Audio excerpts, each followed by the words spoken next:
The Intelligent Investor. By Benjamin Graham. The definitive book on value investing. Warren Buffett says, The Intelligent Investor is the best book written on investing. He also says that it is the Bible of investing. And now, The Intelligent Investor, Chapter 1. Investment versus Speculation, Results to be expected by the Intelligent Investor. This chapter will outline the viewpoints that will be set forth in the remainder of the book. In particular, we wish to develop at the outset our concept of appropriate portfolio policy for the individual, non-professional investor. Investment versus speculation.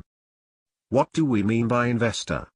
Throughout this book the term will be used in contradistinction to speculator. As far back as 1934, in our textbook Security Analysis, 1 we attempted a precise formulation of the difference between the two, as follows: an investment operation is one which, upon thorough analysis, promises safety of principal and an adequate return.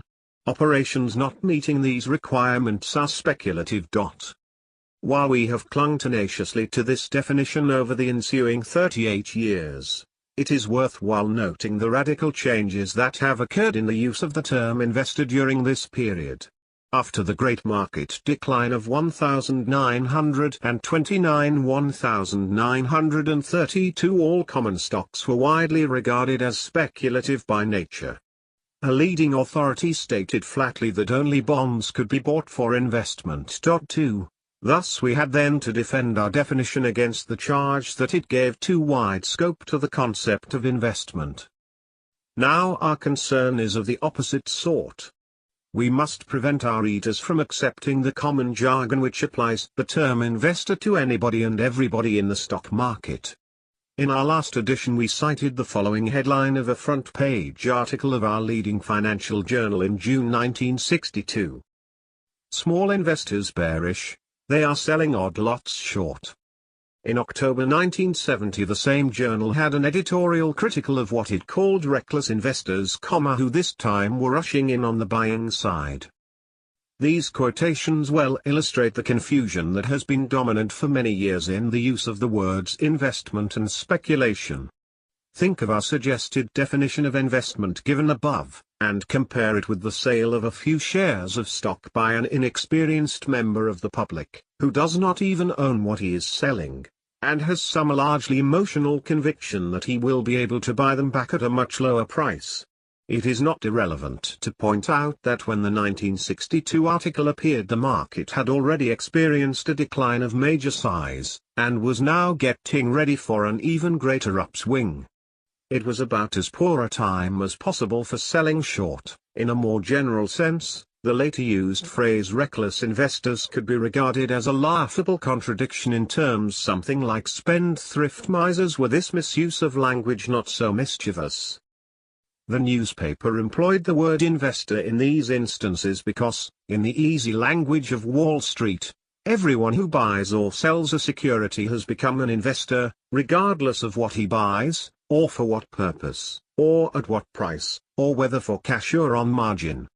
Compare this with the attitude of the public toward common stocks in 1948, when over 90% of those queried expressed themselves as opposed to the purchase of common stocks. 3 About half gave as their reason not safe, a gamble, and about half, the reason not familiar with. It is indeed ironical, though not surprising, that common stock purchases of all kinds were quite generally regarded as highly speculative or risky at a time when they were selling on a most attractive basis, and due soon to begin their greatest advance in history. Conversely, the very fact they had advanced to what were undoubtedly dangerous levels as judged by past experience later transformed them into investments, and the entire stock buying public into investors. The distinction between investment and speculation in common stocks has always been a useful one, and its disappearance is a cause for concern. We have often said that Wall Street as an institution would be well advised to reinstate this distinction and to emphasize it in all its dealings with the public.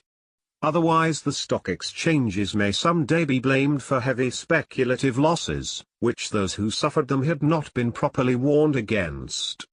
Ironically, Once more, much of the recent financial embarrassment of some stock exchange firms seems to have come from the inclusion of speculative common stocks in their own capital funds. We trust that the reader of this book will gain a reasonably clear idea of the risks that are inherent in common stock commitments, risks which are inseparable from the opportunities of profit that they offer, and both of which must be allowed for in the investor's calculations. What we have just said indicates that there may no longer be such a thing as a Simon pure investment policy comprising representative common stocks in the sense that one can always wait to buy them at a price that involves no risk of a market or quotational loss large enough to be disquieting. In most periods, the investor must recognize the existence of a speculative factor in his common stock holdings. It is his task to keep this component within minor limits, and to be prepared financially and psychologically for adverse results that may be of short or long duration. 2 paragraphs should be added about stock speculation per se, as distinguished from the speculative component now inherent. In most representative common stocks, outright speculation is neither illegal, immoral, nor, for most people, fattening to the pocketbook. More than that, some speculation is necessary and unavoidable, for in many common stock situations there are substantial possibilities of both profit and loss, and the risks therein must be assumed by someone. There is intelligent speculation as there is intelligent investing. But there are many ways in which speculation may be unintelligent.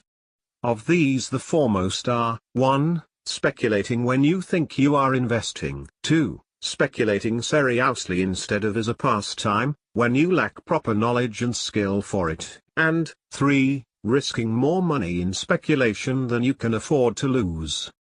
In our conservative view, every non-professional who operates on margin should recognize that he is ipso facto speculating, and it is his broker's duty so to advise him. And everyone who buys a so-called hot common stock issue, or makes a purchase in any way similar thereto, is either speculating or gambling. Speculation is always fascinating, and it can be a lot of fun while you are ahead of the game. If you want to try your luck at it, put aside a portion, the smaller the better, of your capital in a separate fund for this purpose. Never add more money to this account just because the market has gone up and profits are rolling in. That's the time to think of taking money out of your speculative fund. Never mingle your speculative and investment operations in the same account, nor in any part of your thinking. Results to be expected by the defensive investor. We have already defined the defensive investor as one interested chiefly in safety plus freedom from bother. In general, what course should he follow and what return can he expect under average normal conditions if such conditions really exist? To answer these questions we shall consider first what we wrote on the subject 7 years ago, next what significant changes have occurred since then in the underlying factors governing the investor's expectable return, and finally what he should do and what he should expect under present-day, early 1972, conditions. 1. What we said 6 years ago. We recommended that the investor divide his holdings between high-grade bonds and leading common stocks, that the proportion held in bonds be never less than 25% or more than 75%, with the converse being necessarily true for the common stock component, that his simplest choice would be to maintain a 50-50 proportion between the two, with adjustments to restore the equality when market developments had disturbed it by as much as, say, 5%. As an alternative policy he might choose to reduce his common stock component to 25% if he felt the market was dangerously high, and conversely to advance it toward the maximum of 75% if he felt that a decline in stock prices was making them increasingly attractive. In 1965 the investor could obtain about 41.2% on high-grade taxable bonds and 31.4% on good tax-free bonds. The dividend return on leading common stocks, with the Dow Jones Industrial Average at 892, was only about 3.2%. This fact, and others, suggested caution. We implied that at normal levels of the market the investor should be able to obtain an initial dividend return of between 31.2% and 41.2% on his stock purchases, to which should be added a steady increase in underlying value, and in the normal market price, of a representative stock list of about the same amount, giving a return from dividends and appreciation combined of about 71.2% per year. The half-and-half division between bonds and stocks would yield about 6% before income tax. We added that the stock component should carry a fair degree of protection against a loss of purchasing power caused by large-scale inflation. It should be pointed out that the above arithmetic indicated expectation of a much lower rate of advance in the stock market than had been realized between 1949 and 1964. That rate had averaged a good deal better than 10% for listed stocks as a whole, and it was quite generally regarded as a sort of guarantee that similarly satisfactory results could be counted on in the future. Few people were willing to consider seriously the possibility that the high rate of advance in the past means that stock prices are now too high, and hence that the wonderful results since 1949 would imply not very good but bad results for the future. 4. 2. What has happened since 1964? The major change since 1964 has been the rise in interest rates on first-grade bonds to record high levels, although there has since been a considerable recovery from the lowest prices of 1970. The obtainable return on good corporate issues is now about 71.2% and even more against 41.2% in 1964. In the meantime, the dividend return on Dow Jones Industrial Average type stocks had a fair advance also during the market decline of 1969.70, but as we write, with the Dow at 900, it is less than 3.5% against 3.2% at the end of 1964. The change in going interest rates produced a maximum decline of about 38% in the market price of medium-term, say 20-year, bonds during this period. There is a paradoxical aspect to these developments. In 1964 we discussed at length the possibility that the price of stocks might be too high and subject ultimately to a serious decline, but we did not consider specifically the possibility that the same might happen to the price of high-grade bonds. Neither did anyone else that we know of. We did warn, on p. 90, that a long-term bond may vary widely in price in response to changes in interest rates. In the light of what has since happened, we think that this warning with attendant examples was insufficiently stressed. For the fact is that, if the investor had a given sum in the Dow Jones Industrial Average at its closing price of 874 in 1964, he would have had a small profit thereon in late 1971, even at the lowest level, 631, in 1970. His indicated loss would have been less than that shown on good long-term bonds. On the other hand, if he had confined his bond-type investments to U.S. savings bonds, short-term corporate issues, or savings accounts, he would have had no loss in market value of his principal during this period, and he would have enjoyed a higher income return than was offered by good stocks. It turned out, therefore, that true cash equivalents proved to be better investments in 1964 than common stocks, in spite of the inflation experience that in theory should have favored stocks over cash. The decline in quoted principal value of good longer-term bonds was due to developments in the money market, an abstruse area which ordinarily does not have an important bearing on the investment policy of individuals. This is just another of an endless series of experiences over time that have demonstrated that the future of security prices is never predictable. Almost always bonds have fluctuated much less than stock prices, and investors generally could buy good bonds of any maturity without having to worry about changes in their market value. There were a few exceptions to this rule, and the period after 1964 proved to be one of them. We shall have more to say about change in bond prices in a later chapter. 3. Expectations and policy in late 1971 and early 1972. Toward the end of 1971 it was possible to obtain 8% taxable interest on good medium-term corporate bonds, and 5.7% tax-free on good state or municipal securities. In the shorter-term field the investor could realize about 6% on U.S. government issues due in 5 years. In the latter case the buyer need not be concerned about a possible loss in market value, since he is sure of full repayment, including the 6% interest return, at the end of a comparatively short holding period. The Dow Jones Industrial Average at its recurrent price level of 900 in 1971 yields only 3.5%.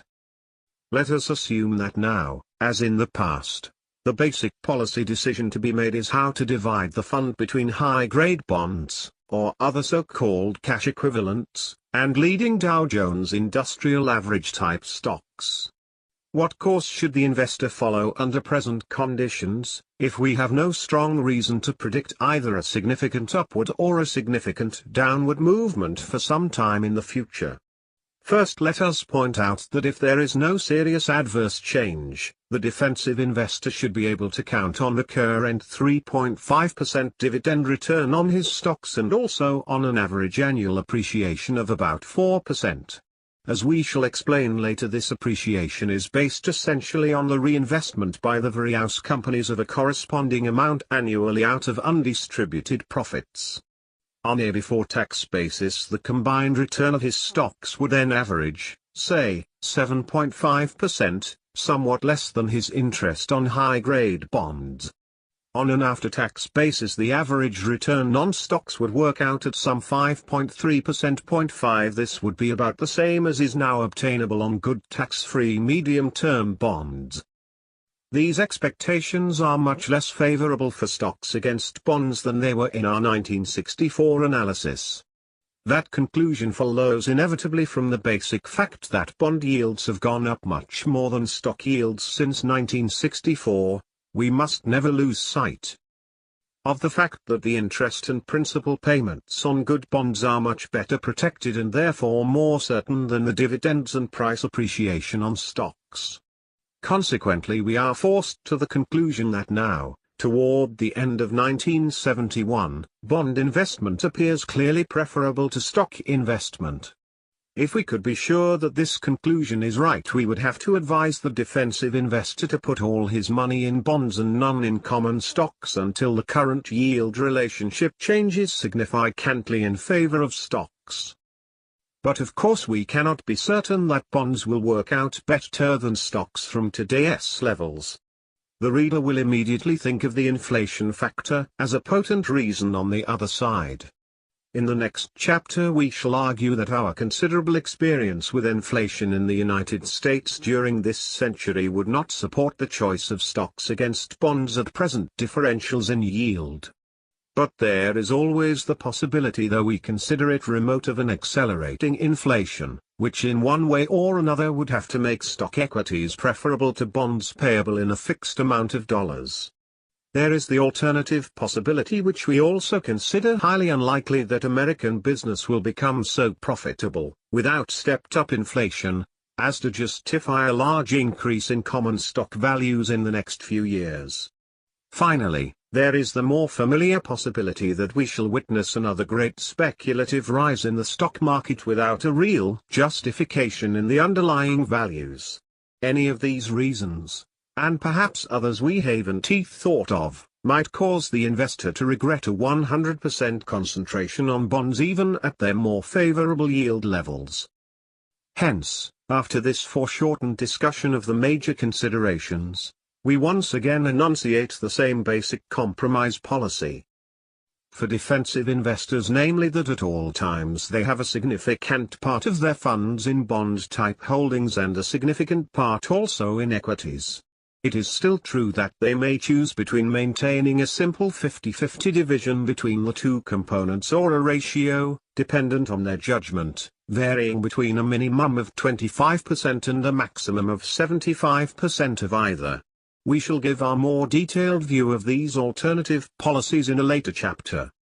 since at present the overall return envisaged from common stocks is nearly the same as that from bonds, the presently expectable return, including growth of stock values, for the investor would change little regardless of how he divides his fund between the two components. As calculated above, the aggregate return from both parts should be about 7.8% before taxes or 5.5% on a tax-free, or estimated tax-paid, basis. A return of this order is appreciably higher than that realized by the typical conservative investor over most of the long-term past. It may not seem attractive in relation to the 14%, or so, return shown by common stocks during the 20 years of the predominantly bull market after 1949.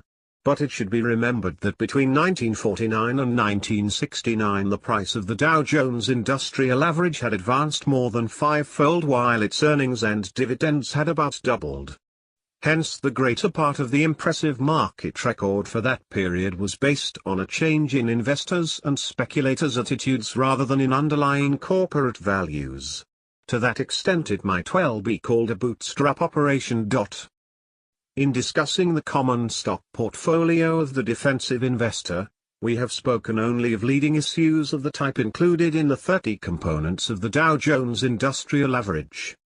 We have done this for convenience, and not to imply that these 30 issues alone are suitable for purchase by him. Actually, there are many other companies of quality equal to or excelling the average of the Dow Jones list. These would include a host of public utilities, which have a separate Dow Jones average to represent them. But the major point here is that the defensive investor's overall results are not likely to be decisively different from one diversified or representative list than from another, or more accurately that neither he nor his advisors could predict with certainty whatever differences would ultimately develop. It is true that the art of skillful or shrewd investment is supposed to lie particularly in the selection of issues that will give better results than the general market. For reasons to be developed elsewhere, we are skeptical of the ability of defensive investors generally to get better than average results, which in fact would mean to beat their own overall performance. Our skepticism extends to the management of large funds by experts. Let us illustrate our point by an example that at first may seem to prove the opposite. Between December 1960 and December 1970 the Dow Jones Industrial Average advanced from 616 to 839, or 36%. But in the same period the much larger Standard & Poor's weighted index of 500 stocks rose from 58.11 to 92.15, or 58%. Obviously the second group had proved a better buy than the first. But who would have been so rash as to predict in 1960 that what seemed like a miscellaneous assortment of all sorts of common stocks would definitely outperform the aristocratic 30 tyrants of the Dow? All this proves, we insist, that only rarely can one make dependable predictions about price changes, absolute or relative. We shall repeat here without apology, for the warning cannot be given too often that the investor cannot hope for better than average results by buying new offerings, or hot issues of any sort, meaning thereby those recommended for a quick profit. The contrary is almost certain to be true in the long run. The defensive investor must confine himself to the shares of important companies with a long record of profitable operations and in strong financial condition. Any security analyst worth his salt could make up such a list. Aggressive investors may buy other types of common stocks, but they should be on a definitely attractive basis as established by intelligent analysis. To conclude this section, let us mention briefly three supplementary concepts or practices for the defensive investor. The first is the purchase of the shares of well-established investment funds as an alternative to creating his own common stock portfolio. He might also utilize one of the common trust funds, or commingled funds, operated by trust companies and banks in many states, or, if his funds are substantial, use the services of a recognized investment counsel firm. This will give him professional administration of his investment program along standard lines. The third is the device of dollar cost averaging, which means simply that the practitioner invests in common stocks the same number of dollars each month or each quarter. In this way he buys more shares when the market is low than when it is high, and he is likely to end up with a satisfactory overall price for all his holdings. Strictly speaking, this method is an application of a broader approach known as formula investing. The latter was already alluded to in our suggestion that the investor may vary his holdings of common stocks between the 25% minimum and the 75% maximum, in inverse relationship to the action of the market. These ideas have merit for the defensive investor, and they will be discussed more amply in later chapters. Results to be expected by the aggressive investor. Our enterprising security buyer, of course, will desire and expect to attain better overall results than his defensive or passive companion. But first he must make sure that his results will not be worse. It is no difficult trick to bring a great deal of energy, study, and native ability into Wall Street and to end up with losses instead of profits. These virtues, if channeled in the wrong directions, become indistinguishable from handicaps. Thus it is most essential that the enterprising investor start with a clear conception as to which courses of action offer reasonable chances of success and which do not. First, let us consider several ways in which investors and speculators generally have endeavored to obtain better than average results. These include 1. Trading in the market. This usually means buying stocks when the market has been advancing and selling them after it has turned downward. The stocks selected are likely to be among those which have been behaving better than the market average. A small number of professionals frequently engage in short selling.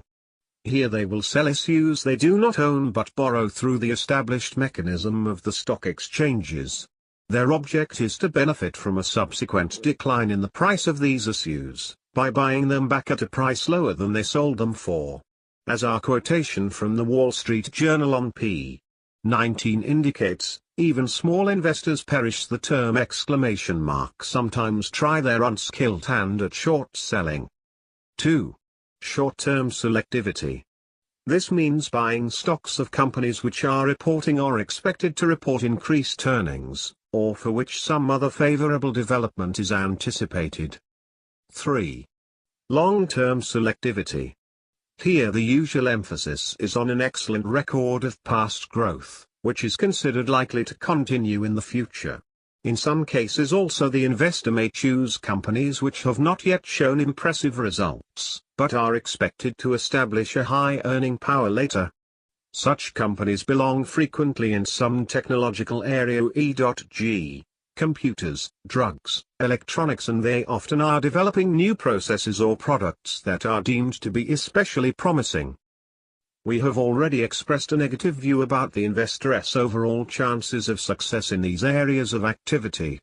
The first we have ruled out, on both theoretical and realistic grounds, from the domain of investment.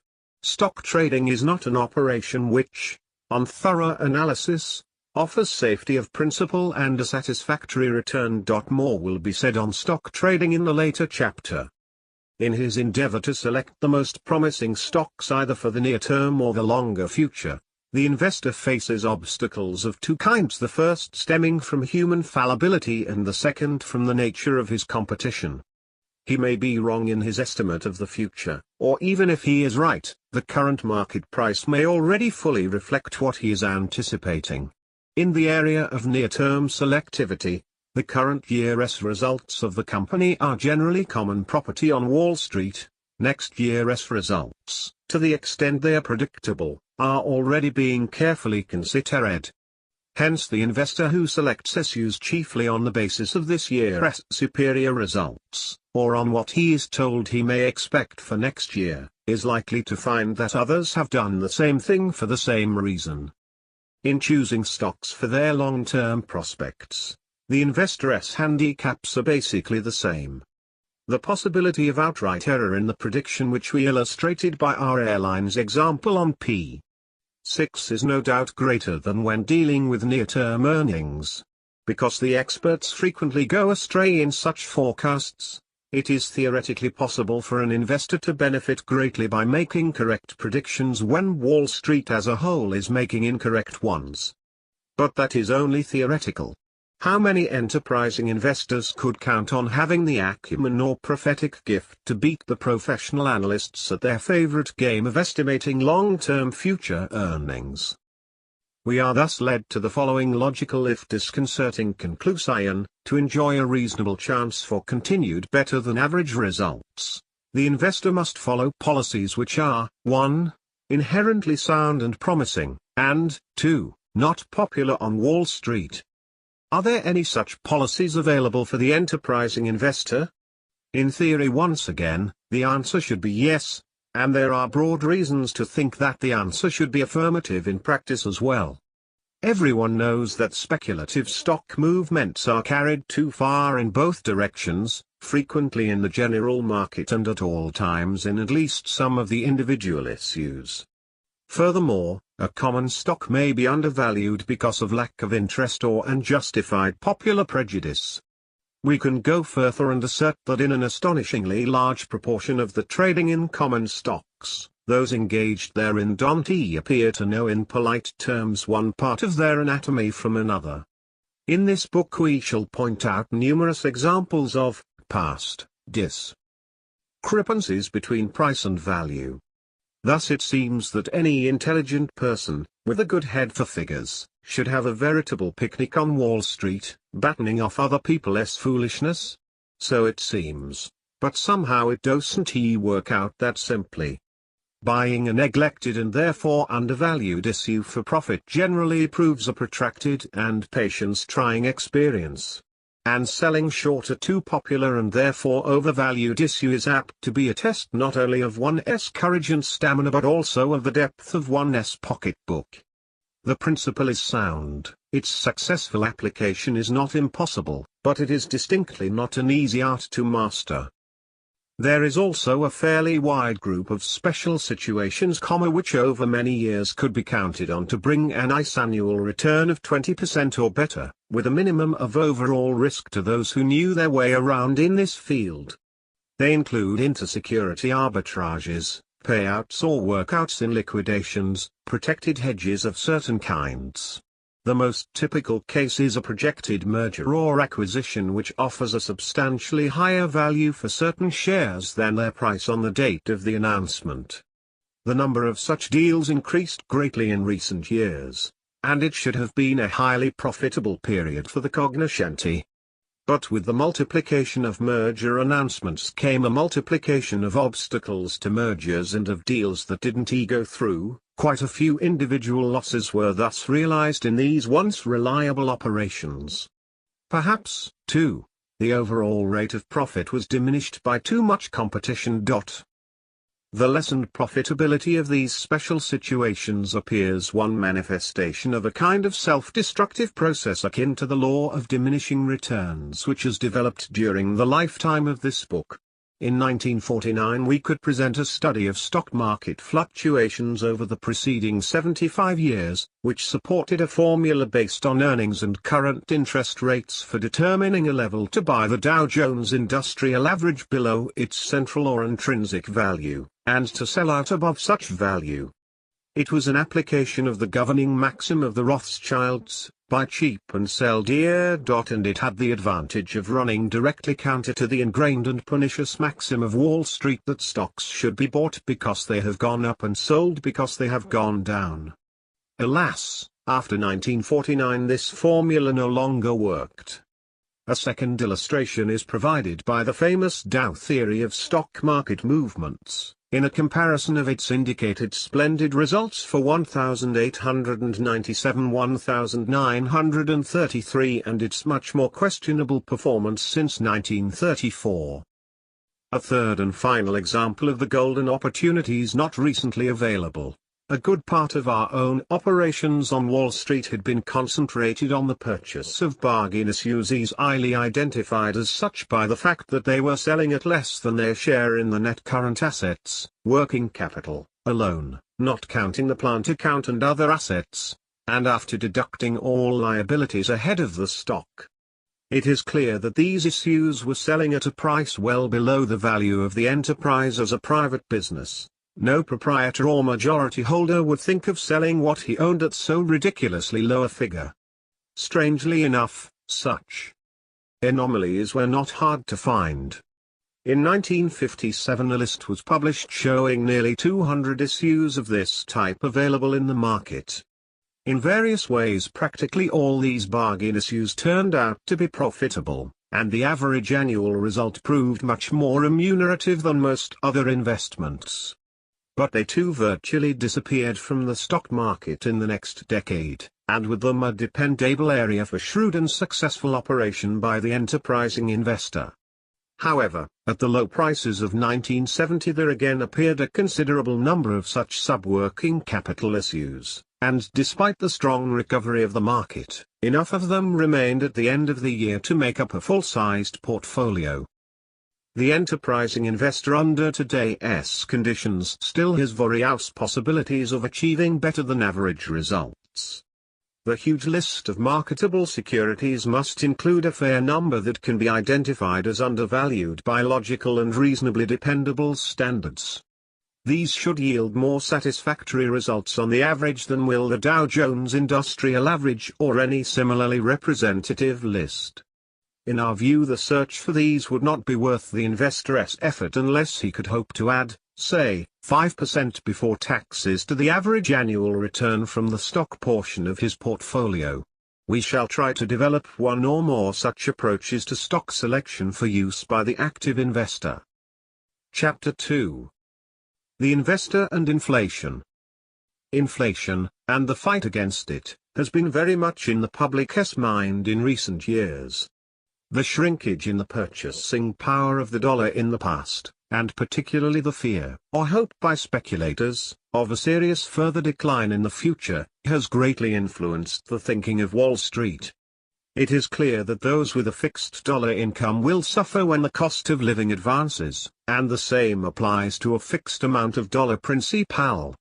Holders of stocks, on the other hand, have the possibility that a loss of the dollar's purchasing power may be offset by advances in their dividends and the prices of their shares.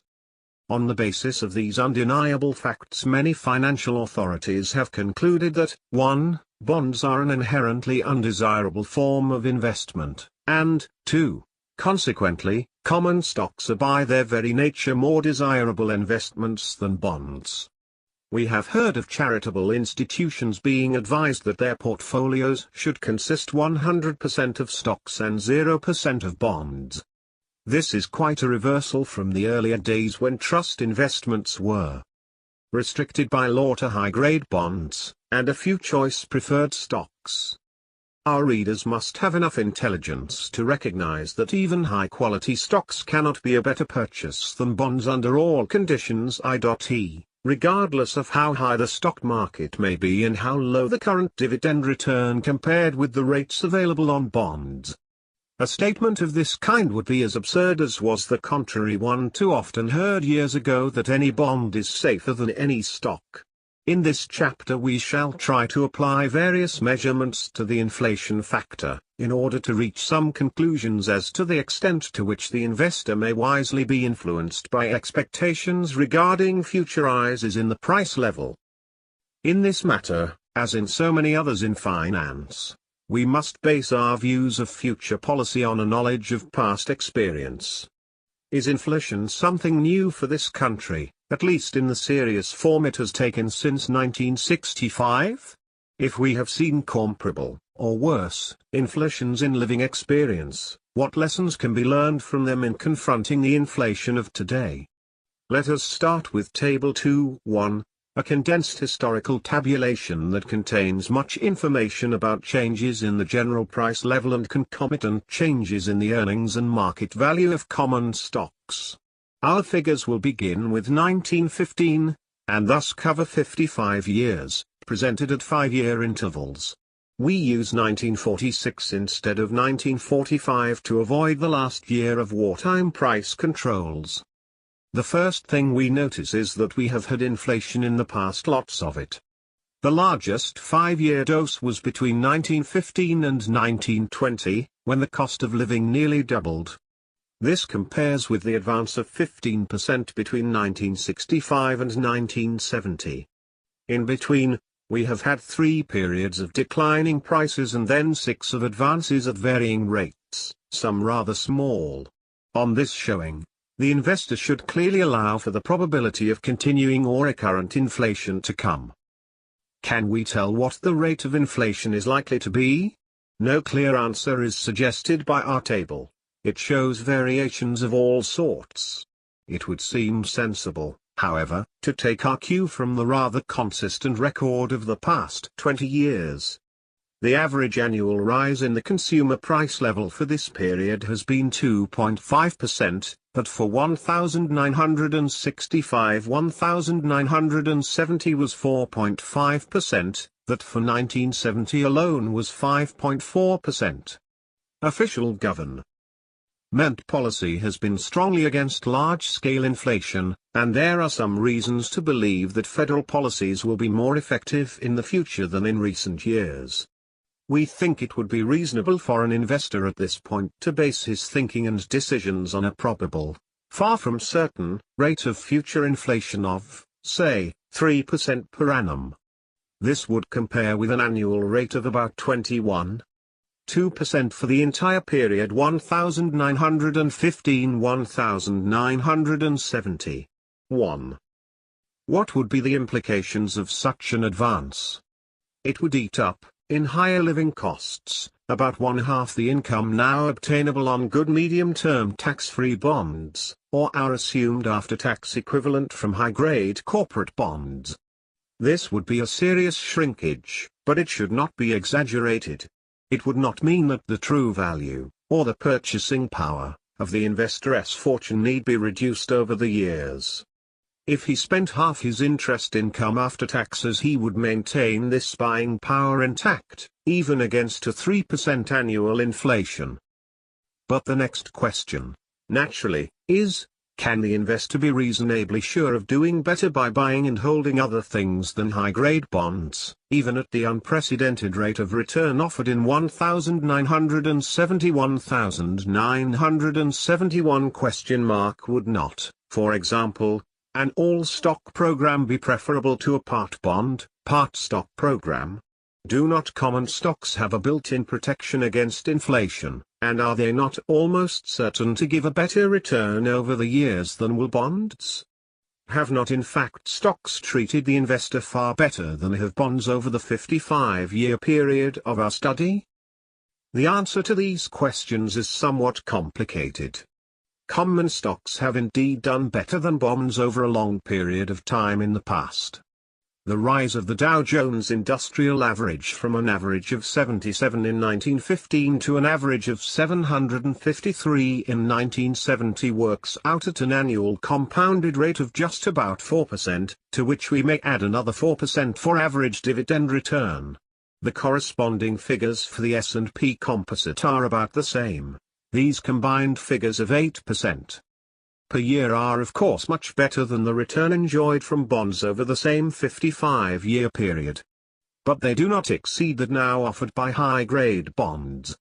This brings us to the next logical question: is there a persuasive reason to believe that common stocks are likely to do much better in future years than they have in the last 5.5 decades?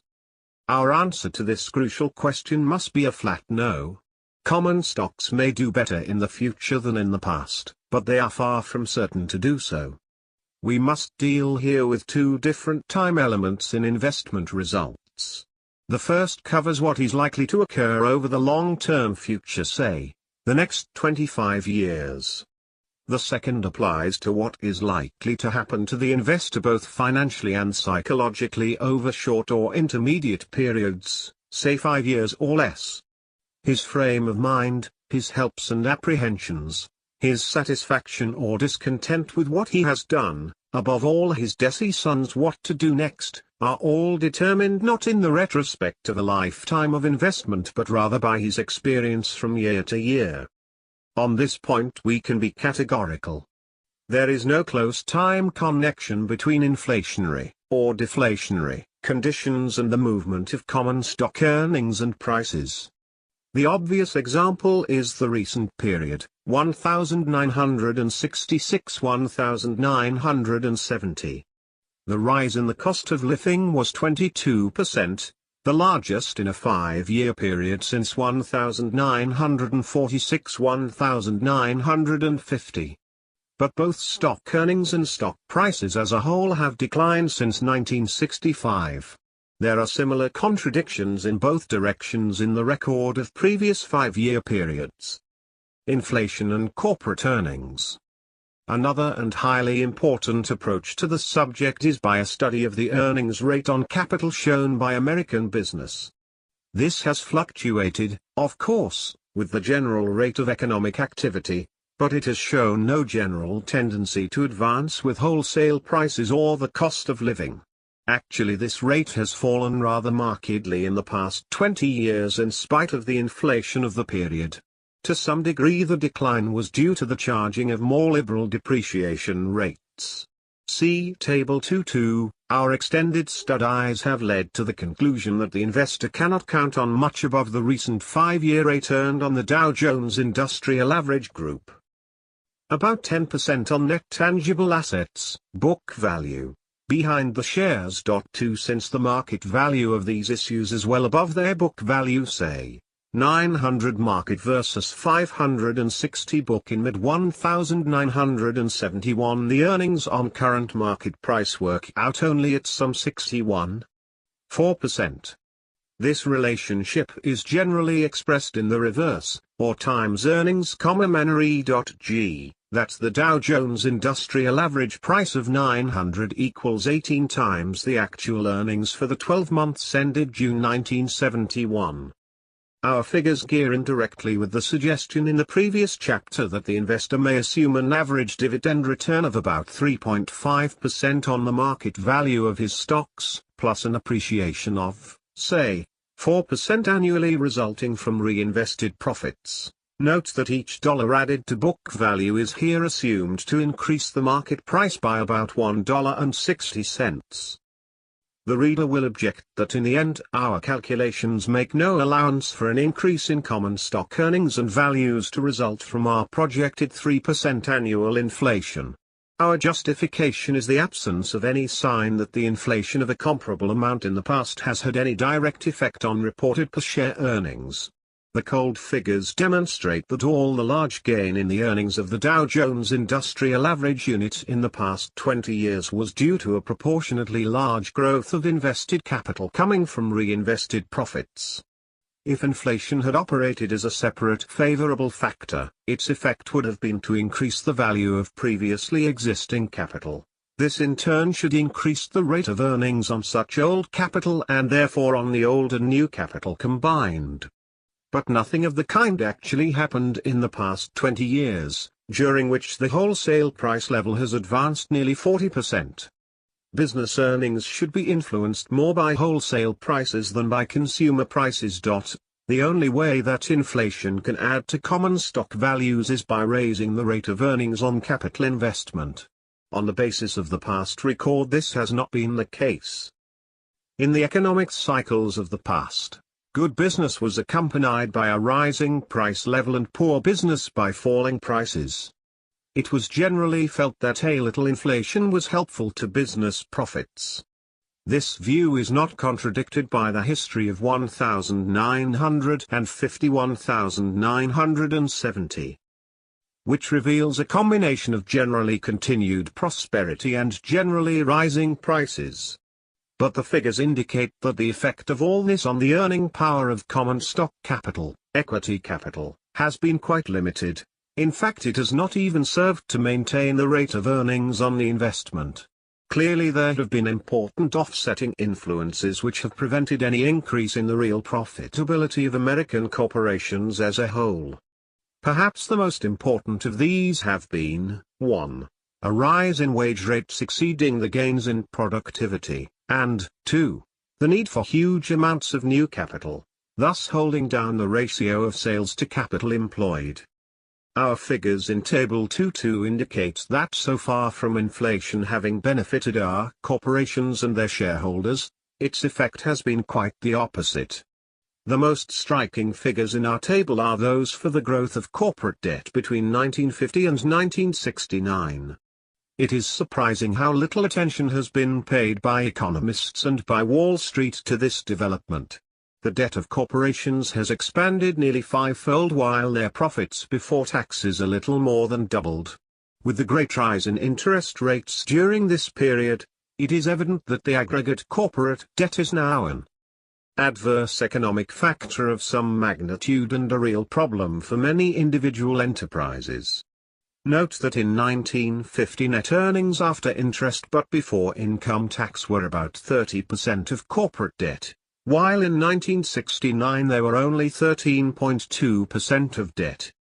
The 1970 ratio must have been even less satisfactory. In sum, it appears that a significant part of the 11% being earned on corporate equities as a whole is accomplished by the use of a large amount of new debt costing 4% or less after tax credit. If our corporations had maintained the debt ratio of 1950, their earnings rate on stock capital would have fallen still lower, in spite of the inflation.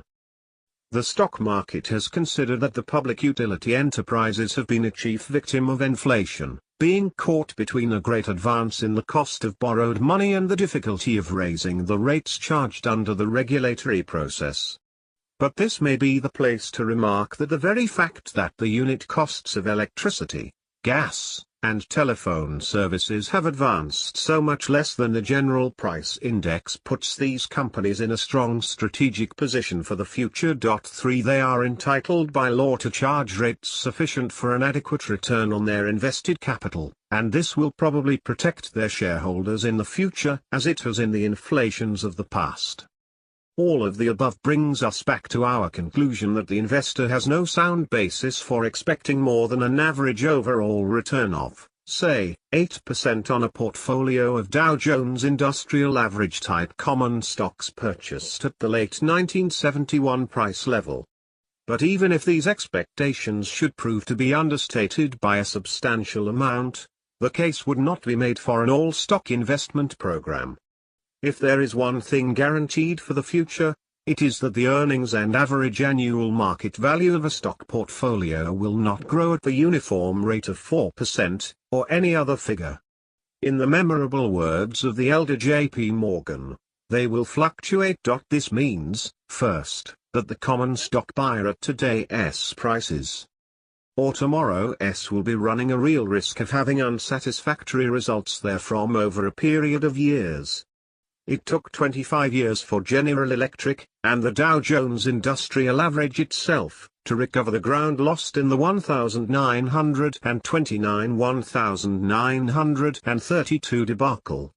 Besides that, if the investor concentrates his portfolio on common stocks, he is very likely to be led astray either by exhilarating advances or by distressing declines.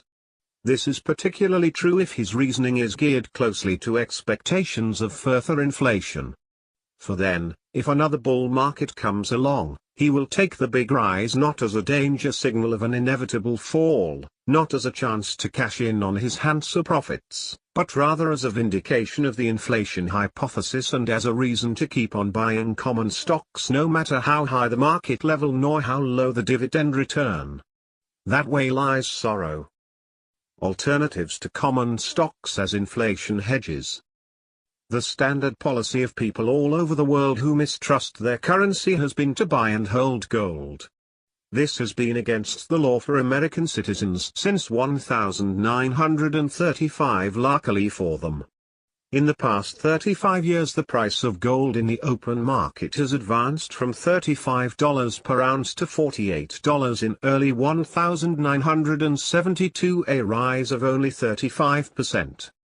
But during all this time the holder of gold has received no income return on his capital, and instead has incurred some annual expense for storage. Obviously, he would have done much better with his money at interest in a savings bank, in spite of the rise in the general price level.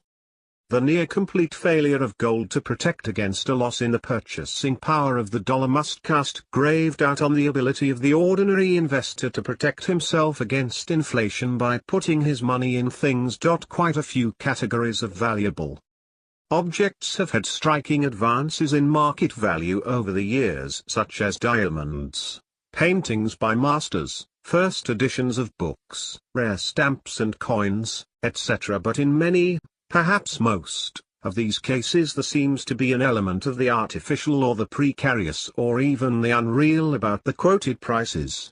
Somehow it is hard to think of paying $67,500 for a US silver dollar dated 1804, but not even minted that year, as an investment operation. For we acknowledge we are out of our depth in this area. Very few of our readers will find the swimming safe and easy there. The outright ownership of real estate has long been considered as a sound long-term investment, carrying with it a goodly amount of protection against inflation. Unfortunately, real estate values are also subject to wide fluctuations. Serious errors can be made in location, price paid, etc. There are pitfalls in salesmen's wiles. Finally, diversification is not practical for the investor of moderate means, except by various types of participations with others and with the special hazards that attach to new flotations not too different from common stock ownership. This too is not our field. All we should say to the investor is, be sure it is yours before you go into it. Conclusion. Naturally, we return to the policy recommended in our previous chapter. Just because of the uncertainties of the future, the investor cannot afford to put all his funds into one basket, neither in the bond basket, despite the unprecedentedly high returns that bonds have recently offered, nor in the stock basket, despite the prospect of continuing inflation. The more the investor depends on his portfolio and the income therefrom, the more necessary it is for him to guard against the unexpected and the disconcerting in this part of his life. It is axiomatic that the conservative investor should seek to minimize his risks. We think strongly that the risks involved in buying, say, a telephone company bond at yields of nearly 71.2% are much less than those involved in buying the Dow Jones Industrial Average at 900, or any stock list equivalent thereto. But the possibility of large-scale inflation remains, and the investor must carry some insurance against it. There is no certainty that a stock component will insure adequately against such inflation, but it should carry more protection than the bond component. This is what we said on the subject in our 1965 edition, p. 97, and we would write the same today. It must be evident to the reader that we have no enthusiasm for common stocks at these levels, 892 for the Dow Jones Industrial Average. For reasons already given, we feel that the defensive investor cannot afford to be without an appreciable proportion of common stocks in his portfolio, even if we regard them as the lesser of two evils, the greater being the risks in an all-bond holding. Chapter 3. The level of stock prices in early 1972. The investor's portfolio of common stocks will represent a small cross-section of that immense and formidable institution known as the stock market. Prudence suggests that he have an adequate idea of stock market history, in terms particularly of the major fluctuations in its price level and of the varying relationships between stock prices as a whole and their earnings and dividends. With this background, he may be in a position to form some worthwhile judgment of the attractiveness or dangers of the level of the market as it presents itself at different times. By a coincidence, useful statistical data on prices, earnings, and dividends go back just 100 years, to 1871. The material is not nearly as full or dependable in the first half period as in the second, but it will serve. In this chapter we shall present the figures, in highly condensed form, with two objects in view. The first is to show the general manner in which stocks have made their underlying advance through the many cycles of the past century. The second is to view the picture in terms of successive 10-year averages, not only of stock prices but of earnings and dividends as well, to bring out the varying relationship between the three important factors. With this wealth of material as a background, we shall pass to a consideration of the level of stock prices at the beginning of 1972. The long-term history of the stock market is summarized in two tables and a chart. Table 3.1 sets forth the low and high points of 19 bear and bull market cycles in the past 100 years. We have used two indexes here. The first represents a combination of an early study by the Cowles Commission going back to 1870, which has been spliced onto and continued to date in the well-known Standard & Poor's Composite Index of 500 stocks. The second is the even more celebrated Dow Jones Industrial Average, the Dow Jones Industrial Average, or the Dow, which dates back to 1897. It contains 30 companies, of which one is American Telephone and Telegraph and the other 29 are large industrial enterprises. 1. Chart I, presented by courtesy of Standard & Poor's, depicts the market fluctuations of its 425 industrial stock index from 1900 through 1970. A corresponding chart available for the Dow Jones Industrial Average will look very much the same. The reader will note three quite distinct patterns, each covering about a third of the 70 years. The first runs from 1900 to 1924, and shows for the most part a series of rather similar market cycles lasting from 3 to 5 years. The annual advance in this period averaged just about 3%. We move on to the new era bull market, culminating in 1929, with its terrible aftermath of collapse, followed by quite irregular fluctuations until 1949. Comparing the average level of 1949 with that of 1924, we find the annual rate of advance to be a mere 0.11%. Hence the close of our second period found the public with no enthusiasm at all for common stocks.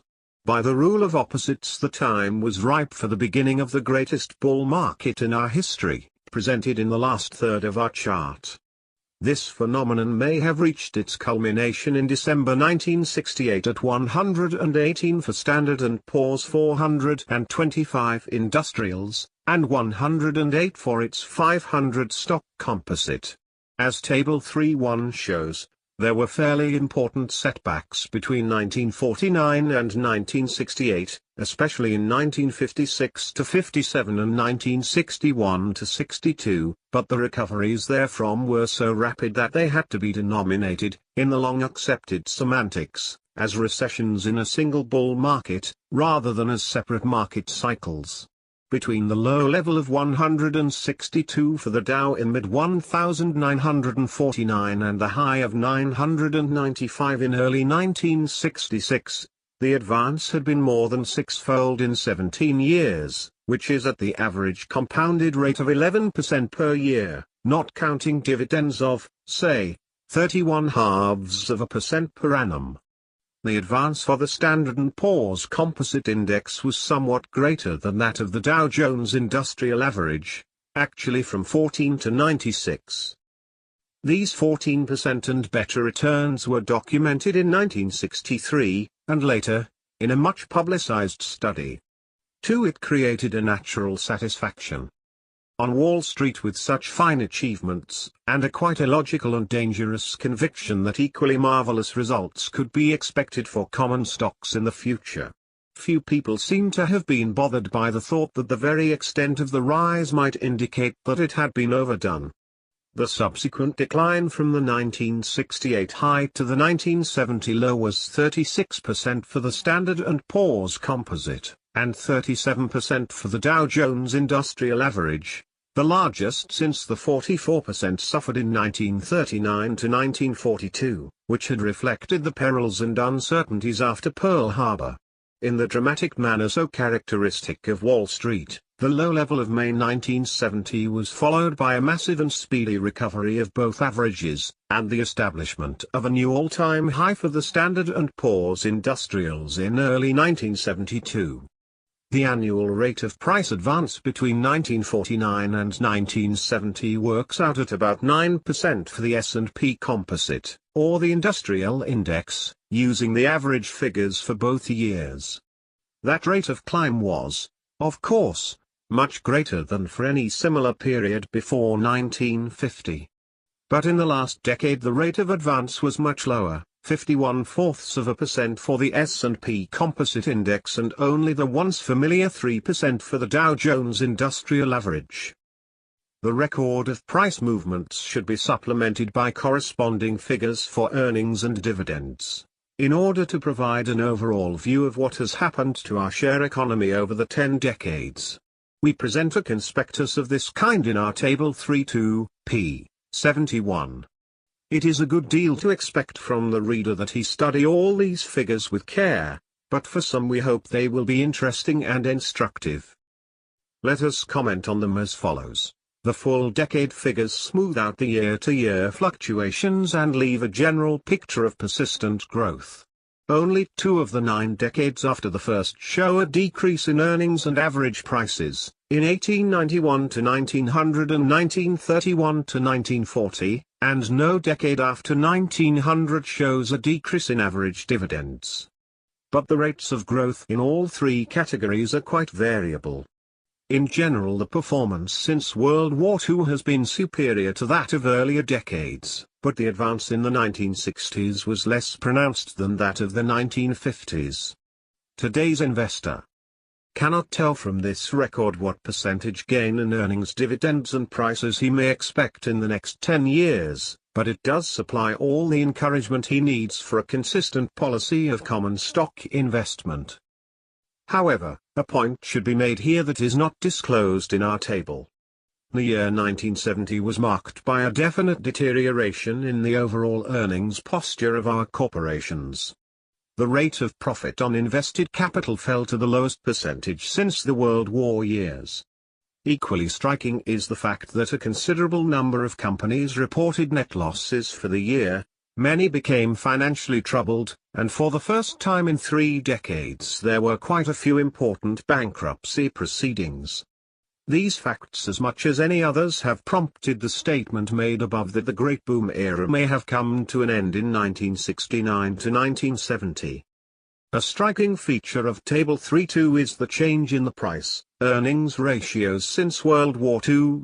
In June 1949 the S&P Composite Index sold at only 6.3 times the applicable earnings of the past 12 months. In March 1961 the ratio was 22.9 times.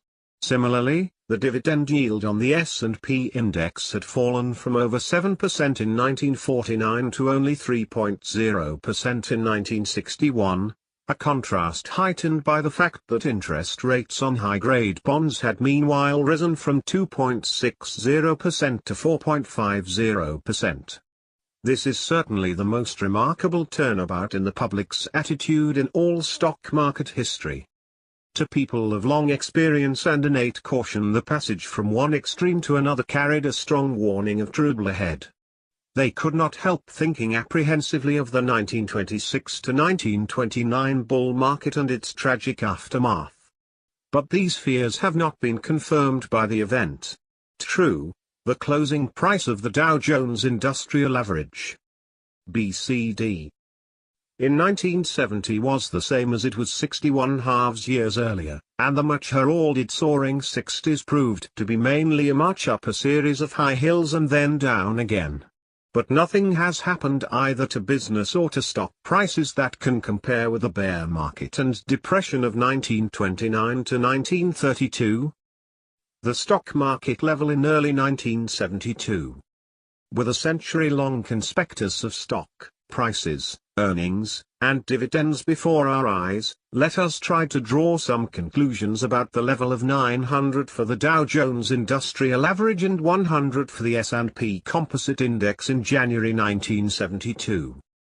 In each of our former editions we have discussed the level of the stock market at the time of writing, and endeavored to answer the question whether it was too high for conservative purchase. The reader may find it informing to review the conclusions we reached on these earlier occasions. This is not entirely an exercise in self-punishment. It will supply a sort of connecting tissue that links the various stages of the stock market in the past 20 years and also a taken-from-life picture of the difficulties facing anyone who tries to reach an informed and critical judgment of current market levels. Let us, first, reproduce the summary of the 1948, 1953, and 1959 analyses that we gave in the 1965 edition. In 1948 we applied conservative standards to the Dow Jones level of 180, and found no difficulty in reaching the conclusion that it was not too high in relation to underlying values. When we approached this problem in 1953, the average market level for that year had reached 275, a gain of over 50% in 5 years. We asked ourselves the same question, namely, whether in our opinion the level of 275 for the Dow Jones Industrials was or was not too high for sound investment. In the light of the subsequent spectacular advance, it may seem strange to have to report that it was by no means easy for us to reach a definitive conclusion as to the attractiveness of the 1953 level. We did say, positively enough, that from the standpoint of value indications, our chief investment guide, the conclusion about 1953 stock prices must be favorable. But we were concerned about the fact that in 1953, the averages had advanced for a longer period than in most bull markets of the 73 past, and that its absolute level was historically high. Setting these factors against our favorable value judgment, we advised a cautious or compromise policy. As it turned out, this was not a particularly brilliant counsel. A good prophet would have foreseen that the market level was due to advance an additional 100% in the next 5 years. Perhaps we should add in self-defense that few if any of those whose business was stock market forecasting, as ours was not, had any better inkling than we did of what lay ahead. At the beginning of 1959 we found the Dow Jones Industrial Average at an all-time high of 584. Our lengthy analysis made from all points of view may be summarized in the following, from page 59 of the 1959 edition. In sum, we feel compelled to express the conclusion that the present level of stock prices is a dangerous one. It may well be perilous because prices are already far too high. But even if this is not the case, the market's momentum is such as inevitably to carry it to unjustifiable heights. Frankly, we cannot imagine a market of the future in which there will never be any serious losses, and in which every tyro will be guaranteed a large profit on his stock purchases. The caution we expressed in 1959 was somewhat better justified by the sequel than was our corresponding attitude in 1954. Yet it was far from fully vindicated.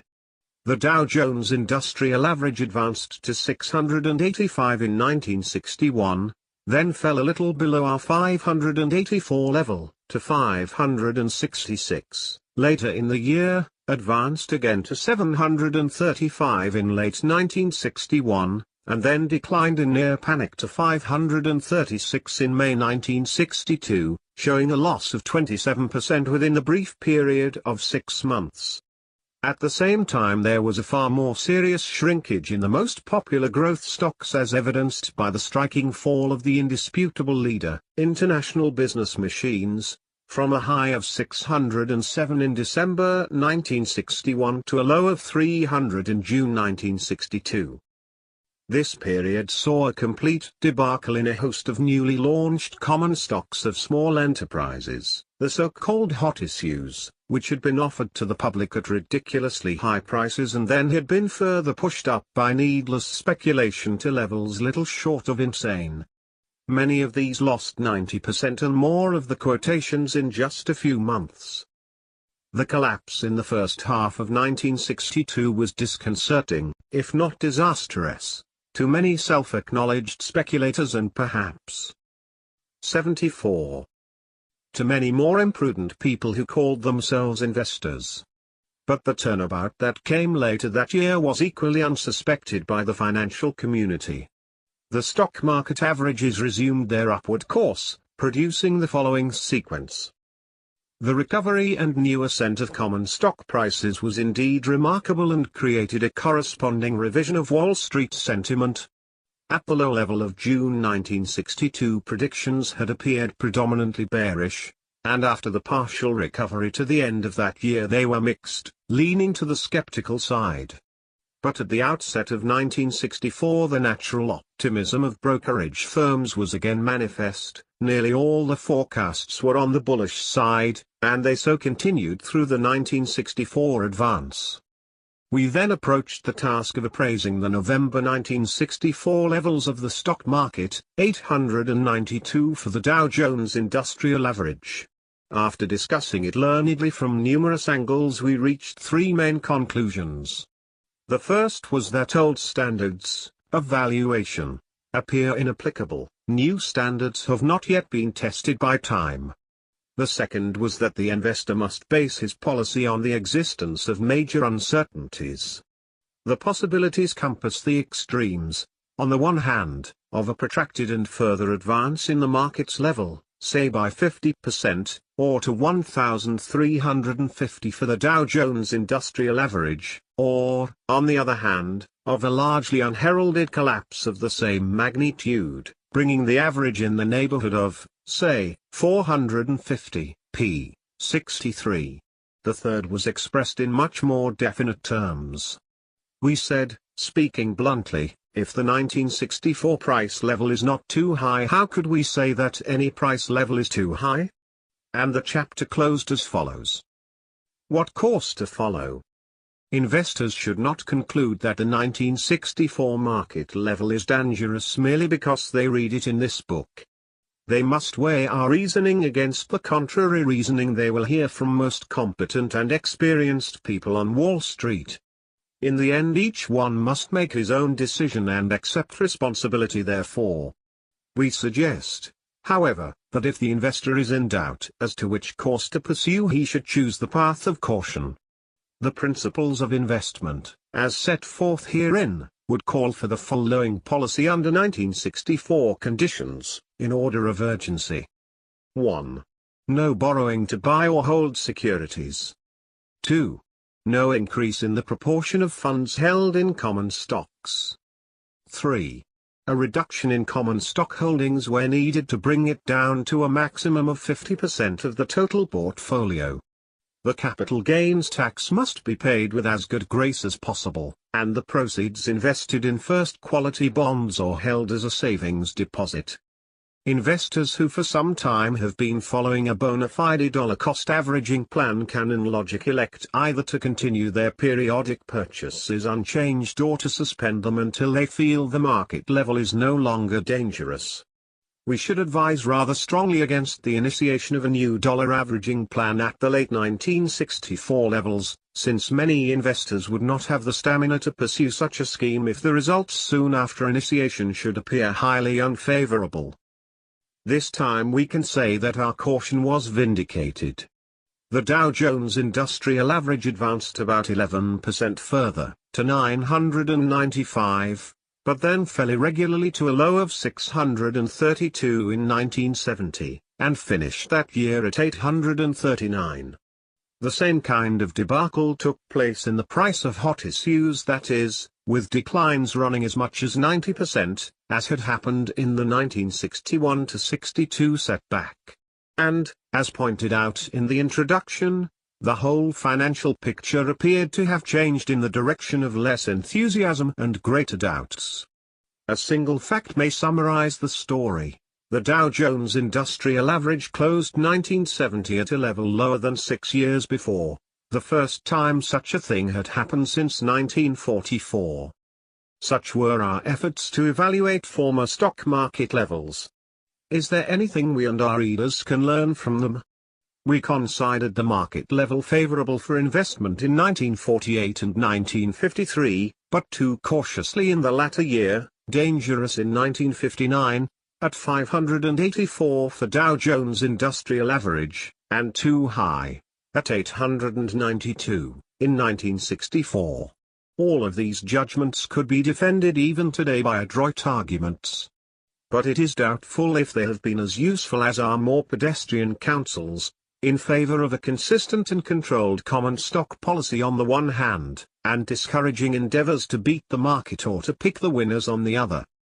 Nonetheless, we think our readers may derive some benefit from a renewed consideration of the level of the stock market, this time as of late 1971, even if what we have to say will prove more interesting than practically useful, or more indicative than conclusive.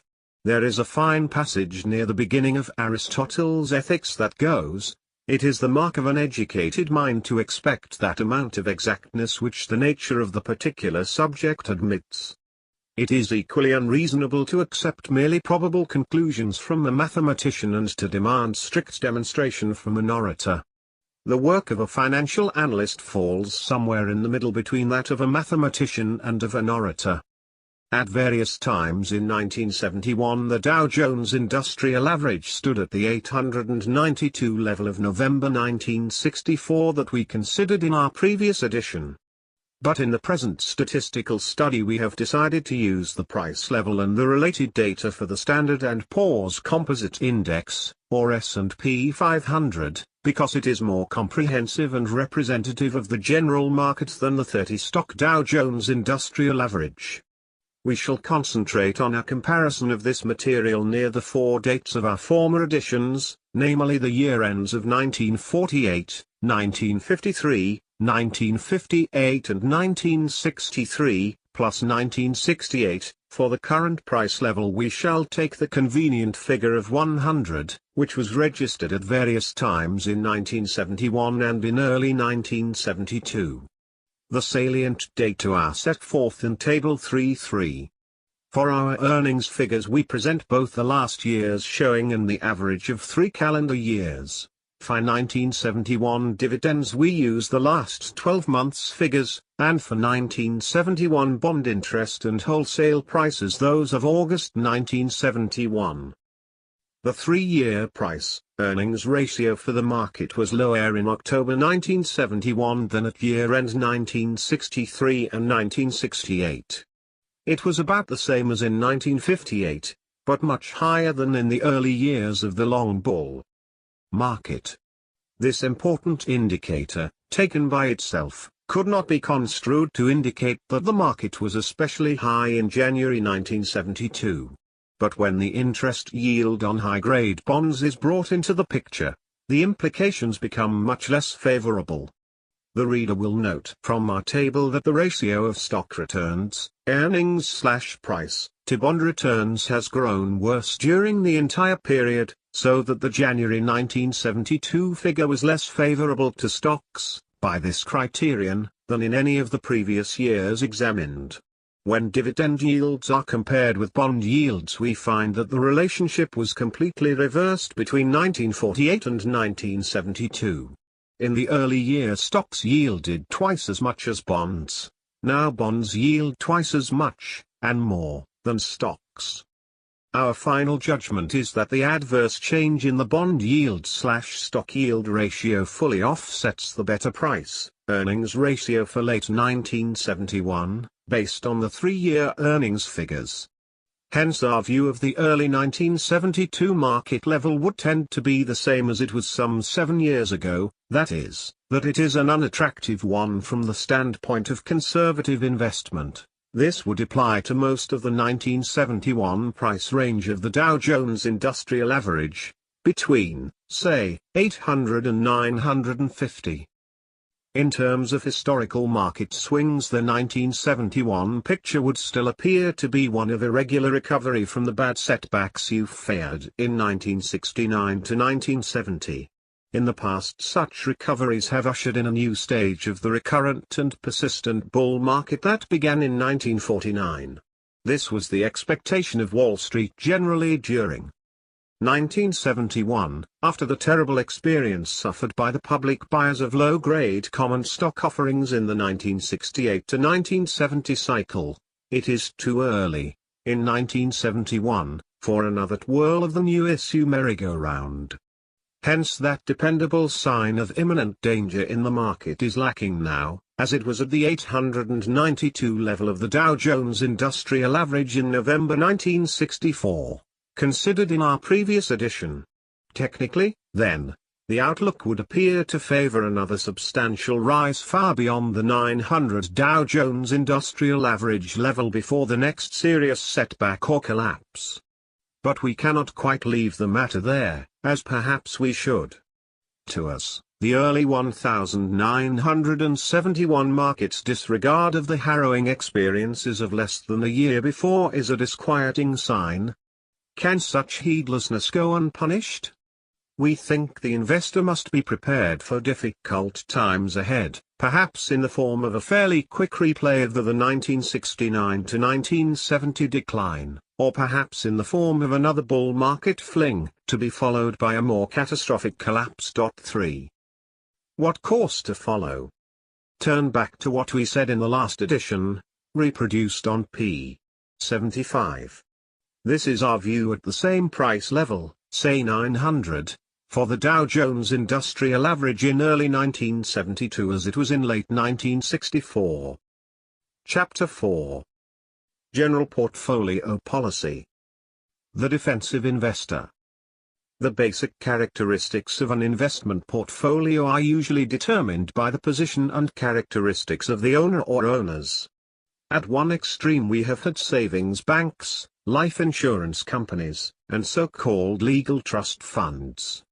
A generation ago their investments were limited by law in many states to high-grade bonds and, in some cases, high-grade preferred stocks. At the other extreme we have the well-to-do and experienced businessman, who will include any kind of bond or stock in his security list provided he considers it an attractive purchase. It has been an old and sound principle that those who cannot afford to take risks should be content with a relatively low return on their invested funds. From this there has developed the general notion that the rate of return which the investor should aim for is more or less proportionate to the degree of risk he is ready to run. Our view is different. The rate of return sought should be dependent, rather, on the amount of intelligent effort the investor is willing and able to bring to bear on his task. The minimum return goes to our passive investor, who wants both safety and freedom from concern. The maximum return would be realized by the alert and enterprising investor who exercises maximum intelligence and skill. In 1965 we added, in many cases there may be less real risk associated with buying a bargain issue offering the chance of a large profit than with a conventional bond purchase yielding about 41/2%. This statement had more truth in it than we ourselves suspected, since in subsequent years even the best long-term bonds lost a substantial part of their market value because of the rise in interest rates. The basic problem of bond stock allocation. We have already outlined in briefest form the portfolio policy of the defensive investor. He should divide his funds between high-grade bonds and high-grade common stocks. We have suggested as a fundamental guiding rule that the investor should never have less than 25% or more than 75% of his funds in common stocks, with a consequent inverse range of between 75% and 25% in bonds. There is an implication here that the standard division should be an equal 1, or 50-50, between the two major investment mediums. According to tradition, the sound reason for increasing the percentage in common stocks would be the appearance of the bargain price levels created in a protracted bear market. Conversely, sound procedure would call for reducing the common stock component below 50% when in the judgment of the investor the market level has become dangerously high. These copybook maxims have always been easy to enunciate and always difficult to follow, because they go against that very human nature which produces that excesses of bull and bear markets. It is almost a contradiction in terms to suggest as a feasible policy for the average stock owner that he lighten his holdings when the market advances beyond a certain point and add to them after a corresponding decline. It is because the average man operates, and apparently must operate, in opposite fashion that we have had the great advances and collapses of the past, and, this writer believes, we are likely to have them in the future. If the division between investment and speculative operations were as clear now as once it was, we might be able to envisage investors as a shrewd, experienced group who sell out to the heedless, hapless speculators at high prices and buy back from them at depressed levels. This picture may have had some verisimilitude in bygone days, but it is hard to identify it with financial developments since 1949. There is no indication that such professional operations as those of the mutual funds have been conducted in this fashion. The percentage of the portfolio held in equities by the two major types of funds, balanced and common stock, has changed very little from year to year. Their selling activities have been largely related to endeavors to switch from less to more promising holdings.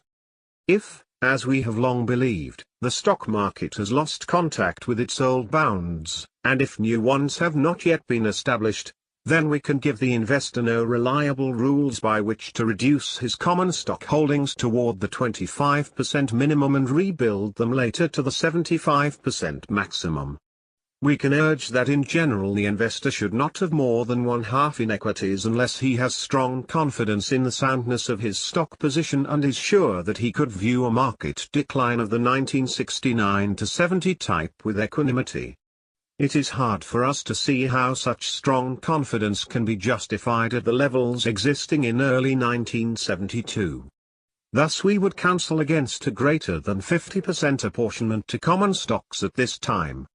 But, for complementary reasons, it is almost equally difficult to advise a reduction of the figure well below 50%, unless the investor is disquieted in his own mind about the current market level, and will be satisfied also to limit his participation in any further rise to, say, 25% of his total funds. We are thus led to put forward for most of our readers what may appear to be an oversimplified 50-50 formula. Under this plan the guiding rule is to maintain as nearly as practicable an equal division between bond and stock holdings.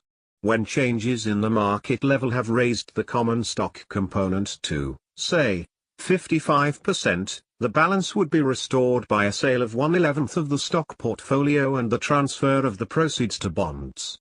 Conversely, a fall in the common stock proportion to 45% would call for the use of 1/11 of the bond fund to buy additional equities. Yale University followed a somewhat similar plan for a number of years after 1937, but it was geared around a 35% normal holding in common stocks. In the early 1950s, however, Yale seems to have given up its once famous formula, and in 1969 held 61% of its portfolio in equities, including some convertibles. At that time the endowment funds of 71 such institutions, totaling $7.6 billion, held 60.3% in common stocks. The Yale example illustrates the almost lethal effect of the great market advance upon the once popular formula approach to investment. Nonetheless, we are convinced that our 50-50 version of this approach makes good sense for their defensive investor.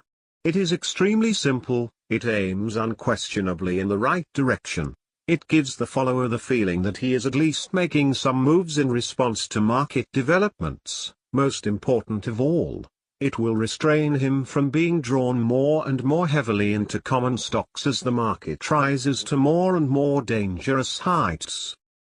Furthermore, a truly conservative investor will be satisfied with the gains shown on half his portfolio in a rising market, while in a severe decline he may derive much solace from reflecting how much better off he is than many of his more venturesome friends. While our proposed 50-50 division is undoubtedly the simplest all-purpose program devisable, it may not turn out to be the best in terms of results achieved. Of course, no approach, mechanical or otherwise, can be advanced with any assurance that it will work out better than another. The much larger income return now offered by good bonds than by representative stocks is a potent argument for favoring the bond component. The investor's choice between 50% or a lower figure in stocks may well rest mainly on his own temperament and attitude. If he can act as a cold-blooded weigher of the odds, he would be likely to favor the low 25% stock component at this time, with the idea of waiting until the Dow Jones Industrial Average dividend yield was, say, 2/3 of the bond yield before he would establish his median 50-50 division between bonds and stocks. Starting from 900 for the Dow Jones Industrial Average and dividends of $36 on the unit, This would require either a fall in taxable bond yields from 71/2% to about 5.5% without any change in the present return on leading stocks, or a fall in the Dow Jones Industrial Average to as low as 660 if there is no reduction in bond yields and no increase in dividends. A combination of intermediate changes could produce the same buying point. A program of that kind is not especially complicated. The hard part is to adopt it and to stick to it, not to mention the possibility that it may turn out to have been much too conservative. The bond component. The choice of issues in the bond component of the investor's portfolio will turn about two main questions: should he buy taxable or tax-free bonds, and should he buy shorter or longer-term maturities? The tax decision should be mainly a matter of arithmetic, turning on the difference in yields as compared with the investor's tax bracket. In January 1972, the choice in 20-year maturities was between obtaining, say, 71/2% on Grade AA corporate bonds and 5.3% on prime tax-free issues.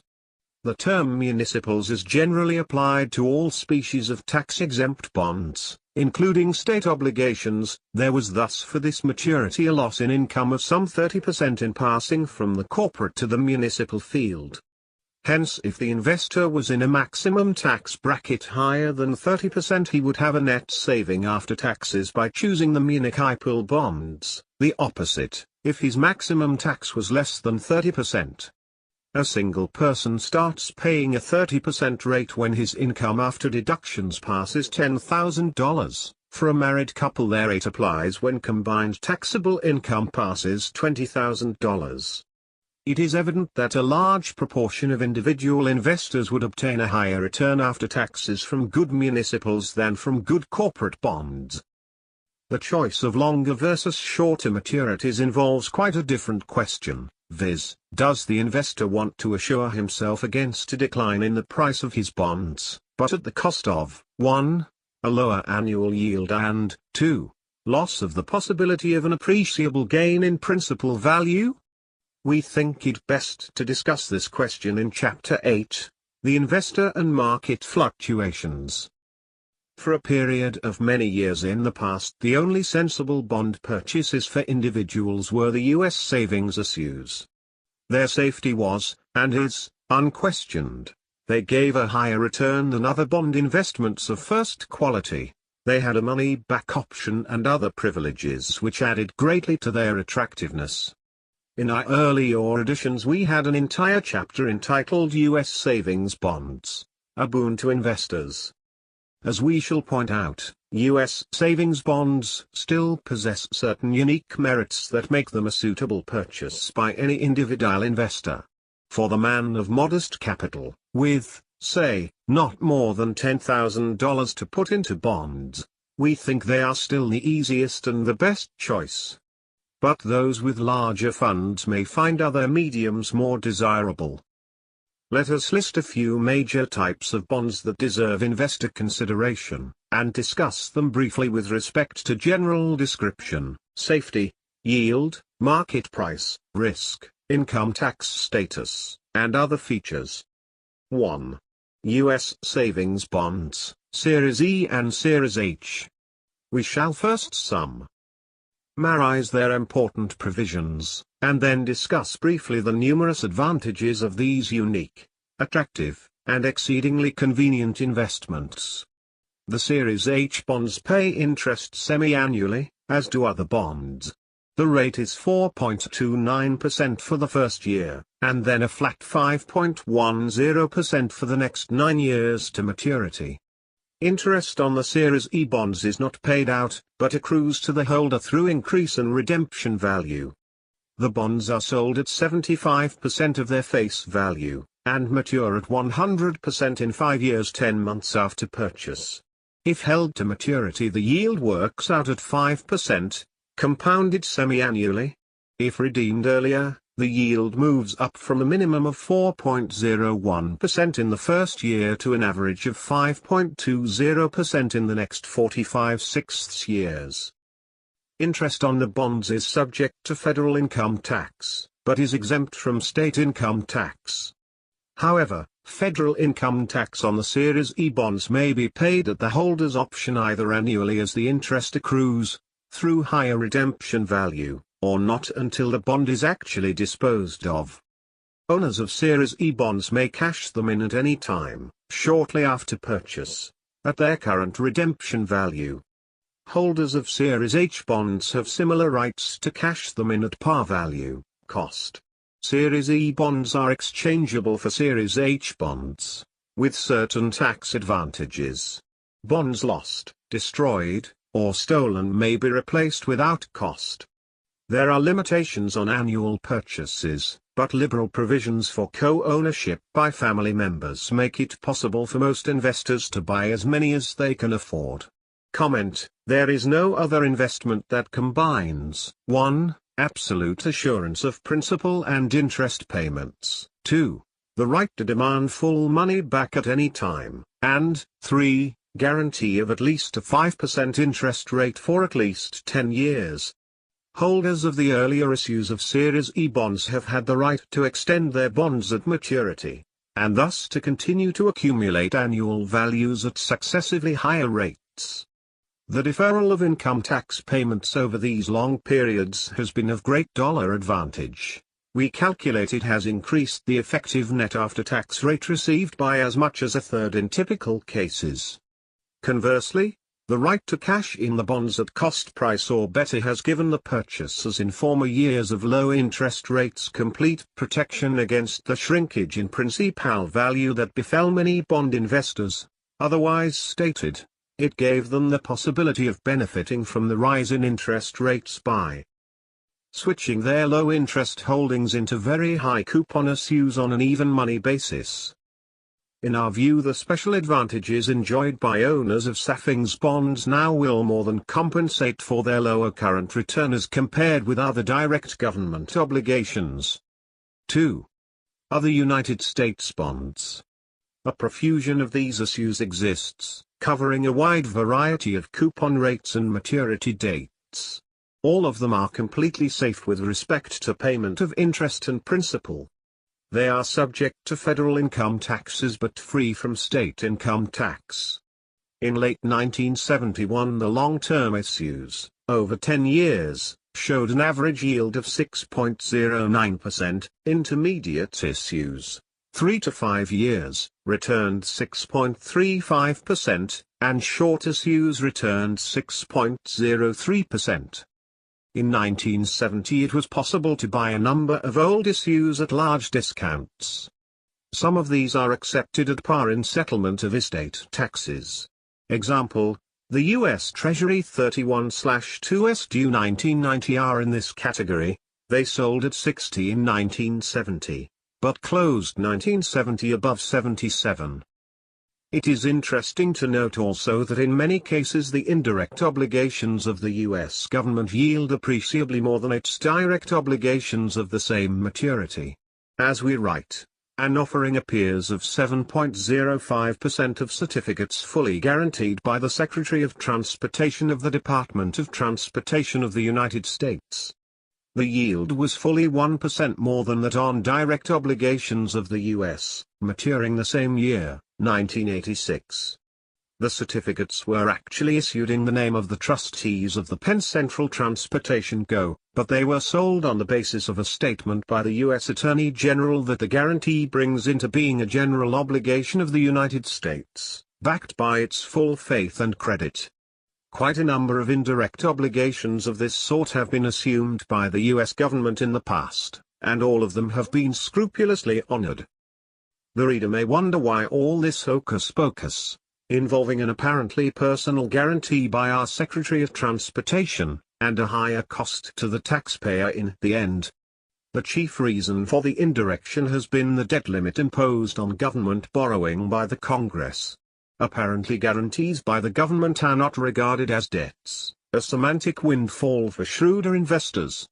Perhaps the chief impact of this situation has been the creation of tax-free housing authority bonds, enjoying the equivalent of a U.S. guarantee, and virtually the only tax-exempt issues that are equivalent to government bonds.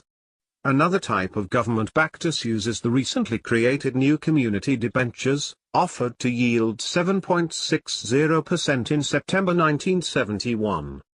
3. State and municipal bonds. These enjoy exemption from federal income tax. They are also ordinarily free of income tax in the state of issue but not elsewhere.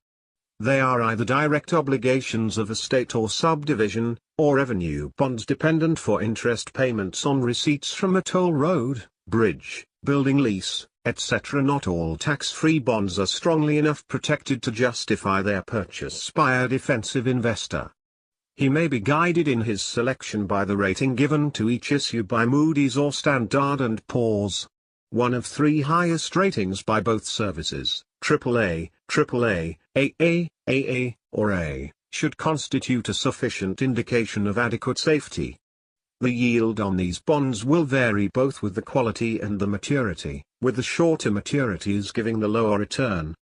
In late 1971 the issues represented in Standard & Poor's Municipal Bond Index averaged AA in quality rating, 20 years in maturity, and 5.78% in yield.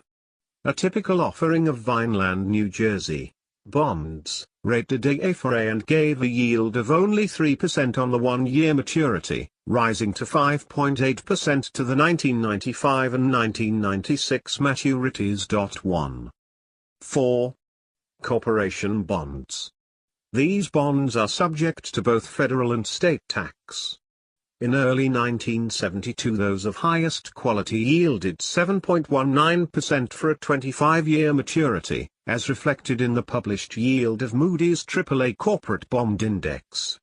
The so-called lower medium-grade issues, rated bar, returned 8.23% for long maturities. In each class shorter-term issues would yield somewhat less than longer-term obligations. Comment. The above summaries indicate that the average investor has several choices among high-grade bonds. Those in high-income tax brackets can undoubtedly obtain a better net yield from good tax-free issues than from taxable ones. For others the early 1972 range of taxable yield would seem to be from 5.00% on U.S. savings bonds, with their special options, to about 71.5% on high-grade corporate issues. Higher-yielding bond investments. By sacrificing quality, an investor can obtain a higher income return from his bonds. Long experience has demonstrated that the ordinary investor is wiser to keep away from such high-yield bonds. While, taken as a whole, they may work out somewhat better in terms of overall return than the first-quality issues, they expose the owner to too many individual risks of untoward developments, ranging from disquieting price declines to actual default. It is true that bargain opportunities occur fairly often in lower-grade bonds, but these require special study and skill to exploit successfully. Perhaps we should add here that the limits imposed by Congress on direct bond issues of the United States have produced at least two sorts of bargain opportunities for investors in the purchase of government-backed obligations. One is provided by the tax-exempt new housing issues, and the other by the recently created, taxable, new community debentures. An offering of new housing issues in July 1971 yielded as high as 5.8%, free from both federal and state taxes, while an issue of taxable, new community debentures sold in September 1971 yielded 7.60%. Both obligations have the full faith and credit of the United States government behind them and hence are safe without question. And, on a net basis, they yield considerably more than ordinary United States bonds. Savings deposits in lieu of bonds. An investor may now obtain as high an interest rate from a savings deposit in a commercial or savings bank, or from a bank certificate of deposit, as he can from a first-grade bond of short maturity. The interest rate on bank savings accounts may be lowered in the future, but under present conditions they are a suitable substitute for short-term bond investment by the individual. Convertible issues. These are discussed in Chapter 16. The price variability of bonds in general is treated in Chapter 8. The investor and market fluctuations. Call provisions. In previous editions we had a fairly long discussion of this aspect of bond financing, because it involved a serious but little noticed injustice to the investor. In the typical case, bonds were callable fairly soon after issuance, and at modest premiums, say 5%, above the issue price. This meant that during a period of wide fluctuations in the underlying interest rates, the investor had to bear the full brunt of unfavorable changes and was deprived of all but a meager participation in favorable ones. Example: our standard example has been the issue of American Gas and Electric 100-year 5% debentures, sold to the public at 101 in 1928. 4 years later, under near-panic conditions, the price of these good bonds fell to 621 halves, yielding 8%. By 1946, in a great reversal, bonds of this type could be sold to yield only 3%, and the 5% issue should have been quoted at close to 160. But at that point the company took advantage of the call provision and redeemed the issue at a mere 106. The call feature in these bond contracts was a thinly disguised instance of heads I win, tails you lose.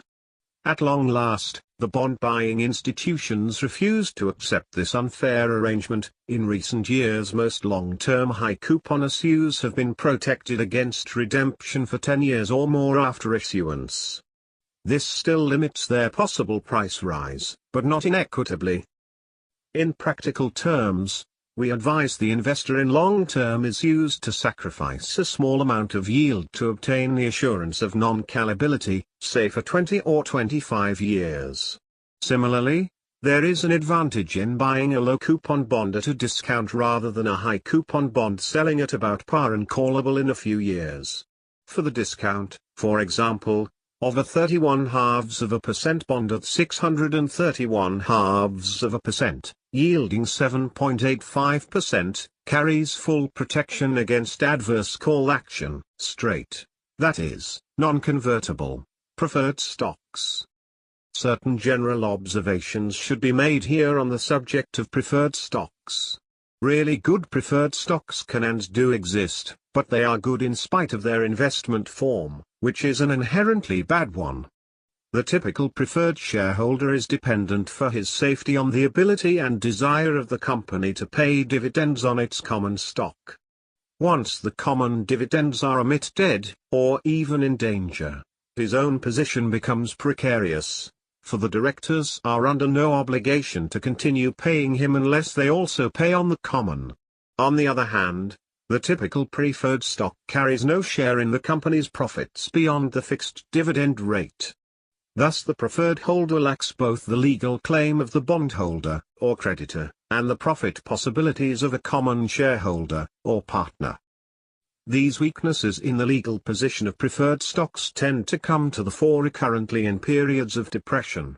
Only a small percentage of all preferred issues are so strongly entrenched as to maintain an unquestioned investment status through all vicissitudes. Experience teaches that the time to buy preferred stocks is when their price is unduly depressed by temporary adversity. At such times they may be well suited to the aggressive investor but too unconventional for the defensive investor. In other words, they should be bought on a bargain basis or not at all. We shall refer later to convertible and similarly privileged issues, which carry some special possibilities of profits. These are not ordinarily selected for a conservative portfolio.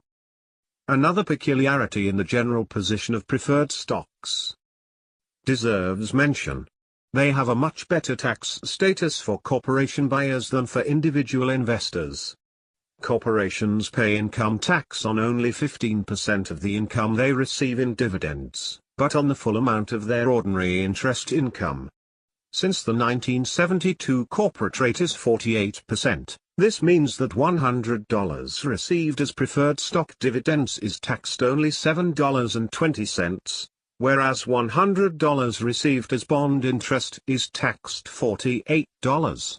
On the other hand, individual investors pay exactly the same tax on preferred stock investments as on bond interest, except for a recent minor exemption. Thus, in strict logic, all investment-grade preferred stocks should be bought by corporations, just as all tax-exempt bonds should be bought by investors who pay income tax. Security forms. The bond form and the preferred stock form, as hitherto discussed, are well understood and relatively simple matters. A bondholder is entitled to receive fixed interest and payment of principal on a definite date. The owner of a preferred stock is entitled to a fixed dividend, and no more, which must be paid before any common dividend. His principal value does not come due on any specified date. The dividend may be cumulative or non-cumulative. He may or may not have a vote. The above describes the standard provisions and, no doubt, the majority of bond and preferred issues, but there are innumerable departures from these forms. The best-known types are convertible and similar issues, and income bonds. In the latter type, interest does not have to be paid unless it is earned by the company. Unpaid interest may accumulate as a charge against future earnings, but the period is often limited to 3 years. Income bonds should be used by corporations much more extensively than they are. Their avoidance apparently arises from a mere accident of economic history, namely, that they were first employed in quantity in connection with railroad reorganizations, and hence they have been associated from the start with financial weakness and poor investment status. But the form itself has several practical advantages, especially in comparison with and in substitution for the numerous, convertible, preferred stock issues of recent years. Chief of these is the deductibility of the interest paid from the company's taxable income, which in effect cuts the cost of that form of capital in half. From the investor's standpoint, it is probably best for him in most cases that he should have 1. An unconditional right to receive interest payments when they are earned by the company, and 2. A right to other forms of protection than bankruptcy proceedings if interest is not earned and paid. The terms of income bonds can be tailored to the advantage of both the borrower and the lender in the manner best suited to both. Conversion privileges can, of course, be included. The acceptance by everybody of the inherently weak preferred stock form and the rejection of the stronger income bond form is a fascinating illustration of the way in which traditional institutions and habits often tend to persist on Wall Street despite new conditions calling for a fresh point of view. With every new wave of optimism or pessimism, we are ready to abandon history and time-tested principles, but we cling tenaciously and unquestioningly to our prejudices. Chapter 5. The Defensive Investor and Common Stocks. Investment Merits of Common Stocks. In our first edition, 1949, we found it necessary at this point to insert a long exposition of the case for including a substantial common stock component in all investment portfolios. Common stocks were generally viewed as highly speculative and therefore unsafe. They had declined fairly substantially from the high levels of 1946, but instead of attracting investors to them because of their reasonable prices, this fall had had the opposite effect of undermining confidence in equity securities. We have commented on the converse situation that has developed in the ensuing 20 years, whereby the big advance in stock prices made them appear safe and profitable investments at record high levels which might actually carry with them a considerable degree of risk. The argument we made for common stocks in 1949 turned on 2 main points. The first was that they had offered a considerable degree of protection against the erosion of the investor's dollar caused by inflation, whereas bonds offered no protection at all. The second advantage of common stocks lay in their higher average return to investors over the years.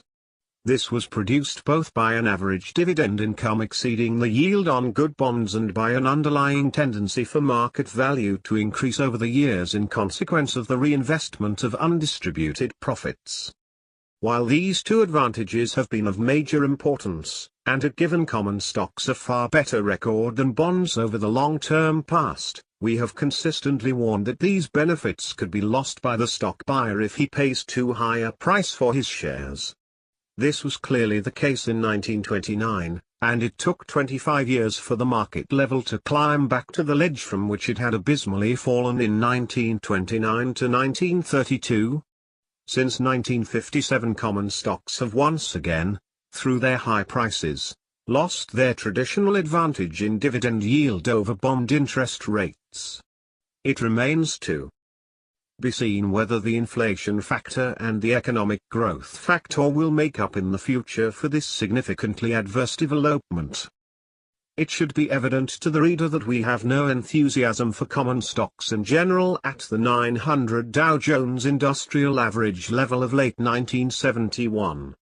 For reasons already given, we feel that the defensive investor cannot afford to be without an appreciable proportion of common stocks in his portfolio, even if he must regard them as the lesser of two evils, the greater being the risks attached to an all-bond holding. Rules for the common stock component. The selection of common stocks for the portfolio of the defensive investor should be a relatively simple matter. Here we would suggest 4 rules to be followed. 1. There should be adequate though not excessive diversification. This might mean a minimum of 10 different issues and a maximum of about 30. 2. Each company selected should be large, prominent, and conservatively financed. Indefinite as these adjectives must be, their general sense is clear. Observations on this point are added at the end of the chapter. 3. Each company should have a long record of continuous dividend payments. All the issues in the Dow Jones Industrial Average met this dividend requirement in 1971. To be specific on this point, we would suggest the requirement of continuous dividend payments beginning at least in 1950. 4.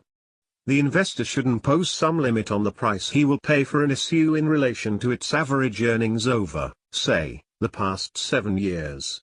We suggest that this limit be set at 25 times such average earnings, and not more than 20 times those of the last 12-month period. But such a restriction would eliminate nearly all the strongest and most popular companies from the portfolio. In particular, it would ban virtually the entire category of growth stocks, which have for some years past been the favorites of both speculators and institutional investors. We must give our reasons for proposing so drastic an exclusion. Growth stocks and the defensive investor. The term growth stock is applied to one which has increased its per share earnings in the past at well above the rate for common stocks generally and is expected to continue to do so in the future. Some authorities would say that a true growth stock should be expected at least to double its per share earnings in 10 years, that is, to increase them at a compounded annual rate of over 7.1%. Obviously, stocks of this kind are attractive to buy and to own, provided the price paid is not excessive. The problem lies there, of 116. Course, since growth stocks have long sold at high prices in relation to current earnings and at much higher multiples of their average profits over a past period. This has introduced a speculative element of considerable weight in the growth stock picture and has made successful operations in this field a far from simple matter. The leading growth issue has long been international business machines, and it has brought phenomenal rewards to those who bought it years ago and held on to it tenaciously. But we have already pointed out that this best of common stocks actually lost 50% of its market price in a 6 months decline during 1961 to 62 and nearly the same percentage in 1969 to 70.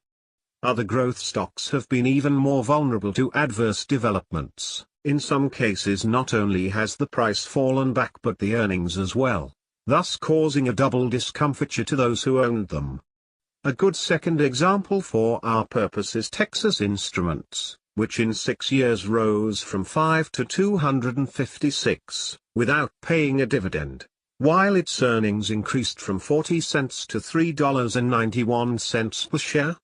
Note that the price advanced 5 times as fast as the profits.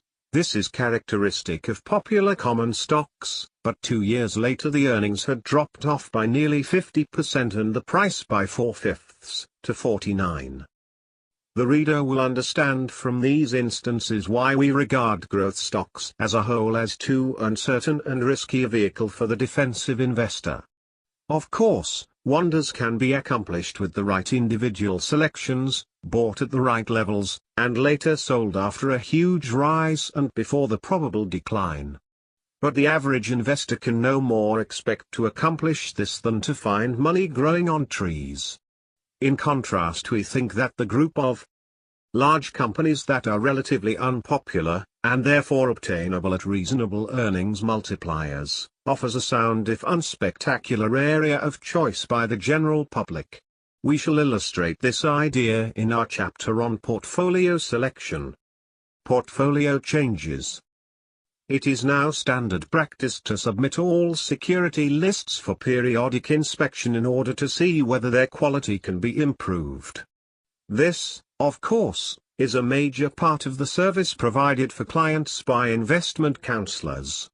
Nearly all brokerage houses are ready to make corresponding suggestions, without special fee, in return for the commission business involved. Some brokerage houses maintain investment services on a fee basis. Presumably our defensive investor should obtain, at least once a year, the same kind of advice regarding changes in his portfolio as he sought when his funds were first committed. Since he will have little expertness of his own on which to rely, it is essential that he entrust himself only to firms of the highest reputation, otherwise he may easily fall into incompetent or unscrupulous hands.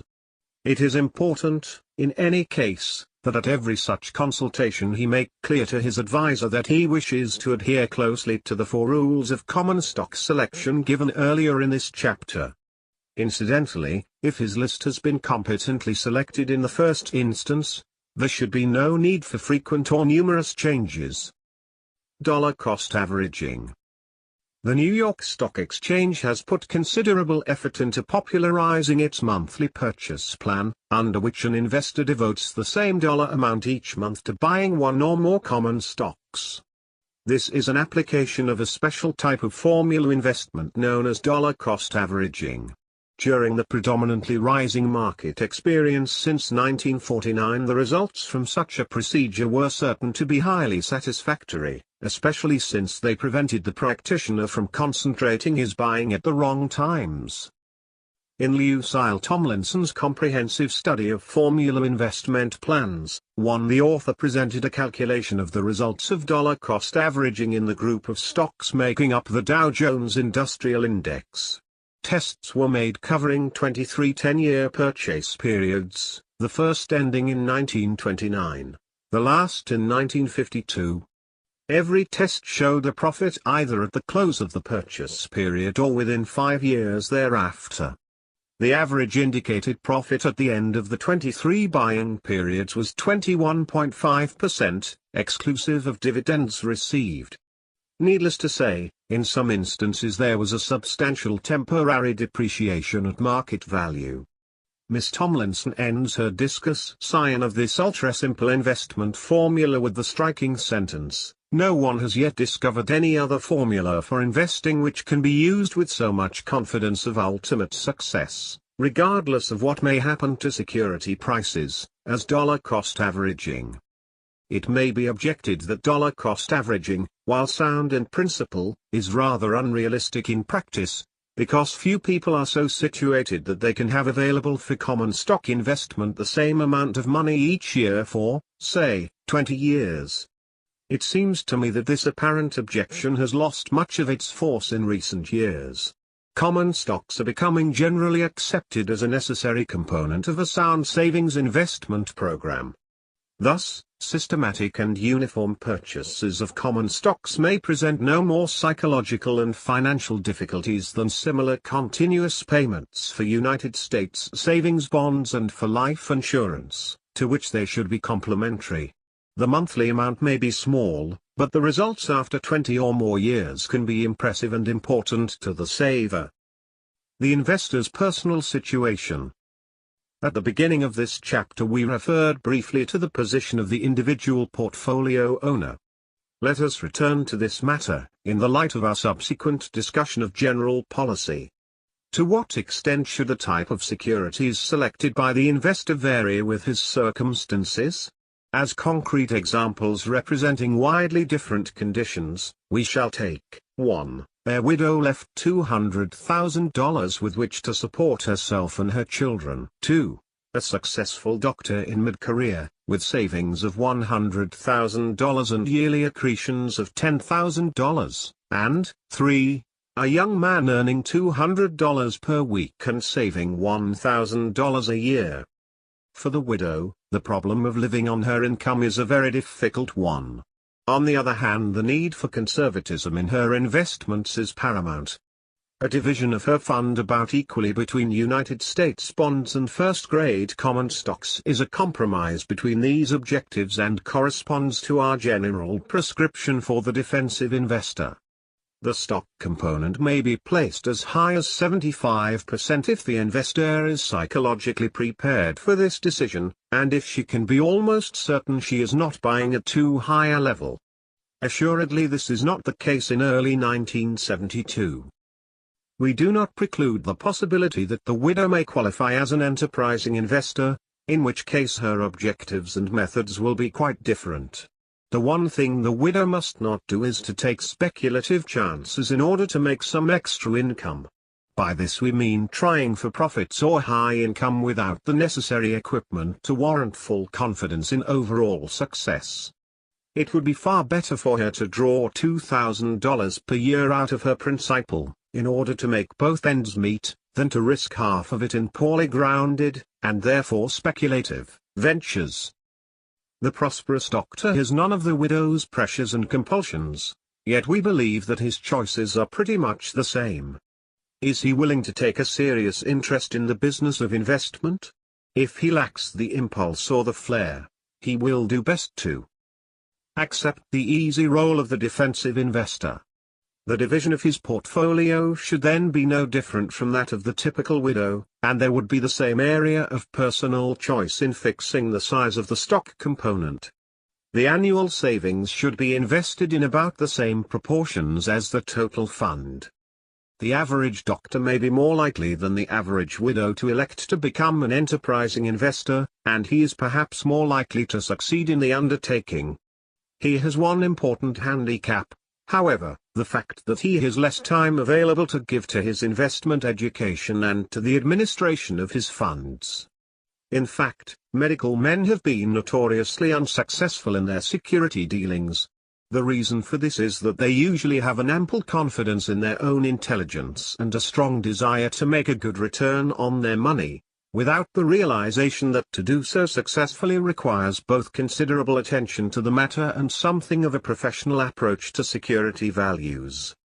Finally, the young man who saves $1,000 a year, and expects to do better gradually, finds himself with the same choices, though for still different reasons. Some of his savings should go automatically into Series E bonds. The balance is so modest that it seems hardly worthwhile for him to undergo a tough educational and temperamental discipline in order to qualify as an aggressive investor. Thus a simple resort to our standard program for the defensive investor would be at once the easiest and the most logical policy. Let us not ignore human nature at this point. Finance has a fascination for many bright young people with limited means. They would like to be both intelligent and enterprising in the placement of their savings, even though investment income is much less important to them than their salaries.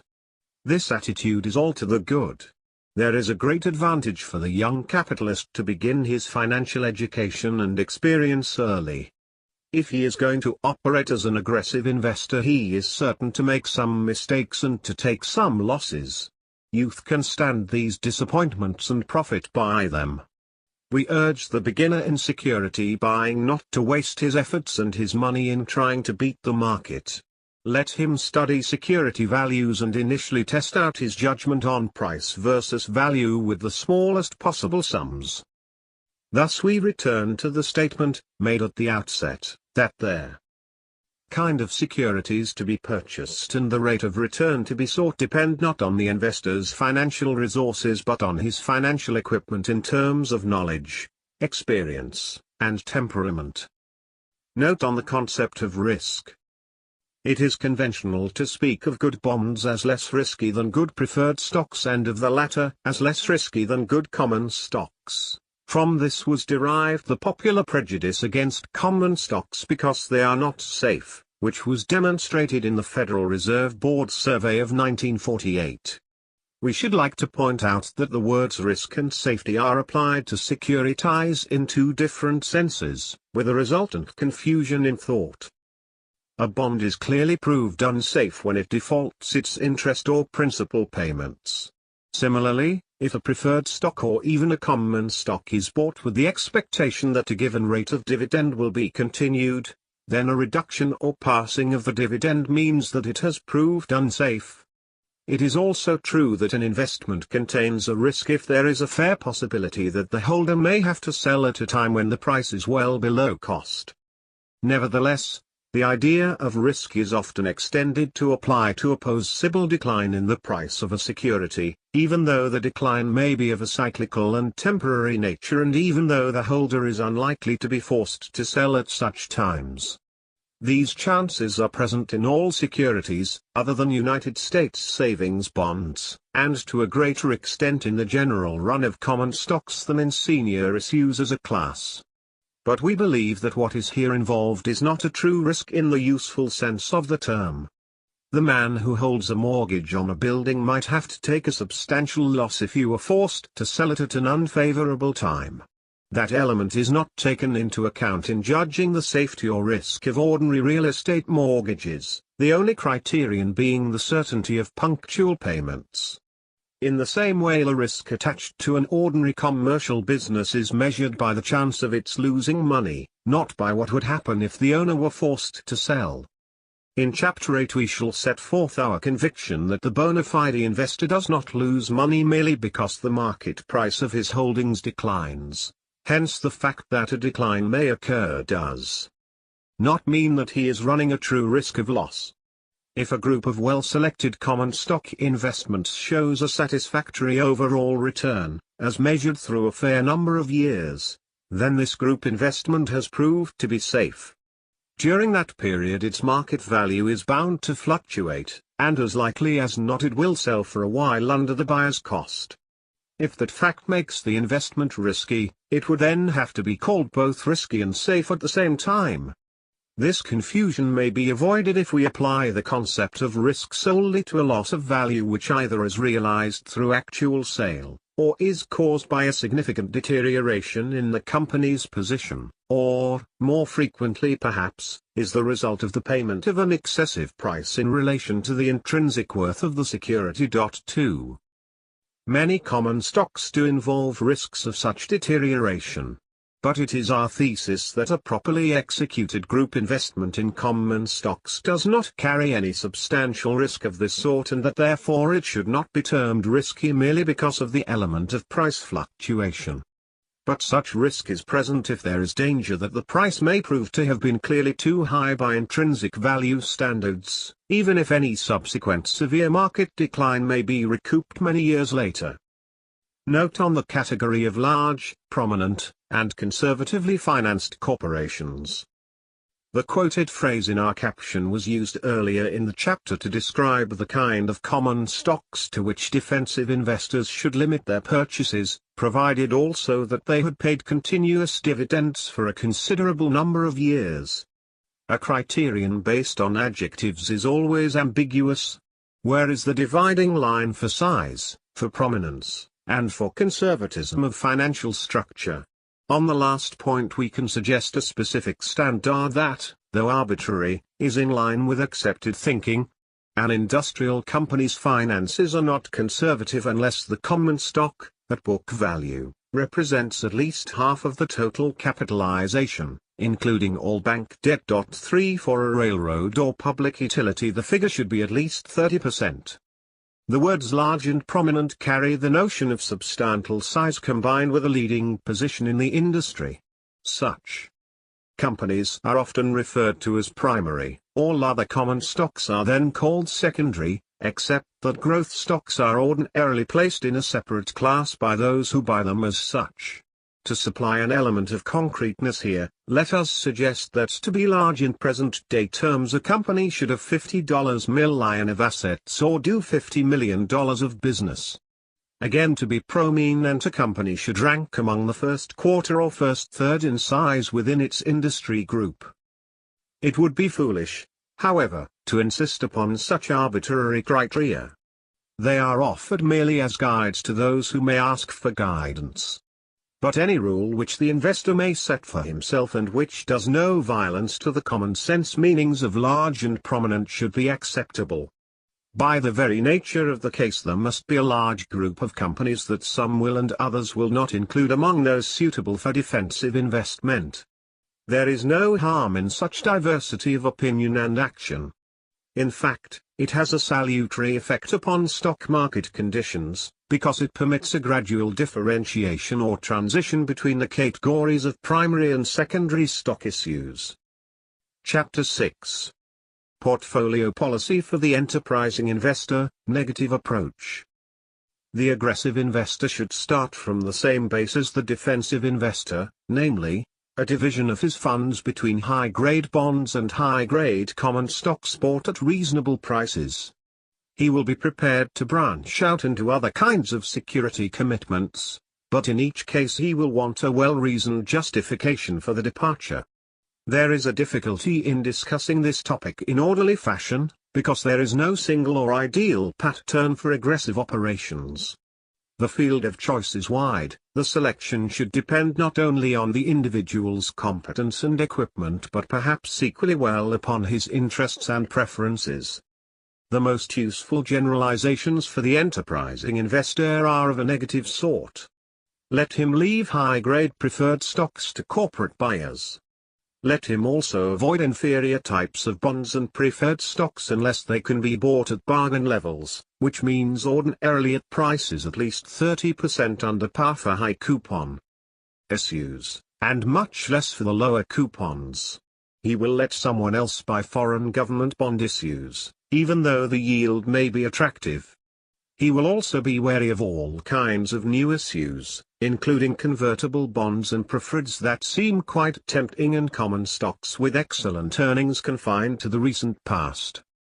For standard bond investments, the aggressive investor would do well to follow the pattern suggested to his defensive confrère, and make his choice between high-grade taxable issues, which can now be selected to yield about 71/4%, and good quality tax-free bonds, which yield up to 5.30% on longer maturities. Second-grade bonds and preferred stocks. Since in late 1971 it is possible to find first-rate corporate bonds to yield 71/4%, and even more, it would not make much sense to buy second-grade issues merely for the higher return they offer. In fact, corporations with relatively poor credit standing have found it virtually impossible to sell straight bonds, that is, non-convertibles, to the public in the past 2 years. Hence their debt financing has been done by the sale of convertible bonds, or bonds with warrants attached, which place them in a separate category. It follows that virtually all the non-convertible bonds of inferior rating represent older issues which are selling at a large discount.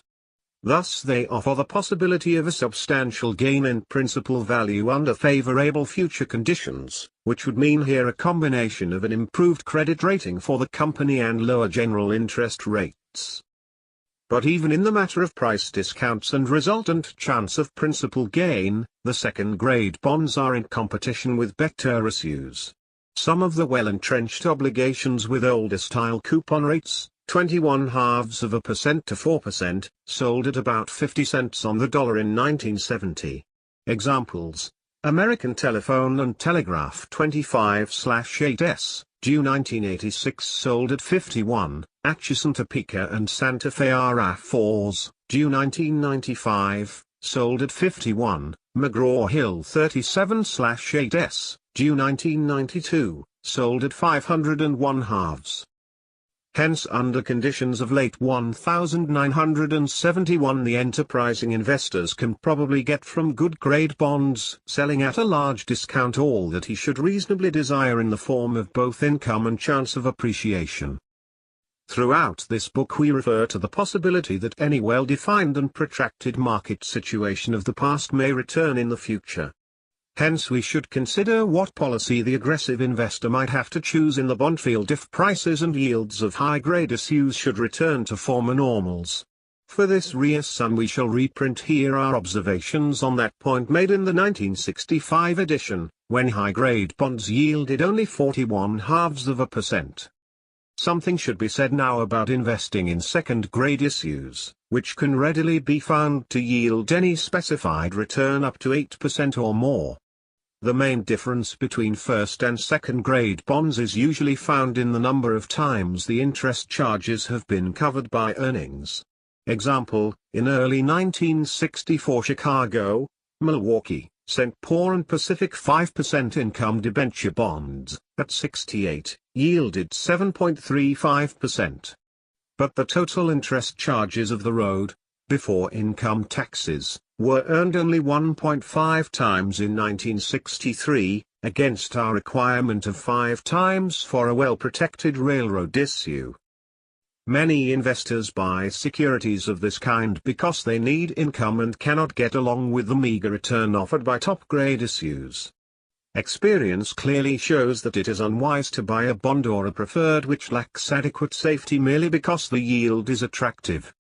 Here the word merely implies that the issue is not selling at a large discount and thus does not offer an opportunity for a substantial gain in principal value where such securities are bought at full prices, that is, not many points under 100. The chances are very great that at some future time the holder will see much lower quotations.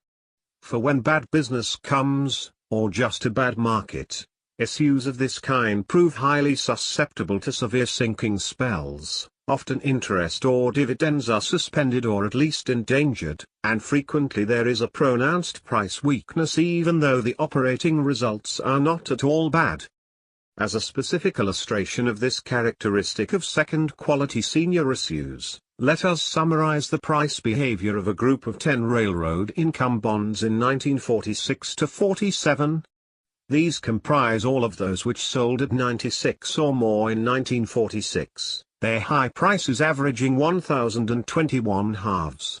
By the following year the group had registered low prices averaging only 68, a loss of 1/3 of the market value in a very short time. Peculiarly enough, the railroads of the country were showing much better earnings in 1947 than in 1946. Hence the drastic price decline ran counter to the business picture and was a reflection of the sell-off in the general market. But it should be pointed out that the shrinkage in these income bonds was proportionately larger than that in the common stocks in the Dow Jones Industrial List, about 23%. Obviously the purchaser of these bonds at a cost above 100 could not have expected to participate to any extent in a further rise in the securities market. The only attractive feature was the income yield, averaging about 4.25%, against 2.50% for first-grade bonds, an advantage of 1.75% in annual income. Yet the sequel showed all too soon and too plainly that for the minor advantage in annual income the buyer of these second-grade bonds was risking the loss of a substantial part of his principal. The above example permits us to pay our respects to the popular fallacy that goes under the sobriquet of a businessman's investment. That involves the purchase of a security showing a larger yield than is obtainable on a high-grade issue and carrying a correspondingly greater risk. It is bad business to accept an acknowledged possibility of a loss of principal in exchange for a mere 1 or 2% of additional yearly income. If you are willing to assume some risk, you should be certain that you can realize a really substantial gain in principal value if things go well.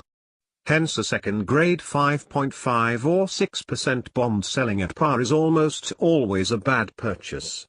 The same issue at 70 might make more sense, and if you are patient you will probably be able to buy it at that level.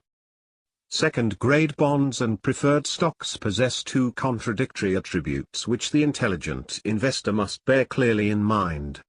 Nearly all suffer severe sinking spells in bad markets. On the other hand, a large proportion recover their position when favorable conditions return, and these ultimately work out all right. This is true even of cumulative, preferred stocks that failed to pay dividends for many years. There were a number of such issues in the early 1940s, as a consequence of the long depression of the 1930s. During the post-war boom period of 1945 to 1947, many of these large accumulations were paid off either in cash or in new securities, and the principal was often discharged as well. As a result, large profits were made by people who, a few years previously, had bought these issues when they were friendless and sold at low prices. 2. It may well be true that, in an overall accounting, the higher yields obtainable on second-grade senior issues will prove to have offset those principal losses that were irrecoverable. In other words, an investor who bought all such issues at their offering prices might conceivably fare as well, in the long run, as one who limited himself to first-quality securities, or even somewhat better. 3. But for practical purposes the question is largely irrelevant. Regardless of the outcome, the buyer of second-grade issues at full prices will be worried and discommoded when their price declines precipitately. Furthermore, he cannot buy enough issues to assure an average result, nor is he in a position to set aside a portion of his larger income to offset or amortize those principal losses which prove to be permanent. Finally, it is mere common sense to abstain from buying securities at around 100 if long experience indicates that they can probably be bought at 70 or less in the next weak market. Foreign government bonds. All investors with even small experience know that foreign bonds, as a whole, have had a bad investment history since 1914. This was inevitable in the light of 2 world wars and an intervening world depression of unexampled depth. Yet every few years market conditions are sufficiently favorable to permit the sale of some new foreign issues at a price of about par. This phenomenon tells us a good deal about the working of the average investor's mind, and not only in the field of bonds. We have no concrete reason to be concerned about the future history of well-regarded foreign bonds such as those of Australia or Norway. But we do know that, if and when trouble should come, the owner of foreign obligations has no legal or other means of enforcing his claim. Those who bought Republic of Cuba 41/2s as high as 117 in 1953 saw them default their interest and then sell as low as 20 cents on the dollar in 1963. The New York Stock Exchange bond list in that year also included Belgian Congo 51/4s at 36, Greek 7s at 30, and various issues of Poland as low as 7. How many readers have any idea of the repeated vicissitudes of the 8% bonds of Czechoslovakia, since they were first offered in this country in 1922 at 961 halves? They advanced to 112 in 1928, declined to 673 fourths in 1932, recovered to 106 in 1936, collapsed to 6 in 1939, recovered, unbelievably, to 117 in 1946, fell promptly to 35 in 1948, and sold as low as 8 in 1970. Years ago an argument of sorts was made for the purchase of foreign bonds here on the grounds that a rich creditor nation such as ours was under moral obligation to lend abroad. Time, which brings so many revenges, now finds us dealing with an intractable balance of payments problem of our own, part of which is ascribable to the large-scale purchase of foreign bonds by American investors seeking a small advantage in yield. For many years past we have questioned the inherent attractiveness of such investments from the standpoint of the buyer. Perhaps we should add now that the latter would benefit both his country and himself if he declined these opportunities. New issues generally. It might seem ill-advised to attempt any broad statements about new issues as a class, since they cover the widest possible range of quality and attractiveness. Certainly there will be exceptions to any suggested rule. Our one recommendation is that all investors should be wary of new issues, which means, simply, that these should be subjected to careful examination and unusually severe tests before they are purchased. There are two reasons for this double caveat. The first is that new issues have special salesmanship behind them, which calls therefore for a special degree of sales resistance. The second is that most new issues are sold under favorable market conditions, which means favorable for the seller and consequently less favorable for the buyer. The effect of these considerations becomes steadily more important as we go down the scale from the highest quality bonds through second-grade senior issues to common stock flotations at the bottom. A tremendous amount of financing, consisting of the repayment of existing bonds at call price and their replacement by new issues with lower coupons, was done in the past. Most of this was in the category of high-grade bonds and preferred stocks. The buyers were largely financial institutions, amply qualified to protect their interests. Hence these offerings were carefully priced to meet the going rate for comparable issues, and high-powered salesmanship had little effect on the outcome. As interest rates fell lower and lower, the buyers finally came to pay too high a price for these issues, and many of them later declined appreciably in the market. This is one aspect of the general tendency to sell new securities of all types when conditions are most favorable to the issuer, but in the case of first-quality issues the ill effects to the purchaser are likely to be unpleasant rather than serious. The situation proves somewhat different when we study the lower-grade bonds and preferred stocks sold during the 1945–46 and 1960–61 periods. Here the effect of the selling effort is more apparent, because most of these issues were probably placed with individual and inexpert investors. It was characteristic of these offerings that they did not make an adequate showing when judged by the performance of the companies over a sufficient number of years. They did look safe enough, for the most part, if it could be assumed that the recent earnings would continue without a serious setback. The investment bankers who brought out these issues presumably accepted this assumption, and their salesmen had little difficulty in persuading themselves and their customers to a like effect. Nevertheless, it was an unsound approach to investment, and one likely to prove costly. Bull market periods are usually characterized by the transformation of a large number of privately owned businesses into companies with quoted shares. This was the case in 1945–46 and again beginning in 1960. The process then reached extraordinary proportions until brought to a catastrophic close in May 1962. After the usual swearing-off period of several years, the whole tragicomedy was repeated, step by step, in 1967 to 1969. New common stock offerings. The following paragraphs are reproduced unchanged from the 1959 edition, with comment added. Common stock financing takes two different forms. In the case of companies already listed, additional shares are offered pro rata to the existing stockholders. The subscription price is set below the current market, and the rights to subscribe have an initial money value. The sale of the new shares is almost always underwritten by one or more investment banking houses, but it is the general hope and expectation that all the new shares will be taken by the exercise of the subscription rights. Thus the sale of additional common stock of listed companies does not ordinarily call for active selling effort on the part of distributing firms. The second type is the placement with the public of common stock of what were formerly privately owned enterprises. Most of this stock is sold for the account of the controlling interests to enable them to cash in on a favorable market and to diversify their own finances.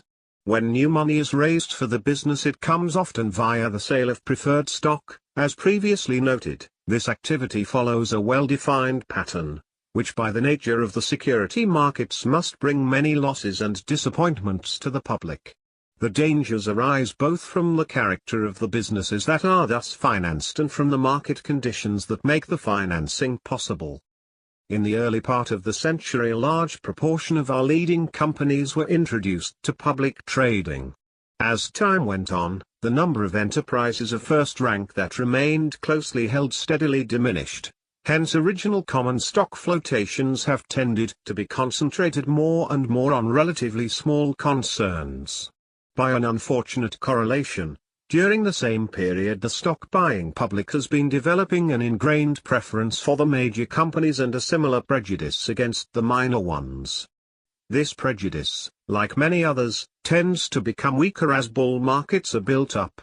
The large and quick profits shown by common stocks as a whole are sufficient to dull the public's critical faculty, just as they sharpen its acquisitive instinct. During these periods, also, quite a number of privately owned concerns can be found that are enjoying excellent results, although most of these would not present too impressive a record if the figures were carried back, say, 10 years or more. When these factors are put together, the following consequences emerge. Somewhere in the middle of the bull market the first common stock flotations make their appearance. These are priced not unattractively, and some large profits are made by the buyers of the early issues. As the market rise continues, this brand of financing grows more frequent, the quality of the companies becomes steadily poorer, the prices asked and obtained verge on the exorbitant. One fairly dependable sign of the approaching end of a bull swing is the fact that new common stocks of small and nondescript companies are offered at prices somewhat higher than the current level for many medium-sized companies with a long market history. It should be added that very little of this common stock financing is ordinarily done by banking houses of prime size and reputation. The heedlessness of the public and the willingness of selling organizations to sell whatever may be profitably sold can have only one result: price collapse. In many cases the new issues lose 75% and more of their offering price. The situation is worsened by the aforementioned fact that, at bottom, the public has a real aversion to the very kind of small issue that it bought so readily in its careless moments. Many of these issues fall, proportionately, as much below their true value as they formerly sold above it. An elementary requirement for the intelligent investor is an ability to resist the blandishments of salesmen offering new common stock issues during bull markets. Even if one or two can be found that can pass severe tests of quality and value, it is probably bad policy to get mixed up in this sort of business. Of course the salesman will point to many such issues which have had good-sized market advances, including some that go up spectacularly the very day they are sold. But all this is part of the speculative atmosphere. It is easy money. For every dollar you make in this way you will be lucky if you end up by losing only 2. Some of these issues may prove excellent buys, a few years later, when nobody wants them and they can be had at a small fraction of their true worth. In the 1965 edition we continued our discussion of this subject as follows. While the broader aspects of the stock market's behavior since 1949 have not lent themselves well to analysis based on long experience, the development of new common stock flotations proceeded exactly in accordance with ancient prescription. It is doubtful whether we ever before had so many new issues offered, of such low quality, and with such extreme price collapses, as we experienced in 1960 to 1962.4. The ability of the stock market as a whole to disengage itself rapidly from that disaster is indeed an extraordinary phenomenon, bringing back long-buried memories of the similar invulnerability it showed to the great Florida real estate collapse in 1925. Must there be a return of the new stock offering madness before the present bull market can come to its definitive close? Who knows? But we do know that an intelligent investor will not forget what happened in 1962 and will let others make the next batch of quick profits in this area and experience the consequent harrowing losses. We followed these paragraphs in the 1965 edition by citing a horrible example, namely, the sale of stock of Vechain Maintenance Company at $9 in November 1961. In typical fashion the shares promptly advanced to $15. The next year they fell to 23/8, and in 1964 to 7/8. The later history of this company was on the extraordinary side, and illustrates some of the strange metamorphoses that have taken place in American business, great and small, in recent years. The curious reader will find the older and newer history of this enterprise in Appendix 5.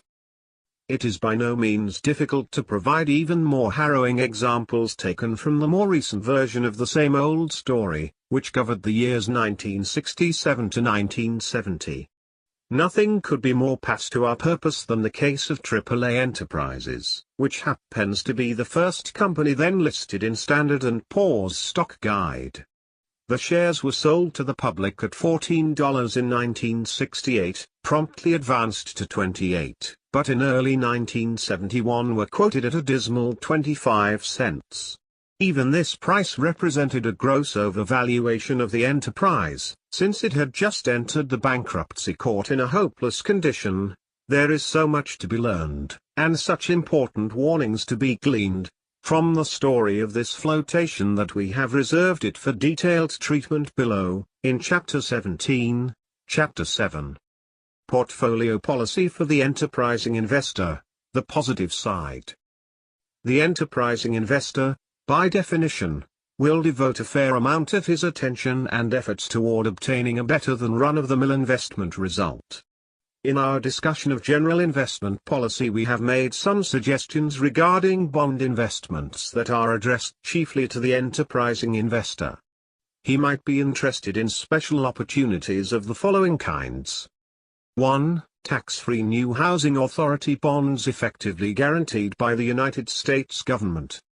2. Taxable but high-yielding new community bonds, also guaranteed by the United States government. 3. Tax-free industrial bonds issued by municipalities, but serviced by lease payments made by strong corporations. References have been made to these unusual types of bond issues in Chapter 4. At the other end of the spectrum there may be lower quality bonds obtainable at such low prices as to constitute true bargain opportunities. But these would belong in the special situation area, where no true distinction exists between bonds and common stocks. Operations in common stocks. The activities specially characteristic of the enterprising investor in the common stock field may be classified under 4 heads. 1. Buying in low markets and selling in high markets. 2. Buying carefully chosen growth stocks. 3. Buying bargain issues of various types. 4. Buying into special situations. General market policy, formula timing. We reserve for the next chapter our discussion of the possibilities and limitations of a policy of entering the market when it is depressed and selling out in the advanced stages of a boom. For many years in the past this bright idea appeared both simple and feasible, at least from first inspection of a market chart covering its periodic fluctuations. We have already admitted ruefully that the market's action in the past 20 years has not lent itself to operations of this sort on any mathematical basis. The fluctuations that have taken place, while not inconsiderable in extent, would have required a special talent or feel for trading to take advantage of them. This is something quite different from the intelligence which we are assuming in our readers, and we must exclude operations based on such skill from our terms of reference. The 50-50 plan, which we proposed to the defensive investor and described on p. 90, is about the best specific or automatic formula we can recommend to all investors under the conditions of 1972. But we have retained a broad leeway between the 25% minimum and the 75% maximum in common stocks, which we allow to those investors who have strong convictions about either the danger or the attractiveness of the general market level. Some 20 years ago it was possible to discuss in great detail a number of clear-cut formulas for varying the percentage held in common stocks, with confidence that these plans had practical utility. The times seem to have passed such approaches by, and there would be little point in trying to determine new levels for buying and selling out of the market patterns since 1949. That is too short a period to furnish any reliable guide to the future. Growth stock approach. Every investor would like to select the stocks of companies that will do better than the average over a period of years. A growth stock may be defined as one that has done this in the past and is expected to do so in the future. Thus it seems only logical that the intelligent investor should concentrate upon the selection of growth stocks. Actually, the matter is more complicated, as we shall try to show. It is a mere statistical chore to identify companies that have outperformed the averages in the past. The investor can obtain a list of 50 or 100 such enterprises from his broker. Why, then, should he not merely pick out the 15 or 20 most likely looking issues of this group and lo, he has a guaranteed successful stock portfolio? There are two catches to this simple idea. The first is that common stocks with good records and apparently good prospects sell at correspondingly high prices. The investor may be right in his judgment of their prospects and still not fare particularly well, merely because he has paid in full, and perhaps overpaid, for the expected prosperity. The second is that his judgment as to the future may prove wrong. Unusually rapid growth cannot keep up forever. When a company has already registered a brilliant expansion, its very increase in size makes a repetition of its achievement more difficult. At some point the growth curve flattens out, and in many cases it turns downward. It is obvious that if one confines himself to a few chosen instances, based on hindsight, he could demonstrate that fortunes can readily be either made or lost in the growth stock field. How can one judge fairly of the overall results obtainable here? We think that reasonably sound conclusions can be drawn from a study of the results achieved by the investment funds specializing in the growth stock approach. The authoritative manual entitled Investment Companies, published annually by Arthur Wiesenberger & Company, members of the New York Stock Exchange, computes the annual performance of some 120 such growth funds over a period of years. Of these, 45 have records covering 10 years or more. The average overall gain for these companies, unweighted for size of fund, works out at 108% for the decade 1961 to 1970. Compared with 105% for the S&P Composite and 83% for the Dow Jones Industrial Average. 3 In the 2 years 1969 and 1970, the majority of the 126 growth funds did worse than either index. Similar results were found in our earlier studies. The implication here is that no outstanding rewards came from diversified investment in growth companies as compared with that in common stocks generally. There is no reason at all for thinking that the average intelligent investor, even with much devoted effort, can derive better results over the years from the purchase of growth stocks than the investment companies specializing in this area. Surely these organizations have more brains and better research facilities at their disposal than you do. Consequently, we should advise against the usual type of growth stock commitment for the enterprising investor. This is one in which the excellent prospects are fully recognized in the market and already reflected in a current price-earnings ratio of, say, higher than 20. For the defensive investor we suggested an upper limit of purchase price at 25 times average earnings of the past 7 years. The two criteria would be about equivalent in most cases. 160. The striking thing about growth stocks as a class is their tendency toward wide swings in market price. This is true of the largest and longest established companies, such as General Electric and International Business Machines, and even more so of newer and smaller successful companies. They illustrate our thesis that the main characteristic of the stock market since 1949 has been the injection of a highly speculative element into the shares of companies which have scored the most brilliant successes, and which themselves would be entitled to a high investment rating. Their credit standing is of the best, and they pay the lowest interest rates on their borrowings. The investment caliber of such a company may not change over a long span of years, but the risk characteristics of its stock will depend on what happens to it in the stock market.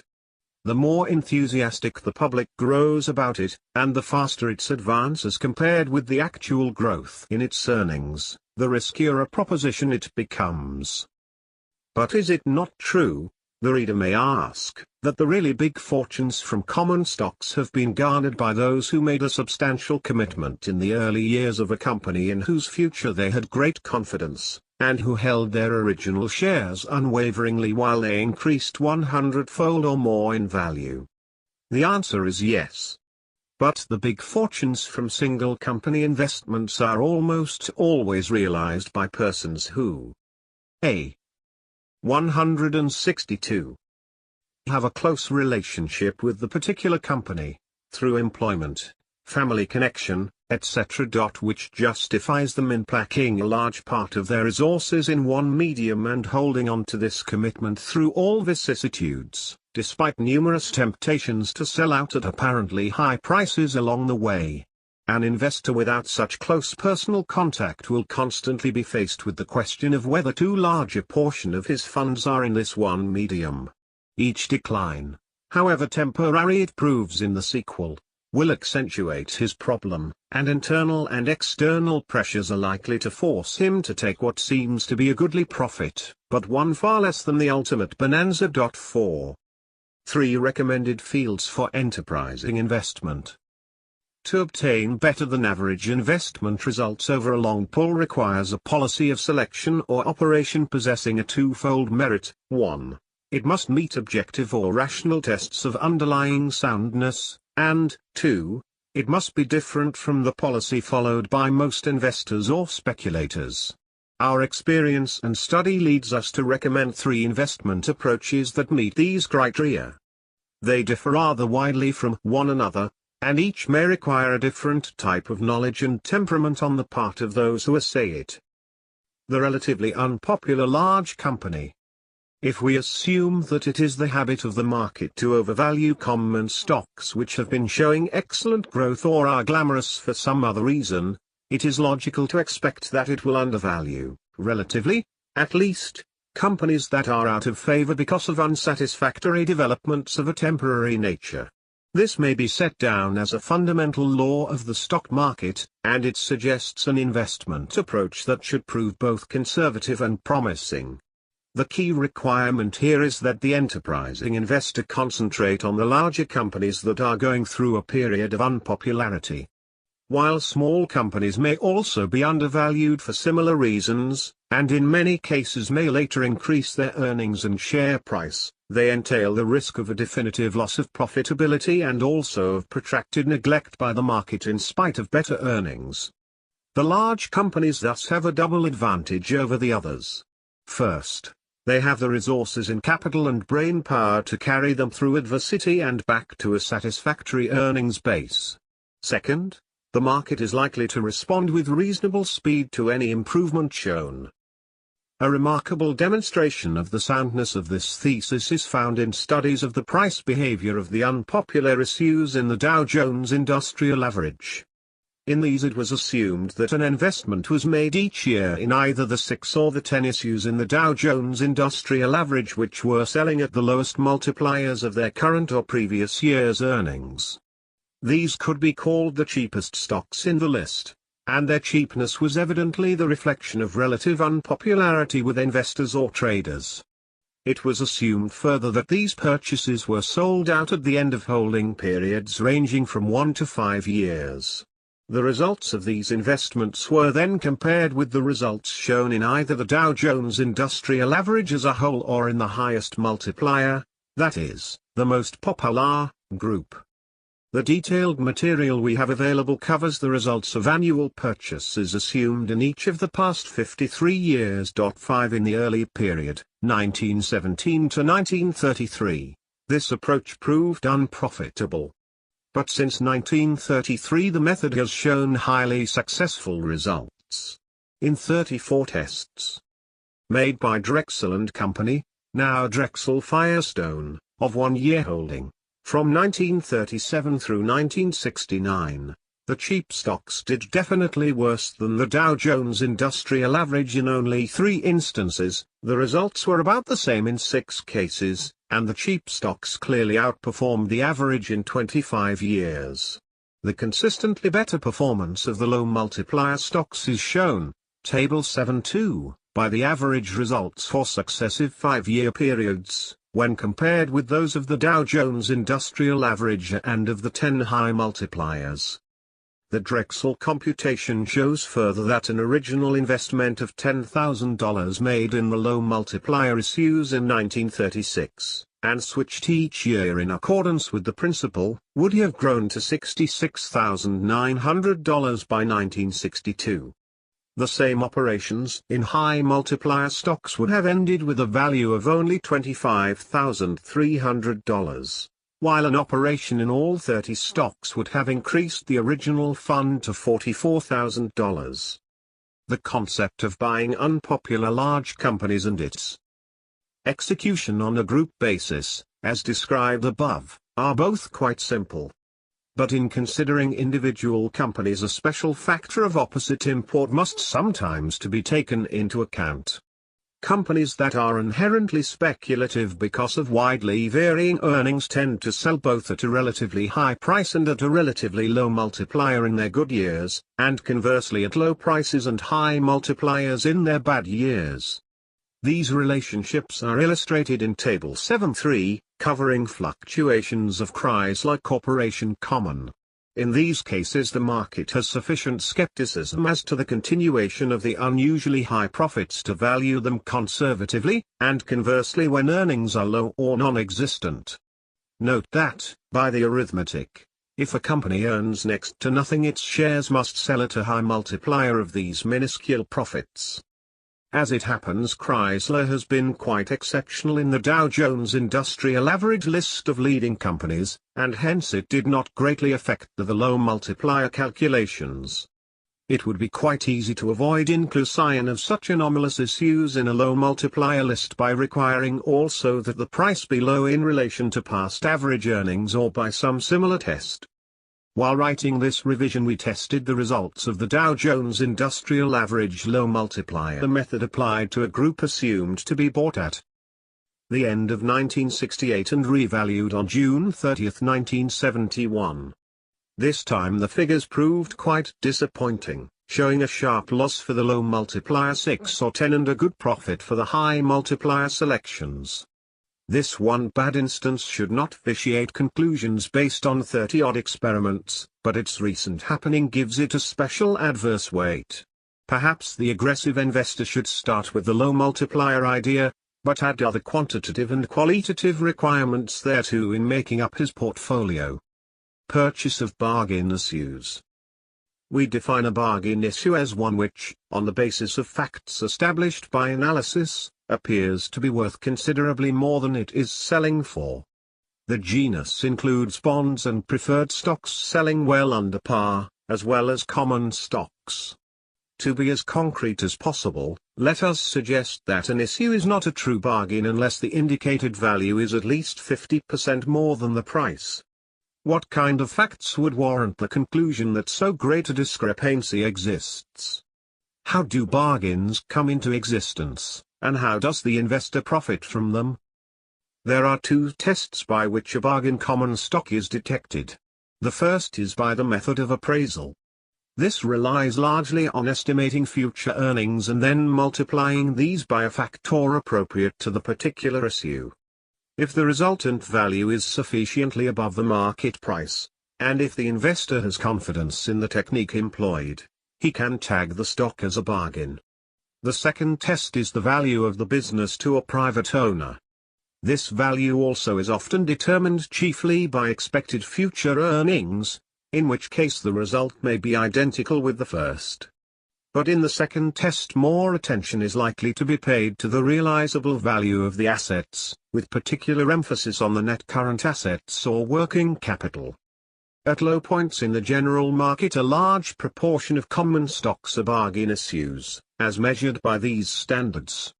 A typical example was General Motors when it sold at less than 30 in 1941, equivalent to only 5 for the 1971 shares. It had been earning in excess of $4 and paying $3.50, or more, in dividends. It is true that current earnings and the immediate prospects may both be poor, but a level-headed appraisal of average future conditions would indicate values far above ruling prices. Thus the wisdom of having courage in depressed markets is vindicated not only by the voice of experience but also by application of plausible techniques of value analysis. The same vagaries of the marketplace that recurrently establish a bargain condition in the general list account for the existence of many individual bargains at almost all market levels. The market is fond of making mountains out of molehills and exaggerating ordinary vicissitudes into major setbacks. Even a mere lack of interest or enthusiasm may impel a price decline to absurdly low levels. Thus we have what appear to be two major sources of undervaluation: 1, currently disappointing results, and 2, protracted neglect or unpopularity. However, neither of these causes, if considered by itself alone, can be relied on as a guide to successful common stock investment. How can we be sure that the currently disappointing results are indeed going to be only temporary? True, we can supply excellent examples of that happening. The steel stocks used to be famous for their cyclical quality, and the shrewd buyer could acquire them at low prices when earnings were low and sell them out in boom years at a fine profit. A spectacular example is supplied by Chrysler Corporation, as shown by the data in Table 7.3. If this were the standard behavior of stocks with fluctuating earnings, then making profits in the stock market would be an easy matter. Unfortunately, we could cite many examples of declines in earnings and price which were not followed automatically by a handsome recovery of both. One such was Anaconda Wire and Cable, which had large earnings up to 1956, with a high price of $85 in that year. The earnings then declined irregularly for 6 years, the price fell to 231 halves in 1962, and the following year it was taken over by its parent enterprise, Anaconda Corporation, at the equivalent of only 33. The many experiences of this type suggest that the investor would need more than a mere falling off in both earnings and price to give him a sound basis for purchase. He should require an indication of at least reasonable stability of earnings over the past decade or more, that is, no year of earnings deficit, plus sufficient size and financial strength to meet possible setbacks in the future. The ideal combination here is thus that of a large and prominent company selling both well below its past average price and its past average price, earnings multiplier. This would no doubt have ruled out most of the profitable opportunities in companies such as Chrysler, since their low price years are generally accompanied by high price earnings ratios. But let us assure reader now, and no doubt we shall do it again, that there is a world of difference between hindsight profits and real money profits. We doubt seriously whether the Chrysler type of roller coaster is a suitable medium for operations by our enterprising investor. We have mentioned protracted neglect or unpopularity as a second cause of price declines to unduly low levels. A current case of this kind would appear to be National Presto Industries. In the bull market of 1968 it sold at a high of 45, which was only 8 times the $5.61 earnings for that year. The per share profits increased in both 1969 and 1970, but the price declined to only 21 in 1970. This was less than 4 times their record earnings in that year and less than its net current asset value. In March 1972 it was selling at 34, still only 51 halves times the last reported earnings, and at about its enlarged net current asset value. Another example of this type is provided currently by Standard Oil of California, a concern of major importance. In early 1972 it was selling at about the same price as 13 years before, say 56. Its earnings had been remarkably steady, with relatively small growth but with only one small decline over the entire period. Its book value was about equal to the market price. With this conservatively Favorable 1958 to 71 record. The company has never shown an average annual price as high as 15 times its current earnings. In early 1972 the price-earnings ratio was only about 10. A third cause for an unduly low price for a common stock may be the market's failure to recognize its true earnings picture. Our classic example here is Northern Pacific Railway, which in 1946 to 47 declined from 36 to 131 halves. The true earnings of the road in 1947 were close to $10 per share. The price of the stock was held down in great part by its $1 dividend. It was neglected also because much of its earnings power was concealed by accounting methods peculiar to railroads. The type of bargain issue that can be most readily identified is a common stock that sells for less than the company's net working capital alone, after deducting all prior obligations. This would mean that the buyer would pay nothing at all for the fixed assets, buildings, machinery, etc., or any goodwill items that might exist. Very few companies turn out to have an ultimate value less than the working capital alone, although scattered instances may be found.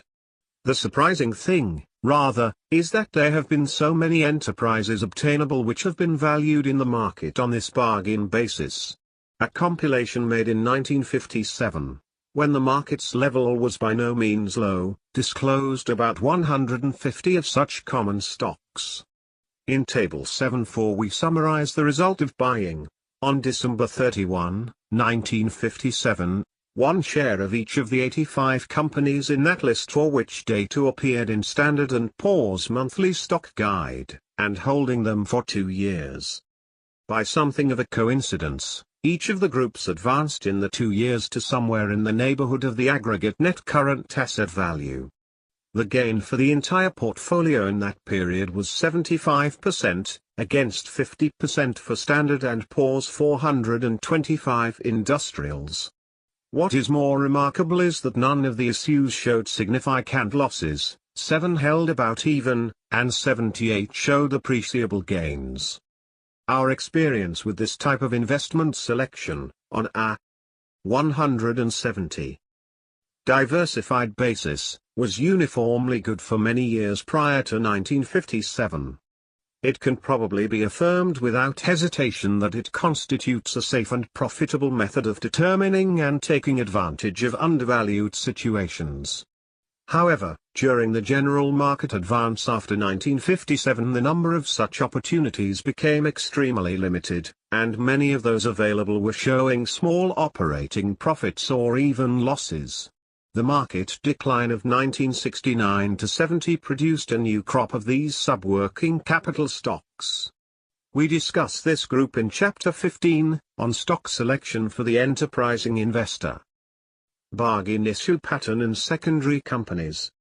We have defined a secondary company as one that is not a leader in a fairly important industry. Thus it is usually one of the smaller concerns in its field, but it may equally well be the chief unit in an unimportant line. By way of exception, any company that has established itself as a growth stock is not ordinarily considered secondary. In the Great Bull Market of the 1920s, relatively little distinction was drawn between industry leaders and other listed issues, provided the latter were of respectable size. The public felt that a middle-sized company was strong enough to weather storms and that it had a better chance for really spectacular expansion than one that was already of major dimensions. The Depression years 1931 to 32, however, had a particularly devastating impact on the companies below the first rank either in size or in inherent stability. As a result of that experience, investors have since developed a pronounced preference for industry leaders and a corresponding lack of interest most of the time in the ordinary company of secondary importance. This has meant that the latter group have usually sold at much lower prices in relation to earnings and assets than have the former. It has meant further that in many instances the price has fallen so low as to establish the issue in the bargain class. When investors rejected the stocks of secondary companies, even though these sold at relatively low prices, they were expressing a belief or fear that such companies faced a dismal future. In fact, at least subconsciously, they calculated that any price was too high for them because they were heading for extinction, just as in 1929 the companion theory for the blue chips was that no price was too high for them because their future possibilities were limitless. Both of these views were exaggerations and were productive of serious investment errors. Actually, the typical middle-sized listed company is a large one when compared with the average privately owned business. There is no sound reason why such companies should not continue indefinitely in operation, undergoing the vicissitudes characteristic of our economy but earning on the whole a fair return on their invested capital. This brief review indicates that the stock market's attitude towards secondary companies tends to be unrealistic and consequently to create in normal times innumerable instances of major undervaluation. As it happens, the World War II period and the post-war boom were more beneficial to the smaller concerns than to the larger ones, because then the normal competition for sales was suspended and the former could expand sales and profit margins more spectacularly. Thus by 1946 the market's pattern had completely reversed itself from that before the war. Whereas the leading stocks in the Dow Jones Industrial Average had advanced only 40% from the end of 1938 to the 1946 high, Standard & Poor's index of low-priced stocks had shot up no less than 280% in the same period. Speculators and many self-styled investors, with the proverbial short memories of people in the stock market, were eager to buy both old and new issues of unimportant companies at inflated levels. Thus the pendulum had swung clear to the opposite extreme. The very class of secondary issues that had formerly supplied by far the largest proportion of bargain opportunities was now presenting the greatest number of examples of over-enthusiasm and overvaluation. In a different way this phenomenon was repeated in 1961 and 1968. The emphasis now being placed on new offerings of the shares of small companies of less than secondary character, and on nearly all companies in certain favored fields such as electronics, computers, franchise concerns, and authors. As was to be expected, the ensuing market declines fell most heavily on these overvaluations.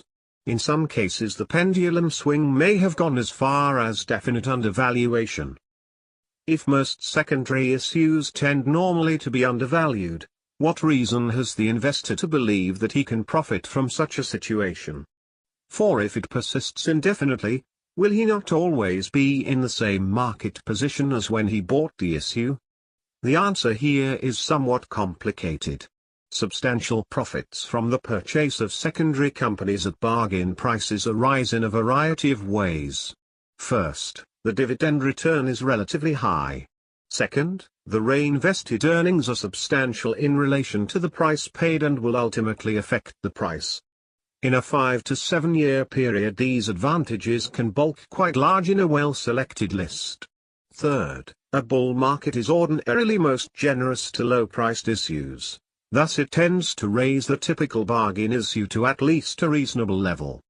Fourth, even during relatively featureless market periods a continuous process of price adjustment goes on, under which secondary issues that were undervalued may rise at least to the normal level for their type of security.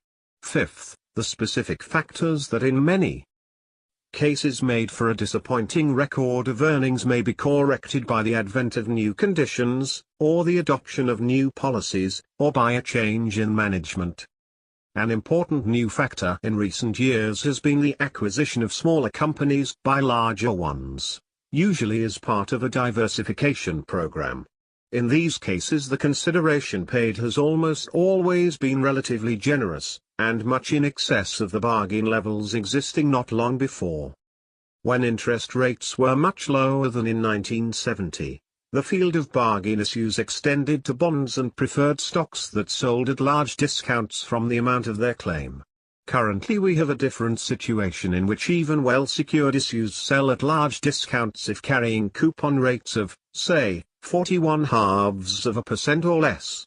Example, American Telephone and Telegraph 25/8s, due 1986, sold as low as 51 in 1970, Deere & Company 41/2S, due 1983, sold as low as 62.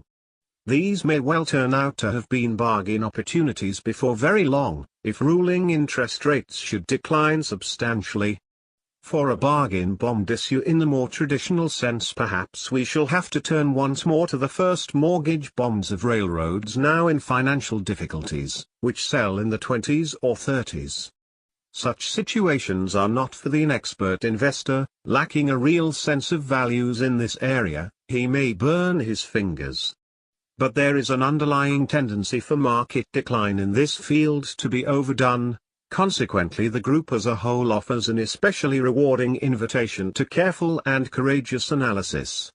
In the decade ending in 1948, the billion-dollar group of defaulted railroad bonds presented numerous and spectacular opportunities in this area.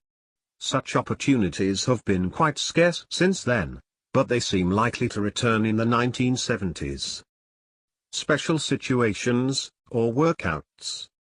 Not so long ago this was a field which could almost guarantee an attractive rate of return to those who knew their way around in it, and this was true under almost any sort of general market situation. It was not actually forbidden territory to members of the general public.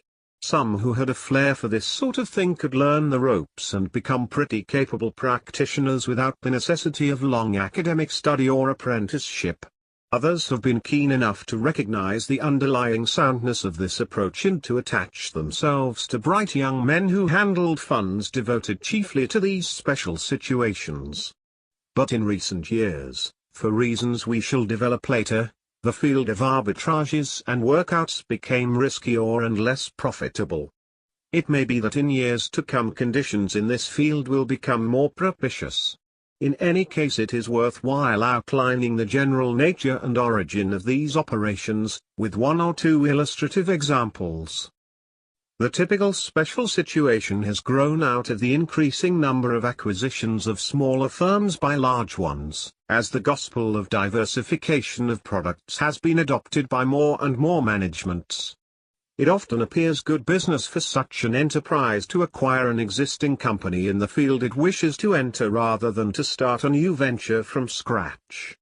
In order to make such acquisition possible, and to obtain acceptance of the deal by the required large majority of shareholders of the smaller company, it is almost always necessary to offer a price considerably above the current level. Such corporate moves have been producing interesting profit-making opportunities for those who have made a study of this field, and have good judgment fortified by ample experience. A great deal of money was made by shrewd investors not so many years ago through the purchase of bonds of railroads in bankruptcy, bonds which they knew would be worth much more than their cost when the railroads were finally reorganized. After promulgation of the plans of reorganization, a when-issued market for the new securities appeared. These could almost always be sold for considerably more than the cost of the old issues which were to be exchanged therefore.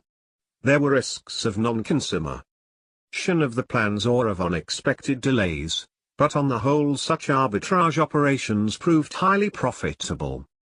There were similar opportunities growing out of the breakup of public utility holding companies pursuant to 1935 legislation. Nearly all these enterprises proved to be worth considerably more when changed from holding companies to a group of separate operating companies.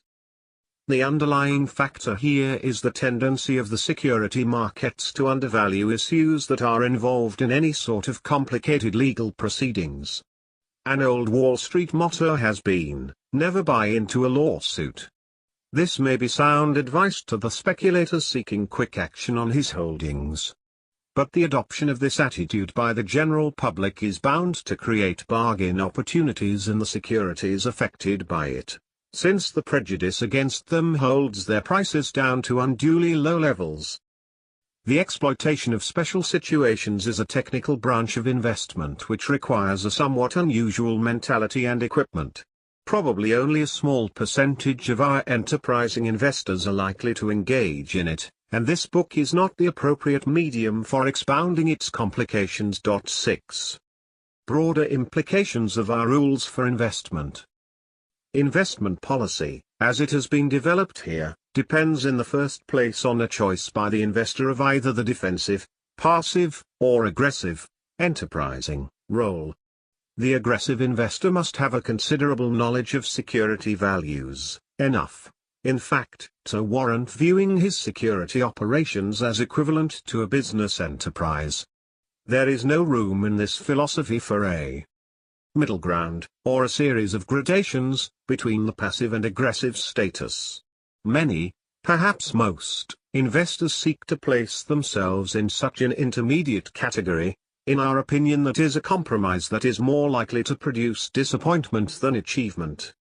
As an investor, you cannot soundly become half a businessman, expecting thereby to achieve half the normal rate of business profits on your funds. It follows from this reasoning that the majority of security owners should elect the defensive classification. They do not have the time, or the determination, or the mental equipment to embark upon investing as a quasi-business.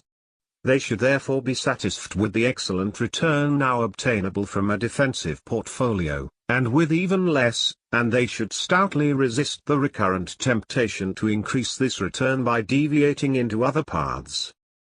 The enterprising investor may properly embark upon any security operation for which his training and judgment are adequate and which appears sufficiently promising when measured by established business standards. In our recommendations and caveats for this group of investors, we have attempted to apply such business standards.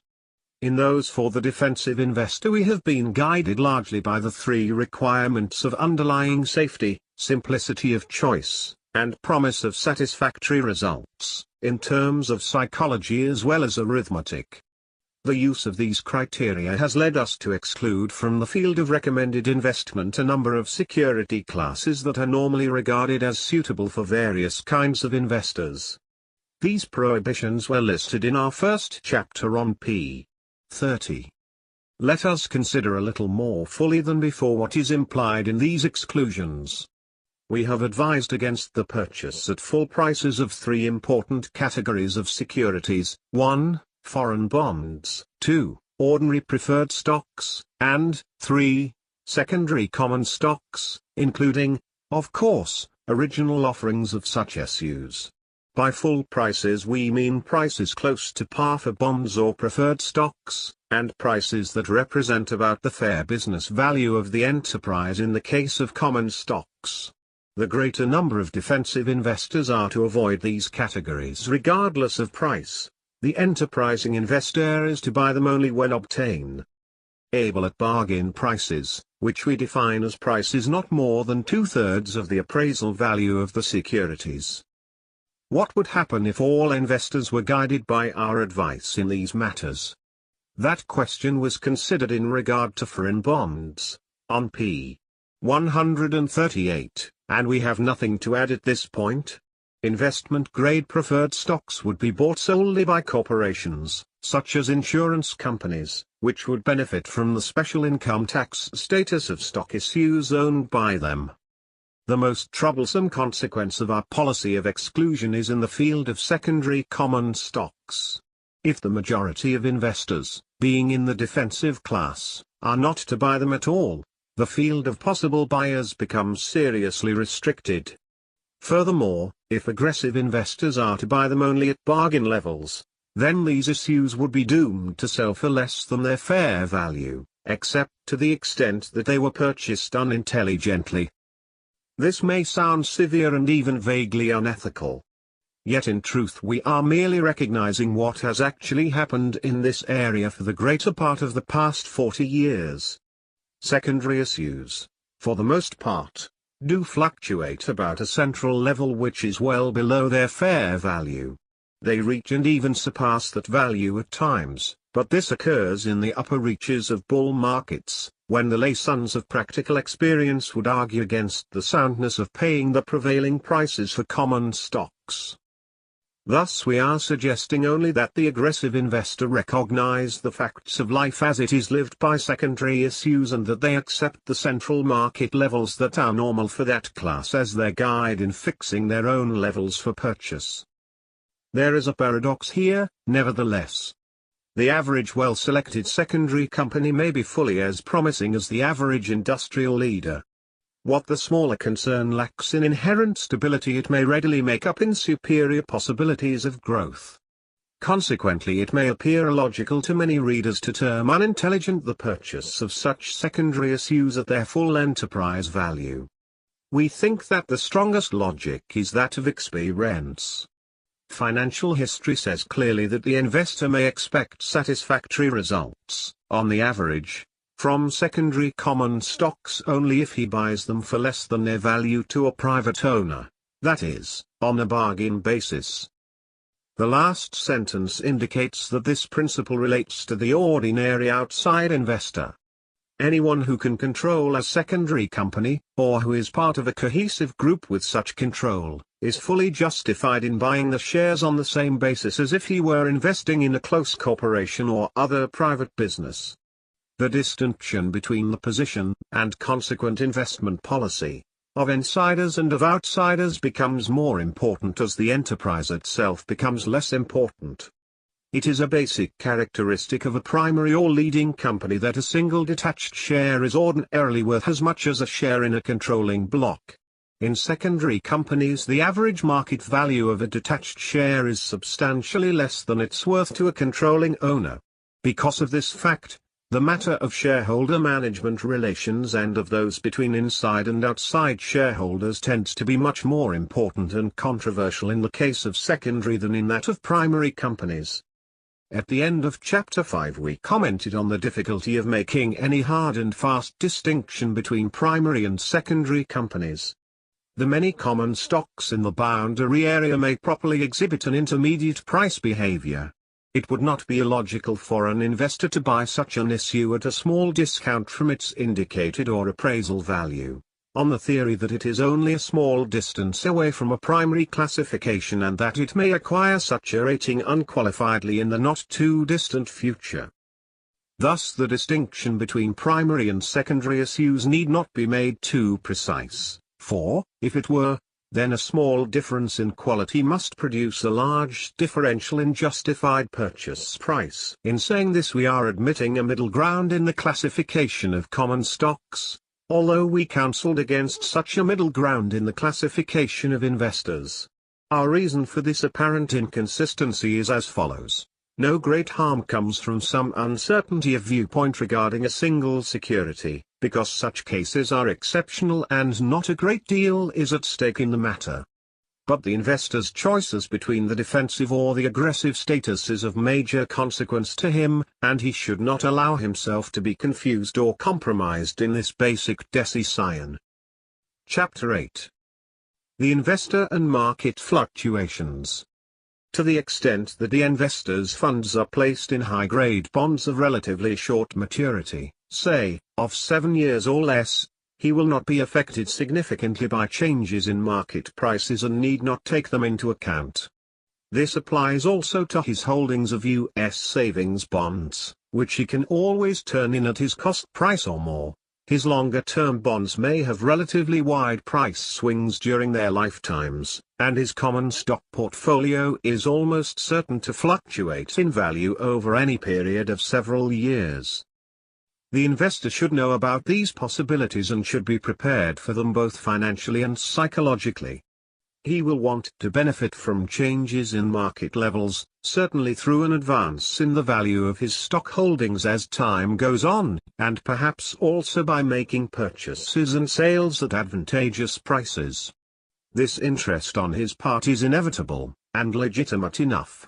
But it involves the very real danger that it will lead him into speculative attitudes and activities. It is easy for us to tell you not to speculate, the hard thing will be for you to follow this advice.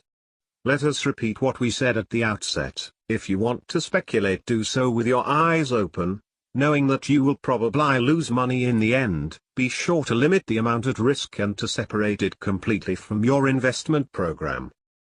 We shall deal first with the more important subject of price changes in common stocks, and pass later to the area of bonds. In Chapter 3 we supplied a historical survey of the stock market's action over the past 100 years. In this section we shall return to that material from time to time, in order to see what the past record promises the investor, in either the form of long-term appreciation of a portfolio held relatively unchanged through successive rises and declines, or in the possibilities of buying near bear market lows and selling not too far below bull market highs.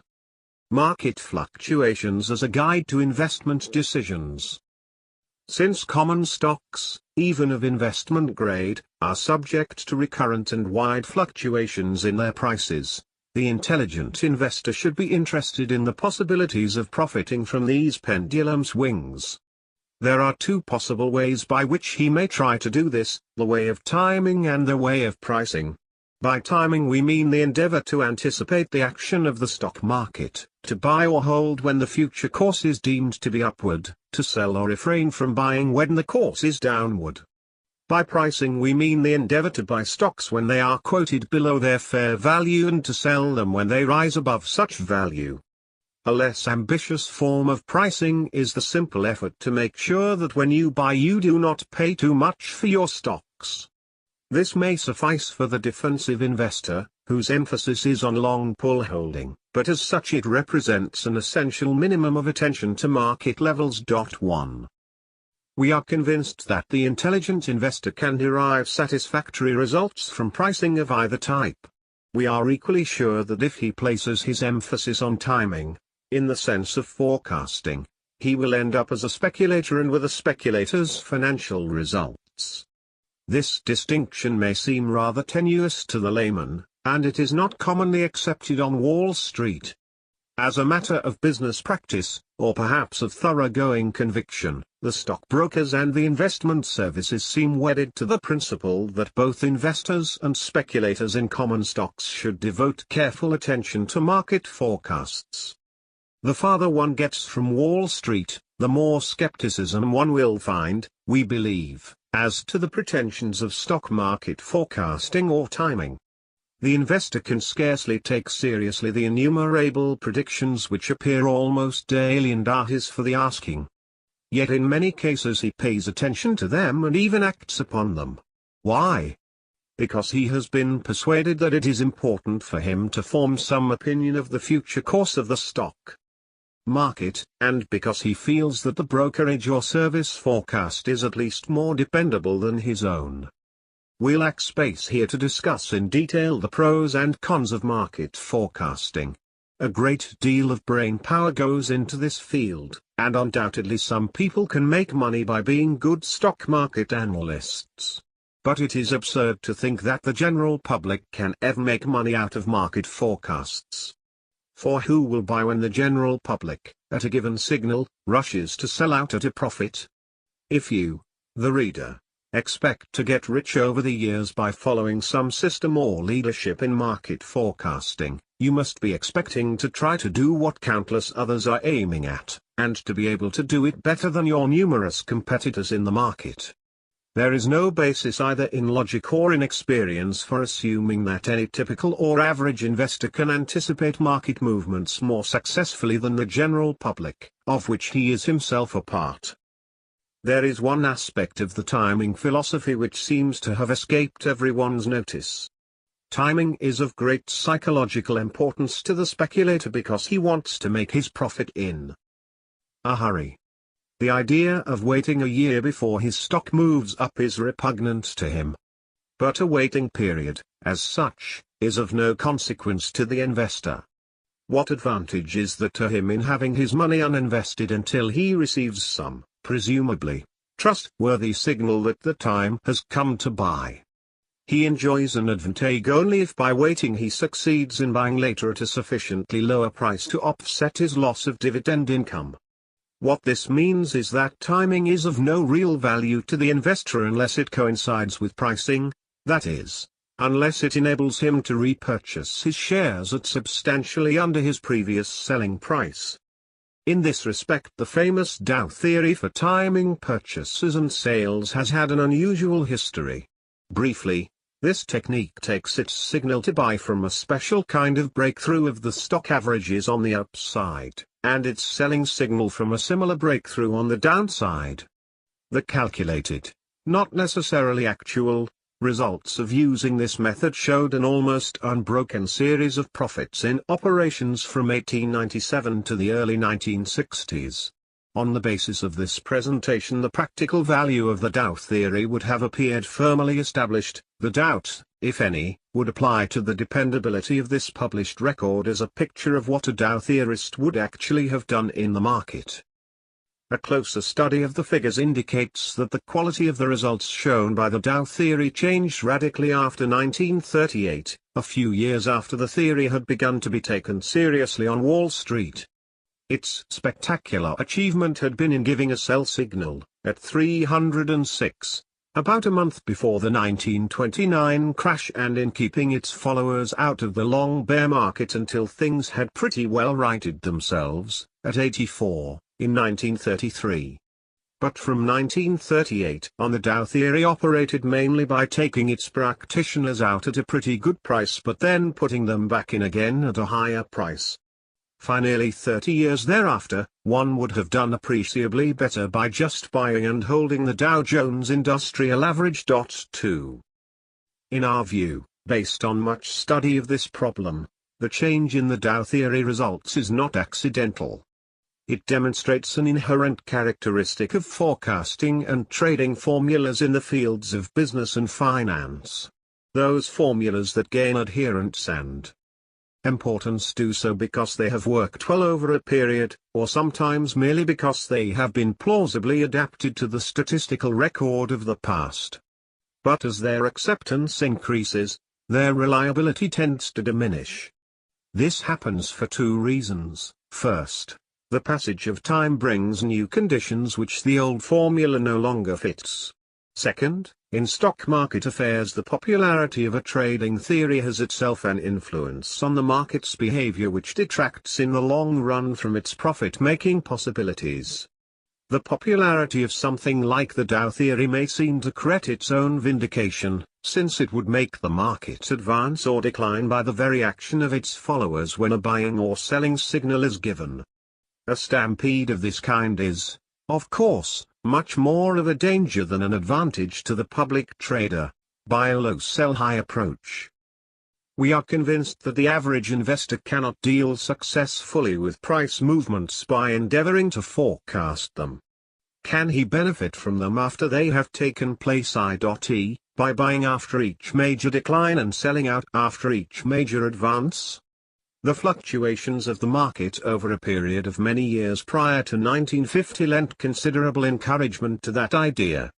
In fact, a classic definition of a shrewd investor was one who bought in a bear market when everyone else was selling, and sold out in a bull market when everyone else was buying. If we examine our chart I, covering the fluctuations of the Standard & Poor's Composite Index between 1900 and 1970, and the supporting figures in Table 3.1, p. 66, we can readily see why this viewpoint appeared valid until fairly recent years.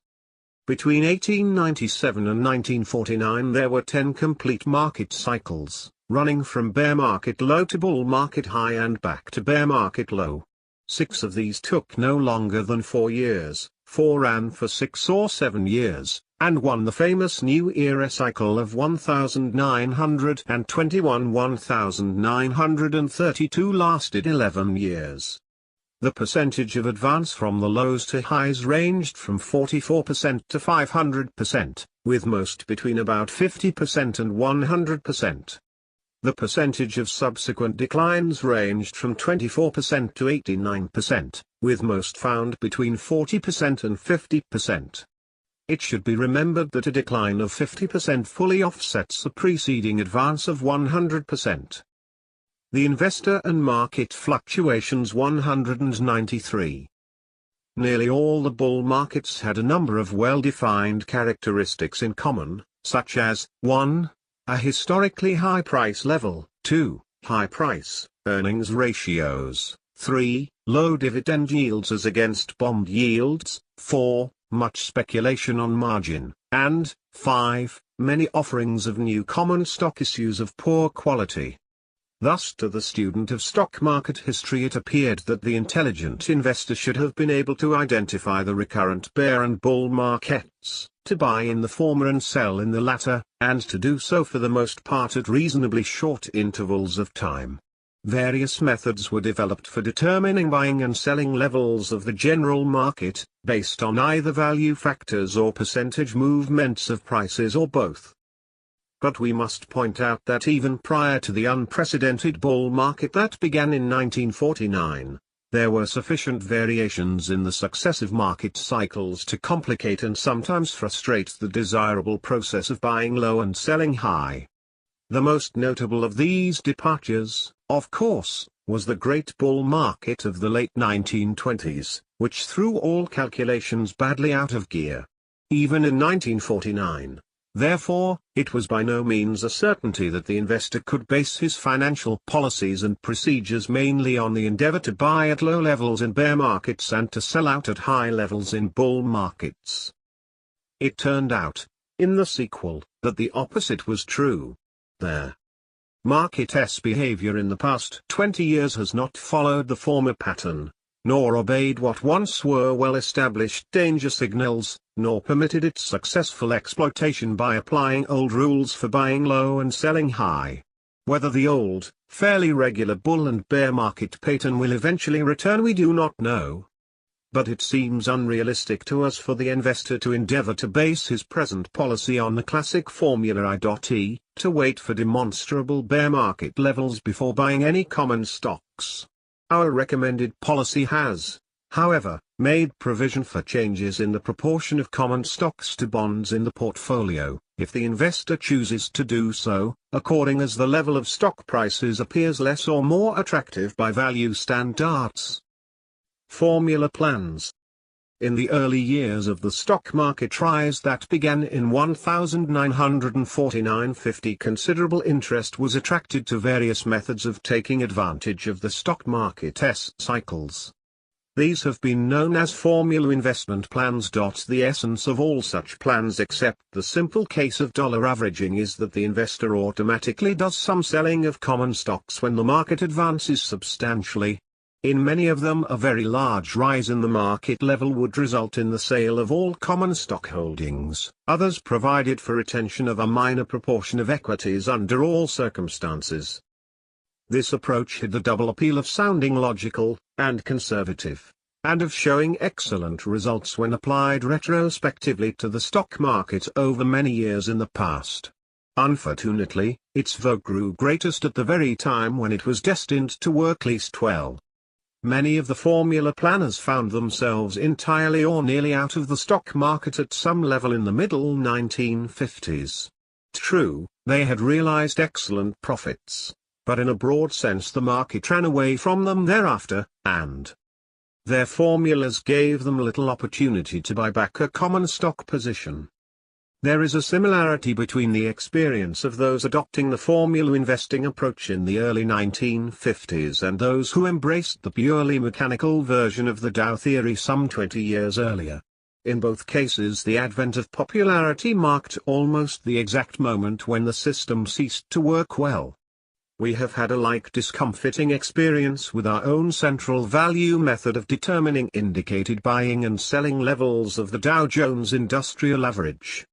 The moral seems to be that any approach to money-making in the stock market which can be easily described and followed by a lot of people is by its terms too simple and too easy to last. Spinoza's concluding remark applies to Wall Street as well as to philosophy: all things excellent are as difficult as they are rare. Market fluctuations of the investor's portfolio. Every investor who owns common stocks must expect to see them fluctuate in value over the years. The behavior of the Dow Jones Industrial Average since our last edition was written in 1964 probably reflects pretty well what has happened to the stock portfolio of a conservative investor who limited his stock holdings to those of large, prominent, and conservatively financed corporations.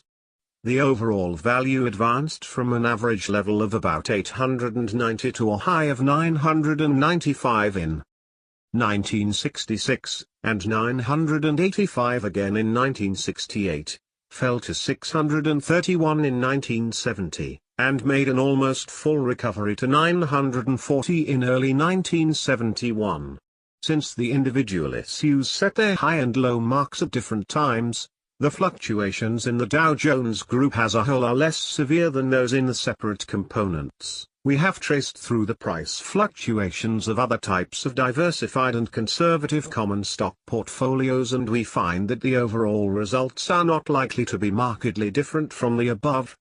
In general, the shares of second-line companies fluctuate more widely than the major ones, but this does not necessarily mean that a group of well-established but smaller companies will make a poorer showing over a fairly long period.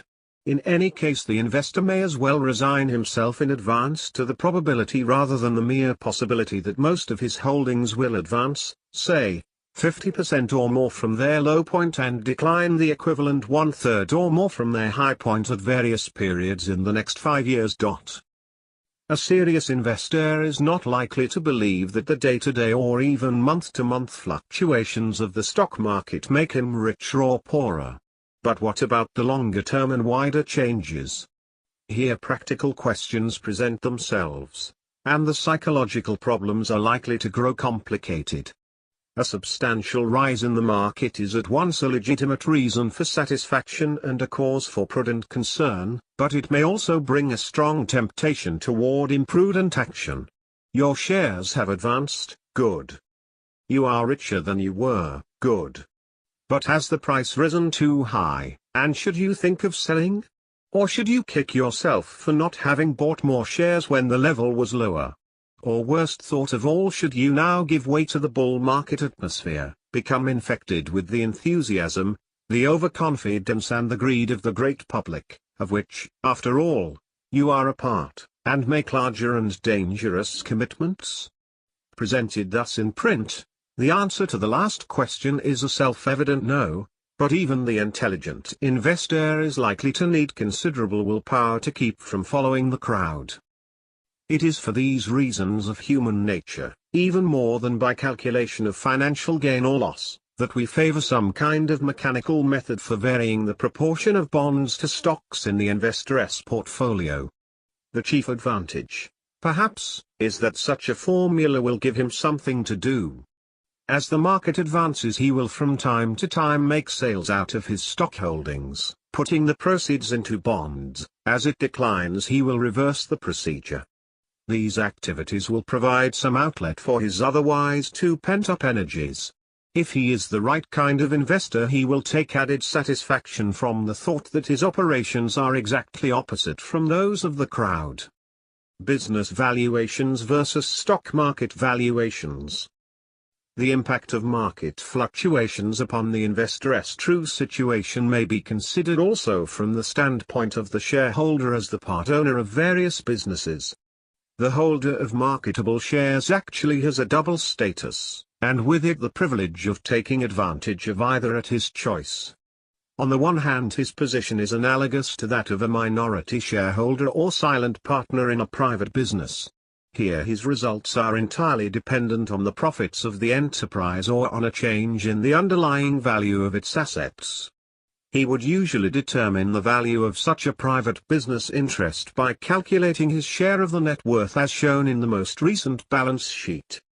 On the other hand, the common stock investor holds a piece of paper, an engraved stock certificate, which can be sold in a matter of minutes at a price which varies from moment to moment when the market is open, that is, and often is far removed from the balance sheet value. The development of the stock market in recent decades has made the typical investor more dependent on the course of price quotations and less free than formerly to consider himself merely a business owner. The reason is that the successful enterprises in which he is likely to concentrate his holdings sell almost constantly at prices well above their net asset value, or book value, or balance sheet value. In paying these market premiums, the investor gives precious hostages to fortune, for he must depend on the stock market itself to validate his commitments. This is a factor of prime importance in present-day investing, and it has received less attention than it deserves. The whole structure of stock market quotations contains a built-in contradiction. The better a company's record and prospects, the less relationship the price of its shares will have to their book value. But the greater the premium above book value, the less certain the basis of determining its intrinsic value i.e., the more this value will depend on the changing moods and measurements of the stock market. Thus we reach the final paradox, that the more successful the company, the greater are likely to be the fluctuations in the price of its shares.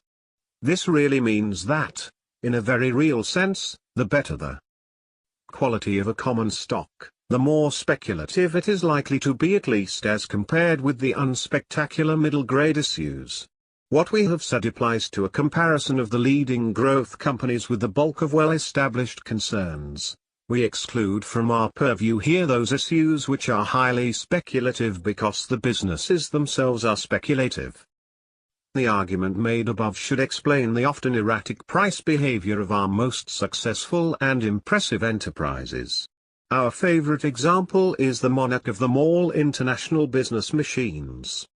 The price of its shares fell from 607 to 300 in 7 months in 1962-63, after 2 splits its price fell from 387 to 219 in 1970.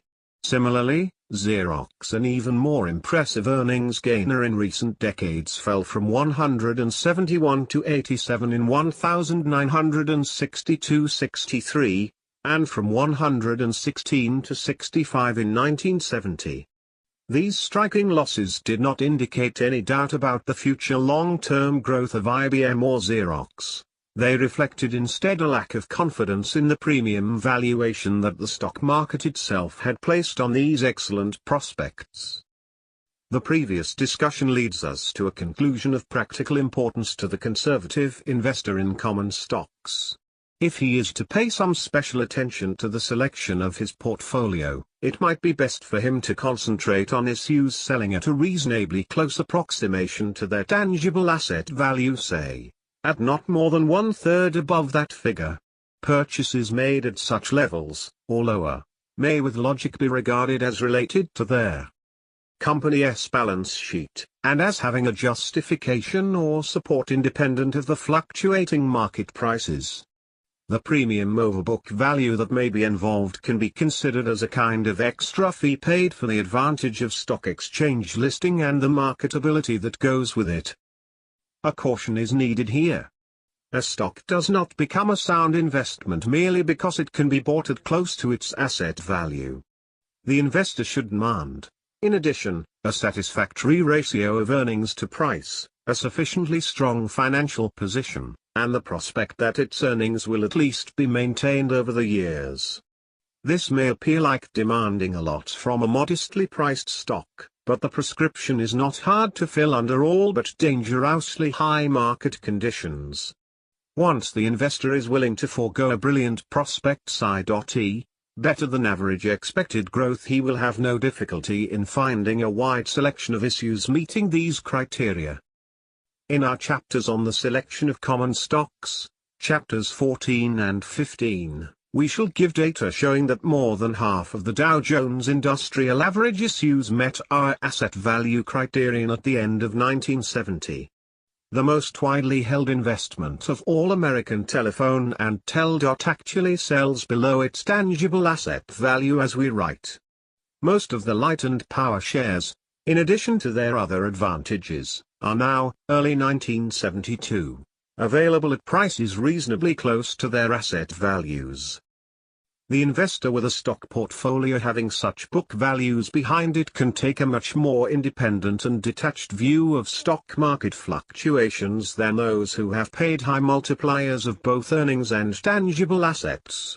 As long as the earning power of his holdings remains satisfactory, he can give as little attention as he pleases to the vagaries of the stock market. More than that, at times he can use these vagaries to play the master game of buying low and selling high. The A&P example. At this point we shall introduce one of our original examples, which dates back many years but which has a certain fascination for us because it combines so many aspects of corporate and investment experience. It involves the Great Atlantic and Pacific Tea Company. Here is the story. A&P shares were introduced to trading on the curb market, now the American Stock Exchange, in 1929 and sold as high as $494. By 1932 they had declined to $104, although the company's earnings were nearly as large in that generally catastrophic year as previously. In 1936 the range was between 111 and 131. Then in the business recession and bear market of 1938 the shares fell to a new low of 36. That price was extraordinary. It meant that the preferred and common were together selling for $126 million, although the company had just reported that it held $85 million in cash alone and a working capital, or net current assets, of $134 million. A&P was the largest retail enterprise in America, if not in the world, with a continuous and impressive record of large earnings for many years. Yet in 1938 this outstanding business was considered on Wall Street to be worth less than its current assets alone, which means less as a going concern than if it were liquidated. Why? First, because there were threats of special taxes on chain stores. Second, because net profits had fallen off in the previous year. And, third, because the general market was depressed. The first of these reasons was an exaggerated and eventually groundless fear. The other two were typical of temporary influences. Let us assume that the investor had bought A&P common in 1937 at, say, 12 times its 5-year average earnings, or about 80. We are far from asserting that the ensuing decline to 36 was of no importance to him.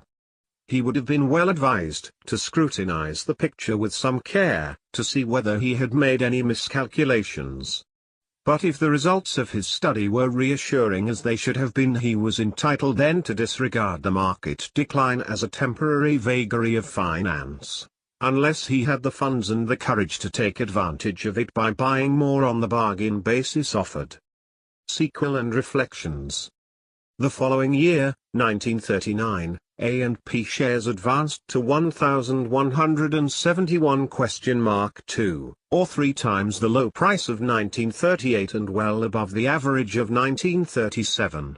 Such a turnabout in the behavior of common stocks is by no means uncommon, but in the case of A&P, it was more striking than most.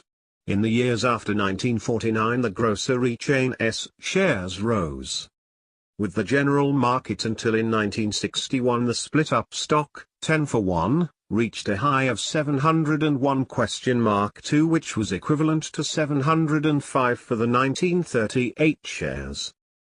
This price of 701?2 was remarkable for the fact it was 30 times the earnings of 1961. Such a price-earnings ratio, which compares with 23 times for the Dow Jones Industrial Average in that year, must have implied expectations of a brilliant growth in earnings. This optimism had no justification in the company's earnings record in the preceding years, and it proved completely wrong. Instead of advancing rapidly, the course of earnings in the ensuing period was generally downward. The year after the 701?2 high the price fell by more than half to 34. But this time the shares did not have the bargain quality that they showed at the low quotation in 1938. After varying sorts of fluctuations the price fell to another low of 211?2 in 1970 and 18 in 1972, having reported the first quarterly deficit in its history. We see in this history how wide can be the vicissitudes of a major American enterprise in little more than a single generation, and also with what miscalculations and excesses of optimism and pessimism the public has valued its shares.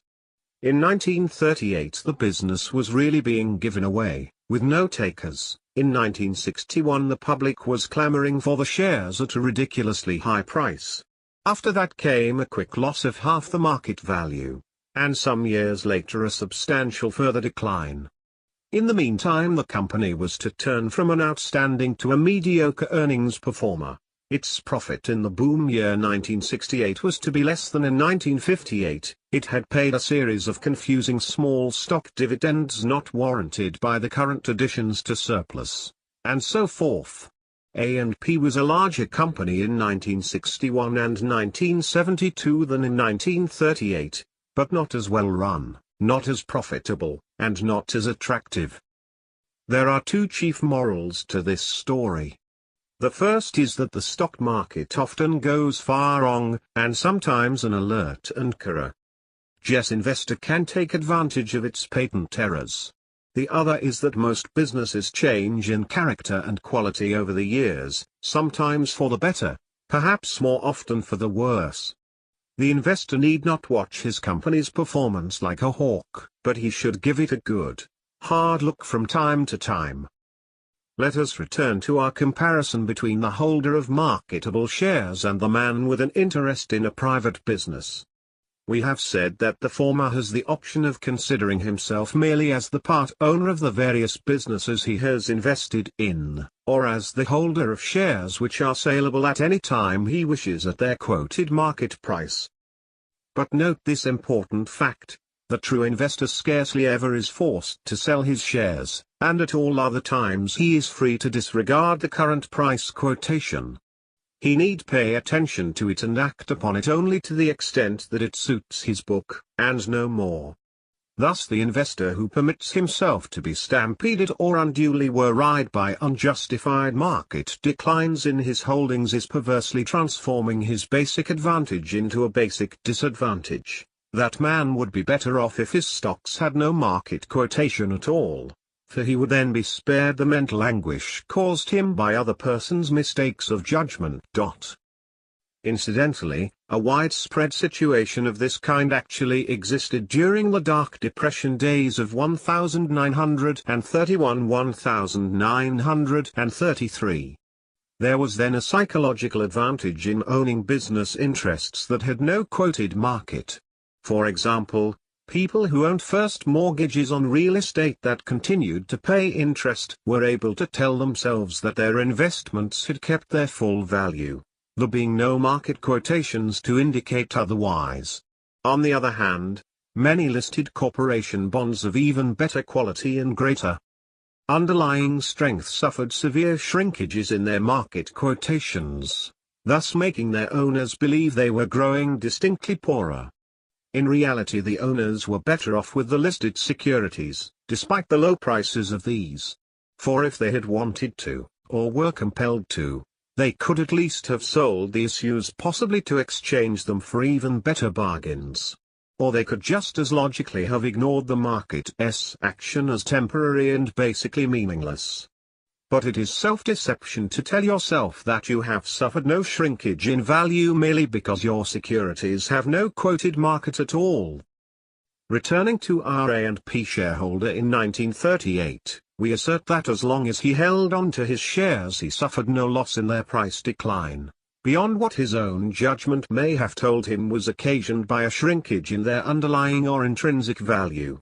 If no such shrinkage had occurred, he had a right to expect that in due course the market quotation would return to the 1937 level or better, as in fact it did the following year. In this respect his position was at least as good as if he had owned an interest in a private business with no quoted market for its shares. For in that case, too, he might or might not have been justified in mentally lopping off part of the cost of his holdings because of the impact of the 1938 recession, depending on what had happened to his company.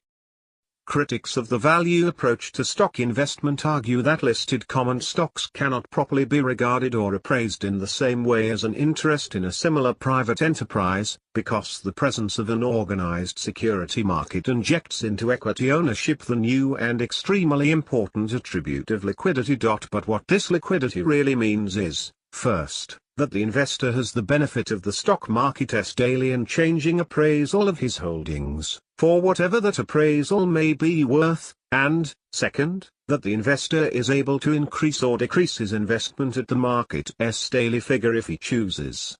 Thus the existence of a quoted market gives the investor certain options that he does not have if his security is unquoted. but it does not impose the current quotation on an investor who prefers to take his idea of value from some other source. Let us close this section with something in the nature of a parable. Imagine that in some private business you own a small share that cost you $1,000. One of your partners, named Mr. Market, is very obliging indeed. Every day he tells you what he thinks your interest is worth and furthermore offers either to buy you out or to sell you an additional interest on that basis. Sometimes his idea of value appears plausible and justified by business developments and prospects as you know them. Often, on the other hand, Mr. Market lets his enthusiasm or his fears run away with him, and the value he proposes seems to you a little short of silly. If you are a prudent investor or a sensible businessman, will you let Mr. Market's daily communication determine your view of the value of a $1,000 interest in the enterprise? Only in case you agree with him, or in case you want to trade with him. You may be happy to sell out to him when he quotes you a ridiculously high price, and equally happy to buy from him when his price is low. But the rest of the time you will be wiser to form your own ideas of the value of your holdings, based on full reports from the company about its operations and financial position. The true investor is in that very position when he owns a listed common stock. He can take advantage of the daily market price or leave it alone, as dictated by his own judgment and inclination. He must take cognizance of important price movements, for otherwise his judgment will have nothing to work on. Conceivably they may give him a warning signal which he will do well to heed. This in plain English means that he is to sell his shares because the price has gone down, foreboding worse things to come. In our view such signals are misleading at least as often as they are helpful. Basically, price fluctuations have only one significant meaning for the true investor. They provide him with an opportunity to buy wisely when prices fall sharply and to sell wisely when they advance a great deal. At other times he will do better if he forgets about the stock market and pays attention to his dividend returns and to the operating results of his companies. Summary.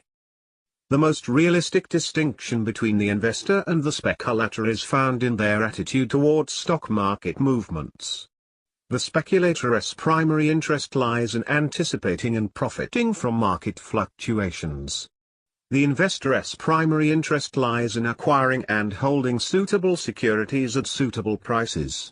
Market movements are important to him in a practical sense, because they alternately create low price levels at which he would be wise to buy and high price levels at which he certainly should refrain from buying and probably would be wise to sell.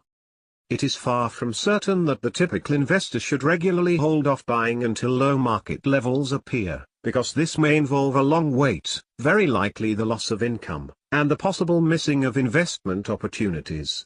On the whole, it may be better for the investor to do his stock buying whenever he has money to put in stocks, except when the general market level is much higher than can be justified by well-established standards of value. If he wants to be shrewd, he can look for the ever-present bargain opportunities in individual securities.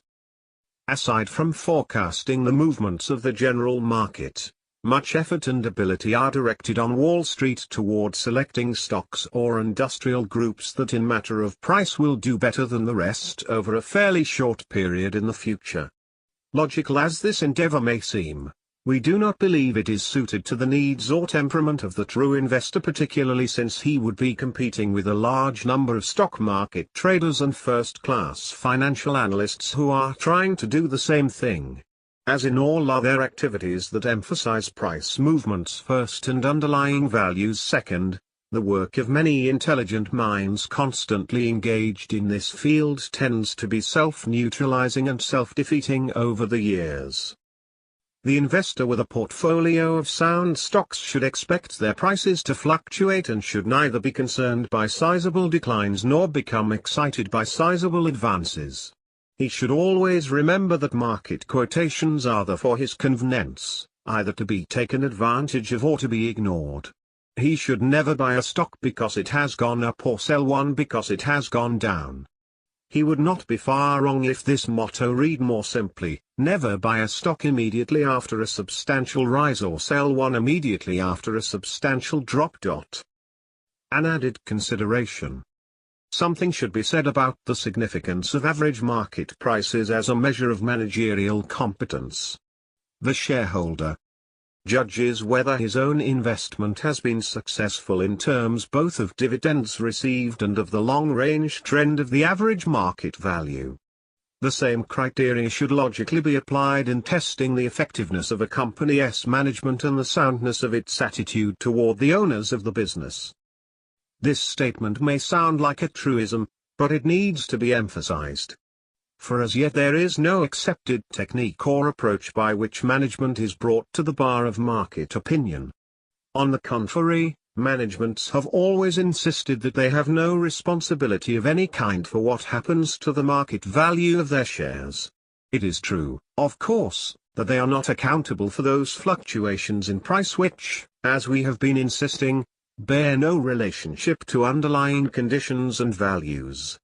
But it is only the lack of alertness and intelligence among the rank and file of shareholders that permits this immunity to extend to the entire realm of market quotations, including the permanent establishment of a depreciated and unsatisfactory price level.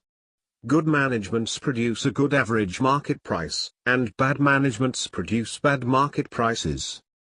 Fluctuations in bond prices. The investor should be aware that even though safety of its principal and interest may be unquestioned, a long-term bond could vary widely in market price in response to changes in interest rates. In Table 8.1 we give data for various years back to 1902 covering yields for high-grade corporate and tax-free issues. As individual illustrations we add the price fluctuations of two representative railroad issues for a similar period. These are the Atchison, Topeka, and Santa Fe General Mortgage 4s, due 1995, for generations one of our premier non-callable bond issues, and the Northern Pacific Re. 3s, due 2047 originally a 150-year maturity long a typical bar-rated bond. Because of their inverse relationship the low yields correspond to the high prices and vice versa. The decline in the Northern Pacific 3s in 1940 represented mainly doubts as to the safety of the issue. It is extraordinary that the price recovered to an all-time high in the next few years, and then lost two-thirds of its price chiefly because of the rise in general interest rates. There have been startling variations, as well, in the price of even the highest-grade bonds in the past 40 years. Note that bond prices do not fluctuate in the same, inverse, proportion as the calculated yields, because their fixed maturity value of 100% exerts a moderating influence. However, for very long maturities, as in our Northern Pacific example, prices and yields change at close to the same rate. Since 1964 record movements in both directions have taken place in the high-grade bond market. Taking prime municipals, tax-free, as an example, their yield more than doubled, from 3.2% in January 1965 to 7% in June 1970. Their price index declined, correspondingly, from 110.8 to 67.5. In mid-1970 the yields on high-grade long-term bonds were higher than at any time in the nearly 200 years of this country's economic history. 25 years earlier, just before our protracted bull market began, bond yields were at their lowest point in history. Long-term municipals returned as little as 1%, and industrials gave 2.40% compared with the 41 2 to 5% formerly considered normal. Those of us with a long experience on Wall Street had seen Newton's law of action and reaction. Equal and opposite work itself out repeatedly in the stock market, the most noteworthy example being the rise in the Dow Jones Industrial Average from 64 in 1921 to 381 in 1929, followed by a record collapse to 41 in 1932. But this time the widest pendulum swings took place in the usually staid and slow-moving array of high-grade bond prices and yields. Moral: nothing important on Wall Street can be counted on to occur exactly in the same way as it happened before. This represents the first half of our favorite dictum: the more it changes, the more it's the same thing. If it is virtually impossible to make worthwhile predictions about the price movements of stocks, it is completely impossible to do so for bonds. In the old days, at least, one could often find a useful clue to the coming end of a bull or bear market by studying the prior action of bonds, but no similar clues were given to a coming change in interest rates and bond prices. Hence the investor must choose between long-term and short-term bond investments on the basis chiefly of his personal preferences. If he wants to be certain that the market values will not decrease, his best choices are probably US savings bonds, Series E or H, which were described above, p. 93.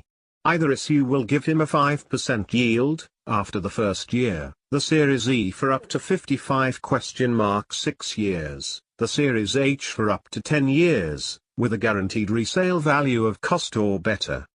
If the investor wants the 7.5% now available on good long-term corporate bonds, or the 5.3% on tax-free municipals, he must be prepared to see them fluctuate in price.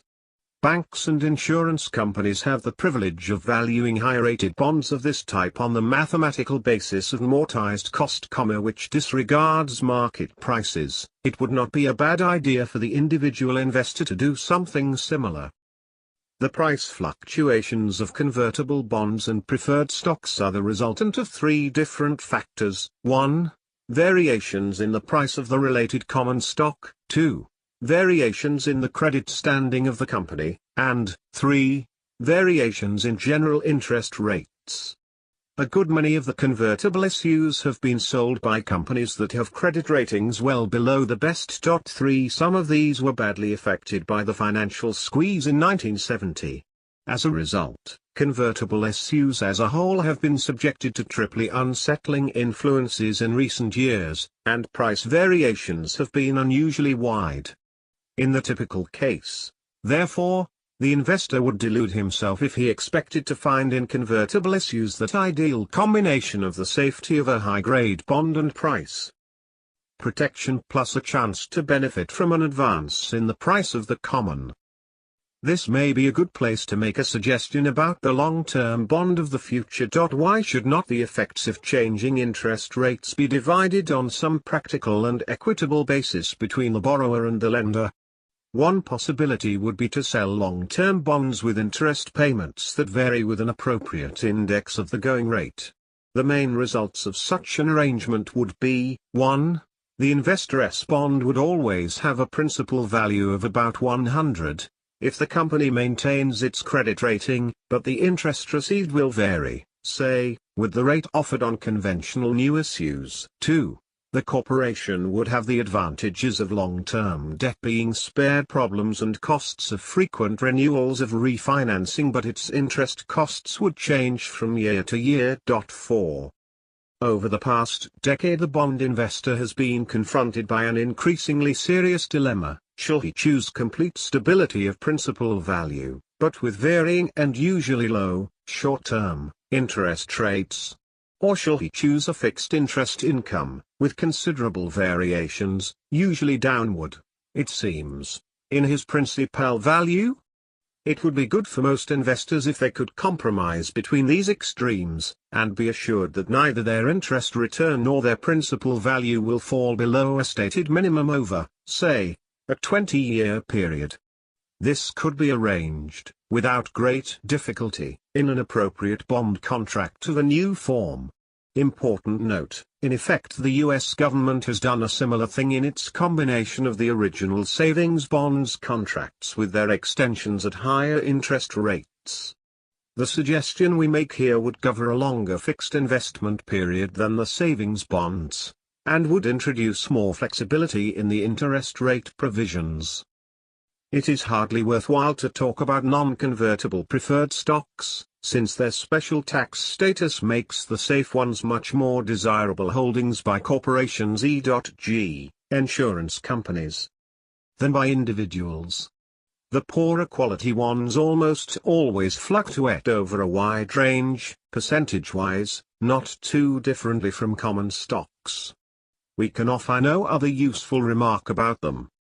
Table 16.2 below, p. 406, gives some information on the price changes of lower-grade non-convertible preferreds between December 1968 and December 1970. The average decline was 17%, against 11.3% for the S&P Composite Index of Common Stocks. Chapter 9. Investing in Investment Funds. One course open to the defensive investor is to put his money into investment company shares. Those that are redeemable on demand by the holder, at net asset value, are commonly known as mutual funds, or open-end funds. Most of these are actively selling additional shares through a corps of salesmen. Those with non-redeemable shares are called closed-end companies or funds. The number of their shares remains relatively constant. All of the funds of any importance are registered with the Securities and Exchange Commission, SEC, and are subject to its regulations and controls. The industry is a very large one. At the end of 1970 there were 383 funds registered with the SEC, having assets totaling $54.60 billion. Of these 356 companies, with $50.60 billions, were mutual funds, and 27 companies with $4 billions, were closed-end. There are different ways of classifying the funds. One is by the broad division of their portfolio. They are balanced funds if they have a significant, generally about 1/3, component of bonds, or stock funds if their holdings are nearly all common stocks. There are some other varieties here, such as bond funds, hedge funds, letter stock funds, etc. Another is by their objectives, as their primary aim is for income, price stability, or capital appreciation, growth. Another distinction is by their method of sale. Load funds add a selling charge, generally about 9% of asset value on minimum purchases, to the value before charge. Others, known as no-load funds, make no such charge. The managements are content with the usual investment counsel fees for handling the capital. Since they cannot pay salesmen's commissions, the size of the no-load funds tends to be on the low side. The buying and selling prices of the closed-end funds are not fixed by the companies, but fluctuate in the open market as does the ordinary corporate stock. Most of the companies operate under special provisions of the income tax law, designed to relieve the shareholders from double taxation on their earnings. In effect, the funds must pay out virtually all their ordinary income, i.e., dividends and interest received, less expenses. In addition, they can pay out their realized long-term profits on sales of investments in the form of capital gains dividends, which are treated by the shareholder as if they were his own security profits. There is another option here, which we omit to avoid clutter. Nearly all the funds have but one class of security outstanding. A new wrinkle, introduced in 1967, divides the capitalization into a preferred issue, which will receive all the ordinary income, and a capital issue, or common stock, which will receive all the profits on security sales. These are called dual-purpose funds. Many of the companies that state their primary aim is for capital gains concentrate on the purchase of the so-called growth stocks, and they often have the word growth in their name. Some specialize in a designated area such as chemicals, aviation, overseas investments. This is usually indicated in their titles. The investor who wants to make an intelligent commitment in fund shares has thus a large and somewhat bewildering variety of choices before him, not too different from those offered in direct investment. In this chapter we shall deal with some major questions, viz.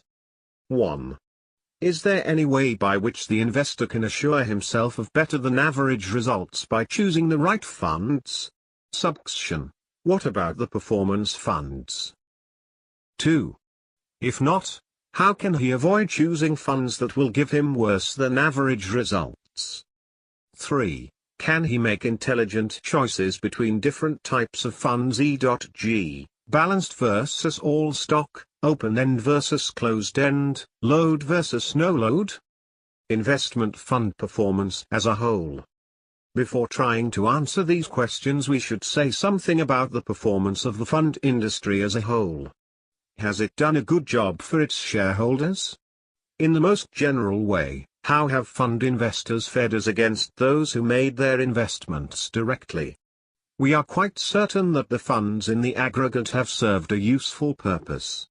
They have promoted good habits of savings and investment, they have protected countless individuals against costly mistakes in the stock market, they have brought their participants income and profits commensurate with the overall returns from common stocks. On a comparative basis, we would hazard the guess that the average individual who put his money exclusively in investment fund shares in the past 10 years has fared better than the average person who made his common stock purchases directly. The last point is probably true, even though the actual performance of the funds seems to have been no better than that of common stocks as a whole, and even though the cost of investing in mutual funds may have been greater than that of direct purchases. The real choice of the average individual has not been between constructing and acquiring a well-balanced common stock portfolio or doing the same thing, a bit more expensively, by buying into the funds. More likely his choice has been between succumbing to the wiles of the doorbell-ringing mutual fund salesman on the one hand, as against succumbing to the even wilier and much more dangerous peddlers of second and third-rate new offerings. We cannot help thinking, too, that the average individual who opens a brokerage account with the idea of making conservative common stock investments is likely to find himself beset by untoward influences in the direction of speculation and speculative losses. These temptations should be much less for the mutual fund buyer. But how have the investment funds performed as against the general market?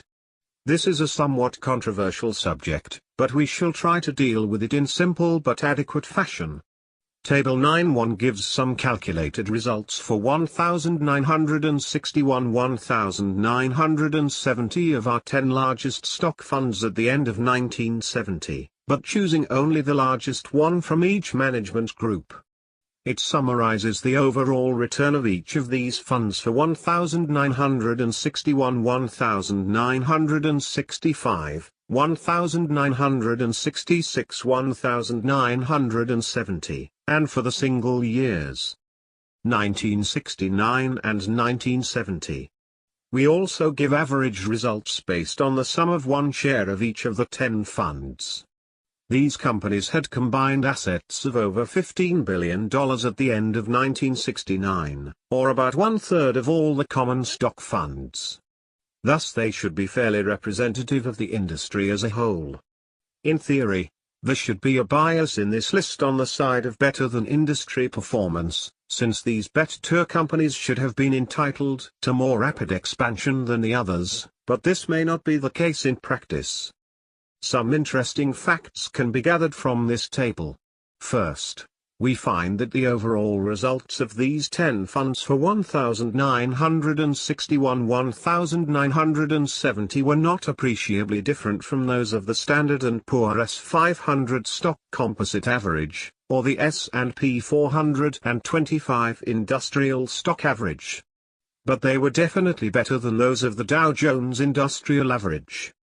This raises the intriguing question as to why the 30 giants in the Dow Jones Industrial Average did worse than the much more numerous and apparently rather miscellaneous list used by Standard & Poor's. A second point is that the fund's aggregate performances against the S&P index has improved somewhat in the last 5 years, compared with the preceding 5. The fund's gain ran a little lower than S&P's in 1961 1965 and a little higher than S&P's in 1966 1970. The third point is that a wide difference exists between the results of the individual funds. We do not think the mutual fund industry can be criticized for doing no better than the market as a whole. Their managers and their professional competitors administer so large a portion of all marketable common stocks that what happens to the market as a whole must necessarily happen, approximately, to the sum of their funds. Note that the trust assets of insured commercial banks included $181 billion of common stocks at the end of 1969. If we add to this the common stocks in accounts handled by investment advisors, plus the $56 billion of mutual and similar funds, we must conclude that the combined decisions of these professionals pretty well determine the movements of the stock averages, and that their movement of the stock averages pretty well determines the fund's aggregate results. Are the better than average funds, and can the investor select these so as to obtain superior results for himself? Obviously all investors could not do this, since in that case we would soon be back where we started, with no one doing better than anyone else. Let us consider the question first in a simplified fashion. Why shouldn't the investor find out what fund has made the best showing of the lot over a period of sufficient years in the past, assume from this that its management is the most capable and will therefore do better than average in the future, and put his money in that fund? This idea appears the more practicable because, in the case of the mutual funds, he could obtain this most capable management without paying any special premium for it as against the other funds. By contrast, among non-investment corporations the best managed companies sell at correspondingly high prices in relation to their current earnings and assets. The evidence on this point has been conflicting over the years.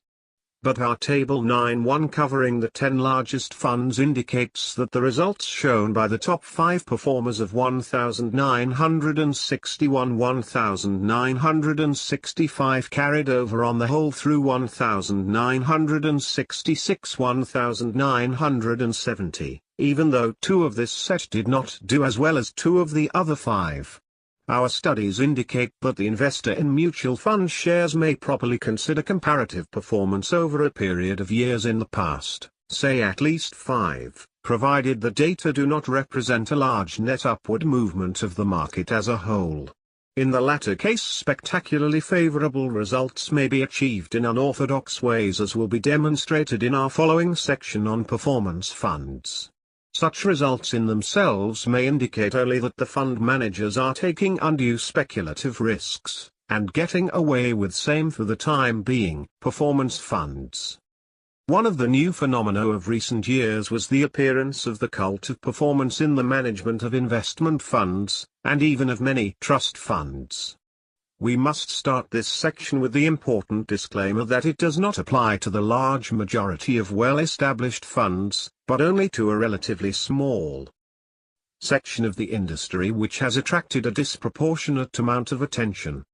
The story is simple enough. Some of those in charge set out to get much better than average, or Dow Jones Industrial Average, results. They succeeded in doing this for a while, garnering considerable publicity and additional funds to manage. The aim was legitimate enough. Unfortunately, it appears that, in the context of investing really sizable funds, the aim cannot be accomplished without incurring sizable risks.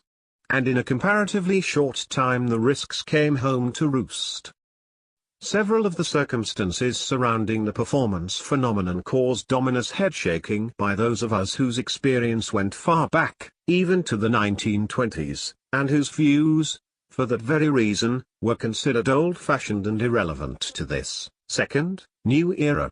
In the first place, and on this very point, nearly all these brilliant performers were young men, in their 30s and 40s, whose direct financial experience was limited to the all but continuous bull market of 1948 to 1968. Secondly, They often acted as if the definition of a sound investment was a stock that was likely to have a good rise in the market in the next few months. This led to large commitments in new ventures at prices completely disproportionate to their assets or recorded earnings. They could be justified only by a combination of naive help in the future accomplishments of these enterprises with an apparent shrewdness in exploiting the speculative enthusiasms of the uninformed and greedy public. This section will not mention people's names. But we have every reason to give concrete examples of companies. The performance fund most in the public's eye was undoubtedly Manhattan Fund Incorporated, organized at the end of 1965. Its first offering was of 27 million shares at $9.25 to $10 per share.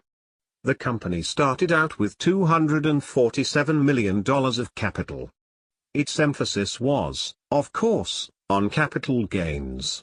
Most of its funds were invested in issues selling at high multipliers of current earnings, paying no dividends, or very small ones, with a large speculative following and spectacular price movements. The fund showed an overall gain of 38.6% in 1967, against 11% for the S&P Composite Index. But thereafter its performance left much to be desired, as is shown in Table 9.2. The portfolio of Manhattan Fund at the end of 1969 was unorthodox to say the least. It is an extraordinary fact that two of its largest investments were in companies that filed for bankruptcy within 6 months thereafter, and a third faced creditors' actions in 1971. It is another extraordinary fact that shares of at least one of these doomed companies were bought not only by investment funds but by university endowment funds, the trust departments of large banking institutions, and the like. A third extraordinary fact was that the founder-manager of Manhattan Fund sold his stock in a separately organized management company to another large concern for over $20 million in its stock. At that time the management company sold had less than $1 million in assets. This is undoubtedly one of the greatest disparities of all times between the results for the manager and the managees. A book published at the end of 1969 too provided profiles of 19 men who are tops at the demanding game of managing billions of dollars of other people's money. The summary told us further that they are young. Some earn more than $1 million a year. They are a new financial breed. They all have a total fascination with the market. And a spectacular knack for coming up with winners. A fairly good idea of the accomplishments of this top group can be obtained by examining the published results of the funds they manage. Such results are available for funds directed by 12 of the 19 persons described in The Money Managers. Typically enough, they showed up well in 1966, and brilliantly in 1967. In 1968 their performance was still good in the aggregate, but mixed as to individual funds. In 1969 they all showed losses, with only one managing to do a bit better than the S&P Composite Index. In 1970 their comparative performance was even worse than in 1969. We have presented this picture in order to point a moral, which perhaps can best be expressed by the old French proverb, plus ça change, plus que la même chose. Bright, energetic people, usually quite young, have promised to perform miracles with other people's money since time immemorial. They have usually been able to do it for a while, or at least to appear to have done it, and they have inevitably brought losses to their public in the end. About a half-century ago the miracles were often accompanied by flagrant manipulation, misleading corporate reporting, outrageous capitalization structures, and other semi-fraudulent financial practices. All this brought on an elaborate system of financial controls by the SEC, as well as a cautious attitude toward common stocks on the part of the general public. The operations of the new money managers in 1965 to 1969 came a little more than one full generation after the shenanigans of 1926 to 1929. The specific malpractices banned after the 1929 crash were no longer resorted to. They involved the risk of jail sentences. but in many corners of Wall Street they were replaced by newer gadgets and gimmicks that produced very similar results in the end. Outright manipulation of prices disappeared, but there were many other methods of drawing the gullible public's attention to the profit possibilities in hot issues. Blocks of letter stock 3 could be bought well below the quoted market price, subject to undisclosed restrictions on their sale. They could immediately be carried in the reports at their full market value, showing a lovely and illusory profit. And so on. It is amazing how, in a completely different atmosphere of regulation and prohibitions, Wall Street was able to duplicate so much of the excesses and errors of the 1920s. No doubt there will be new regulations and new prohibitions. The specific abuses of the late 1960s will be fairly adequately banned from Wall Street. But it is probably too much to expect that the urge to speculate will ever disappear, or that the exploitation of that urge can ever be abolished. It is part of the armament of the intelligent investor to know about these extraordinary popular delusions, and to keep as far away from them as possible. The picture of most of the performance funds is a poor one if we start after their spectacular record in 1967. With the 1967 figures included, their overall showing is not at all disastrous. On that basis, one of the money managers' operators did quite a bit better than the S&P Composite Index, 3 did distinctly worse, and 6 did about the same. Let us take as a check another group of performance funds, the 10 that made the best showing in 1967, with gains ranging from 84% up to 301% in that single year. Of these, 4 gave a better overall 4-year performance than the S&P index, if the 1967 gains are included, and 2 excelled the index in 1968 to 1970. None of these funds was large, and the average size was about $60 million. Thus, there is a strong indication that smaller size is a necessary factor for obtaining continued outstanding results. The foregoing account contains the implicit conclusion that there may be special risks involved in looking for superior performance by investment fund managers. All financial experience up to now indicates that large funds, soundly managed, can produce at best only slightly better than average results over the years. If they are unsoundly managed, they can produce spectacular, but largely illusory, profits for a while, followed inevitably by calamitous losses. There have been instances of funds that have consistently outperformed the market averages for, say, 10 years or more. But these have been scarce exceptions, having most of their operations in specialized fields, with self-imposed limits on the capital employed, and not actively sold to the public. Closed-end versus open-end funds. Almost all the mutual funds or open-end funds, which offer their holders the right to cash in their shares at each day's valuation of the portfolio, have a corresponding machinery for selling new shares. By this means most of them have grown in size over the years.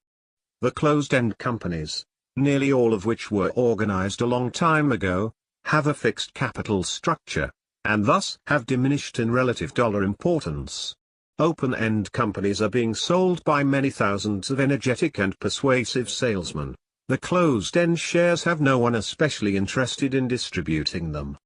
Consequently, it has been possible to sell most mutual funds to the public at a fixed premium of about 9% above net asset value, to cover salesmen's commissions, etc., while the majority of close-end shares have been consistently obtainable at less than their asset value. This price discount has varied among individual companies, and the average discount for the group as a whole has also varied from one date to another. Figures on this point for 1961 to 1970 are given in Table 9.3. It does not take much shrewdness to suspect that the lower relative price for closed-end as against open-end shares has very little to do with the difference in the overall investment results between the two groups. That this is true is indicated by the comparison of the annual results for 1961 to 1970 of the two groups included in Table 9.3. Thus we arrive at one of the few clearly evident rules for investors' choices. If you want to put money in investment funds, buy a group of closed-end shares at a discount of, say, 10% to 15% from asset value, instead of paying a premium of about 9% above asset value for shares of an open-end company, assuming that the future dividends and changes in asset values continue to be about the same for the two groups. You will thus obtain about 1/5 more for your money from the closed-end shares. The mutual fund salesman will be quick to counter with the argument, but if you own closed-end shares you can never be sure what price you can sell them for. The discount can be greater than it is today, and you will suffer from the wider spread. With our shares you are guaranteed the right to turn in your shares at 100% of asset value, never less. Let us examine this argument a bit. It will be a good exercise in logic and plain common sense. Question: assuming that the discount on closed-end shares does widen, how likely is it that you will be worse off with those shares than with an otherwise equivalent purchase of open-end shares? This calls for a little arithmetic. Assume that investor A buys some open-end shares at 109% of asset value, and investor B buys closed-end shares at 85% thereof, plus 11/2% commission. Both sets of shares earn and pay 30% of this asset value in, say, 4 years, and end up with the same value as at the beginning. Investor redeems his shares at 100% of value, losing the 9% premium he paid. His overall return for the period is 30% less 9%, or 21% on asset value. This, in turn, is 19% on his investment. How much must investor B realize on his closed-end shares to obtain the same return on his investment as investor A? The answer is 73%, or a discount of 27% from asset value. In other words, the closed-end man could suffer a widening of 12 points in the market discount, about double, before his return would get down to that of the open-end investor. An adverse change of this magnitude has happened rarely, if ever, in the history of closed-end shares. Hence it is very unlikely that you will obtain a lower overall return from a representative, closed-end company, bought at a discount, if its investment performance is about equal to that of a representative mutual fund. If a small load, or no load, fund is substituted for one with the usual 81/2% load, the advantage of the closed-end investment is of course reduced, but it remains an advantage. The fact that a few closed-end funds are selling at premiums greater than the true 9% charge on most mutual funds introduces a separate question for the investor. Do these premium companies enjoy superior management of sufficient proven worth to warrant their elevated prices? If the answer is sought in the comparative results for the past 5 or 10 years, the answer would appear to be no. 3 of the 6 premium companies have mainly foreign investments. A striking feature of these is the large variation in prices in a few years' time. At the end of 1971 sold at only 1/4 of its high, another at 1/3, another at less than half. If we consider the 3 domestic companies selling above asset value, we find that the average of their 10-year overall returns was somewhat better than that of 10 discount funds, but the opposite was true in the last 5 years. A comparison of the 1961 to 1970 record of Lehman Corporation and of General American Investors, 2 of our oldest and largest closed-end companies, is given in Table 9.5. One of these sold 14% above and the other 7.6% below its net asset value at the end of 1970. The difference in price to net asset relationships did not appear warranted by these figures. Investment in balanced funds. The 23 balanced funds covered in the Wiesenberger report had between 25% and 59% of their assets in preferred stocks and bonds, the average being just 40%. The balance was held in common stocks. It would appear more logical for the typical investor to make his bond-type investments directly, rather than to have them form part of a mutual fund commitment. The average income return shown by these balanced funds in 1970 was only 3.9% per annum on asset value, or say 3.6% on the offering price. The better choice for the bond component would be the purchase of United States savings bonds, or corporate bonds rated A or better, or tax-free bonds, for the investor's bond portfolio. Chapter 10. The Investor and His Advisors. The investment of money in securities is unique among business operations in that it is almost always based in some degree on advice received from others. The great bulk of investors are amateurs. Naturally, they feel that in choosing their securities they can profit by professional guidance. Yet there are peculiarities inherent in the very concept of investment advice. If the reason people invest is to make money, then in seeking advice they are asking others to tell them how to make money. That idea has some element of naivete. Businessmen seek professional advice on various elements of their business, but they do not expect to be told how to make a profit. That is their own bailiwick. When they, or non-business people, rely on others to make investment profits for them, they are expecting a kind of result for which there is no true counterpart in ordinary business affairs. If we assume that there are normal or standard income results to be obtained from investing money in securities, then the role of the advisor can be more readily established. He will use his superior training and experience to protect his clients against mistakes and to make sure that they obtain the results to which their money is entitled.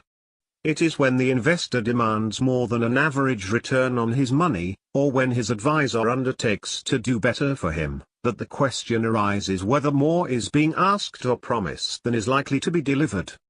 Advice on investments may be obtained from a variety of sources.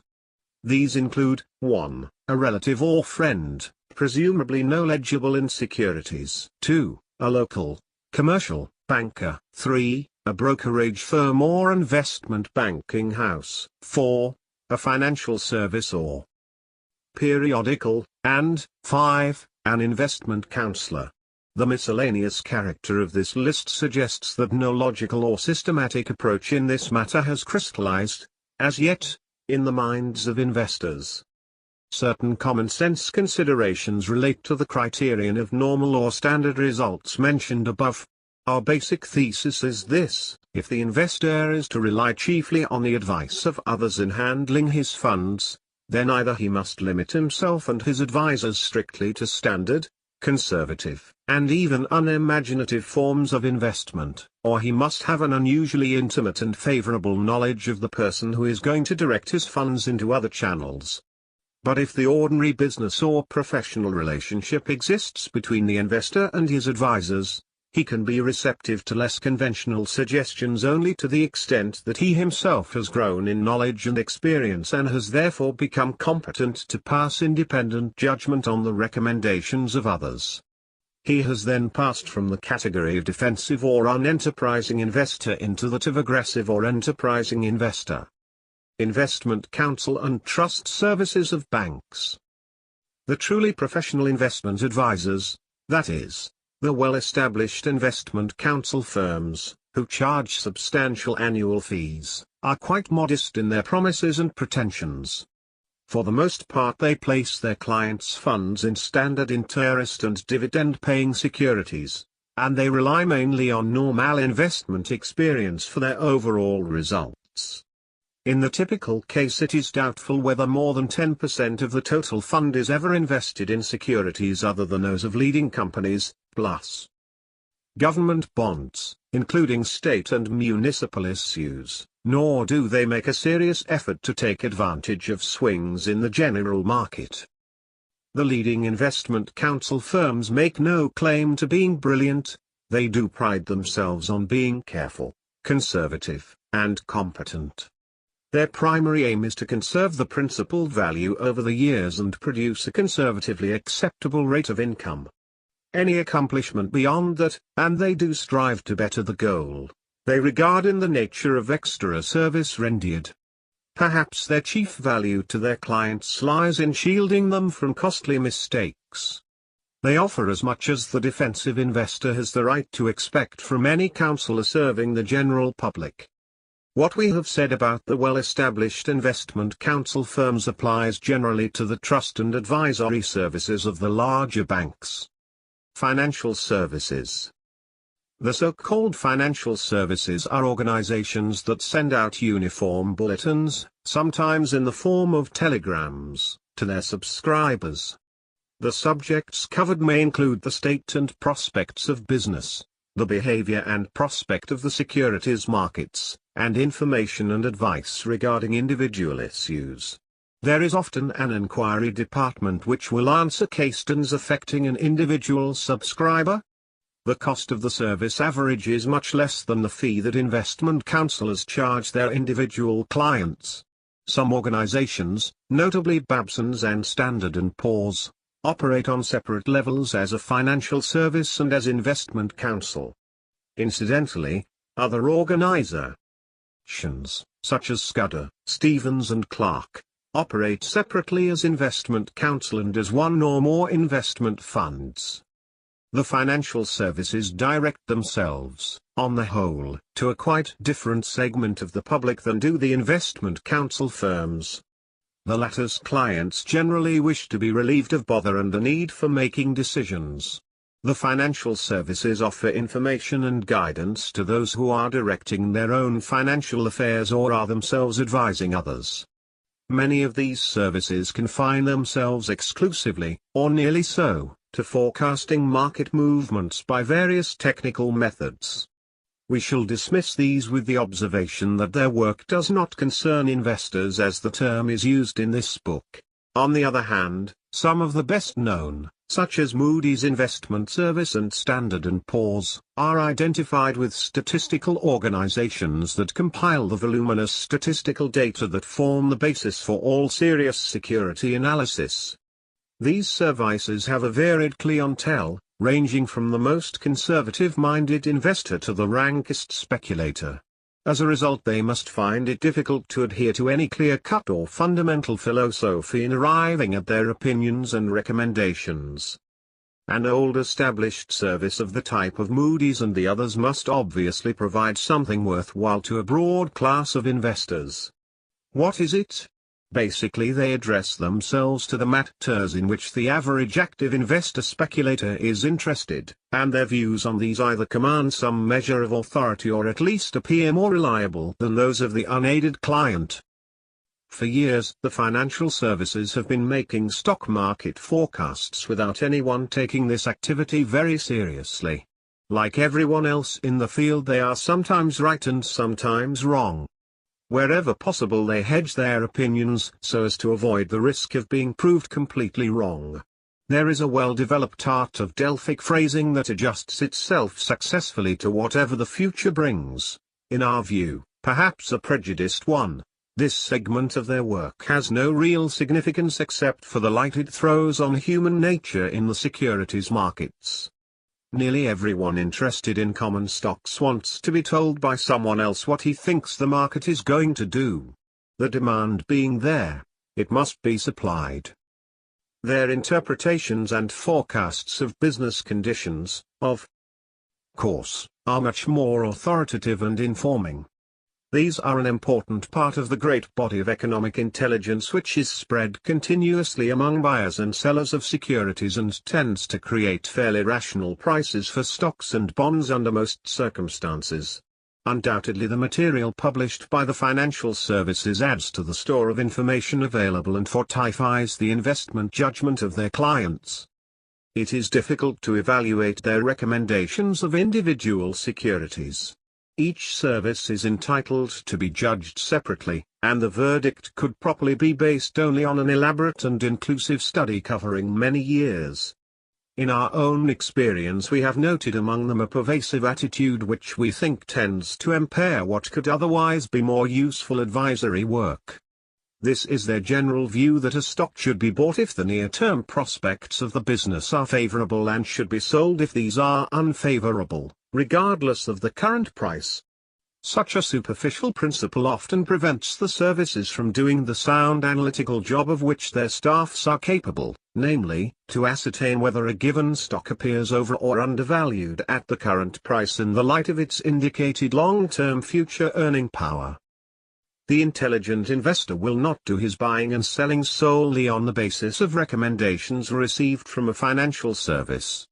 Once this point is established, the role of the financial service then becomes the useful one of supplying information and offering suggestions. Advice from brokerage houses. Probably the largest volume of information and advice to the security-owning public comes from stockbrokers. These are members of the New York Stock Exchange, and of other exchanges, who execute buying and selling orders for a standard commission. Practically all the houses that deal with the public maintain a statistical or analytical department, which answers inquiries and makes recommendations. A great deal of analytical literature, some of it elaborate and expensive, is distributed gratis to the firm's customers, more impressively referred to as clients. A great deal is at stake in the innocent-appearing question whether customers or clients is the more appropriate name. A business has customers, a professional person or organization has clients.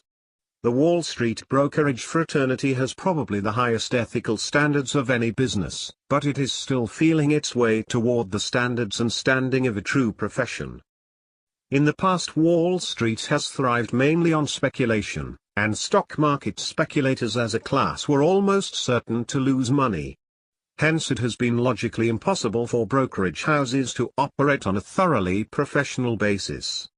To do that would have required them to direct their efforts toward reducing rather than increasing their business. The farthest that certain brokerage houses have gone in that direction, and could have been expected to go, is to refrain from inducing or encouraging anyone to speculate.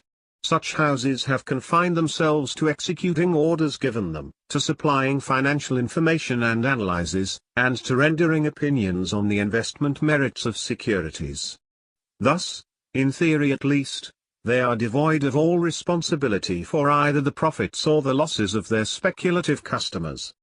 Most stock exchange houses, however, still adhere to the old-time slogans that they are in business to make commissions and that the way to succeed in business is to give the customers what they want. Since the most profitable customers want speculative advice and suggestions, the thinking and activities of the typical firm are pretty closely geared to day-to-day trading in the market. Thus it tries hard to help its customers make money in a field where they are condemned almost by mathematical law to lose in the end. By this we mean that the speculative part of their operations cannot be profitable over the long run for most brokerage house customers. But to the extent that their operations resemble true investing, they may produce investment gains that more than offset the speculative losses. The investor obtains advice and information from stock exchange houses through two types of employees, now known officially as customers brokers, or account executives, and financial analysts. The customer's broker, also called a registered representative, formerly bore the less dignified title of customer's man. Today he is for the most part an individual of good character and considerable knowledge of securities, who operates under a rigid code of right conduct. Nevertheless, since his business is to earn Kim's sons, he can hardly avoid being speculation-minded. Thus the security buyer who wants to avoid being influenced by speculative considerations will ordinarily have to be careful and explicit in his dealing with his customer's broker. He will have to show clearly, by word and deed, that he is not interested in anything faintly resembling a stock market tip. Once the customer's broker understands clearly that he has a real investor on his hands, he will respect this point of view and cooperate with it. The financial analyst, formerly known chiefly as security analyst, is a person of particular concern to the author, who has been one himself for more than 5 decades and has helped educate countless others. At this stage we refer only to the financial analysts employed by brokerage houses. The function of the security analyst is clear enough from his title. It is he who works up the detailed studies of individual securities, develops careful comparisons of various issues in the same field, and forms an expert opinion of the safety or attractiveness or intrinsic value of all the different kinds of stocks and bonds. By what must seem a quirk to the outsider, there are no formal requirements for being a security analyst. Contrast with this the facts that a customer's broker must pass an examination, meet the required character tests, and be duly accepted and registered by the New York Stock Exchange. As a practical matter, nearly all the younger analysts have had extensive business school training, and the oldsters have acquired at least the equivalent in the school of long experience. In the great majority of cases, the employing brokerage house can be counted on to assure itself of the qualifications and competence of its analysts. The customer of the brokerage firm may deal with the security analysts directly, or his contact may be an indirect one via the customer's broker. In either case, the analyst is available to the client for a considerable amount of information and advice. Let us make an emphatic statement here. The value of the security analyst to the investor depends largely on the investor's own attitude. If the investor asks the analyst the right questions, he is likely to get the right, or at least valuable, answers. The analysts hired by brokerage houses, we are convinced, are greatly handicapped by the general feeling that they are supposed to be market analysts as well. When they are asked whether a given common stock is sound, the question often means, is this stock likely to advance during the next few months? As a result, many of them are compelled to analyze with one eye on the stock ticker, a pose not conducive to sound thinking or worthwhile conclusions. In the next section of this book we shall deal with some of the concepts and possible achievements of security analysis. A great many analysts working for stock exchange firms could be of prime assistance to the bona fide investor who wants to be sure that he gets full value for his money, and possibly a little more. As in the case of the customer's brokers, what is needed at the beginning is a clear understanding by the analyst of the investor's attitude and objectives. Once the analyst is convinced that he is dealing with a man who is value-minded rather than quotation-minded, there is an excellent chance that his recommendations will prove of real overall benefit. The CFA Certificate for Financial Analysts. An important step was taken in 1963 toward giving professional standing and responsibility to financial analysts. The official title of Chartered Financial Analyst, CFA, is now awarded to those senior practitioners who pass required examinations and meet other tests of fitness. 1. The subjects covered include security analysis and portfolio management. The analogy with the long-established professional title of Certified Public Accountant, CPA, is evident and intentional. This relatively new apparatus of recognition and control should serve to elevate the standards of financial analysts and eventually to place their work on a truly professional basis. Dealings with brokerage houses. One of the most disquieting developments of the period in which we write this revision has been the financial embarrassment, in plain words, bankruptcy or near bankruptcy, of quite a few New York Stock Exchange firms, including at least two of considerable size. This is the first time in half a century or more that such a thing has happened, and it is startling for more than one reason. For many decades the New York Stock Exchange has been moving in the direction of closer and stricter controls over the operations and financial condition of its members, including minimum capital requirements, surprise audits, and the like. Besides this, we have had 37 years of control over the exchanges and their members by the Securities and Exchange Commission. Finally, the stock brokerage industry itself has operated under favorable conditions, namely, a huge increase in volume, fixed minimum commission rates, largely eliminating competitive fees, and a limited number of member firms.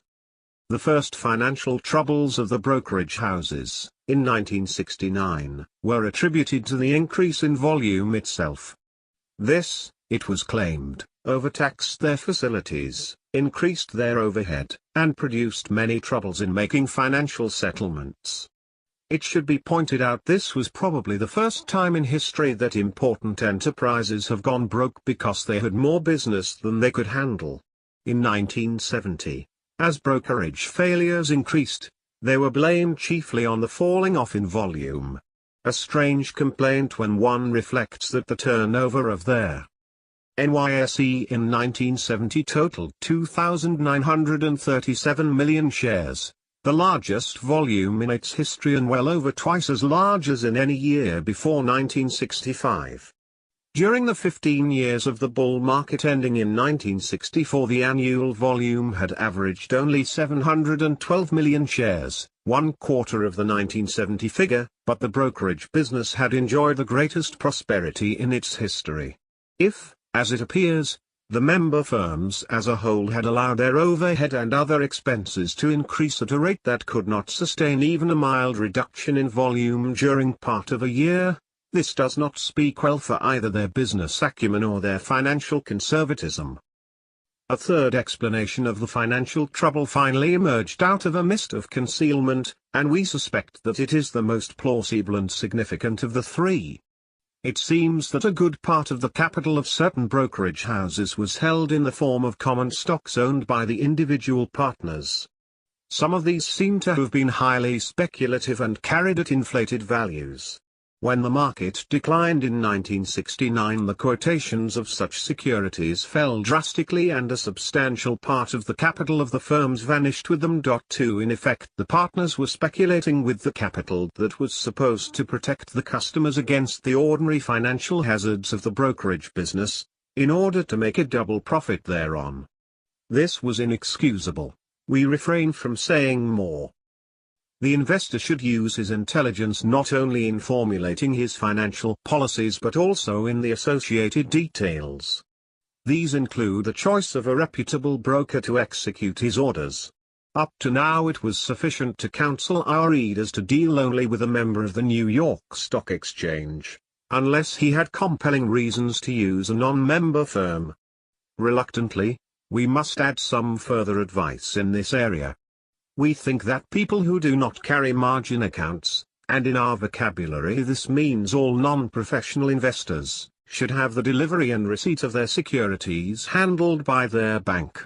When giving a buying order to your brokers, you can instruct them to deliver the securities bought to your bank against payment therefore by the bank. Conversely, when selling, you can instruct your bank to deliver the securities to the broker against payment of the proceeds. These services will cost a little extra, but they should be well worth the expense in terms of safety and peace of mind. This advice may be disregarded, as no longer called for, after the investor is sure that all the problems of stock exchange firms have been disposed of, but not before. Investment bankers.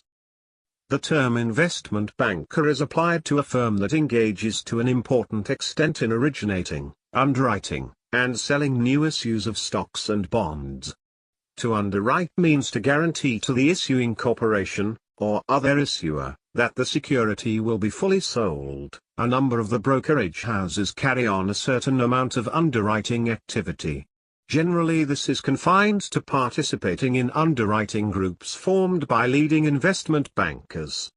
There is an additional tendency for brokerage firms to originate and sponsor a minor amount of new issue financing, particularly in the form of smaller issues of common stocks when a bull market is in full swing. Investment banking is perhaps the most respectable department of the Wall Street community, because it is here that finance plays its constructive role of supplying new capital for the expansion of industry.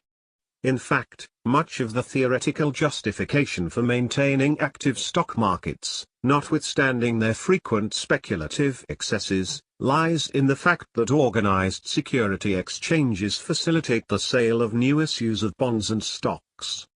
If investors or speculators could not expect to see a ready market for a new security offered them, they might well refuse to buy it. The relationship between the investment banker and their investor is basically that of the salesman to the prospective buyer. For many years past, the great bulk of the new offerings in dollar value has consisted of bond issues that were purchased in the main by financial institutions such as banks and insurance companies. In this business, the security salesmen have been dealing with shrewd and experienced buyers. Hence any recommendations made by the investment bankers to these customers have had to pass careful and skeptical scrutiny. Thus these transactions are almost always effected on a business-like footing. But a different situation obtains in a relationship between the individual security buyer and the investment banking firms, including the stockbrokers acting as underwriters. Here the purchaser is frequently inexperienced and seldom shrewd. He is easily influenced by what the salesman tells him, especially in the case of common stock issues, since often his unconfessed desire in buying is chiefly to make a quick profit. The effect of all this is that the public investor's protection lies less in his own critical faculty than in the scruples and ethics of the offering houses. 3. It is a tribute to the honesty and competence of the underwriting firms that they are able to combine fairly well the discordant roles of advisor and salesman. But it is imprudent for the buyer to trust himself to the judgment of the seller. In 1959 we stated at this point, the bad results of this unsound attitude show themselves recurrently in the underwriting field and with notable effects in the sale of new common stock issues during periods of active speculation. Shortly thereafter this warning proved urgently needed. As already pointed out, the years 1960 to 1961 and, again, 1968 to 69 were marked by an unprecedented outpouring of issues of lowest quality, sold to the public at absurdly high offering prices and in many cases pushed much higher by heedless speculation and some semi-manipulation. A number of the more important Wall Street houses have participated to some degree in these less than creditable activities, which demonstrates that the familiar combination of greed, folly, and irresponsibility has not been exorcised from the financial scene. The intelligent investor will pay attention to the advice and recommendations received from investment banking houses, especially those known by him to have an excellent reputation, but he will be sure to bring sound and independent judgment to bear upon these suggestions, either his own, if he is competent, or that of some other type of advisor. Are there advisors? It is a good old custom, especially in the smaller towns, to consult one's local banker about investments. A commercial banker may not be a thoroughgoing expert on security values, but he is experienced and conservative. He is especially useful to the unskilled investor, who is often tempted to stray from the straight and unexciting path of a defensive policy and needs the steadying influence of a prudent mind. The more alert and aggressive investor, seeking counsel in the selection of security bargains, will not ordinarily find the commercial banker's viewpoint to be especially suited to his own objectives. We take a more critical attitude toward the widespread custom of asking investment advice from relatives or friends. The inquirer always thinks he has good reason for assuming that the person consulted has superior knowledge or experience. Our own observation indicates that it is almost as difficult to select satisfactory lay advisors as it is to select the proper securities unaided. Much bad advice is given free. Summary. Investors who are prepared to pay a fee for the management of their funds may wisely select some well-established and well-recommended investment counsel firm. Alternatively, they may use the investment department of a large trust company or the supervisory service supplied on a fee basis by a few of the leading New York Stock Exchange houses. The results to be expected are in no wise exceptional, but they are commensurate with those of the average well-informed and cautious investor. Most security buyers obtain advice without paying for it specifically. It stands to reason, therefore, that in the majority of cases they are not entitled to and should not expect better than average results. They should be wary of all persons, whether customers, brokers or security salesmen, who promise spectacular income or profits. This applies both to the selection of securities and to guidance in the elusive, and perhaps elusive, art of trading in the market. Defensive investors, as we have defined them, will not ordinarily be equipped to pass independent judgment on the security recommendations made by their advisors. But they can be explicit, and even repetitiously so. in stating the kind of securities they want to buy. If they follow our prescription, they will confine themselves to high-grade bonds and the common stocks of leading corporations, preferably those that can be purchased at individual price levels that are not high in the light of experience and analysis. The security analyst of any reputable stock exchange house can make up a suitable list of such common stocks and can certify to the investor whether or not the existing price level therefore is a reasonably conservative one as judged by past experience. The aggressive investor will ordinarily work in active cooperation with his advisors. He will want their recommendations explained in detail, and he will insist on passing his own judgment upon them. This means that the investor will gear his expectations and the character of his security operations to the development of his own knowledge and experience in the field. Only in the exceptional case, where the integrity and competence of the advisors have been thoroughly demonstrated, should the investor act upon the advice of others without understanding and approving the decision made. There have always been unprincipled stock salesmen and fly-by-night stockbrokers, and, as a matter of course, we have advised our readers to confine their dealings, if possible, to members of the New York Stock Exchange. But we are reluctantly compelled to add the extra cautious counsel that security deliveries and payments be made through the intermediary of the investor's bank. The distressing Wall Street brokerage house picture may have cleared up completely in a few years, but in late 1971 we still suggest, better safe than sorry. Chapter 11. Security Analysis for the Lay Investor.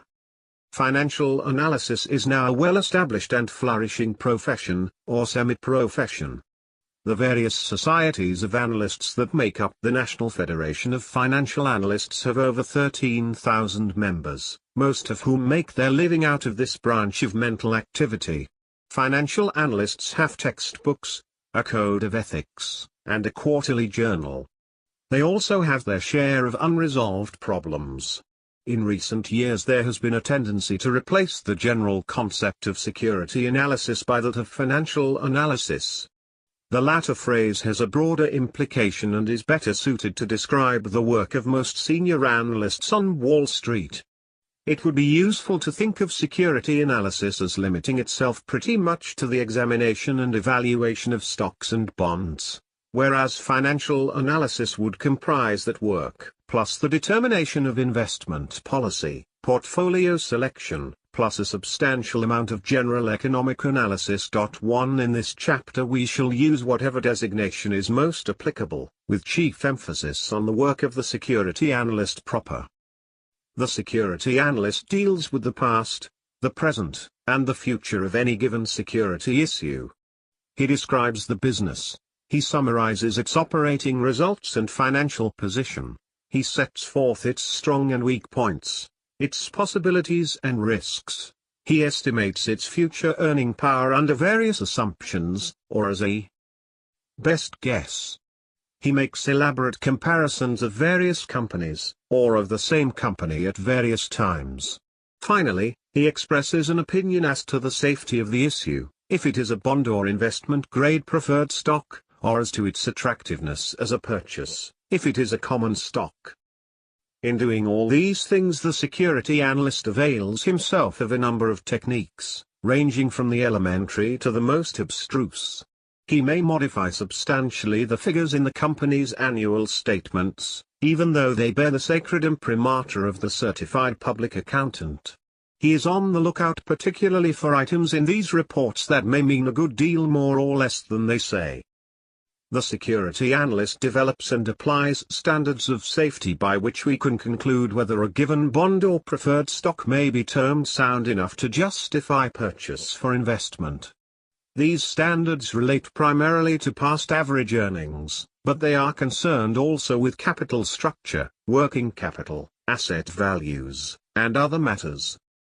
In dealing with common stocks the security analyst until recently has only rarely applied standards of value as well defined as were his standards of safety for bonds and preferred stocks. Most of the time he contented himself with a summary of past performances, a more or less general forecast of the future, with particular emphasis on the next 12 months, and a rather arbitrary conclusion.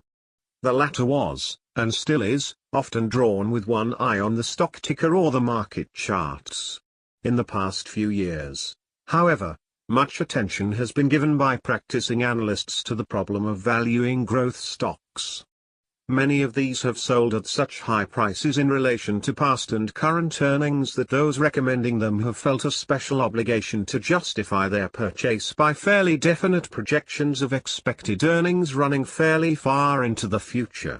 Certain mathematical techniques of a rather sophisticated sort have perforce been invoked to support the valuations arrived at. We shall deal with these techniques, in foreshortened form, a little later. However, we must point out a troublesome paradox here, which is that the mathematical valuations have become most prevalent precisely in those areas where one might consider them least reliable. For the more dependent the valuation becomes on anticipations of the future, and the less it is tied to a figure demonstrated by past performance, the more vulnerable it becomes to possible miscalculation and serious error. A large part of the value found for a high multiplier growth stock is derived from future projections which differ markedly from past performance, except perhaps in the growth rate itself. Thus it may be said that security analysts today find themselves compelled to become most mathematical and scientific in the very situations which lend themselves least auspiciously to exact treatment. Let us proceed, nonetheless, with our discussion of the more important elements and techniques of security analysis. The present highly condensed treatment is directed to the needs of the non-professional investor. At the minimum, he should understand what the security analyst is talking about and driving at. Beyond that, he should be equipped, if possible, to distinguish between superficial and sound analysis. Security analysis for the lay investor is thought of as beginning with the interpretation of a company's annual financial report. This is a subject which we have covered for laymen in a separate book, entitled The Interpretation of Financial Statements. 2. We do not consider it necessary or appropriate to traverse the same ground in this chapter, especially since the emphasis in the present book is on principles and attitudes rather than on information and description. Let us pass on to two basic questions underlying the selection of investments. What are the primary tests of safety of a corporate bond or preferred stock? What are the chief factors entering into the valuation of a common stock? Bond analysis. The most dependable and hence the most respectable branch of security analysis concerns itself with the safety, or quality, of bond issues and investment-grade preferred stocks. The chief criterion used for corporate bonds is the number of times that total interest charges have been covered by available earnings for some years in the past. In the case of preferred stocks, it is the number of times that bond interest and preferred dividends combined have been covered. The exact standards applied will vary with different authorities. Since the tests are at bottom arbitrary, there is no way to determine precisely the most suitable criteria. In the 1961 revision of our textbook, Security Analysis, we recommend certain coverage standards, which appear in Table 11.1. Our basic test is applied only to the average results for a period of years. Other authorities require also that a minimum coverage be shown for every year considered. We approve a poorest year test, A, for investment-grade preferred stocks. The same minimum figures as above are required to be shown by the ratio of earnings before income taxes to the sum of fixed charges plus twice preferred dividends. Note: the inclusion of twice the preferred dividends allows for the fact that preferred dividends are not income tax deductible, whereas interest charges are so deductible. B. Other categories of bonds and preferreds. The standards given above are not applicable to 1. Public utility holding companies, 2. Financial companies, 3. Real estate companies. Requirements for these special groups are omitted here. As an alternative to the 7-year average test, it would be sufficient if the bond or preferred stock met either of these criteria. It may be objected that the large increase in bond interest rates since 1961 would justify some offsetting reduction in the coverage of charges required. Obviously it would be much harder for an industrial company to show a 7 times coverage of interest charges at 8% than at 41/2%. To meet this changed situation, we now suggest an alternative requirement related to the percent earned on the principal amount of the debt.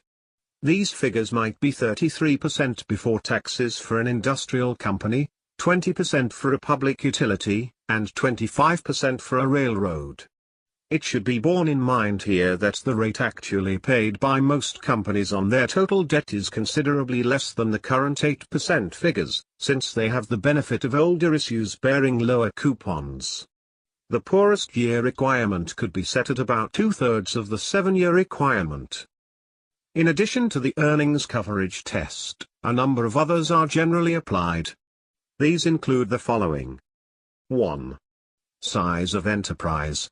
There is a minimum standard in terms of volume of business for a corporation, varying as between industrials, utilities, and railroads, and of population for a municipality. 2. Stock-equity ratio. This is the ratio of the market price of the junior stock issues to the total face amount of the debt, or the debt plus preferred stock.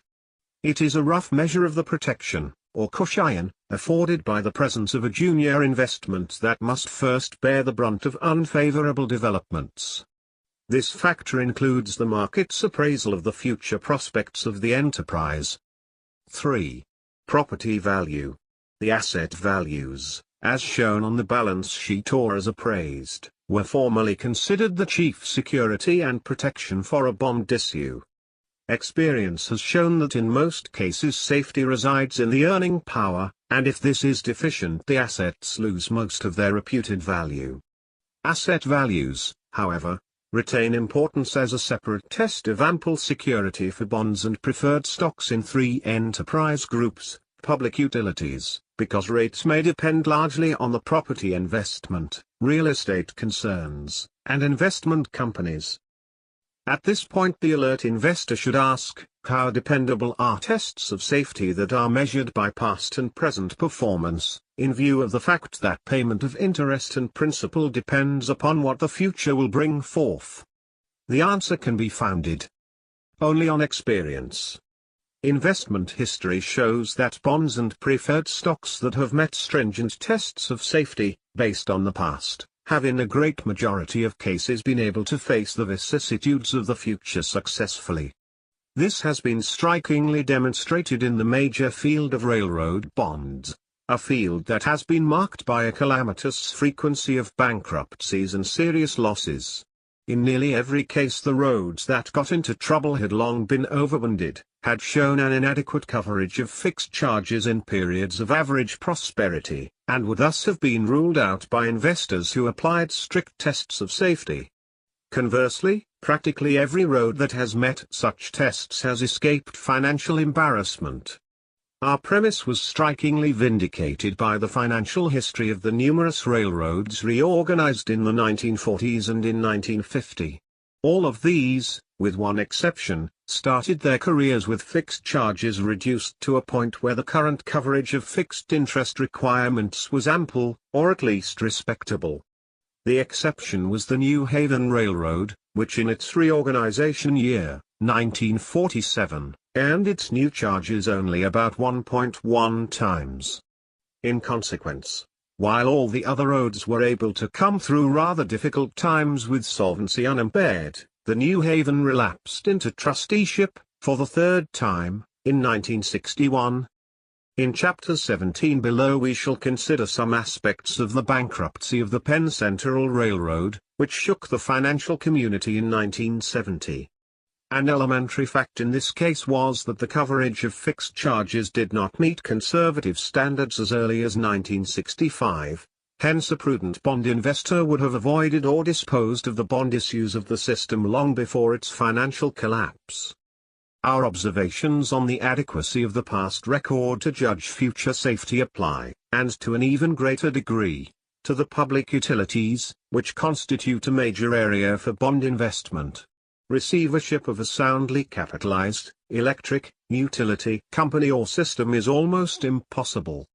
since Securities and Exchange Commission control was instituted, along with the breakup of most of the holding company systems, public utility financing has been sound and bankruptcies unknown.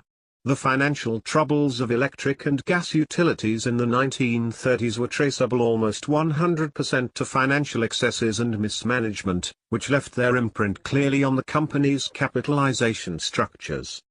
Simple but stringent tests of safety, therefore, would have warned the investor away from the issues that were later to default. Among industrial bond issues, the long-term record has been different. Although the industrial group as a whole has shown a better growth of earning power than either the railroads or the utilities, it has revealed a lesser degree of inherent stability for individual companies and lines of business. Thus in the past, at least, there have been persuasive reasons for confining the purchase of industrial bonds and preferred stocks to companies that not only are of major size but also have shown an ability in the past to withstand a serious depression.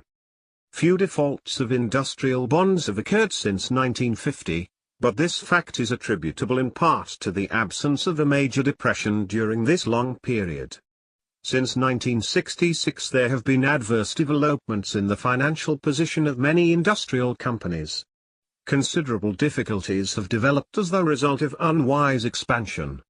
On the one hand, this has involved large additions to both bank loans and long-term debt. On the other, it has frequently produced operating losses instead of the expected profits.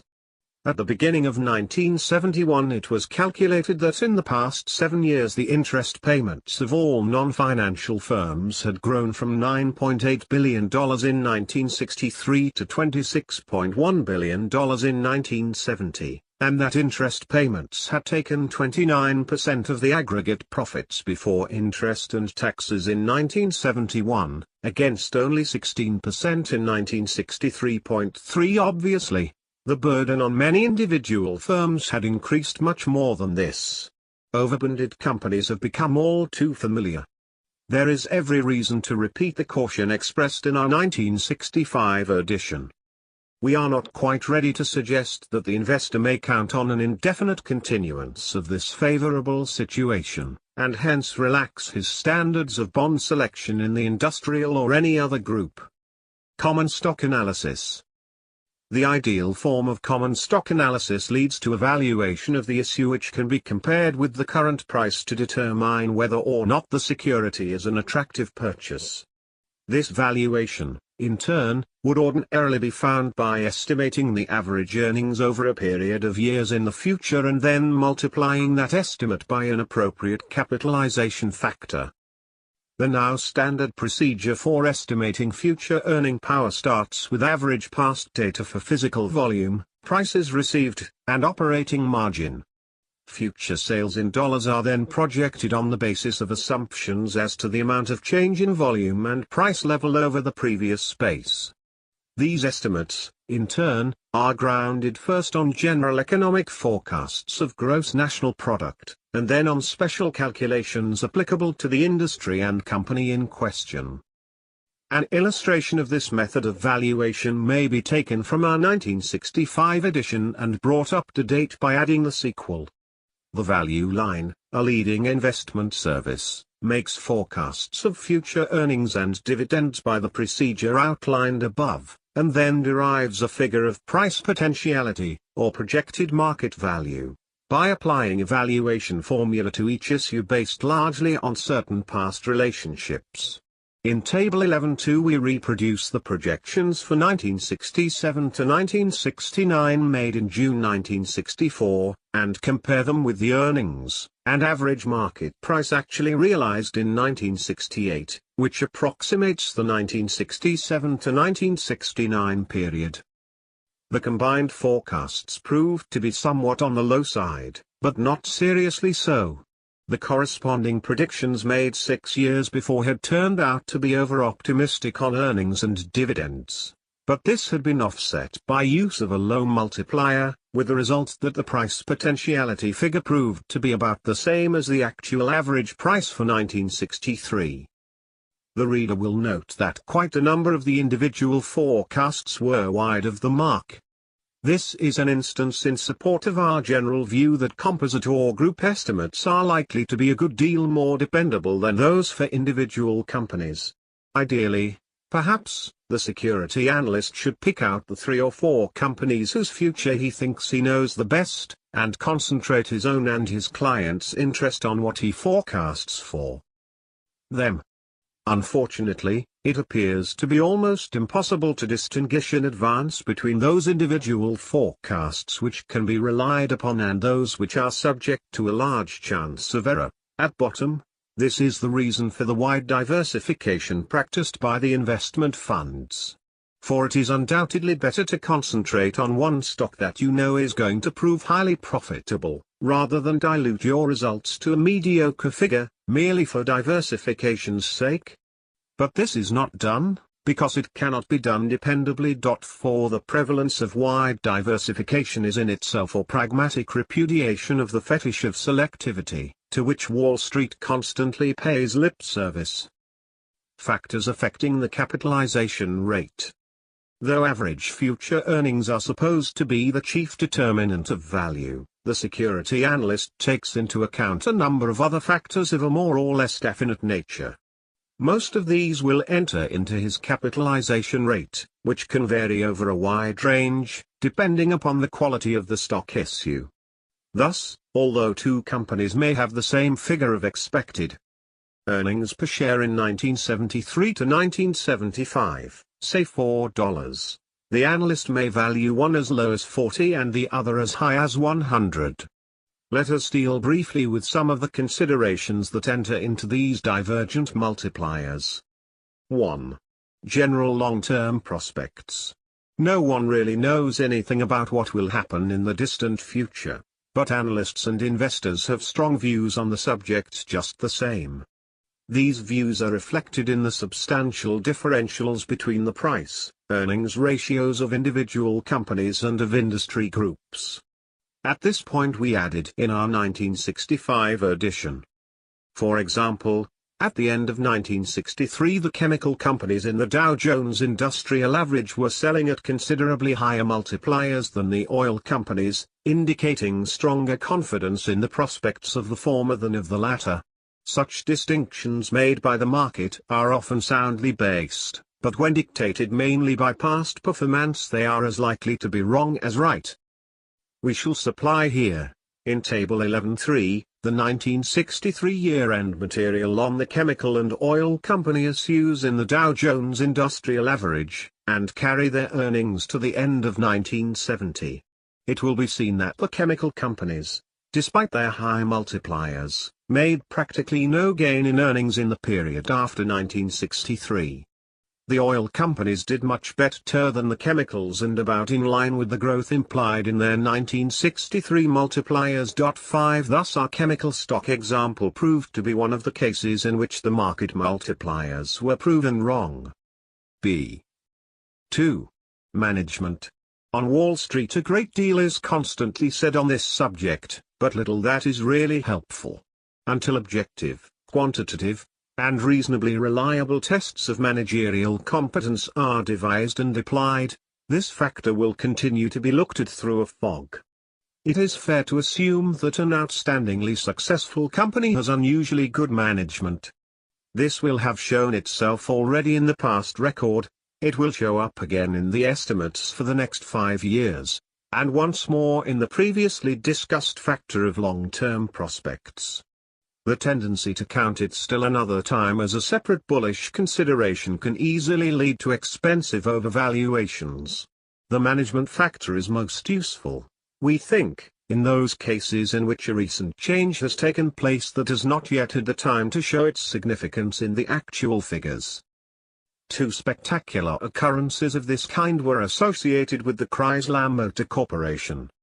The first took place as far back as 1921, when Walter Chrysler took command of the almost moribund Maxwell Motors, and in a few years made it a large and highly profitable enterprise, while numerous other automobile companies were forced out of business. The second happened as recently as 1962, when Chrysler had fallen far from its once high estate and the stock was selling at its lowest price in many years. Then new interests, associated with consolidation coal, took over the reins. The earnings advanced from the 1961 figure of $1.24 per share to the equivalent of $17 in 1963, and the price rose from a low of 381 halves in 1962 to the equivalent of nearly 200 the very next year. 6. 3. Financial strength and capital structure. Stock of a company with a lot of surplus cash and nothing ahead of the common is clearly a better purchase, at the same price, than another one with the same per share earnings but large bank loans and senior securities. Such factors are properly and carefully taken into account by security analysts. A modest amount of bonds or preferred stock, however, is not necessarily a disadvantage to the common, nor is the moderate use of seasonal bank credit. Incidentally, a top-heavy structure, too little common stock in relation to bonds and preferred, may under favorable conditions make for a huge speculative profit in the common. This is the factor known as leverage. 4. Dividend record. One of the most persuasive tests of high quality is an uninterrupted record of dividend payments going back over many years. We think that a record of continuous dividend payments for the last 20 years or more is an important plus factor in the company's quality rating. Indeed, the defensive investor might be justified in limiting his purchases to those meeting this test. 5. Current dividend rate. This, our last additional factor, is the most difficult one to deal with in satisfactory fashion. Fortunately, the majority of companies have come to follow what may be called a standard dividend policy. This has meant the distribution of about 2/3 of their average earnings, except that in the recent period of high profits and inflationary demands for more capital the figure has tended to be lower.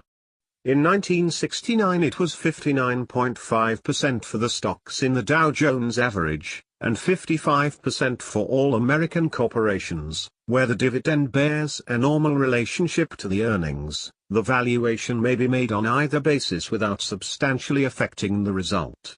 For example, a typical secondary company with expected average earnings of $3 and an expected dividend of $2 may be valued at either 12 times its earnings or 18 times its dividend, to yield a value of 36 in both cases. However, an increasing number of growth companies are departing from the once standard policy of paying out 60% or more of earnings in dividends, on the grounds that the shareholders' interests will be better served by retaining nearly all the profits to finance expansion. The issue presents problems and requires careful distinctions. We have decided to defer our discussion of the vital question of proper dividend policy to a later section, Chapter 19, where we shall deal with it as a part of the general problem of management-shareholder relations. Capitalization rates for growth stocks. Most of the writing of security analysts on formal appraisals relates to the valuation of growth stocks. Our study of the various methods has led us to suggest a foreshortened and quite simple formula for the valuation of growth stocks, which is intended to produce figures fairly close to those resulting from the more refined mathematical calculations. Our formula is value equals current, normal, earnings, 8.5 plus twice the expected annual growth rate. The growth figure should be that expected over the next 7 to 10 years. 7. We show how our formula works out for various rates of assumed growth. It is easy to make the converse calculation and to determine what rate of growth is anticipated by the current market price, assuming our formula is valid. In our last edition we made that calculation for the Dow Jones Industrial Average and for 6 important stock issues. These figures are reproduced in Table 11.5. We commented at the time. The difference between the implicit 32.4% annual growth rate for Xerox and the extremely modest 2.8% for General Motors is indeed striking. It is explainable in part by the stock market's feeling that General Motors' 1963 earnings, the largest for any corporation in history, can be maintained with difficulty and exceeded only modestly at best. The price-earnings ratio of Xerox, on the other hand, is quite representative of speculative enthusiasm fastened upon a company of great achievement and perhaps still greater promise. The implicit or expected growth rate of 5.1% for the Dow Jones Industrial Average (COM) BC pairs with an actual annual increase of 3.4%, compounded, between 1951 to 1953 and 1961 to 1963. We should have added a caution somewhat as follows: the valuations of expected high-growth stocks are necessarily on the low side, if we were to assume these growth rates will actually be realized. In fact, according to the arithmetic, if a company could be assumed to grow at a rate of 8% or more indefinitely in the future, its value would be infinite, and no price would be too high to pay for the shares. What the valuer actually does in these cases is to introduce a margin of safety into his calculations, somewhat as an engineer does in his specifications for a structure. On this basis the purchasers would realize his assigned objective, in 1963, a future overall return of 71/2% per annum, even if the growth rate actually realized proved substantially less than that projected in the formula. Of course, then, if that rate were actually realized, the investor would be sure to enjoy a handsome additional return. There is really no way of valuing a high-growth company, with an expected rate above, say, 8% annually, in which the analyst can make realistic assumptions of both the proper multiplier for the current earnings and the expectable multiplier for the future earnings. As it happened, the actual growth for Xerox and IBM proved very close to the high rates implied from our formula. As just explained, this fine showing inevitably produced a large advance in the price of both SUs. The growth of the Dow Jones Industrial Average itself was also about as projected by the 1963 closing market price. But the moderate rate of 5% did not involve the mathematical dilemma of Xerox and IBM. It turned out that the 23% price rise to the end of 1970, plus the 28% in aggregate dividend return received, gave not far from the 71/2% annual overall gain posited in our formula. In the case of the other four companies, it may suffice to say that their growth did not equal the expectations implied in the 1963 price and that their quotations failed to rise as much as the Dow Jones Industrial Average. Warning: this material is supplied for illustrative purposes only, and because of the inescapable necessity in security analysis to project the future growth rate for most companies studied. Let the reader not be misled into thinking that such projections have any high degree of reliability or, conversely, that future prices can be counted on to behave accordingly as the prophecies are realized, surpassed, or disappointed. We should point out that any scientific, or at least reasonably dependable, stock evaluation based on anticipated future results must take future interest rates into account. A given schedule of expected earnings, or dividends, would have a smaller present value if we assume a higher than if we assume a lower interest structure. Such assumptions have always been difficult to make with any degree of confidence, and the recent violent swings in long-term interest rates render forecasts of this sort almost presumptuous. Hence we have retained our old formula above, simply because no new one would appear more plausible. Industry analysis.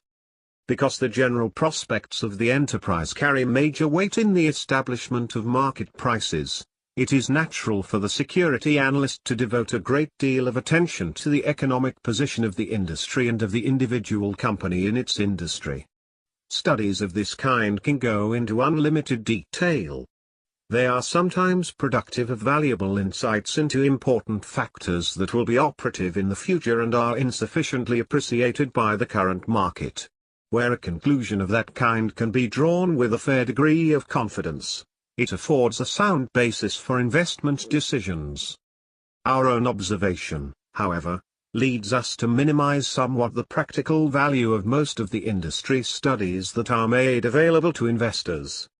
The material developed is ordinarily of a kind with which the public is already fairly familiar and that has already exerted considerable influence on market quotations. Rarely does one find a brokerage house study that points out, with a convincing array of facts, that a popular industry is heading for a fall or that an unpopular one is due to prosper. Wall Street's view of the longer future is notoriously fallible, and this necessarily applies to that important part of its investigations which is directed toward the forecasting of the course of profits in various industries. We must recognize, however, that the rapid and pervasive growth of technology in recent years is not without major effect on the attitude and the labors of the security analyst. More so than in the past, the progress or retrogression of the typical company in the coming decade may depend on its relation to new products and new processes, which the analyst may have a chance to study and evaluate in advance. Thus there is doubtless a promising area for effective work by the analyst, based on field trips, interviews with research men, and on intensive technological investigation on his own. There are hazards connected with investment conclusions derived chiefly from such glimpses into the future, and not supported by presently demonstrable value. Yet there are perhaps equal hazards in sticking closely to the limits of value set by sober calculations resting on actual results. The investor cannot have it both ways. He can be imaginative and play for the big profits that are the reward for vision proved sound by the event, but then he must run a substantial risk of major or minor miscalculation. Or he can be conservative, and refuse to pay more than a minor premium for possibilities as yet unproved, but in that case he must be prepared for the later contemplation of golden opportunities foregone. A two-part appraisal process. Let us return for a moment to the idea of valuation or appraisal of a common stock, which we began to discuss above on p. 288. A great deal of reflection on the subject has led us to conclude that this better be done quite differently than is now the established practice. We suggest that analysts work out first what we call the past performance value, which is based solely on the past record. This would indicate what the stock would be worth, absolutely, or as a percentage of the Dow Jones Industrial Average or of the S&P Composite, if it is assumed that its relative past performance will continue unchanged in the future. This includes the assumption that its relative growth rate, as shown in the last 7 years, will also continue unchanged over the next 7 years. This process could be carried out mechanically by applying a formula that gives individual weights to past figures for profitability, stability, and growth, and also for current financial condition. The second part of the analysis should consider to what extent the value based solely on past performance should be modified because of new conditions expected in the future. Such a procedure would divide the work between senior and junior analysts as follows. 1. The senior analyst would set up the formula to apply to all companies generally for determining past performance value. 2. The junior analysts would work up such factors for the designated companies, pretty much in mechanical fashion. 3. The senior analyst would then determine to what extent a company's performance, absolute or relative, is likely to differ from its past record, and what change should be made in the value to reflect such anticipated changes. It would be best if the senior analyst's report showed both the original valuation and the modified one, with his reasons for the change. Is a job of this kind worth doing? Our answer is in the affirmative, but our reasons may appear somewhat cynical to the reader. We doubt whether the valuations so reached will prove sufficiently dependable in the case of the typical industrial company, great or small. We shall illustrate the difficulties of this job in our Discuss Scion of Aluminium Company of America, Alcoa, in the next chapter. Nonetheless, it should be done for such common stocks. Why? First, many security analysts are bound to make current or projected valuations, as part of their daily work. The method we propose should be an improvement on those generally followed today. Secondly, because it should give useful experience and insight to the analysts who practice this method. Thirdly, because work of this kind could produce an invaluable body of recorded experience, as has long been the case in medicine, that may lead to better methods of procedure and a useful knowledge of its possibilities and limitations. The public utility stocks might well prove an important area in which this approach will show real pragmatic value. Eventually the intelligent analyst will confine himself to those groups in which the future appears reasonably predictable, or where the margin of safety of past performance value over current price is so large that he can take his chances on future variations, as he does in selecting well-secured senior securities. In subsequent chapters we shall supply concrete examples of the application of analytical techniques. But they will only be illustrations. If the reader finds the subject interesting, he should pursue it systematically and thoroughly before he considers himself qualified to pass a final buy or sell judgment of his own on a security issue.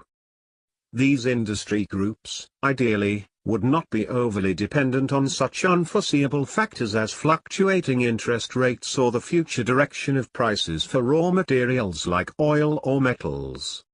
Possibilities might be industries like gaming, cosmetics, alcoholic beverages, nursing homes, or waste management.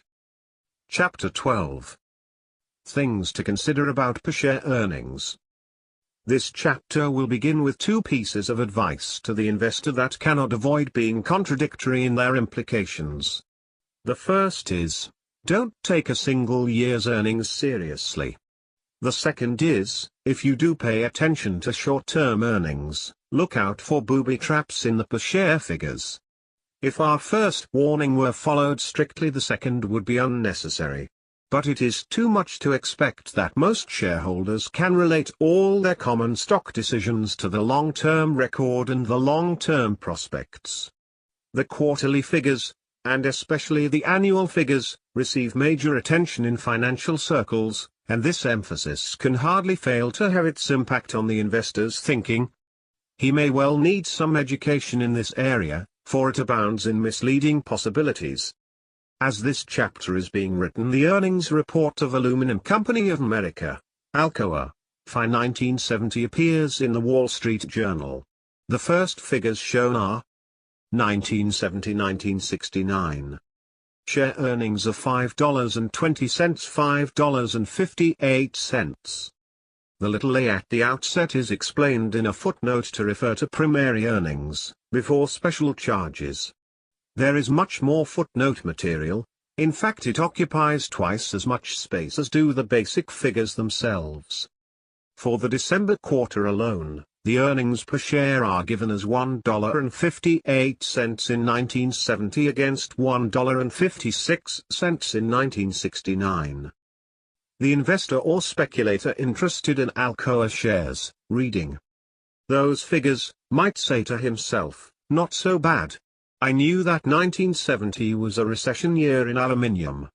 But the fourth quarter shows a gain over 1969, with earnings at the rate of $6.32 per year. Let me see. The stock is selling at 62. Why, that's less than 10 times earnings. That makes it look pretty cheap, compared with 16 times for International Nickel, etc., etc. But if our investor speculator friend had bothered to read all the material in the footnote, he would have found that instead of one figure of earnings per share for the year 1970 there were actually four, viz. 1970-1969. Primary earnings $5.20, $5.58. Net income, after special charges, 4.32 5.58. Fully diluted, before special charges 5.01 5.35. Fully diluted, after special charges 4.19 5.35. For the fourth quarter alone only two figures are given. Primary earnings $1.58, $1.56. Net income, after special charges 0.701 0.56. What do all these additional earnings mean? which earnings are true earnings for the year and the December quarter. If the latter should be taken at 70 cents, the net income after special charges, the annual rate would be $2.80 instead of $6.32, and the price 62 would be 22 times earnings, instead of the 10 times we started with. Part of the question as to the true earnings of Alcoa can be answered quite easily. The reduction from $5.20 to $5.01, to allow for the effects of dilution, is clearly called for. Alcoa has a large bond issue convertible into common stock, to calculate the earning power of the common, based on the 1970 results. It must be assumed that the conversion privilege will be exercised if it should prove profitable to the bondholders to do so. The amount involved in the Alcoa picture is relatively small, and hardly deserves detailed comment. But in other cases, making allowance for conversion rights, and the existence of stock purchase warrants, can reduce the apparent earnings by half, or more. We shall present examples of a really significant dilution factor below, page 411. The financial services are not always consistent in their allowance for the dilution factor in their reporting and analyses.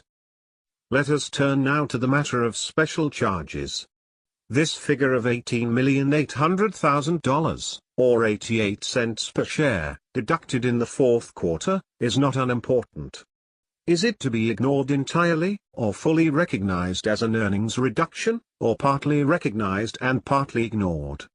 The alert investor might ask himself also, how does it happen that there was a virtual epidemic of such special charge-offs appearing after the close of 1970, but not in previous years? Could there possibly have been some fine Italian hands at work with the accounting, but always, of course, within the limits of the permissible? When we look closely we may find that such losses, charged off before they actually occur, can be charmed away, as it were, with no unhappy effect on either past or future primary earnings. In some extreme cases they might be availed of to make subsequent earnings appear nearly twice as large as in reality, by a more or less prestidigitous treatment of the tax credit involved. In dealing with Alcoa's special charges, the first thing to establish is how they arose. The footnotes are specific enough. The deductions came from four sources, viz. 1. Management's estimate of the anticipated costs of closing down the manufactured products division. 2. Ditto for closing down Alcoa Castings Co.'s plants. 3. Ditto for losses in phasing out Alcoa Credit Company. 4. Also, estimated costs of $5.3 million associated with compulsion of the contract for a curtain wall. All of these items are related to future costs and losses. It is easy to say that they are not part of the regular operating results of 1970, but if so, where do they belong? Are they so extraordinary and non-recurring as to belong nowhere? A widespread enterprise such as Alcoa, doing a $1.5 billion business annually, must have a lot of divisions, departments, affiliates, and the like. Would it not be normal rather than extraordinary for one or more to prove unprofitable, and to require closing down? Similarly for such things as a contract to build a wall. Suppose that any time a company had a loss on any part of its business it had the bright idea of charging it off as a special item, and thus reporting its primary earnings per share so as to include only its profitable contracts and operations. Like King Edward VII's sundial, that marked only the sunny hours. The king probably took his inspiration from a once famous essay by the English writer William Hazlitt, who mused about a sundial near Venice that bore the words horas non numero nisi serenas, or I count only the hours that are serene. Companies that chronically exclude bad news from their financial results on the pretext that negative events are extraordinary or non-recurring are taking a page from Hazlitt, who urged his readers to take no note of time but by its benefits, to watch only for the smiles and neglect the frowns of fate, to compose our lives of bright and gentle moments, turning away to the sunny side of things, and letting the rest slip from our imaginations, unheeded or forgotten. William Hazlitt, on a sundial, ca. 1827. Unfortunately, investors must always count the sunny and dark hours alike. The reader should note two ingenious aspects of the Alcoa procedure we have been discussing. The first is that by anticipating future losses, the company escapes the necessity of allocating the losses themselves to an identifiable year. They don't belong in 1970, because they were not actually taken in that year. And they won't be shown in the year when they are actually taken, because they have already been provided for. Neat work, but might it not be just a little misleading? The Alcoa footnote says nothing about the future tax saving from these losses. Most other statements of this sort state specifically that only the after-tax effect has been charged off. If the Alcoa figure represents future losses before the related tax credit, then not only will future earnings be freed from the weight of these charges, as they are actually incurred, but they will be increased by a tax credit of some 50% thereof. It is difficult to believe that the accounts will be handled that way. But it is a fact that certain companies which have had large losses in the past have been able to report future earnings without charging the normal taxes against them, in that way making a very fine profits appearance indeed, based paradoxically enough on their past disgraces. Tax credits resulting from past years' losses are now being shown separately as special items, but they will enter into future statistics as part of the final net income figure. However, a reserve now set up for future losses, if net of expected tax credit, should not create an addition of this sort to the net income of later years. The other ingenious feature is the use by Alcoa and many other companies of the 1970 year-end for making these special charge-offs. The stock market took what appeared to be a bloodbath in the first half of 1970. Everyone expected relatively poor results for the year for most companies. Wall Street was now anticipating better results in 1971, 1972, etc. What a nice arrangement, then, to charge as much as possible to the bad year, which had already been written off mentally and had virtually receded into the past, leaving the way clear for nicely fattened figures in the next few years. Perhaps this is good accounting, good business policy, and good for management-shareholder relationships. But we have lingering doubts. The combination of widely, or should it be wildly, diversified operations with the impulse to clean house at the end of 1970 has produced some strange-looking footnotes to the annual reports. The reader may be amused by the following explanation given by a New York Stock Exchange company, which shall remain unnamed, of its special items aggregating $2,357,000, or about a third of the income before charge-offs.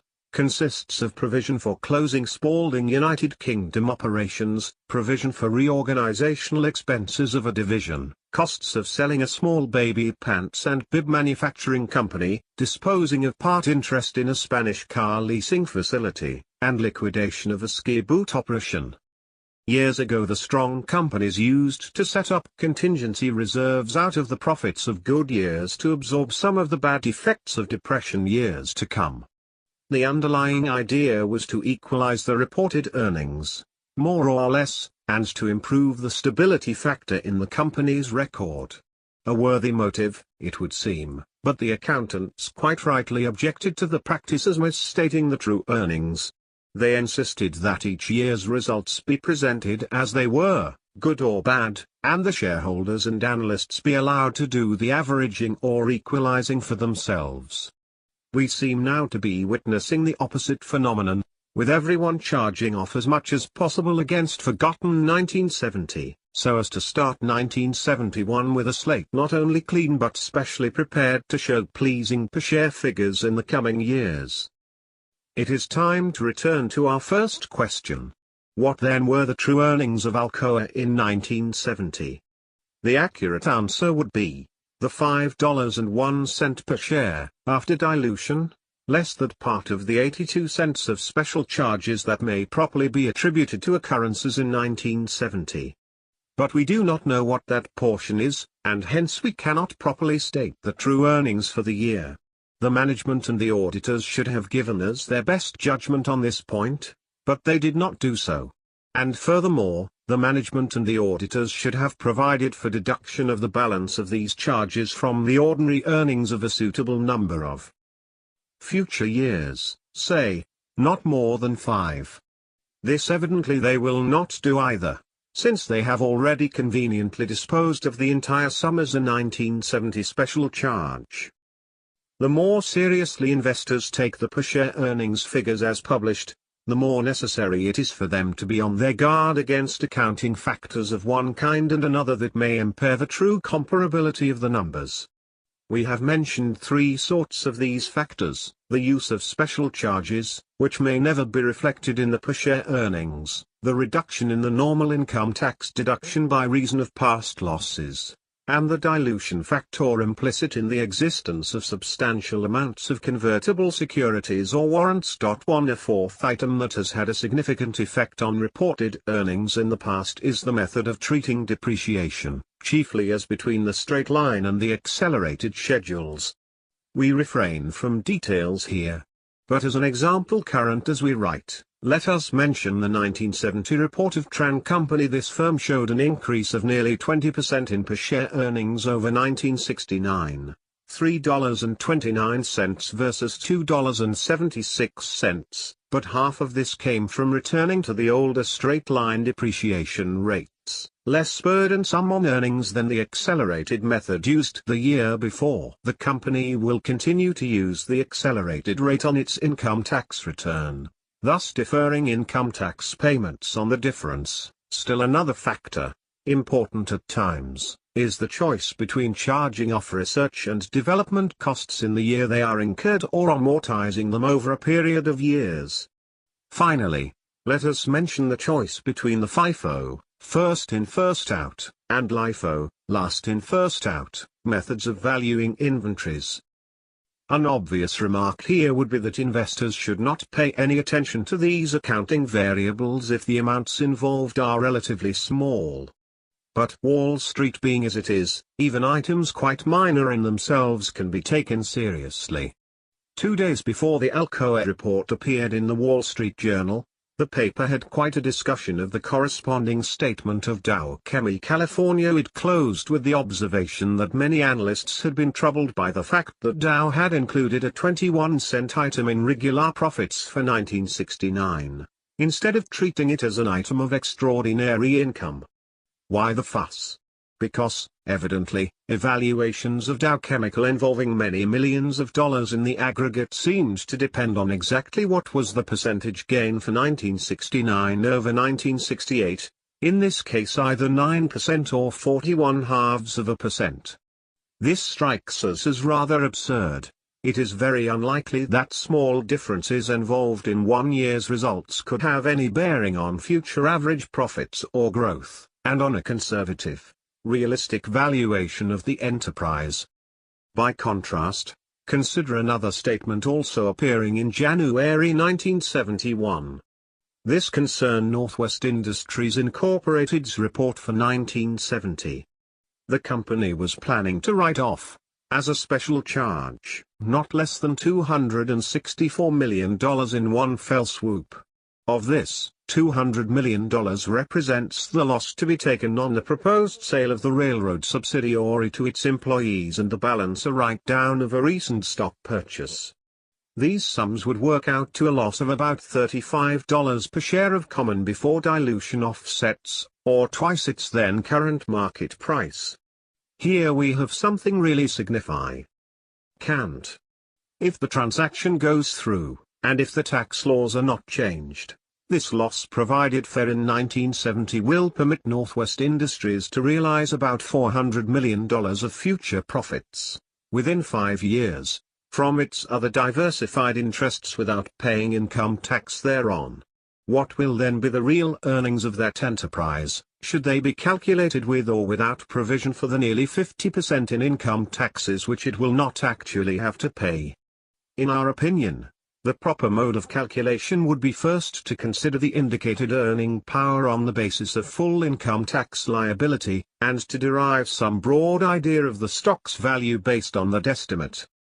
To this should be added some bonus figure, representing the value per share of the important but temporary tax exemption the company will enjoy. Allowance must be made, also, for a possible large-scale dilution in this case. Actually, the convertible preferred issues and warrants would more than double the outstanding common shares if the privileges are exercised. All this may be confusing and wearisome to our readers, but it belongs in our story. Corporate accounting is often tricky, security analysis can be complicated, stock valuations are really dependable only in exceptional cases. For most investors it would be probably best to assure themselves that they are getting good value for the prices they pay, and let it go at that. Use of average earnings. In former times analysts and investors paid considerable attention to the average earnings over a fairly long period in the past, usually from 7 to 10 years. This mean figure was useful for ironing out the frequent ups and downs of the business cycle, and it was thought to give a better idea of the company's earning power than the results of the latest year alone. One important advantage of such an averaging process is that it will solve the problem of what to do about nearly all the special charges and credits. They should be included in the average earnings. For certainly most of these losses and gains represent a part of the company's operating history.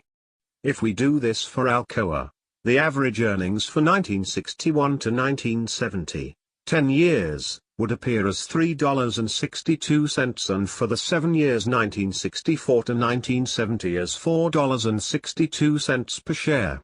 If such figures are used in conjunction with ratings for growth and stability of earnings during the same period, they could give a really informing picture of the company's past performance.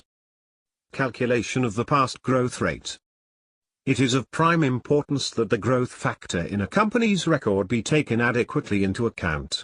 Where the growth has been large, the recent earnings will be well above the 7 or 10-year average, and analysts may deem these long-term figures irrelevant. This need not be the case. The earnings can be given in terms both of the average and the latest figure. We suggest that the growth rate itself be calculated by comparing the average of the last 3 years with corresponding figures 10 years earlier. Where there is a problem of special charges or credits, it may be dealt with on some compromise basis.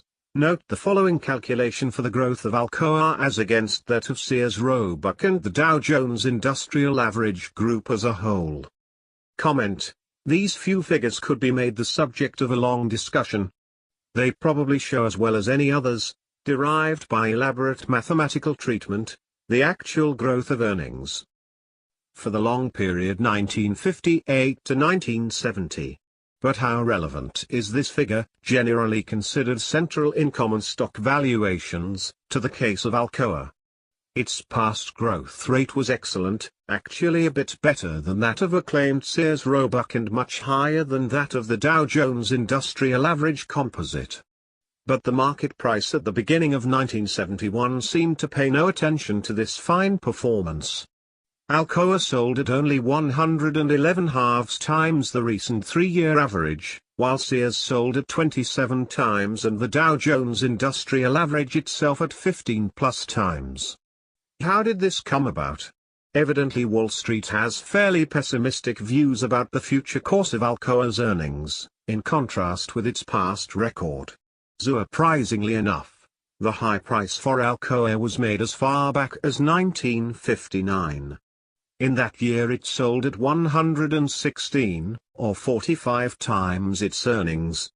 This compares with a 1959 adjusted high price of 251 halves for Sears Roebuck, or 20 times its then earnings. Even though Alcoa's profits did show excellent growth thereafter, it is evident that in this case the future possibilities were greatly overestimated in the market price. It closed 1970 at exactly half of the 1959 high, while Sears tripled in price and the Dow Jones Industrial Average moved up nearly 30%. It should be pointed out that Alcoa's earnings on capital funds had been only average or less, and this may be the decisive factor here. High multipliers have been maintained in the stock market only if the company has maintained better than average professor rentability. Let us apply at this point to Alcoa the suggestion we made in the previous chapter for a two-part appraisal process. Such an approach might have produced a past performance value for Alcoa of 10% of the Dow Jones Industrial Average, or $84 per share relative to the closing price of $840 for the Dow Jones Industrial Average in 1970. On this basis the shares would have appeared quite attractive at their price of 571/4. To what extent should the senior analyst have marked down the past performance value to allow for adverse developments that he saw in the future? Frankly, we have no idea. Assume he had reason to believe that the 1971 earnings would be as low as $2.50 per share, a large drop from the 1970 figure, as against an advance expected for the Dow Jones Industrial Average. Very likely the stock market would take this poor performance quite seriously, but would it really establish the once mighty Aluminium Company of America as a relatively unprofitable enterprise, to be valued at less than its tangible assets behind the shares? In 1971 the price declined from a high of 70 in May to a low of 36 in December, against a book value of 55. Alcoa is surely a representative industrial company of huge size, but we think that its price and earnings history is more unusual, even contradictory, than that of most other large enterprises. Yet this instance supports to some degree the doubts we expressed in the last chapter as to the dependability of the appraisal procedure when applied to the typical industrial company, Chapter 13. A comparison of 4 listed companies. In this chapter we should like to present a sample of security analysis in operation. We have selected, more or less at random, 4 companies which are found successively on the New York Stock Exchange list. These are Eltra Corporation, a merger of Electric Autolite and Mergentile Linotype Enterprises; Emerson Electric Company, a manufacturer of electric and electronic products; Emery Air Freight, a domestic forwarder of air freight; and Emart Corporation, originally a maker of bottling machinery only, but now also in builders' hardware. There are some broad resemblances between the 3 manufacturing firms, but the differences will seem more significant. There should be sufficient variety in the financial and operating data to make the examination of interest. In Table 13.1 we present a summary of what the 4 companies were selling for in the market at the end of 1970, and a few figures on their 1970 operations. We then detail certain key ratios, which relate on the one hand to performance and on the other to price.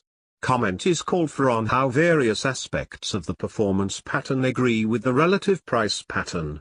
Finally, we shall pass the 4 companies in review, suggesting some comparisons and relationships and evaluating each in terms of the requirements of a conservative common stock investor. The most striking fact about the 4 companies is that the current price-earnings ratios vary much more widely than their operating performance or financial condition. 2 of the enterprises, Eltra and Emart, were modestly priced at only 9.7 times and 12 times the average earnings for 1,968-1,970, as against a similar figure of 15.5 times for the Dow Jones Industrial Average. The other 2, Emerson and Emery, showed very high multiples of 33 and 45 times such earnings. There is bound to be some explanation of a difference such as this, and it is found in the superior growth of the favored company's profits in recent years, especially by the freight forwarder.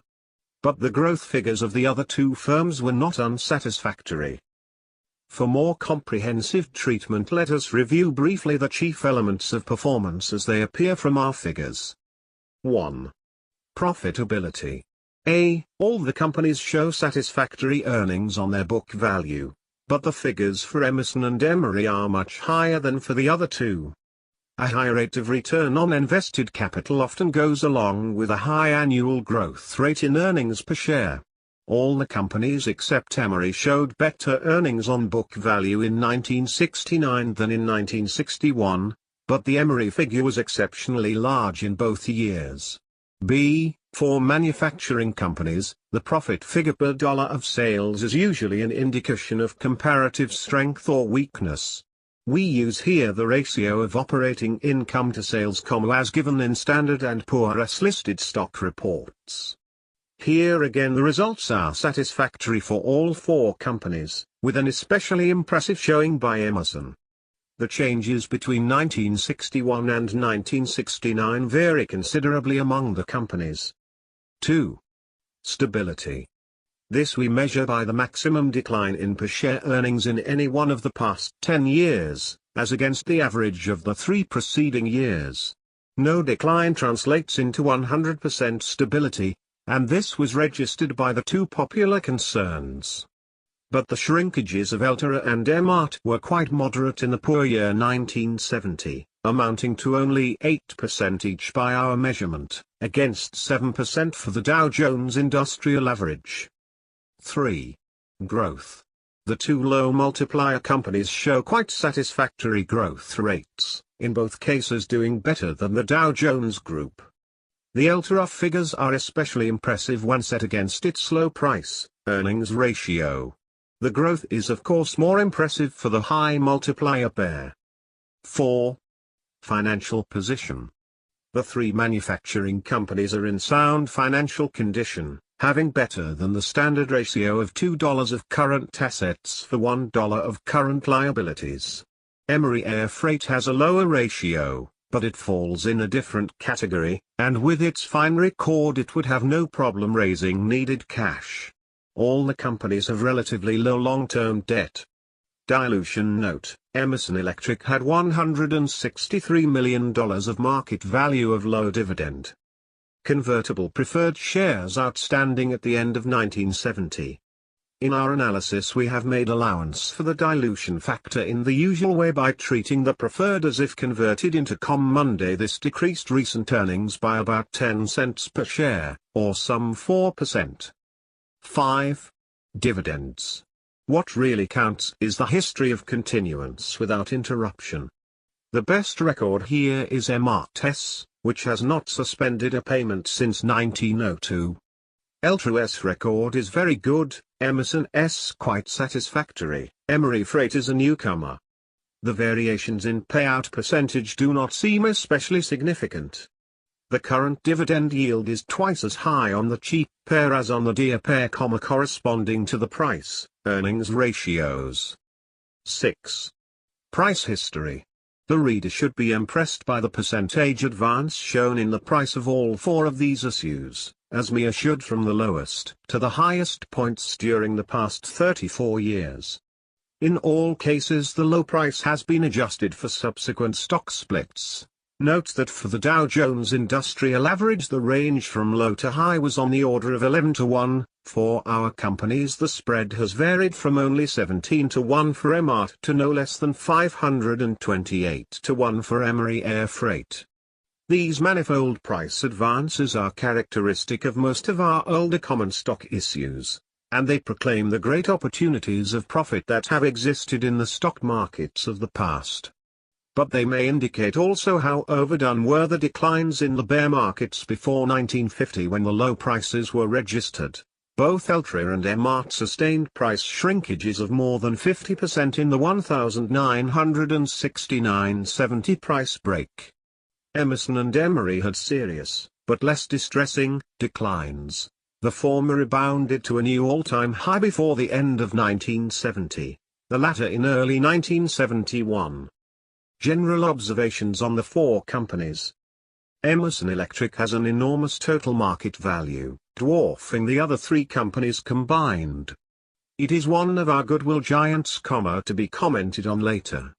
A financial analyst blessed, or handicapped, with a good memory will think of an analogy between Emerson Electric and Zenith Radio, and that would not be reassuring.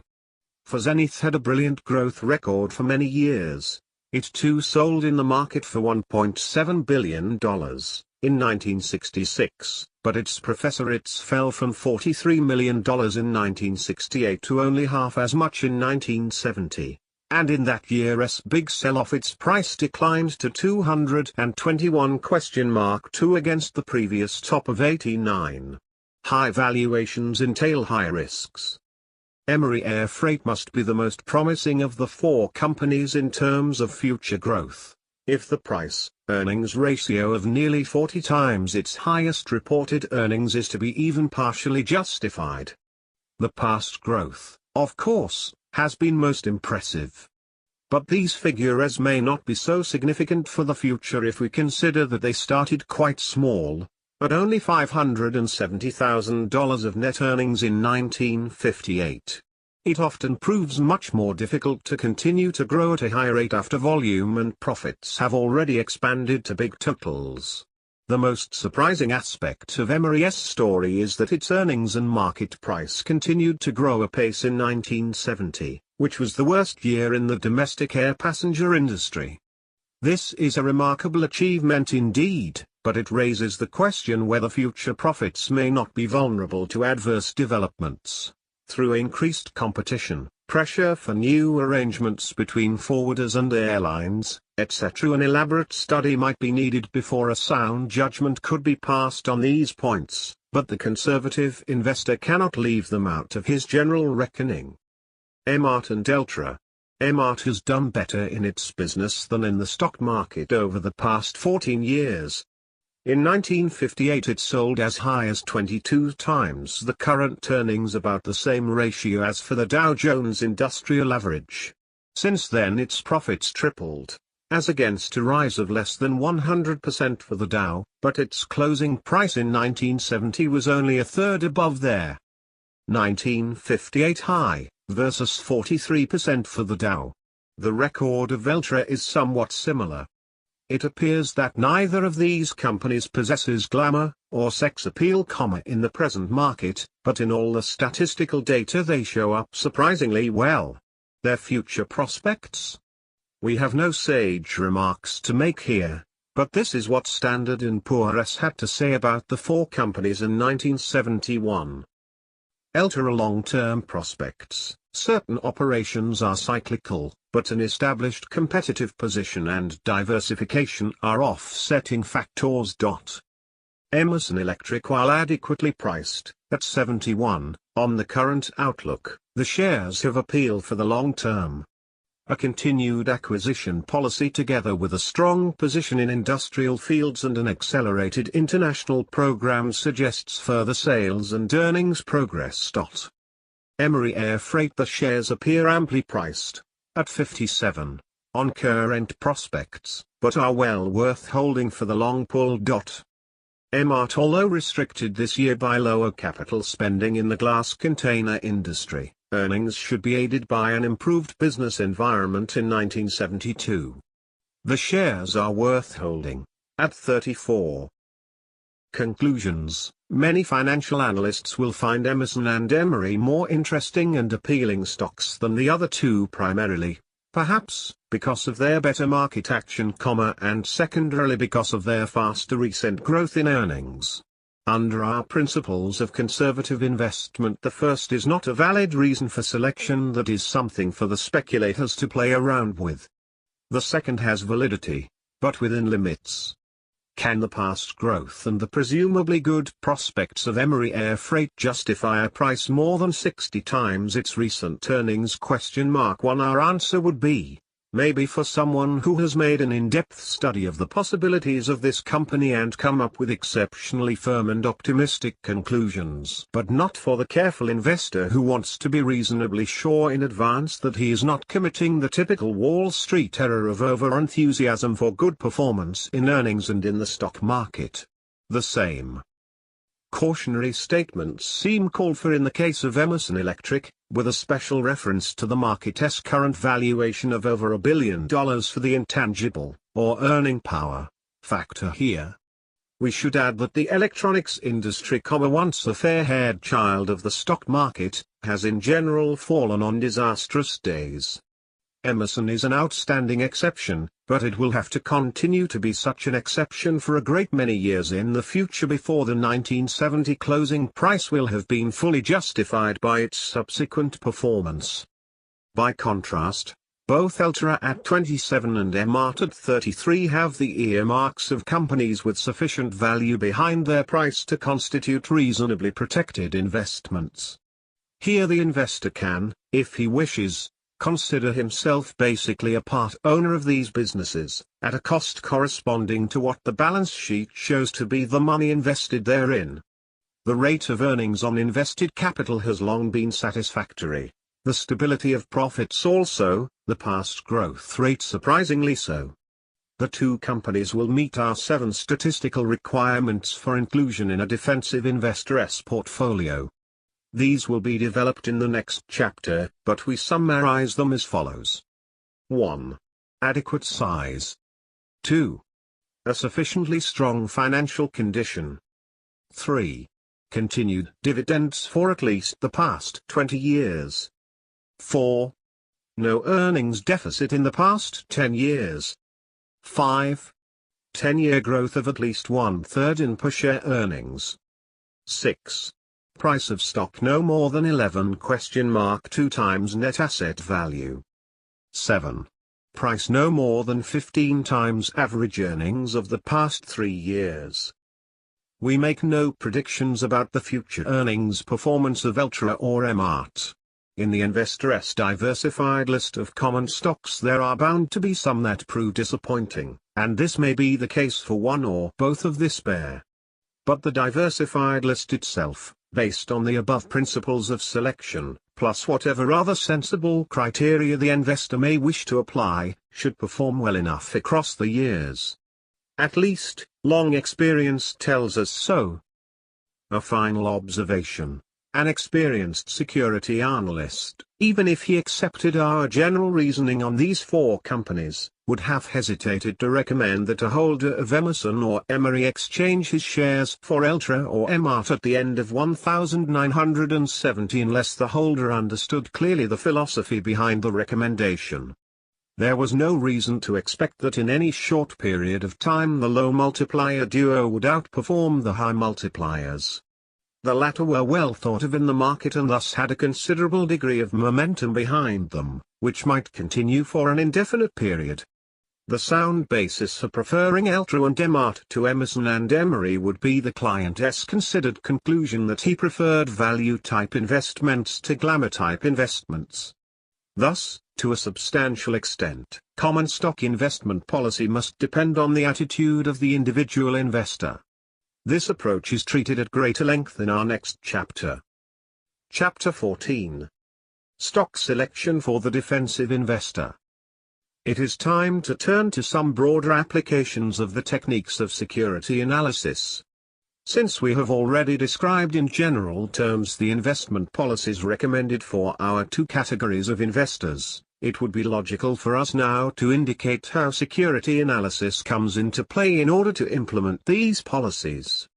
The defensive investor who follows our suggestions will purchase only high-grade bonds plus a diversified list of leading common stocks. He is to make sure that the price at which he bought the latter is not unduly high as judged by applicable standards. In setting up this diversified list he has a choice of 2 approaches. The Dow Jones Industrial Average type of portfolio and the quantitatively tested portfolio. In the first he acquires a true cross-section sample of the leading issues, which will include both some favored growth companies, whose shares sell at especially high multipliers, and also less popular and less expensive enterprises. This could be done, most simply perhaps, by buying the same amounts of all 30 of the issues in the Dow Jones Industrial Average. Dow Jones Industrial Average. 10 shares of each, at the 900 level for the average, would cost an aggregate of about $16,000.10 on the basis of the past record. He might expect approximately the same future results by buying shares of several representative investment funds. His second choice would be to apply a set of standards to each purchase, to make sure that he obtains 1. A minimum of quality in the past performance and current financial position of the company, and also, 2, a minimum of quantity in terms of earnings and assets per dollar of price. At the close of the previous chapter we listed 7 such quality and quantity criteria suggested for the selection of specific common stocks. Let us describe them in order. 1. Adequate size of the enterprise. All our minimum figures must be arbitrary and especially in the matter of size required. Our idea is to exclude small companies which may be subject to more than average vicissitudes, especially in the industrial field. There are often good possibilities in such enterprises, but we do not consider them suited to the needs of the defensive investor. Let us use round amounts, not less than $100 million of annual sales for an industrial company and not less than $50 million of total assets for a public utility. 2.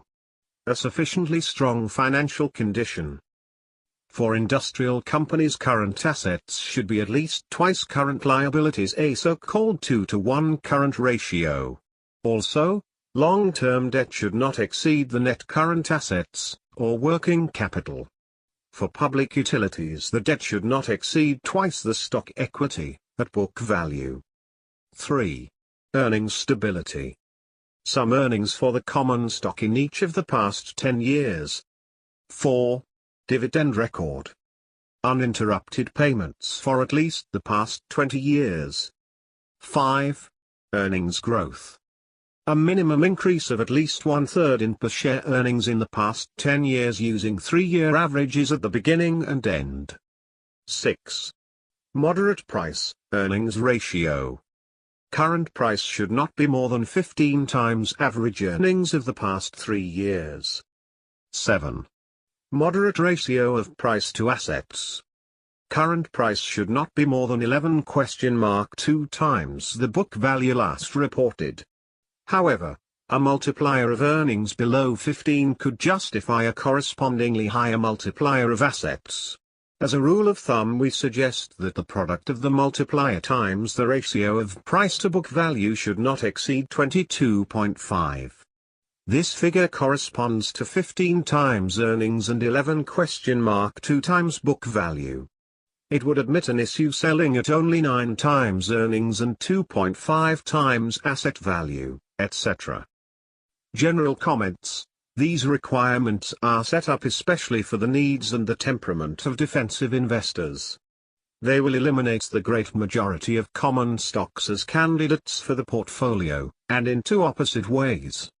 On the one hand, they will exclude companies that are 1. Too small, 2. In relatively weak financial condition, 3. With a deficit stigma in their 10-year record, and 4. Not having a long history of continuous dividends. Of these tests, the most severe under recent financial conditions are those of financial strength. A considerable number of our large and formerly strongly entrenched enterprises have weakened their current ratio or overexpanded their debt, or both, in recent years. Our last 2 criteria are exclusive in the opposite direction, by demanding more earnings and more assets per dollar of price than the popular issues will supply. This is by no means the standard viewpoint of financial analysts. In fact, most will insist that even conservative investors should be prepared to pay generous prices for stocks of the choice companies. We have expounded our contrary view above. It rests largely on the absence of an adequate factor of safety when too large a portion of the price must depend on ever-increasing earnings in the future. The reader will have to decide this important question for himself after weighing the arguments on both sides. We have nonetheless opted for the inclusion of a modest requirement of growth over the past decade. Without it, the typical company would show retrogression, at least in terms of profit per dollar of invested capital. There is no reason for the defensive investor to include such companies, though if the price is low enough they could qualify as bargain opportunities. The suggested maximum figure of 15 times earnings might well result in a typical portfolio with an average multiplier of, say, 12 to 13 times. Note that in February 1972 American Telephone and Telephone sold at 11 times its 3-year, and current, earnings, and Standard Oil of California at less than 10 times latest earnings. Our basic recommendation is that the stock portfolio, when acquired, should have an overall earnings, price ratio the reverse of the PE ratio at least as high as the current high-grade bond rate. This would mean a PE ratio no higher than 13.3 against an AA bond yield of 7.5%. Application of our criteria to the Dow Jones Industrial Average at the end of 1970. All of our suggested criteria were satisfied by the Dow Jones Industrial Average issues at the end of 1970, but two of them just barely. Here is a survey based on the closing price of 1970 and the relevant figures. The basic data for each company are shown in tables 14.1 and 14.2. 1. Size is more than ample for each company. 2. Financial condition is adequate in the aggregate, but not for every company. 2. 3. Some dividend has been paid by every company since at least 1940. 5 of the dividend records go back to the last century. 4. The aggregate earnings have been quite stable in the past decade. None of the companies reported a deficit during the prosperous period 1961-69, but Chrysler showed a small deficit in 1970. 5. The total growth comparing three-year averages a decade apart was 77%, or about 6% per year. But 5 of the firms did not grow by 1/3. 6. The ratio of year-end price to three-year average earnings was $839 to $55.50 or 15-to-1 right at our suggested upper limit. 7. The ratio of price to net asset value was 839 to 562 also just within our suggested limit of 11?2-to-1. If, however, we wish to apply the same 7 criteria to each individual company, we would find that only 5 of them would meet our requirements. These would be American Can, American Telephone and Tel, Anaconda, Swift, and Woolworth. The totals for these 5 appear in Table 14.3. Naturally they make a much better statistical showing than the Dow Jones Industrial Average as a whole, except in the past growth rate. 3. Our application of specific criteria to this select group of industrial stocks indicates that the number meeting every one of our tests will be a relatively small percentage of all listed industrial issues.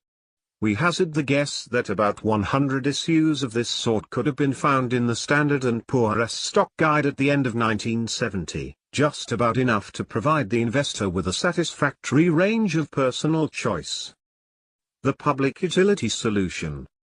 If we turn now to the field of public utility stocks, we find a much more comfortable and inviting situation for the investor. Here the vast majority of issues appear to be cut out by their performance record and their price ratios, in accordance with the defensive investor's needs as we judge them. We exclude one criterion from our tests of public utility stocks, namely, the ratio of current assets to current liabilities. The working capital factor takes care of itself in this industry as part of the continuous financing of its growth by sales of bonds and shares. We do require an adequate proportion of stock capital to debt. 4.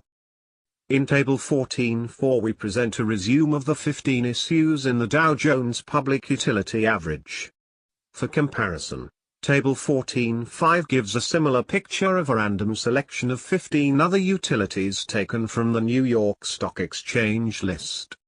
As 1972 began, the defensive investor could have had quite a wide choice of utility common stocks, each of which would have met our requirements for both performance and price. These companies offered him everything he had a right to demand from simply chosen common stock investments. In comparison with prominent industrial companies as represented by the Dow Jones Industrial Average, they offered almost as good a record of past growth, plus smaller fluctuations in the annual figures, both at a lower price in relation to earnings and assets. The dividend return was significantly higher. The position of the utilities as regulated monopolies is assuredly more of an advantage than a disadvantage for the conservative investor. Under law they are entitled to charge rates sufficiently remunerative to attract the capital they need for their continuous expansion, and this implies adequate offsets to inflated costs. While the process of regulation has often been cumbersome and perhaps dilatory, it has not prevented the utilities from earning a fair return on their rising invested capital over many decades. Sold and decommissioned nuclear energy plants, nor did he foresee the consequences of bungled regulation in California. Utility stocks are vastly more volatile than they were in Graham's day, and most investors should own them only through a well-diversified, low-cost fund like the Dow Jones U.S. Utilities Sector Index Fund, ticker symbol, IDO, or Utilities Select Sector SPDR, XLU. For more information, see www.ishares.com and www.spdrindex.com web link. Be sure your broker will not charge commissions to reinvest your dividends. For the defensive investor, the central appeal of the public utility stocks at this time should be their availability at a moderate price in relation to book value. This means that he can ignore stock market considerations, if he wishes, and consider himself primarily as a part owner of well-established and well-earning businesses. The market quotations are always there for him to take advantage of when times are propitious, either for purchases at unusually attractive low levels, or for sales when their prices seem definitely too high. The market record of the public utility index is condensed in Table 14.6, along with those of other groups, indicates that there have been ample possibilities of profit in these investments in the past. While the rise has not been as great as in the industrial index, the individual utilities have shown more price stability in most periods than have other groups. It is striking to observe in this table that the relative price-earnings ratios of the industrials and the utilities have changed places during the past 2 decades. In a remarkable confirmation of Graham's point, the dull-sounding Standard & Poor's Utility Index outperformed the vaunted Nasdaq Composite Index for the 30 years ending December 31, 2002. These reversals will have more meaning for the active than for the passive investor. But they suggest that even defensive portfolios should be changed from time to time, especially if the securities purchased have an apparently excessive advance and can be replaced by issues much more reasonably priced.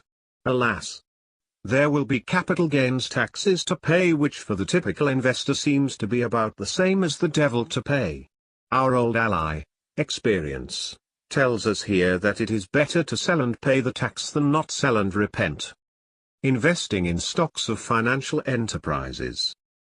A considerable variety of concerns may be ranged under the rubric of financial companies.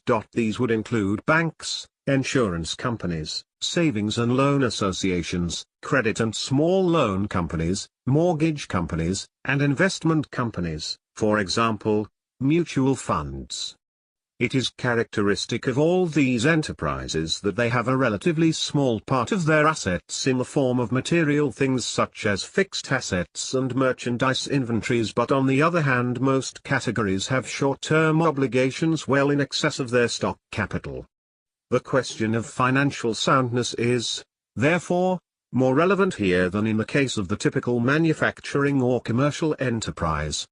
This, in turn, has given rise to various forms of regulation and supervision, with the design and general result of assuring against unsound financial practices.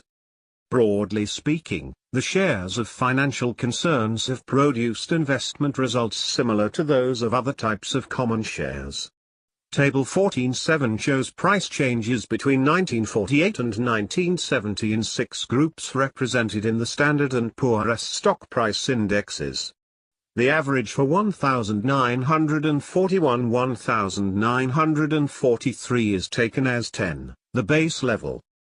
Today the financial services industry is made up of even more components, including commercial banks, savings and loan and mortgage financing companies, consumer finance firms like credit card issuers, money managers and trust companies, investment banks and brokerages, insurance companies, and firms engaged in developing or owning real estate, including real estate investment trusts.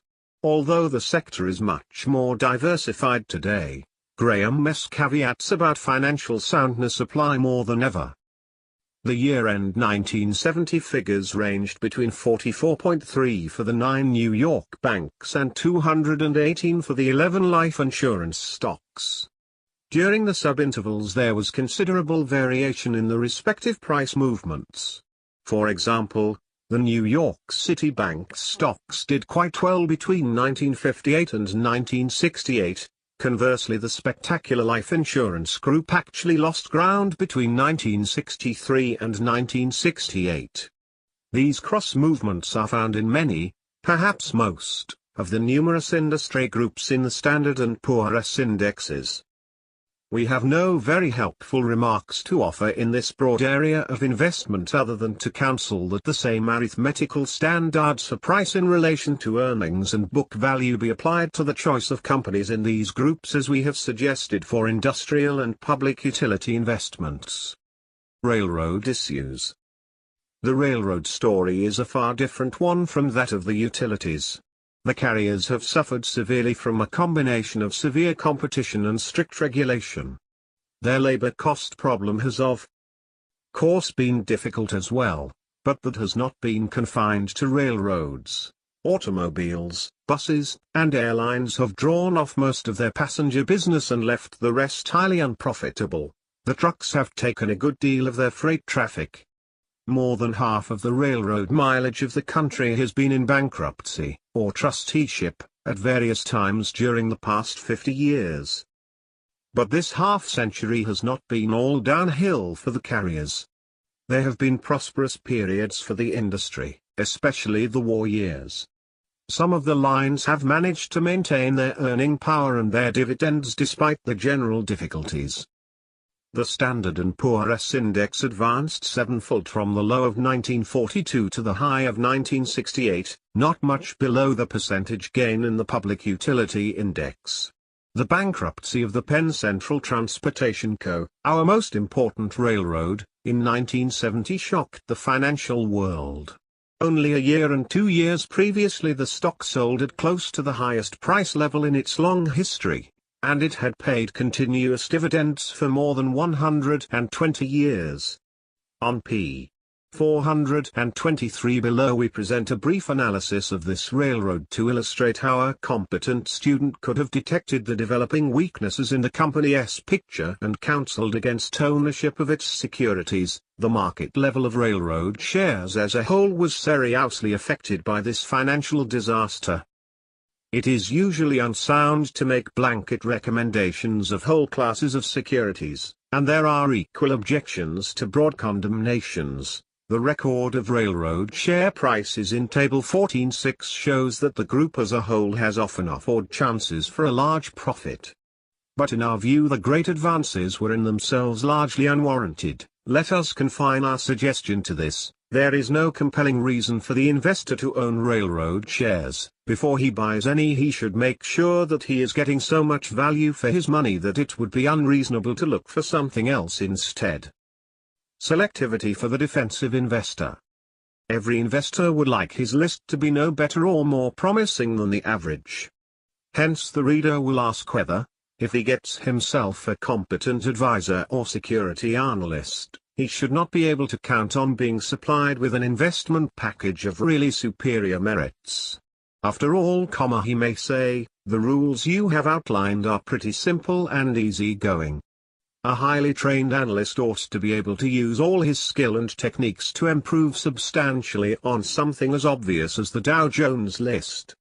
If not, what good are all his statistics, calculations, and pontifical judgments? Suppose, as a practical test, we had asked 100 security analysts to choose the best 5 stocks in the Dow Jones average, to be bought at the end of 1970. Few would have come up with identical choices and many of the lists would have differed completely from each other. This is not so surprising as it may at first appear. The underlying reason is that the current price of each prominent stock pretty well reflects the salient factors in its financial record plus the general opinion as to its future prospects. Hence the view of any analyst that one stock is a better buy than the rest must arise to a great extent from his personal partialities and expectations, or from the placing of his emphasis on one set of factors rather than on another in his work of evaluation. If all analysts were agreed that one particular stock was better than all the rest, that issue would quickly advance to a price which would offset all of its previous advantages. Our statement that the current price reflects both known facts and future expectations was intended to emphasize the double basis for market valuations.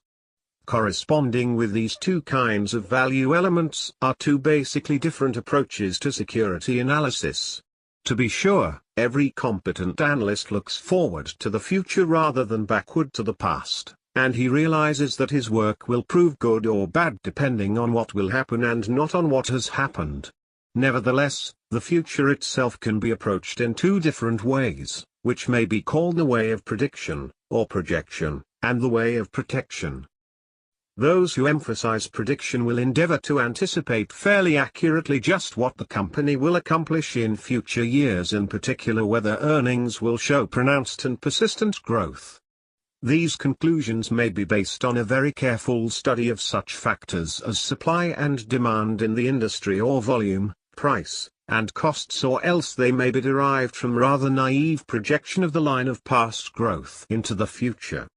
If these authorities are convinced that the fairly long-term prospects are unusually favorable, they will almost always recommend the stock for purchase without paying too much regard to the level at which it is selling. Such, for example, was the general attitude with respect to the air transport stocks, an attitude that persisted for many years despite the distressingly bad results often shown after 1946. In the introduction we have commented on the disparity between the strong price action and the relatively disappointing earnings record of this industry. By contrast, those who emphasize protection are always especially concerned with the price of the issue at the time of study.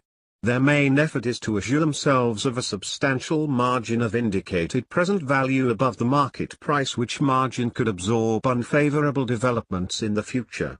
Generally speaking, therefore, it is not so necessary for them to be enthusiastic over the company's long-run prospects as it is to be reasonably confident that the enterprise will get along. The first, or predictive, approach could also be called the qualitative approach, since it emphasizes prospects, management, and other non-measurable, albeit highly important, factors that go under the heading of quality. The second, or protective, approach may be called the quantitative or statistical approach, since it emphasizes the measurable relationships between selling price and earnings, assets, dividends, and so forth. Incidentally, the quantitative method is really an extension into the field of common stocks of the viewpoint that security analysis has found to be sound in the selection of bonds and preferred stocks for investment. In our own attitude and professional work we were always committed to the quantitative approach. From the first we wanted to make sure that we were getting ample value for our money in concrete, demonstrable terms. We were not willing to accept the prospects and promises of the future as compensation for a lack of sufficient value in hand. This has by no means been the standard viewpoint among investment authorities. In fact, the majority would probably subscribe to the view that prospects, quality of management, other intangibles, and the human factor far outweigh the indications supplied by any study of the past record, the balance sheet, and all the other cold figures. Thus this matter of choosing the best stocks is at bottom a highly controversial one. Our advice to the defensive investor is that he let it alone. Let him emphasize diversification more than individual selection. Incidentally, the universally accepted idea of diversification is, in part at least, the negation of the ambitious pretensions of selectivity. If one could select the best stocks unerringly, one would only lose by diversifying. Yet within the limits of the four most general rules of common stock selection suggested for the defensive investor, on pp. 114-115, there is room for a rather considerable freedom of preference. At the worst the indulgence of Such preferences should do no harm. Beyond that, it may add something worthwhile to the results. With the increasing impact of technological developments on long-term corporate results, the investor cannot leave them out of his calculations. Here, as elsewhere, he must seek a mean between neglect and overemphasis. Chapter 15. Stock Selection for the Enterprising Investor.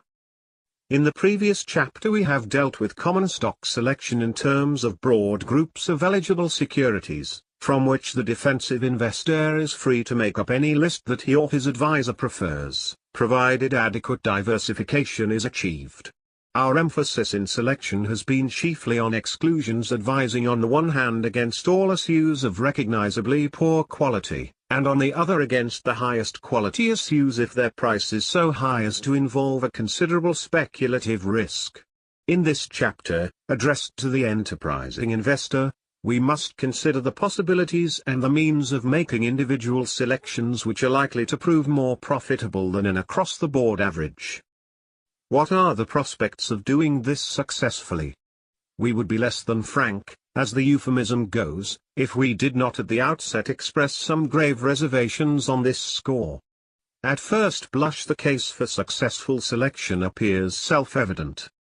To get average results E.G, equivalent to the performance of the GIA, should require no special ability of any kind. All that is needed is a portfolio identical with, or similar to, those 30 prominent issues. Surely, then, by the exercise of even a moderate degree of skill derived from study, experience, and native ability, it should be possible to obtain substantially better results than the Dow Jones Industrial Average. Yet there is considerable and impressive evidence to the effect that this is very hard to do, even though the qualifications of those trying it are of the highest. The evidence lies in the record of the numerous investment companies, or funds, which have been in operation for many years. Most of these funds are large enough to command the services of the best financial or security analysts in the field, together with all the other constituents of an adequate research department. Their expenses of operation, when spread over their ample capital, average about 0.5% a year thereon, or less. These costs are not negligible in themselves, but when they are compared with the approximately 15% annual overall return on common stocks generally in the decade 1951-1960, and even the 6% return in 1961-1970, they do not bulk large. A small amount of superior selective ability should easily have overcome that expense handicap and brought in a superior net result for the fund shareholders. Taken as a whole, however, the all-common stock funds failed over a long span of years to earn quite as good a return as was shown on Standard & Poor's 500 stock averages or the market as a whole. This conclusion has been substantiated by several comprehensive studies.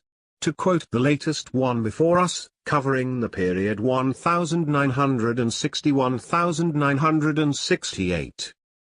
It appears from these results that random portfolios of New York Stock Exchange stocks with equal investment in each stock performed on the average better over the period than did mutual funds in the same risk class. The differences were fairly substantial for the low and medium risk portfolios, 3.7% and 2.5% respectively per annum, but quite small for the high-risk portfolios, 0.2% per annum. 1. As we pointed out in Chapter 9, these comparative figures in no way invalidate the usefulness of the investment funds as a financial institution. For they do make available to all members of the investing public the possibility of obtaining approximately average results on their common stock commitments. For a variety of reasons, most members of the public who put their money in common stocks of their own choice fail to do nearly as well. But to the objective observer, the failure of the funds to better the performance of a broad average is a pretty conclusive indication that such an achievement, instead of being easy, is in fact extremely difficult. Why should this be so? We can think of two different explanations, each of which may be partially applicable. The first is the possibility that the stock market does in fact reflect in the current prices not only all the important facts about the company's past and current performance, but also whatever expectations can be reasonably formed as to their future. If this is so, then the diverse market movements which subsequently take place, and these are often extreme, must be the result of new developments and probabilities that could not be reliably foreseen. This would make the price movements essentially fortuitous and random. To the extent that the foregoing is true, the work of the security analyst, however intelligent and thorough, must be largely ineffective, because in essence he is trying to predict the unpredictable. The very multiplication of the number of security analysts may have played an important part in bringing about this result. With hundreds, even thousands, of experts studying the value factors behind an important common stock, it would be natural to expect that its current price would reflect pretty well the consensus of informed opinion on its value. Those who would prefer it to other issues would do so for reasons of personal partiality or optimism that could just as well be wrong as right. We have often thought of the analogy between the work of the host of security analysts on Wall Street and the performance of master bridge players at a duplicate bridge tournament. The former tried to pick the stocks most likely to succeed, the latter to get top score for each hand played. Only a limited few can accomplish either aim. To the extent that all the bridge players have about the same level of expertness, the winners are likely to be determined by breaks of various sorts rather than superior skill. On Wall Street the leveling process is helped along by the freemasonry that exists in the profession, under which ideas and discoveries are quite freely shared at the numerous get-togethers of various sorts. It is almost as if, at the analogous bridge tournament, the various experts were looking over each other's shoulders and arguing out each hand as it was played. The second possibility is of a quite different sort. Perhaps many of the security analysts are handicapped by a flaw in their basic approach to the problem of stock selection. They seek the industries with the best prospects of growth, and the companies in these industries with the best management and other advantages. The implication is that they will buy into such industries and such companies at any price, however high, and they will avoid less promising industries and companies no matter how low the price of their shares. This would be the only correct procedure if the earnings of the good companies were sure to grow at a rapid rate indefinitely in the future, for then in theory their value would be infinite. And if the less promising companies were headed for extinction, with no salvage, the analysts would be right to consider them unattractive at any price. The truth about our corporate ventures is quite otherwise. Extremely few companies have been able to show a high rate of uninterrupted growth for long periods of time. Remarkably few, also, of the larger companies suffer ultimate extinction. For most, their history is one of vicissitudes, of ups and downs, of change in their relative standing. In some the variations from rags to riches and back have been repeated on almost a cyclical basis, the phrase used to be a standard one applied to the steel industry. For others spectacular changes have been identified with deterioration or improvement of management.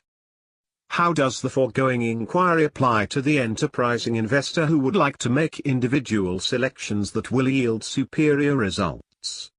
It suggests first of all that he is taking on a difficult and perhaps impracticable assignment.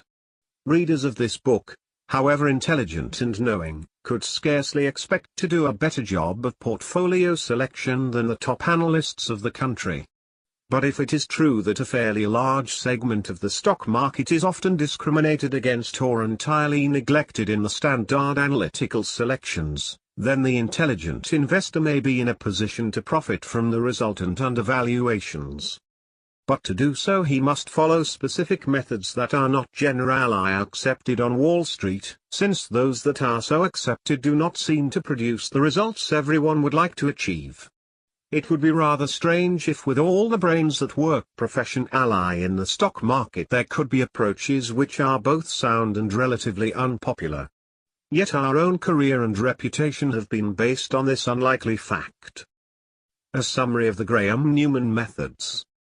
To give concreteness to the last statement, it should be worthwhile to give a brief account of the types of operations we engaged in during the 30-year life of Graham Newman Corporation, between 1926 and 1956. These were classified in our records as follows.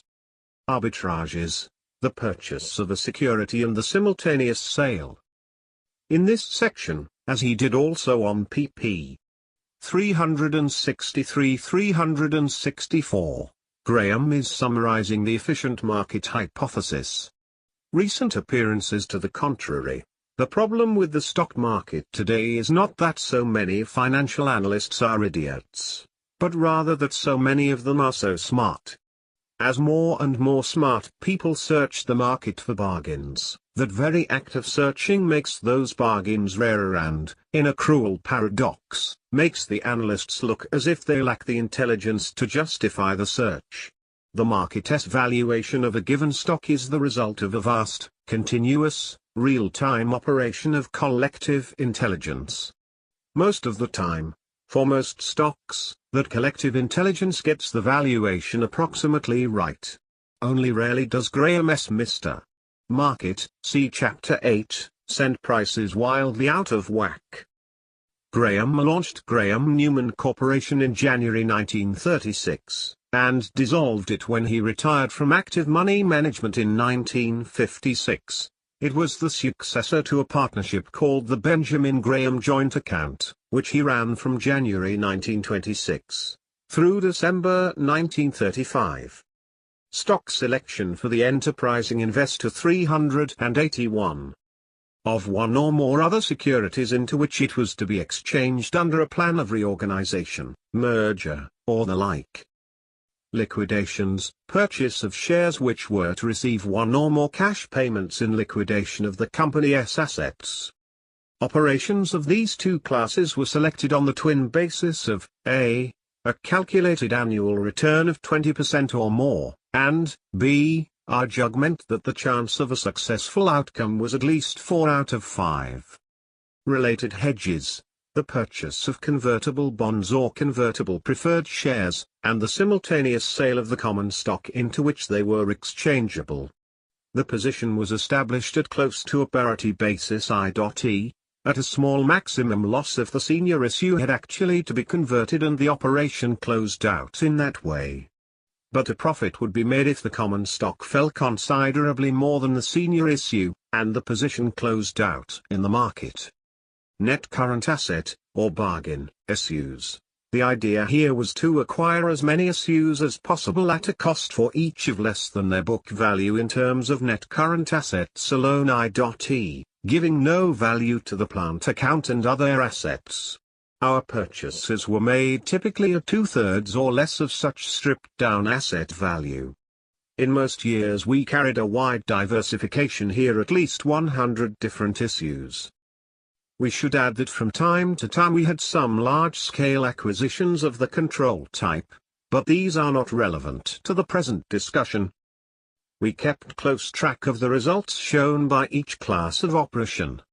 In consequence of these follow-ups we discontinued 2 broader fields, which were found not to have shown satisfactory overall results. The first was the purchase of apparently attractive issues based on our general analysis which were not obtainable at less than their working capital value alone. The second were unrelated hedging operations, in which the purchased security was not exchangeable for the common shares sold. Such operations correspond roughly to those recently embarked on by the new group of hedge funds in the investment company field. An unrelated hedge involves buying a stock or bond issued by one company and short selling, or betting on a decline in, a security issued by a diff. 382. Both cases a study of the results realized by us over a period of 10 years or more led us to conclude that the profits were not sufficiently dependable and the operations not sufficiently headache-proof to justify our continuing them.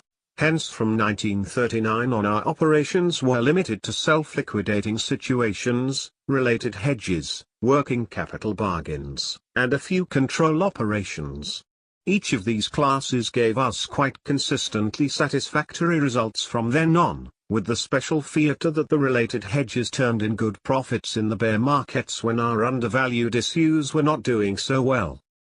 We hesitate to prescribe our own diet for any large number of intelligent investors.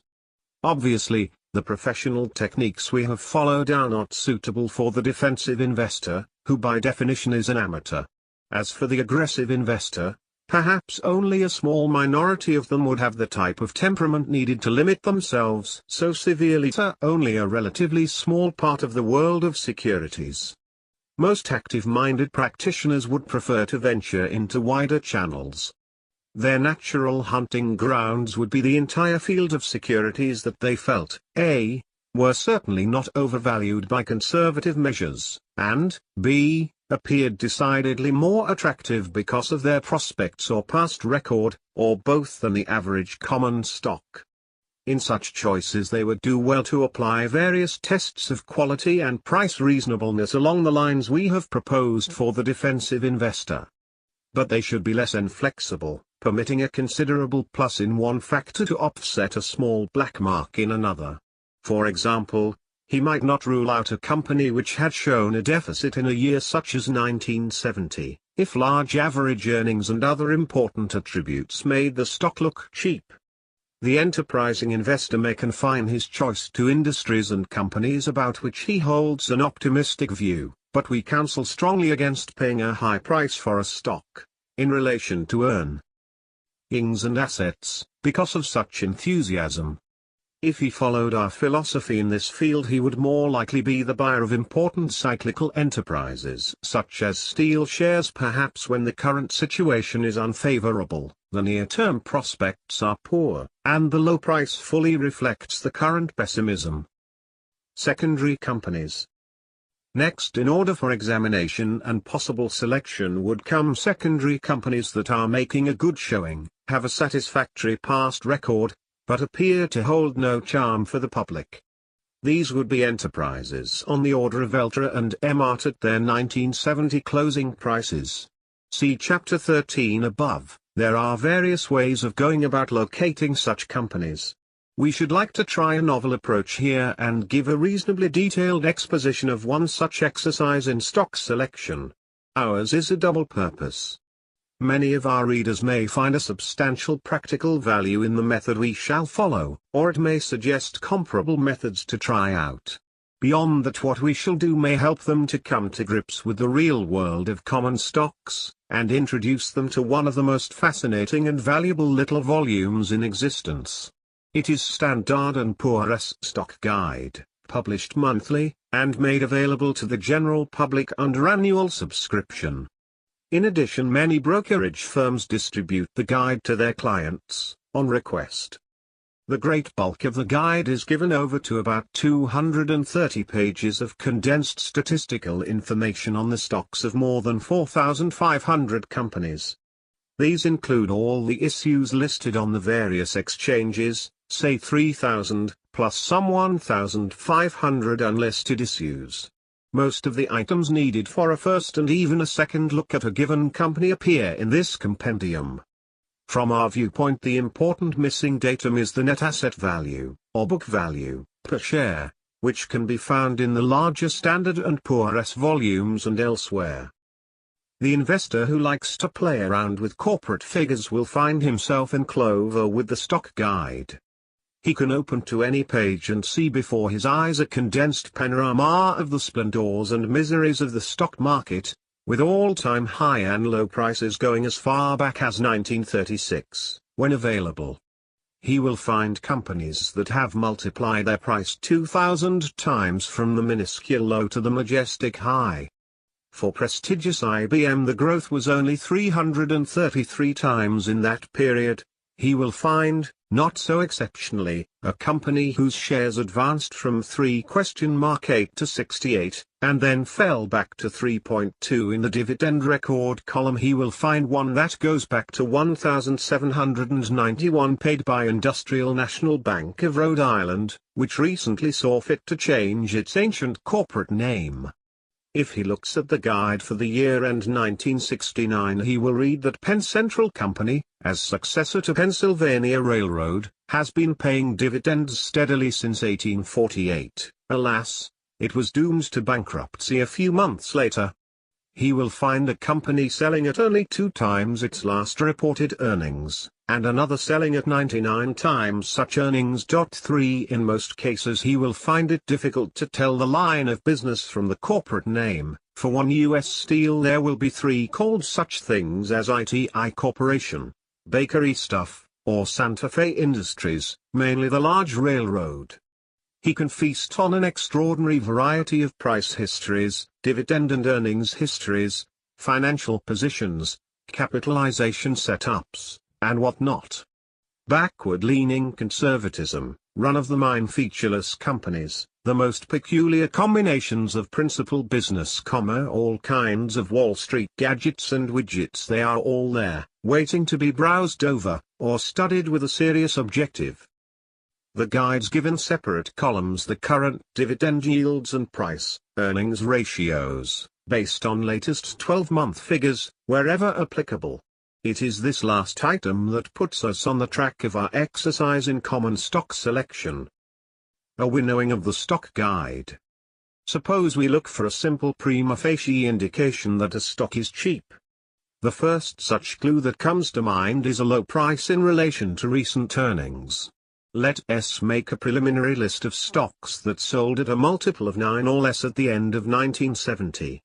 That datum is conveniently provided in the last column of the even-numbered pages. For an illustrative sample we shall take the first 20 such low multiplier stocks. They begin with the 6th issue listed, Aberdeen Manufacturing Co., which closed the year at 101?4, or 9 times its reported earnings of $1.25 per share for the 12 months ended September 1970. The 20th such issue is American Maize Products, which closed at 91?2, also with a multiplier of 9. The group may have seemed mediocre, with 10 issues selling below $10 per share. This fact is not truly important. It would probably not necessarily warn defensive investors against such a list, but the inference for enterprising investors might be favorable on balance. Before making a further scrutiny, let us calculate some numbers. Our list represents about 1 in 10 of the first 200 issues looked at. On that basis the guide should yield, say, 450 issues selling at multipliers under 10. This would make a goodly number of candidates for further selectivity. So let us apply to our list some additional criteria, rather similar to those we suggested for the defensive investor, but not so severe. We suggest the following. 1. Financial condition. A. Current assets at least 11?2 times current liabilities, and B. Debt not more than 110% of net current assets, for industrial companies. 2. Earnings stability, no deficit in the last 5 years covered in the stock guide. 3. Dividend record, some current dividend. 4. Earnings growth, last year's earnings more than those of 1966. 5. Price, less than 120% net tangible assets. The earnings figures in the guide were generally for those ending September 30, 1970, and thus do not include what may be a bad quarter at the end of that year. But an intelligent investor can ask for the moon at least not to start with. Note also that we set no lower limit on the size of the enterprise. Small companies may afford enough safety if bought carefully and on a group basis. When we have applied the 5 additional criteria, our list of 20 candidates is reduced to only 5. Let us continue our search until the first 450 issues in the guide have yielded us a little portfolio of 15 stocks meeting our 6 requirements. They are set forth in Table 15.1, together with some relevant data. The group, of course, is presented for illustration only, and would not necessarily have been chosen by our inquiring investor. The fact is that the user of our method would have had a much wider choice.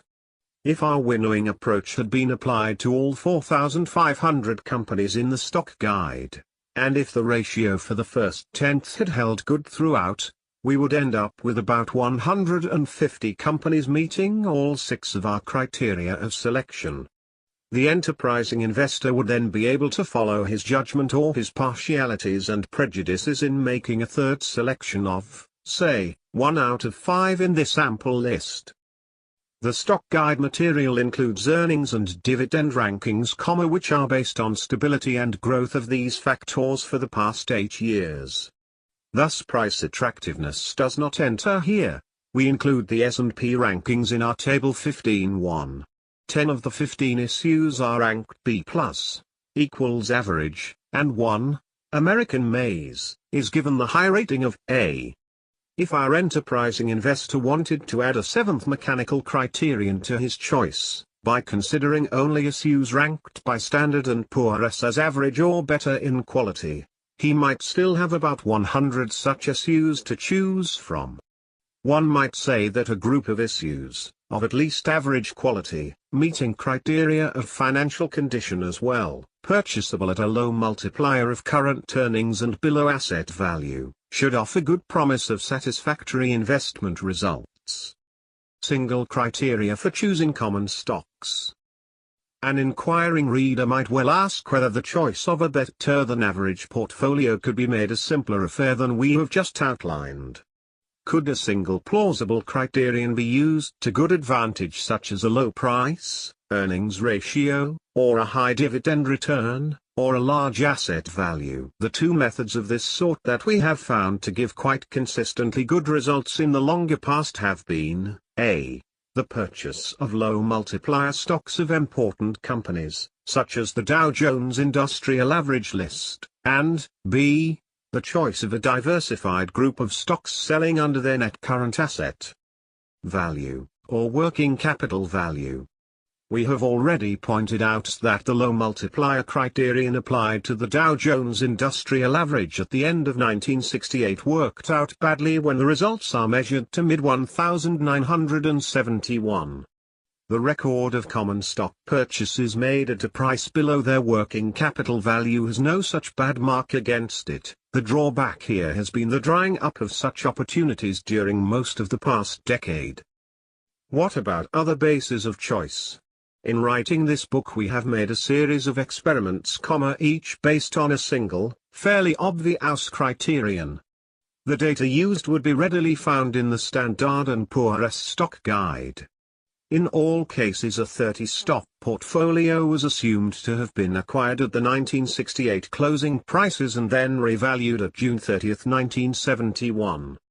The separate criteria applied were the following, as applied to otherwise random choices: 1. A low multiplier of recent earnings, not confined to Dow Jones Industrial Average issues. 2. A high dividend return. 3. A very long dividend record. 4. A very large enterprise, as measured by number of outstanding shares. 5. A strong financial position. 6. A low price in dollars per share. 7. A low price in relation to the previous high price. 8. A high quality ranking by Standard & Poor's. It will be noted that the stock guide has at least one column relating to each of the above criteria. This indicates the publisher's belief that each is of importance in analyzing and choosing common stocks. As we pointed out above, we should like to see another figure added, the net asset value per share. The most important fact that emerges from our various tests relates to the performance of stocks bought at random. We have tested this performance for 330 stock portfolios, each made up of issues found on the first line of the December 31, 1968, stock guide and also found in the issue for August 31, 1971. Between these 2 dates the S&P composite was practically unchanged, and the Dow Jones Industrial Average lost about 5%. But our 90 randomly chosen issues declined an average of 22%, not counting 19 issues that were dropped from the guide and probably showed larger losses. These comparative results undoubtedly reflect the tendency of smaller issues of inferior quality to be relatively overvalued in bull markets, and not only to suffer more serious declines than the stronger issues in the ensuing price collapse, but also to delay their full recovery in many cases indefinitely. The moral for the intelligent investor is, of course, to avoid second-quality issues in making up a portfolio, unless for the enterprising investor they are demonstrable bargains. Other results gleaned from our portfolio studies may be summarized as follows. Only 3 of the groups studied showed up better than the S&P Composite, and hence better than the Dow Jones Industrial Average, viz. 1, Industrials with the highest quality ranking, A+. These advanced 91.2% in the period against a decline of 2.4% for the S&P Industrials, and 5.6% for the Dow Jones Industrial Average. However, the 10 public utility issues rated A+ declined 18% against a decline of 14% for the 55 stock S&P Public Utility Index. It is worth remarking that the S&P rankings showed up very well in this single test. In every case a portfolio based on a higher ranking did better than a lower ranking portfolio. 2. Companies with more than 50 million shares outstanding showed no change on the whole, as against a small decline for the indexes. 3. Strangely enough, stocks selling at a high price per share, over 100, showed a slight 1% composite advance. Among our various tests we made one based on book value, a figure not given in the stock guide. Here we found, contrary to our investment philosophy, that companies that combine major size with a large goodwill component in their market price did very well as a whole in the 2-year holding period. By goodwill component we mean the part of the price that exceeds the book value. Our list of goodwill giants was made up of 30 issues, each of which had a goodwill component of over $1 billion, representing more than half of its market price. The total market value of these goodwill items at the end of 1968 was more than $120 billion. Despite these optimistic market valuations, the group as a whole showed a price advance per share of 15% between December 1968 and August 1971, and acquitted itself best among the 20-odd lists studied. A fact like this must not be ignored in a work on investment policies. It is clear that, at the least, a considerable momentum is attached to those companies that combine the virtues of great size, an excellent past record of earnings, the public's expectation of continued earnings growth in the future, and strong market action over many past years. Even if the price may appear excessive by our quantitative standards, the underlying market momentum may well carry such issues along more or less indefinitely. Naturally, this assumption does not apply to every individual issue in the category. For example, the indisputable goodwill leader, IBM, moved down from 315 to 304 in the 30-month period. It is difficult to judge to what extent the superior market action shown is due to true or objective investment merits and to what extent to long-established popularity. No doubt both factors are important here. Clearly, both the long-term and the recent market action of the goodwill giants would recommend them for a diversified portfolio of common stocks. Our own preference, however, remains for other types that show a combination of favorable investment factors, including asset values of at least 2/3 the market price. The tests using other criteria indicate in general that random lists based on a single favorable factor did better than random lists chosen for the opposite factor. E.g. Low multiplier issues had a smaller decline in this period than high multiplier issues, and long-term dividend payers lost less than those that were not paying dividends at the end of 1968.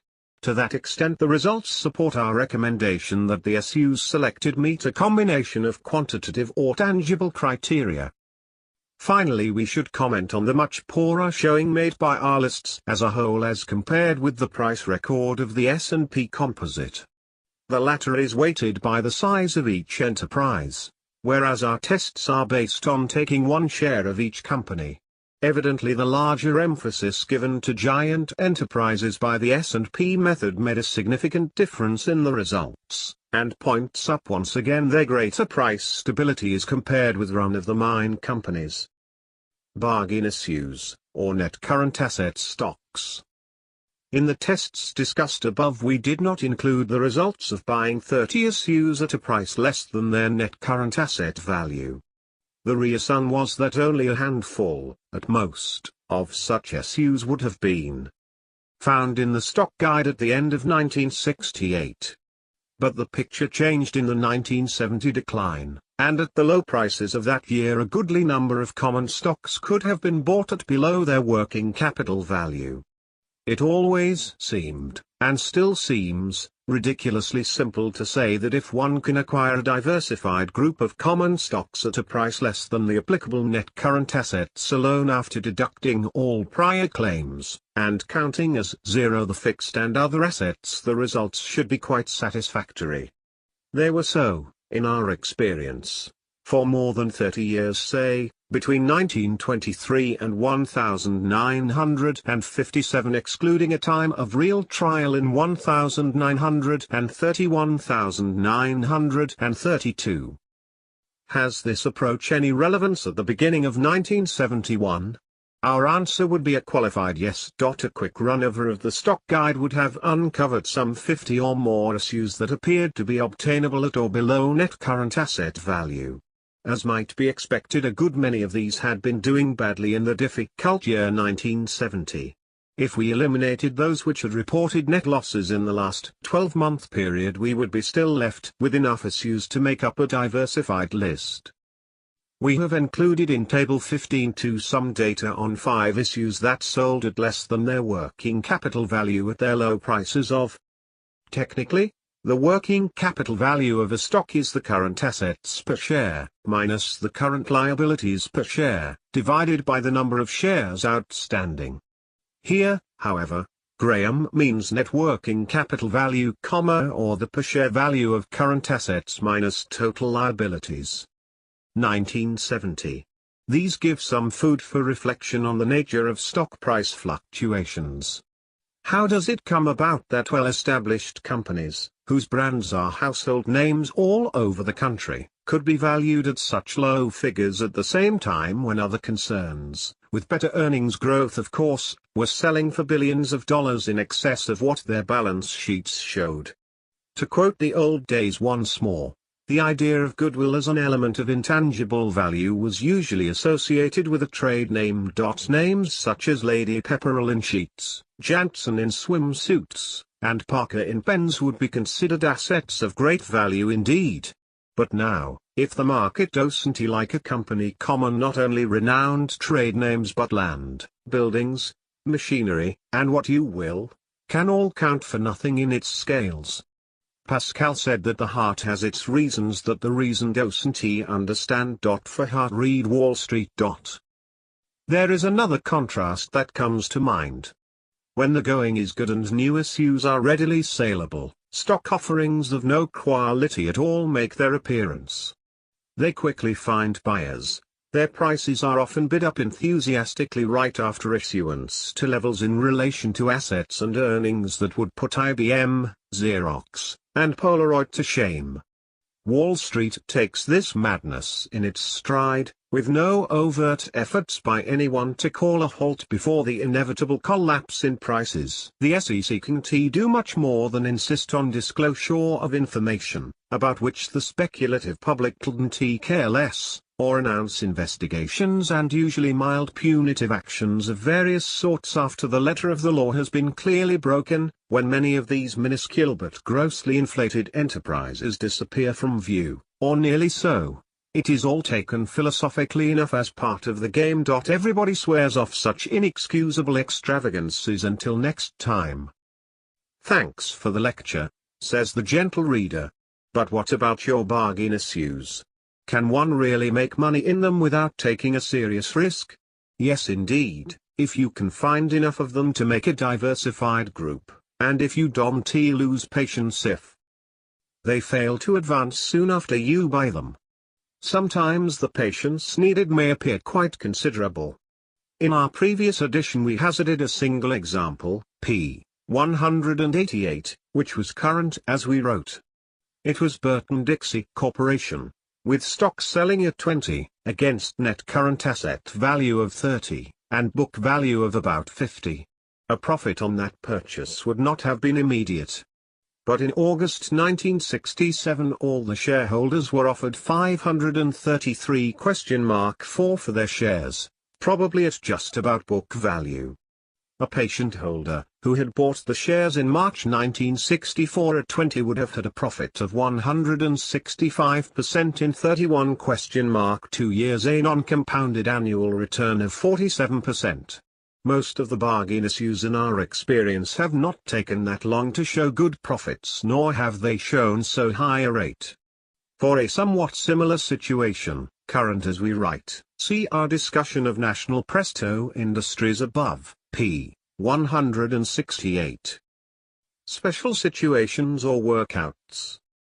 Let us touch briefly on this area, since it is theoretically includable in the program of operations of an enterprising investor. It was commented upon above. Here we shall supply some examples of the genre, and some further remarks on what it appears to offer an open-minded and alert investor. 3 such situations, among others, were current early in 1971, and they may be summarized as follows. Situation 1. Acquisition of Kaiser Roth by Borden S. In January 1971 Borden Incorporated announced a plan to acquire control of Kaiser Roth, Diversified Apparel, by giving 11*3 shares of its own stock in exchange for 1 share of Kaiser Roth. On the following day, in active trading, Borden closed at 26 and Kaiser Roth at 28. If an operator had bought 300 shares of Kaiser Roth and sold 400 Borden at these prices, and if the deal were later consummated on the announced terms, he would have had a profit of some 24% on the cost of his shares, less commissions and some other items. Assuming the deal had gone through in 6 months, his final profit might have been at about a 40% per annum rate. Situation 2. In November 1970 National Biscuit Company offered to buy control of Aurora Plastics Company at $11 in cash. The stock was selling at about 81*2. It closed the month at 9 and continued to sell there at year-end. Here the gross profit indicated was originally about 25%, subject to the risks of non-consummation and to the time element. Situation 3. Universal Mary & Co., which had ceased its business operations, asked its shareholders to ratify dissolution of the concern. The treasurer indicated that the common stock had a book value of about $281*2 per share, a substantial part of which was in liquid form. The stock closed 1970 at $211*2, indicating a possible gross profit here, if book value was realized in liquidation, of more than 30%. If operations of this kind, conducted on a diversified basis for spreading the risk, could be counted to yield annual profits of, say, 20% or better, they would undoubtedly be more than merely worthwhile. Since this is not a book on special situations, we are not going into the details of the business, for it really is a business. Let us point out 2 contradictory developments there in recent years. On the one hand, the number of deals to choose from has increased enormously, as compared with, say, 10 years ago. This is a consequence of what might be called a mania of corporations to diversify their activities through various types of acquisitions, etc. In 1970 the number of merger announcements aggregated some 5,000. Down from over 6,000 in 1969. The total money values involved in these deals amounted to many, many billions.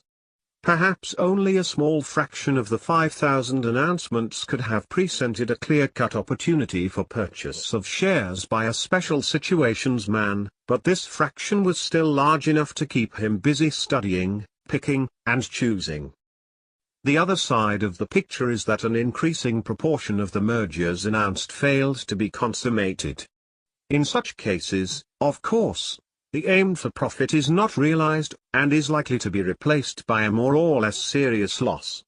Reasons for non-success are numerous, including antitrust intervention, shareholder opposition, change in market conditions, unfavorable indications from further study, inability to agree on details, and others.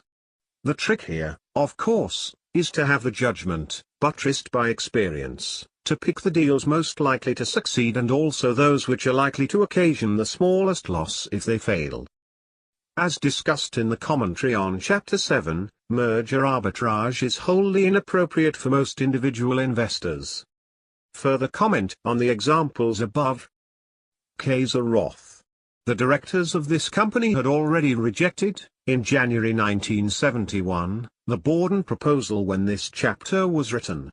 If the operation had been undone immediately, the overall loss, including commissions, would have been about 12% of the cost of the Kaiser Roth shares. Aurora Plastics. Because of the bad showing of this company in 1970, the takeover terms were renegotiated and the price reduced to $101?2. The shares were paid for at the end of May. The annual rate of return realized here was about 25%. Universal Marion.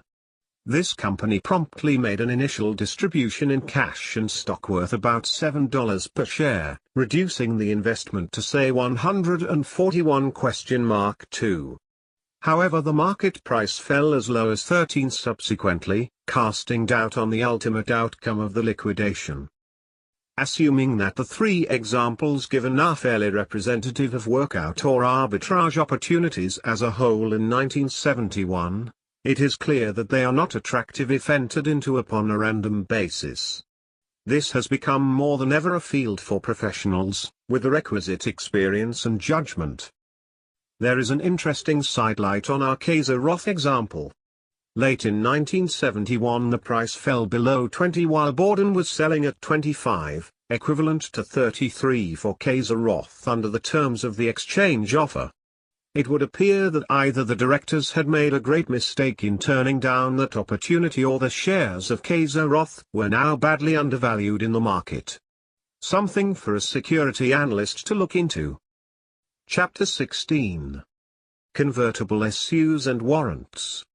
Convertible bonds and preferred stocks have been taking on a predominant importance in recent years in the field of senior financing. As a parallel development, stock option warrants, which are long-term rights to buy common shares at stipulated prices, have become more and more numerous. More than half the preferred issues now quoted in the Standard & Poor's stock guide have conversion privileges, and this has been true also of a major part of the corporate bond financing in 1968-1970. There are at least 60 different series of stock option warrants dealt in on the American Stock Exchange. In 1970, for the first time in its history, the New York Stock Exchange listed an issue of long-term warrants, giving rights to buy 31,400,000 American telephone and telephone shares at $52 each. With Mother Bell now leading that procession, it is bound to be augmented by many new fabricators of warrants. As we shall point out later, they are a fabrication in more than one sense. In the overall picture, the convertible issues rank as much more important than the warrants, and we shall discuss them first. There are two main aspects to be considered from the standpoint of the investor. First, how do they rank as investment opportunities and risks? Second, how does their existence affect the value of the related common stock issues? Convertible issues are claimed to be especially advantageous to both the investor and the issuing corporation. The investor receives the superior protection of a bond or preferred stock, plus the opportunity to participate in any substantial rise in the value of the common stock. The issuer is able to raise capital at a moderate interest or preferred dividend cost. And if the expected prosperity materializes, the issuer will get rid of the senior obligation by having it exchanged into common stock. thus both sides to the bargain will fare unusually well. Obviously the foregoing paragraph must overstate the case somewhere, for you cannot by a mere ingenious device make a bargain much better for both sides. In exchange for the conversion privilege, the investor usually gives up something important in quality or yield, or both. One conversely, if the company gets its money at lower cost because of the conversion feature, it is surrendering in return part of the common shareholders' claim to future enhancement. On this subject there are a number of tricky arguments to be advanced, both pro and con. The safest conclusion that can be reached is that convertible issues are like any other form of security, in that their form itself guarantees neither attractiveness nor unattractiveness.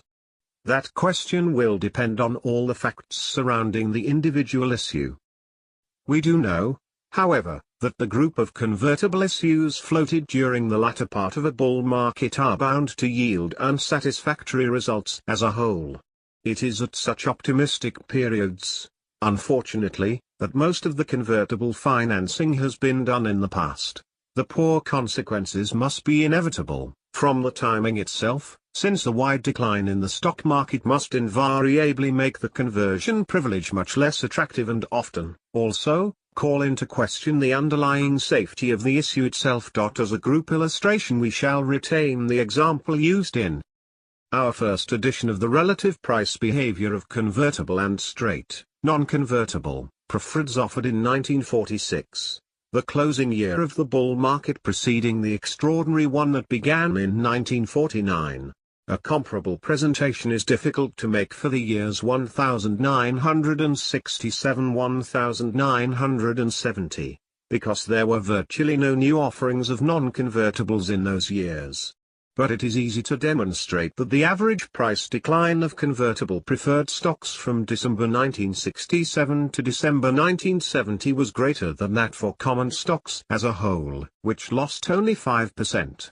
Also the convertibles seem to have done quite a bit worse than the older straight preferred shares during the period December 1968 to December 1970, as is shown by the sample of 20 issues of each kind in Table 16.2. These comparisons would demonstrate that convertible securities as a whole have relatively poor quality as senior issues and also are tied to common stocks that do worse than the general market except during a speculative upsurge. These observations do not apply to all convertible issues, of course. In the 1968 and 1969 particularly, a fair number of strong companies used convertible issues to combat the inordinately high interest rates for even first-quality bonds. But it is noteworthy that in our 20-stock sample of convertible preferreds only 1 showed an advance and 14 suffered bad declines. The conclusion to be drawn from these figures is not that convertible issues are in themselves less desirable than non-convertible or straight securities. Other things being equal, the opposite is true. But we clearly see that other things are not equal in practice and that the addition of the conversion privilege often perhaps generally betrays an absence of genuine investment quality for the issue. It is true, of course, that a convertible preferred is safer than a common stock of the same company, that is to say, it carries smaller risk of eventual loss of principal. Consequently those who buy new convertibles instead of the corresponding common stock are logical to that extent. But in most cases the common would not have been an intelligent purchase to begin with, at the ruling price, and the substitution of the convertible preferred did not improve the picture sufficiently.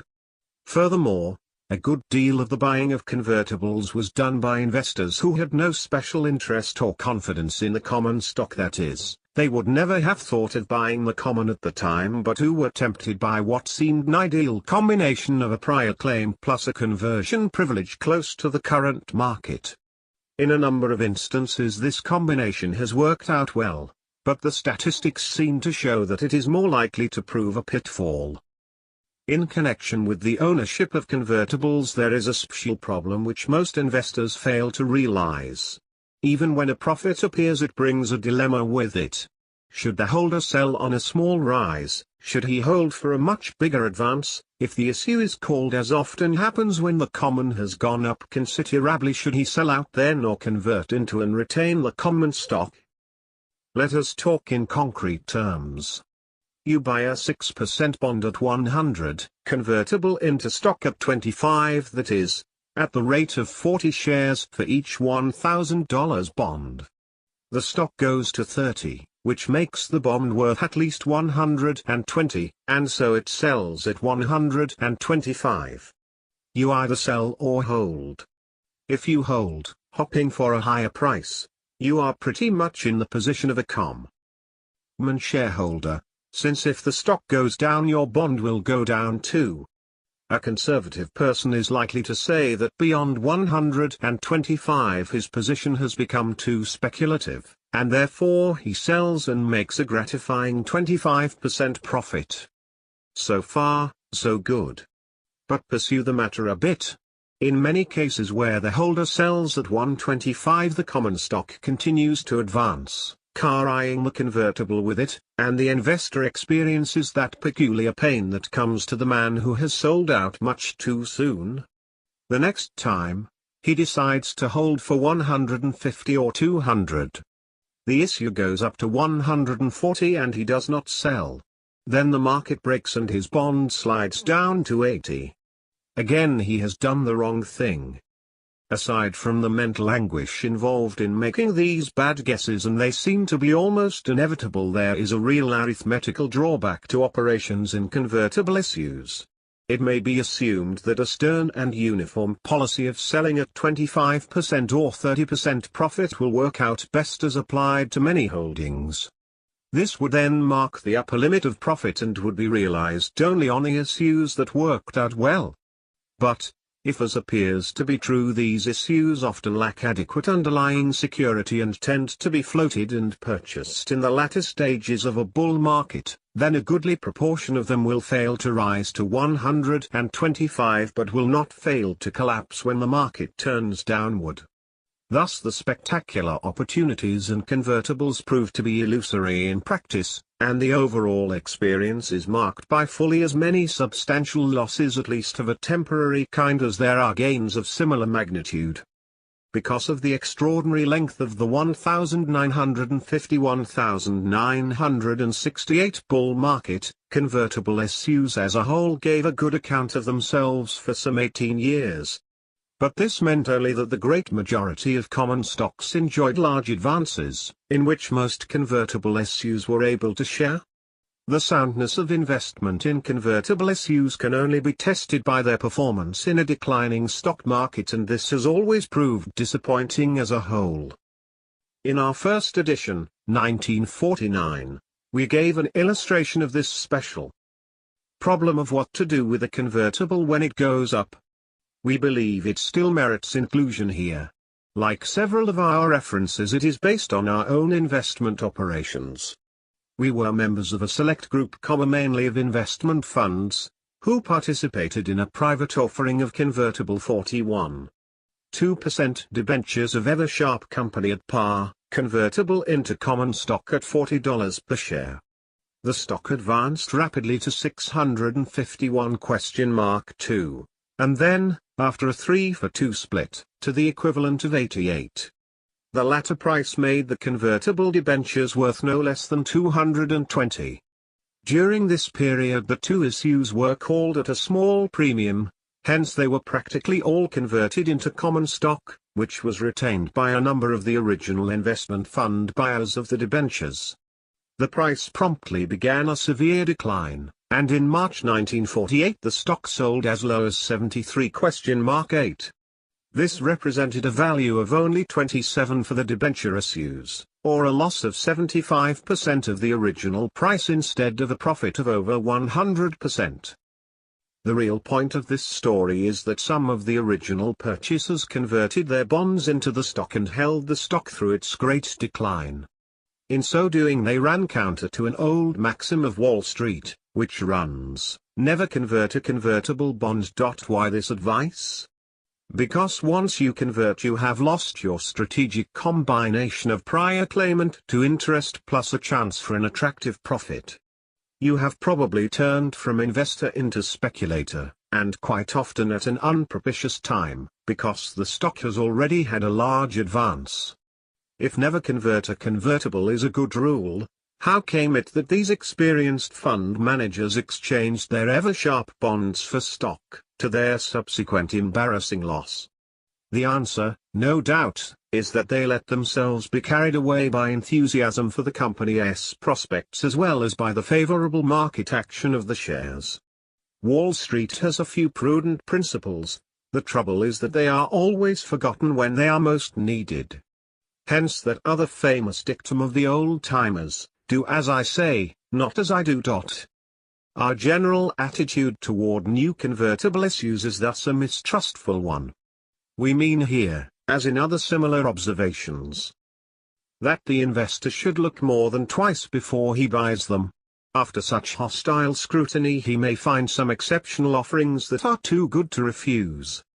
The ideal combination, of course, is a strongly secured convertible, exchangeable for a common stock which itself is attractive, and at a price only slightly higher than the current market. Every now and then a new offering appears that meets these requirements. By the nature of the securities markets, however, you are more likely to find such an opportunity in some older issue which has developed into a favorable position rather than in a new flotation. If a new issue is a really strong one, it is not likely to have a good conversion privilege.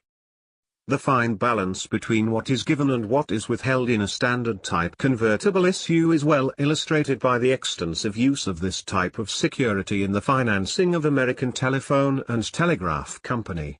Between 1913 and 1957 the company sold at least 9 separate issues of convertible bonds, most of them through subscription rights to shareholders. The convertible bonds had the important advantage to the company of bringing in a much wider class of buyers than would have been available for a stock offering, since the bonds were popular with many financial institutions which possess huge resources but some of which were not permitted to buy stocks.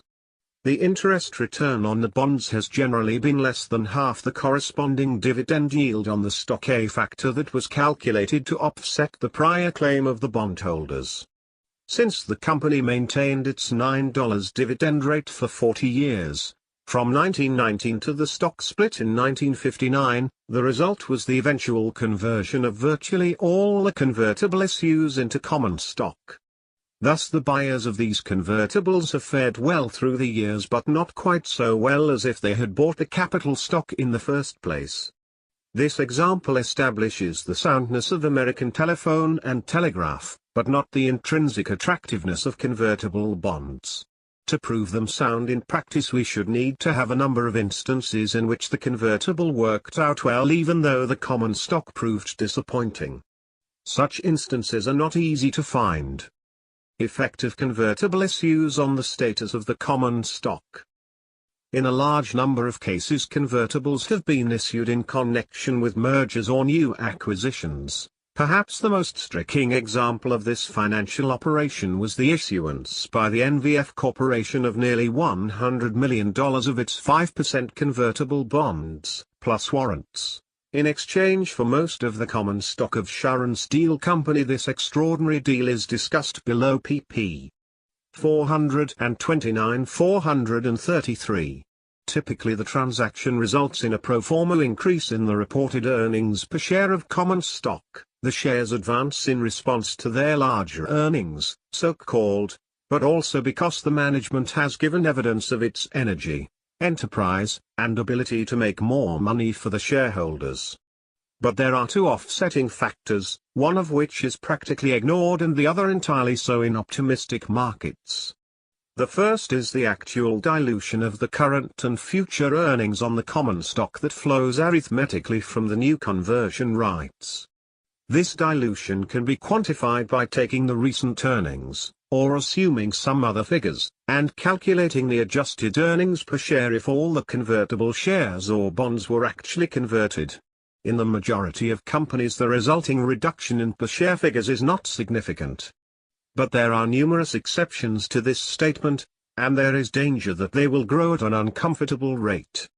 The fast-expanding conglomerates have been the chief practitioners of convertible legerdemain. In Table 16.3 we list 7 companies with large amounts of stock issuable on conversions or against warrants. Indicated switches from common into preferred stocks. For decades before, say, 1956, common stocks yielded more than the preferred stocks of the same companies. This was particularly 412 true if the preferred stock had a conversion privilege close to the market. The reverse is generally true at present. As a result, there are a considerable number of convertible preferred stocks which are clearly more attractive than the related common shares. Owners of the common have nothing to lose and important advantages to gain by switching from their junior shares into the senior issue. Example: a typical example was presented by Studebaker Worthington Corporation at the close of 1970. The common sold at $57, while the $5 convertible preferred finished at $871?2. Each preferred share is exchangeable for 11?2 shares of common, then worth $851?2. This would indicate a small money difference against the buyer of the preferred.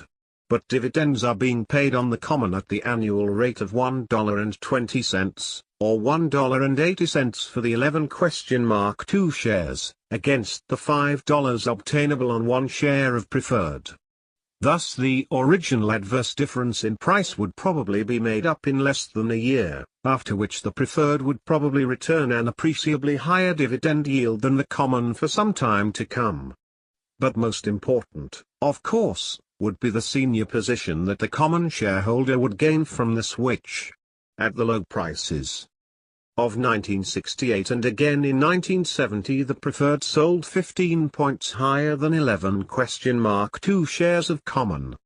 Its conversion privilege guarantees that it could never sell lower than the common package. 2. Stock option warrants. Let us mince no words at the outset. We consider the recent development of stock option warrants as a near fraud, an existing menace, and a potential disaster. They have created huge aggregate dollar values out of thin air. They have no excuse for existence except to the extent that they mislead speculators and investors. They should be prohibited by law, or at least strictly limited to a minor part of the total capitalization of a company. For an analogy in general history and in literature, we refer the reader to the section of Faust Part 2, in which Goethe describes the invention of paper money. As an ominous precedent on Wall Street history, we may mention the warrants of American and Foreign Power Co., which in 1929 had a quoted market value of over $1 billion, although they appeared only in a footnote to the company's balance sheet. By 1932 this $1 billion had shrunk to $8 million, and in 1952 the warrants were wiped out in the company's recapitalization even though it had remained solvent. Originally, stock option warrants were attached now and then to bond issues, and were usually equivalent to a partial conversion privilege. They were unimportant in amount, and hence did no harm. Their use expanded in the late 1920s, along with many other financial abuses, but they dropped from sight for long years thereafter. They were bound to turn up again, like the bad pennies they are, and since 1967 they have become familiar instruments of finance. In fact, a standard procedure has developed for raising the capital for new real estate ventures, affiliates of large banks, by selling units of an equal number of common shares and warrants to buy additional common shares at the same price. Example: in 1971 Cleve Trust Realty investors sold 2,500,000 of these combinations of common stock, or shares of beneficial interest, and warrants, for $20 per unit. Let us consider for a moment what is really involved in this financial setup. Ordinarily, a common stock issue has the first right to buy additional common shares when the company's directors find it desirable to raise capital in this manner. This so-called preemptive right is one of the elements of value entering into the ownership of common stock, along with the right to receive dividends, to participate in the company's growth, and to vote for directors. When separate warrants are issued for the right to subscribe additional capital, that action takes away part of the value inherent in an ordinary common share and transfers it to a separate certificate. An analogous thing could be done by issuing separate certificates for the right to receive dividends, for a limited or unlimited period, or the right to share in the proceeds of sale or liquidation of the enterprise, or the right to vote the shares. Why then are these subscription warrants created as part of the original capital structure? Simply because people are inexpert in financial matters. They don't realize that the common stock is worth less with warrants outstanding than otherwise. Hence the package of stock and warrants usually commands a better price in the market than would the stock alone. Note that in the usual company reports the per share earnings are, or have been, computed without proper allowance for the effect of outstanding warrants. The result is, of course, to overstate the true relationship between the earnings and the market value of the company's capitalization. The simplest and probably the best method of allowing for the existence of warrants is to add the equivalent of their market value to the common share capitalization, thus increasing the true market price per share. Where large amounts of warrants have been issued in connection with the sale of senior securities, it is customary to make the adjustment by assuming that the proceeds of the stock payment are used to retire the related bonds or preferred shares. This method does not allow adequately for the usual premium value of a warrant above exercisable value. In Table 16.4 we compare the effect of the two methods of calculation in the case of National General Corporation for the year 1970. Does the company itself derive an advantage from the creation of these warrants, in the sense that they assure it in some way of receiving additional capital when it needs some? Not at all. Ordinarily there is no way in which the company can require the warrant holders to exercise their rights, and thus provide new capital to the company, prior to the expiration date of the warrants. In the meantime, if the company wants to raise additional common stock funds, it must offer the shares to its shareholders in the usual way, which means somewhat under the ruling market price. The warrants are no help in such an operation, they merely complicate the situation by frequently requiring a downward revision in their own subscription price. Once more we assert that large issues of stock option warrants serve no purpose, except to fabricate imaginary market values. The paper money that Goethe was familiar with, when he wrote his Faust, were the notorious French assignats that had been greeted as a marvelous invention, and were destined ultimately to lose all of their value, as did the $1 billion worth of American and foreign power warrants. Some of the poetess remarks apply equally well to one invention or another, such as the following, in Bayard Taylor's translation, Practical Postscript. The crime of the warrants is in having been born. Once born they function as other security forms, and offer chances of profit as well as of loss. Nearly all the newer warrants run for a limited time, generally between 5 and 10 years. The older warrants were often perpetual, and they were likely to have fascinating price histories over the years. Example, the record books will show the Tricontinental Corporation warrants, which date from 1929, sold at a negligible 1/32 of a dollar each in the depth of the Depression. From that lowly estate their price rose to a magnificent 753/4 in 1969, an astronomical advance of some 242,000%. The warrants then sold considerably higher than the shares themselves. This is the kind of thing that occurs on Wall Street through technical developments, such as stock splits. A recent example is supplied by Ling-Temco Vought warrants, which in the first half of 1971 advanced from 21 halves to 121 halves, and then fell back to 4. No doubt shrewd operations can be carried on in warrants from time to time, but this is too technical a matter for discussion here. we might say that warrants tend to sell relatively higher than the corresponding market components related to the conversion privilege of bonds or preferred stocks. To that extent there is a valid argument for selling bonds with warrants attached rather than creating an equivalent dilution factor by a convertible issue. If their warrant total is relatively small, there is no point in taking its theoretical aspect too seriously. If their warrant issue is large relative to the outstanding stock, that would probably indicate that the company has a top-heavy senior capitalization. It should be selling additional common stock instead. Thus the main objective of our attack on warrants as a financial mechanism is not to condemn their use in connection with moderate-size bond issues, but to argue against the wanton creation of huge paper money monstrosities of this genre. Graham, an enthusiastic reader of Spanish literature, is paraphrasing a line from the play Life is a Dream by Pedro Calderón de la Barca, 1600 to 1681, "The greatest crime of man is having been born." Chapter 18. A comparison of 8 pairs of companies. In this chapter we shall attempt a novel form of exposition. By selecting 8 pairs of companies which appear next to each other, or nearly so, on the stock exchange list, we hope to bring home in a concrete and vivid manner some of the many varieties of character, financial structure, policies, performance, and vicissitudes of corporate enterprises, and of the investment and speculative attitudes found on the financial scene in recent years. In each comparison we shall comment only on those aspects that have a special meaning and import.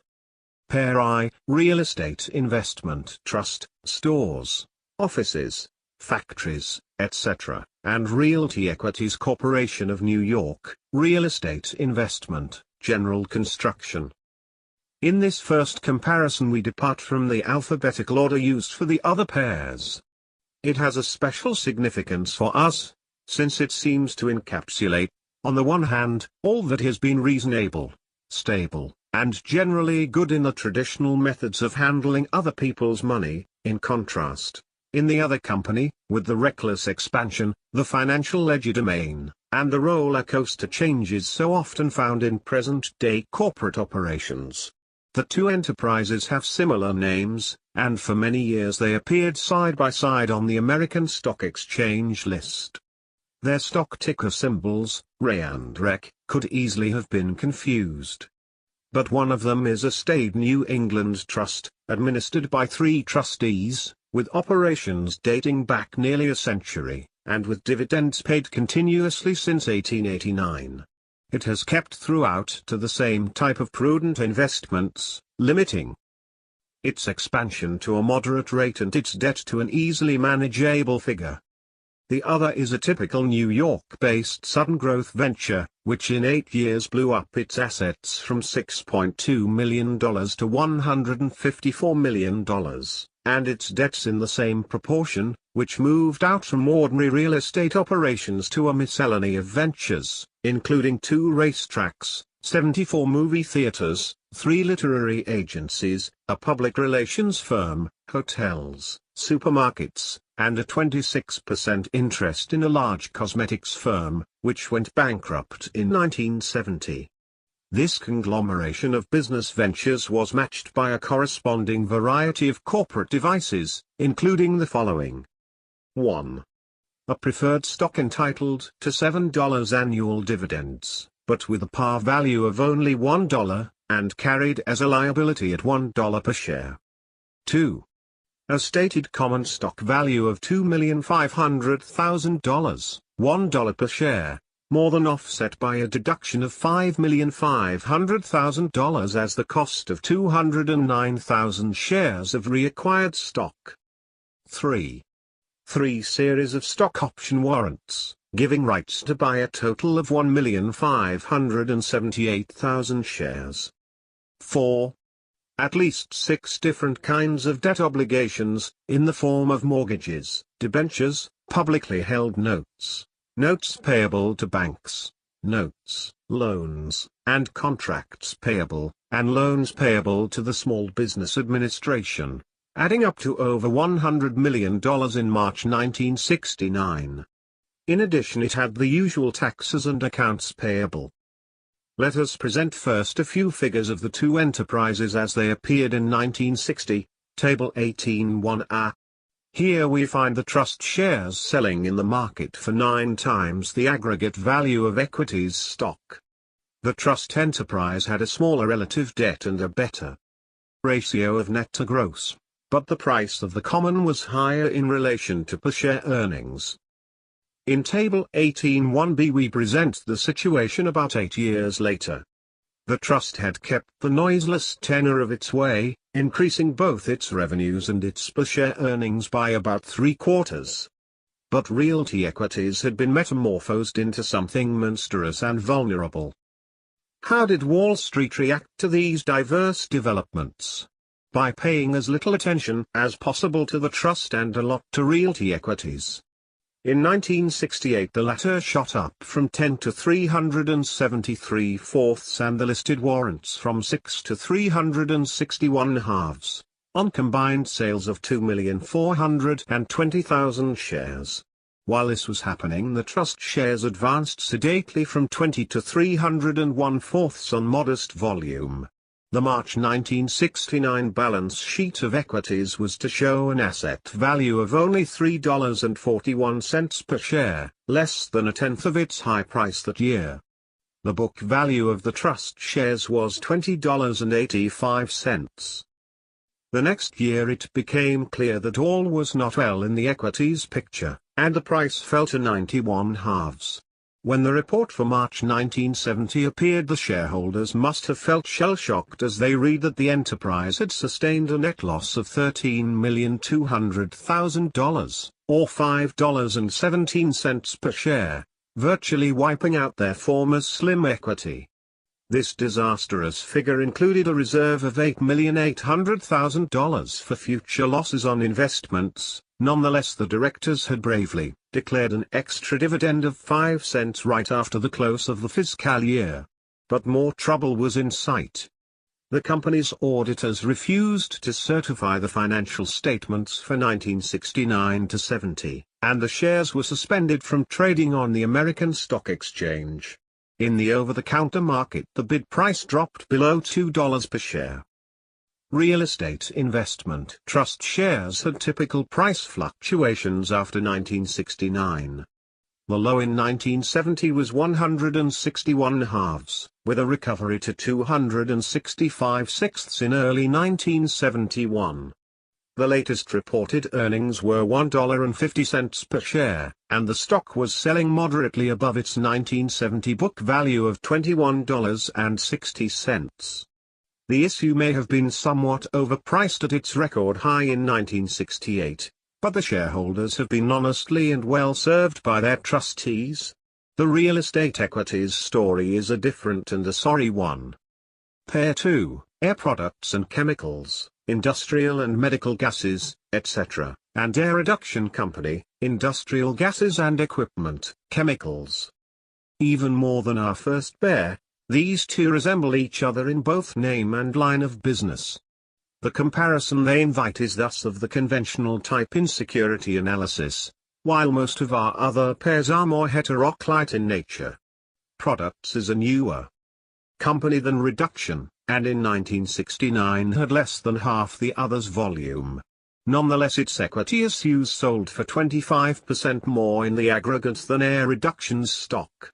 As Table 18.2 shows, the reason can be found both in Air Reduction's greater profitability and in its stronger growth record. We find here the typical consequences of a better showing of quality. Air Products sold at 161/2 times its latest earnings against only 9.1 times for Air Reduction. Also, Air Products sold well above its asset backing, while Air Reduction could be bought at only 75% of its book value. Air Reduction paid a more liberal dividend, but this may be deemed to reflect the greater desirability for Air Products to retain its earnings. Also, Air Reduction had a more comfortable working capital position.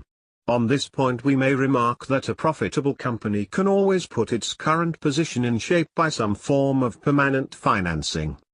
But by our standards, Air Products was somewhat overbonded. If the analyst were called on to choose between the two companies, he would have no difficulty in concluding that the prospects of Air Products looked more promising than those of Air Reduction. But did this make Air Products more attractive at its considerably higher relative price? We doubt whether this question can be answered in a definitive fashion.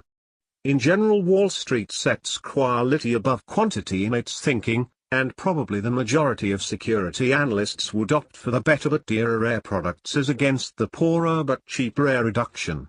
Whether this preference is to prove right or wrong is more likely to depend on the unpredictable future than on any demonstrable investment principle. In this instance, Air Reduction appears to belong to the group of important companies in the low multiplier class.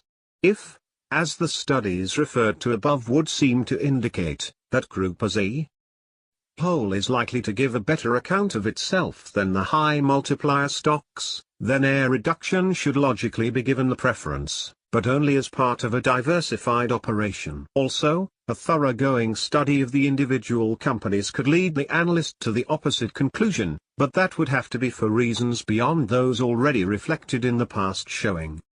Sequel: Air Products stood up better than Air Reduction in their 1970 break, with a decline of 16% against 24%. However, Reduction made a better comeback in early 1971, rising to 50% above its 1969 close, against 30% for Products.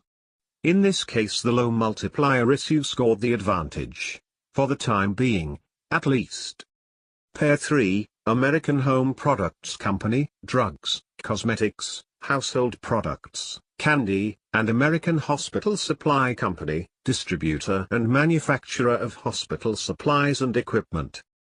These were $2 billion goodwill companies at the end of 1969, representing different segments of the rapidly growing and immensely profitable health industry.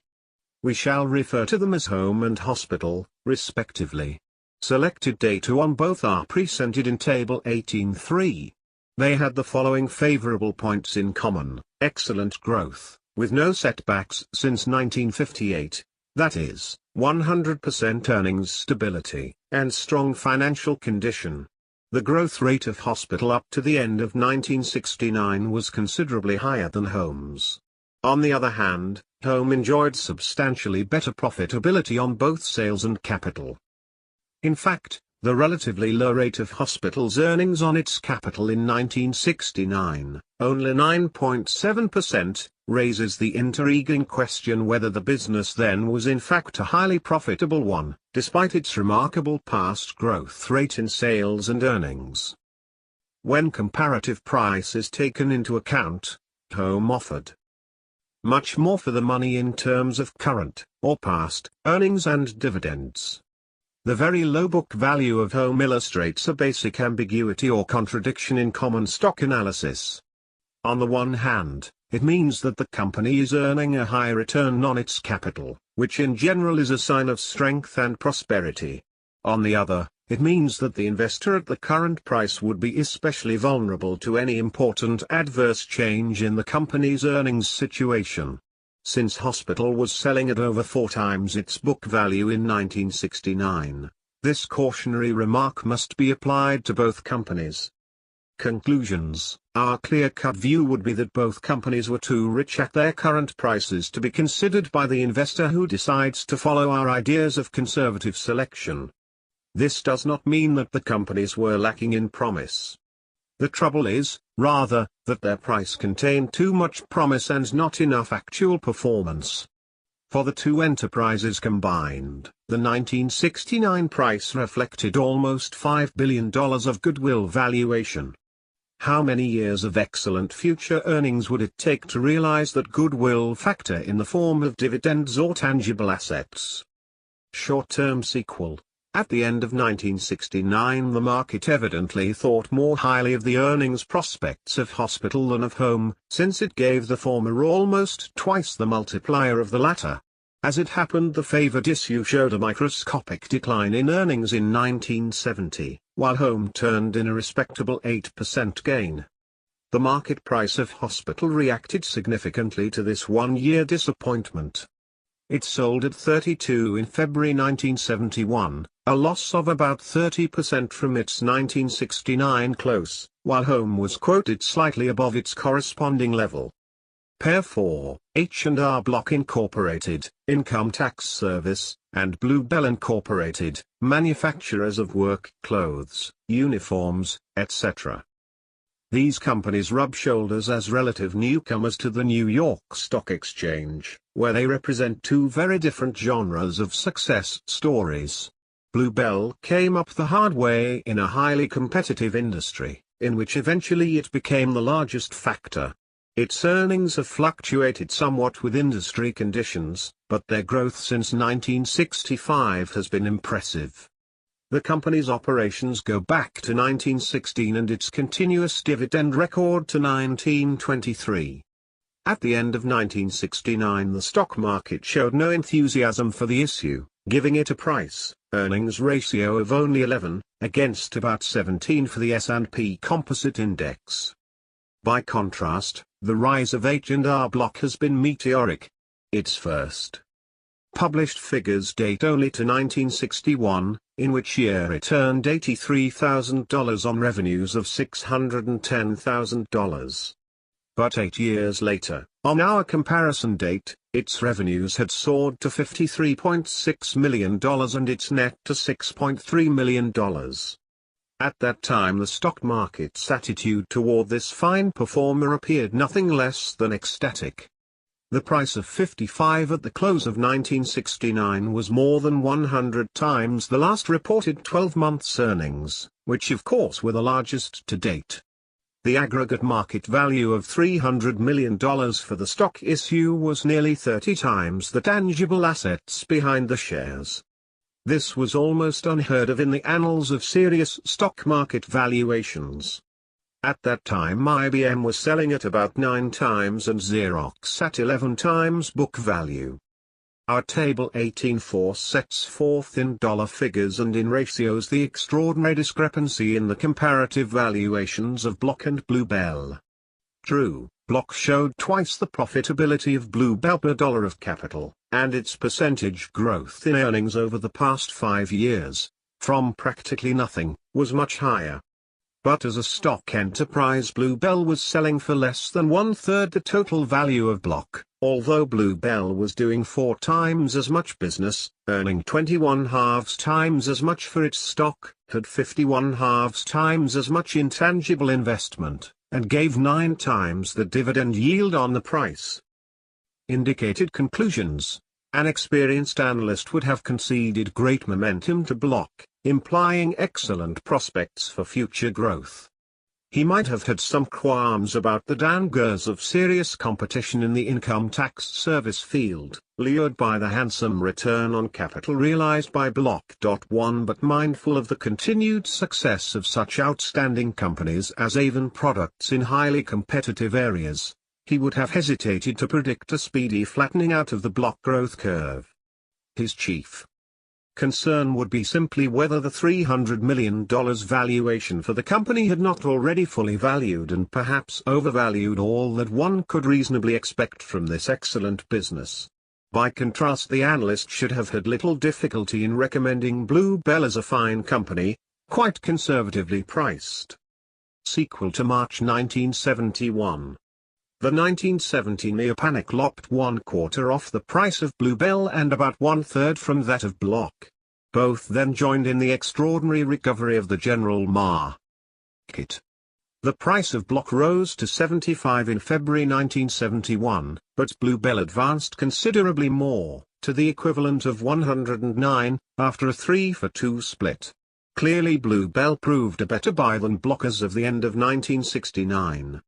But the fact that Block was able to advance some 35% from that apparently inflated value indicates how wary analysts and investors must be to sell good companies short, either by word or deed, no matter how high the quotation may seem. Pair 5, International Flavors and Fragrances, Flavors, etc., for other businesses, and International Harvester Company, truck manufacturer, farm machinery, construction machinery. This comparison should carry more than one surprise. Everyone knows of International Harvester, one of the 30 giants in the Dow Jones Industrial Average. How many of our readers have even heard of International Flavors and Fragrances, next door neighbor to Harvester on the New York Stock Exchange list? Yet, Mirabildic IFF was actually selling at the end of 1969 for a higher aggregate market value than Harvester, $747 million versus $710 million. This is the more amazing when one reflects that Harvester had 17 times the stock capital of Flavors and 27 times the annual sales. In fact, only 3 years before, the net earnings of Harvester had been larger than the 1969 sales of Flavors. How did these extraordinary disparities develop? The answer lies in the two magic words, profitability and growth. Flavors made a remarkable showing in both categories, while Harvester left everything to be desired. The story is told in Table 18.5. Here we find Flavors with a sensational profit of 14.3% of sales. Before income tax the figure was 23%, compared with a mere 2.6% for Harvester. Similarly, Flavors had earned 19.7% on its stock capital against an inadequate 5.5% earned by Harvester. In 5 years the net earnings of Flavors had nearly doubled, while those of Harvester practically stood still. Between 1969 and 1959 the comparison makes similar reading. These differences in performance produced a typical stock market divergence in valuation. Flavors sold in 1969 at 55 times its last reported earnings, and Harvester at only 10.7 times. Correspondingly, Flavors was valued at 10.4 times its book value, while Harvester was selling at a 41% discount from its net worth. Comment and conclusions. The first thing to remark is that the market success of Flavors was based entirely on the development of its central business, and involved none of the corporate wheeling and dealing, acquisition programs, top-heavy capitalization structures, and other familiar Wall Street practices of recent years. The company has stuck to its extremely profitable knitting, and that is virtually its whole story. The record of Harvester raises an entirely different set of questions, but these two have nothing to do with high finance. Why have so many great companies become relatively unprofitable even during many years of general prosperity?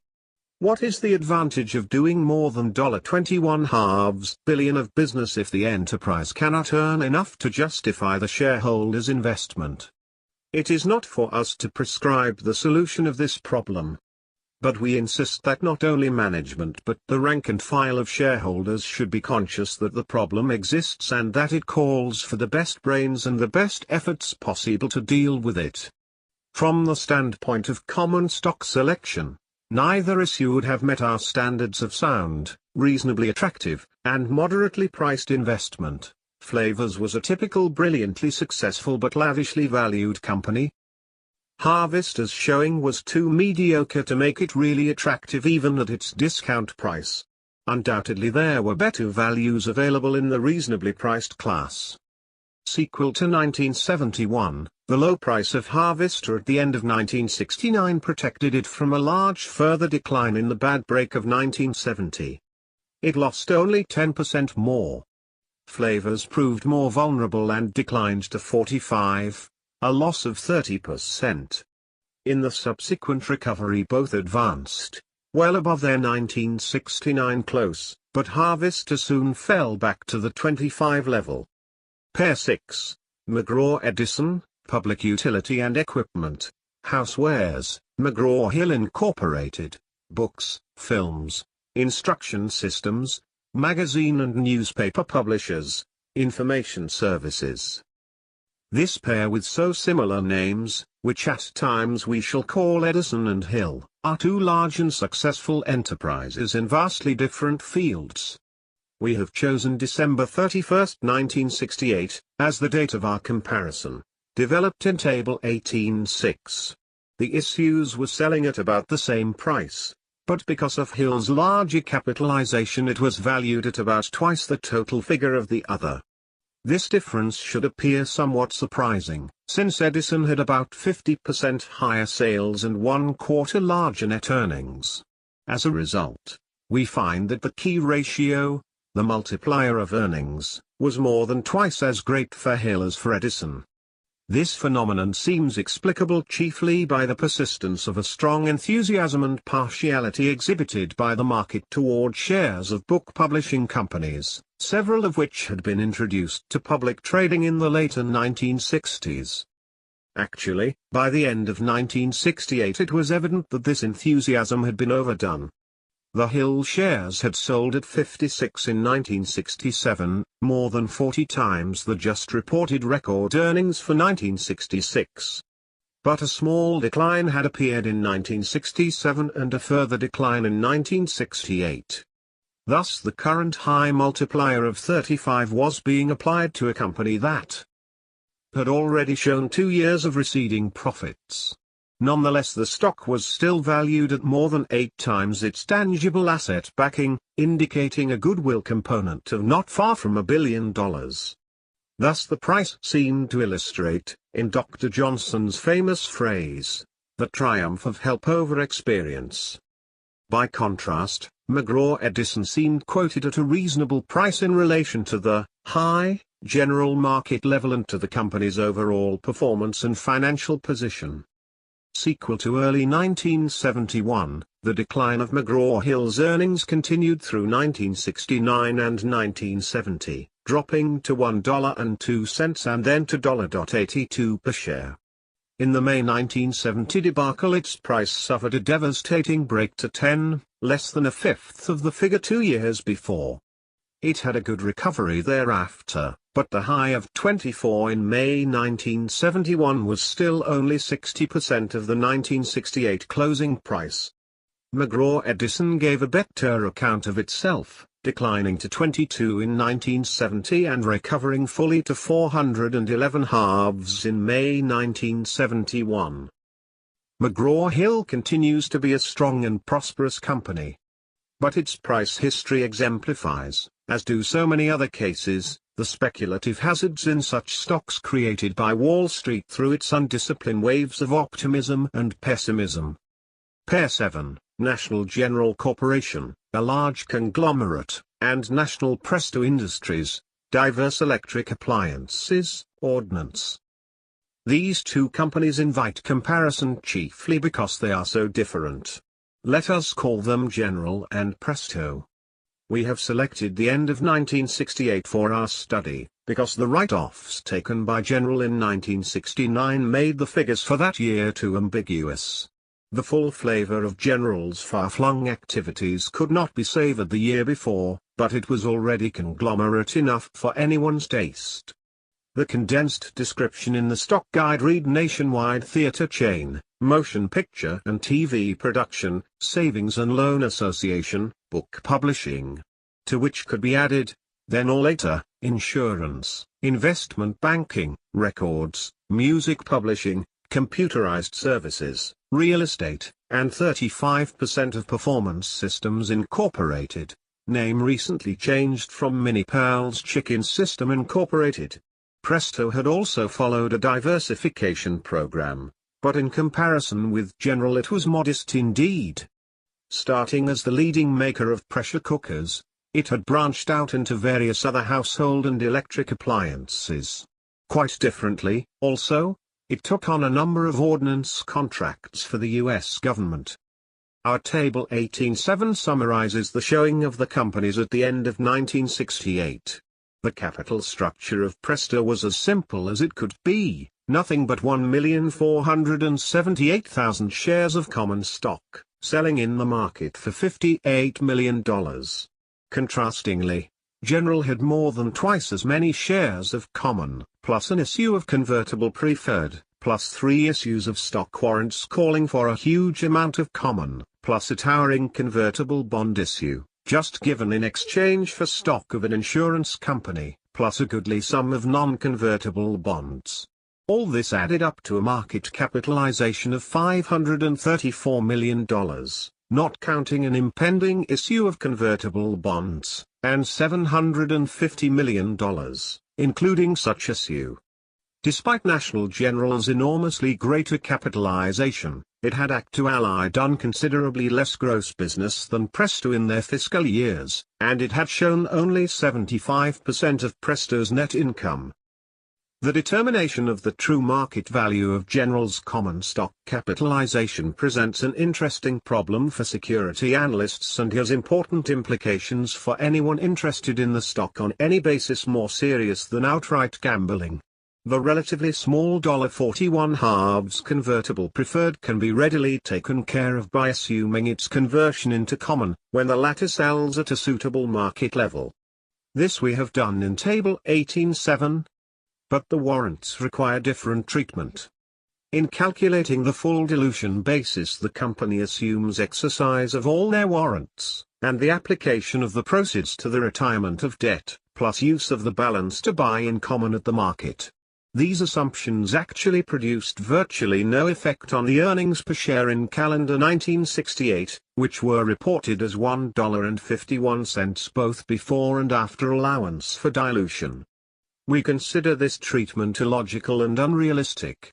As we see it, the warrants represent a part of the common stock package and their market value is part of the effective market value of the common stock part of the capital. See our discussion of this point on p. 415 above. This simple technique of adding the market price of their warrants to that of the common has a radical effect on the showing of National General at the end of 1968, as appears from the calculation in Table 18.7. In fact, the true market price of the common stock turns out to be more than twice the quoted figure. Hence the true multiplier of the 1968 earnings is more than doubled, to the inherently absurd figure of 69 times.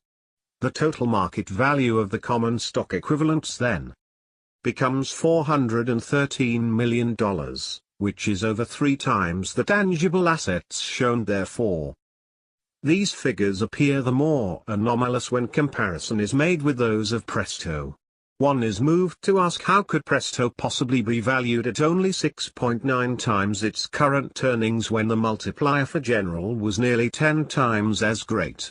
All the ratios of Presto are quite satisfactory, the growth figure suspiciously so, in fact.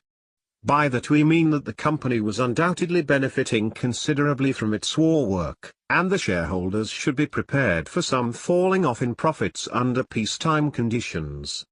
But, on balance, Presto met all the requirements of a sound and reasonably priced investment, while General had all the earmarks of a typical conglomerate of the late 1960s vintage, full of corporate gadgets and grandiose gestures, but lacking in substantial values behind the market quotations. Sequel, General continued its diversification policy in 1969, with some increase in its debt. But it took a whopping write-off of millions, chiefly in the value of its investment in the mini Pearl chicken deal. The final figures showed a loss of $72 million before tax credit and $46.4 million after tax credit. The price of the shares fell to 161 halves in 1969 and as low as 9 in 1970, only 15% of its 1968 high of 60. Earnings for 1970 were reported as $2.33 per share diluted, and the price recovered to 281 halves in 1971.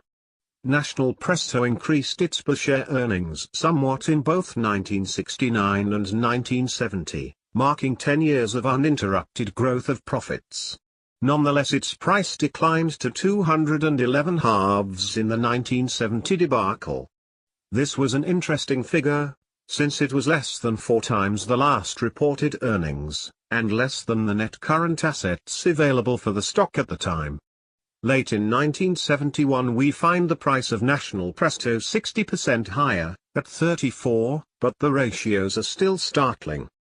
The enlarged working capital is still about equal to the current price, which in turn is only 51 halves times the last reported earnings.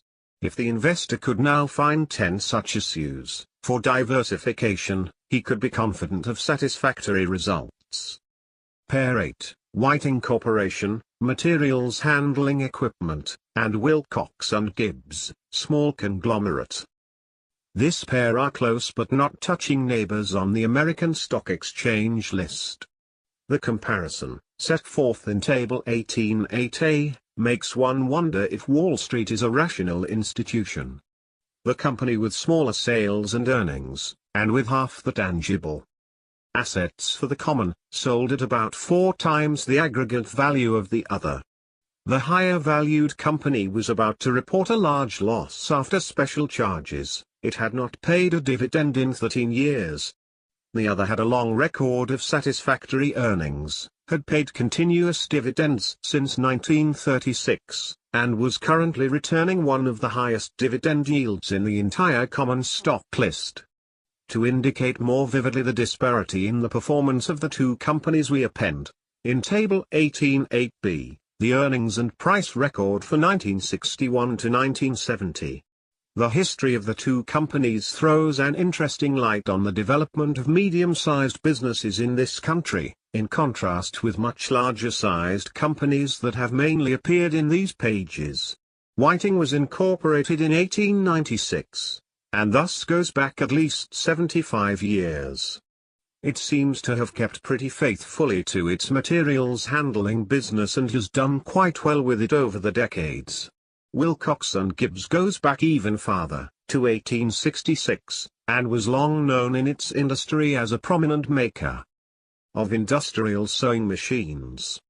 During the past decade it adopted a policy of diversification in what seems a rather outlandish form.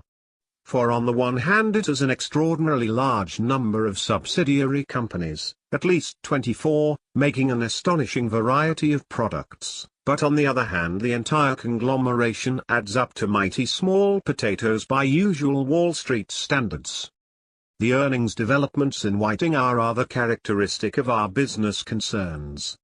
The figures show steady and rather spectacular growth from 41 cents a share in 1960 to $3.63 in 1968.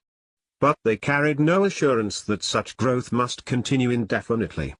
The subsequent decline to only $1.77 for the 12 months ended January 1971 may have reflected nothing more than the slowing down of the general economy. But the stock price reacted in severe fashion, falling about 60% from its 1968 high, 431 halves, to the close of 1969.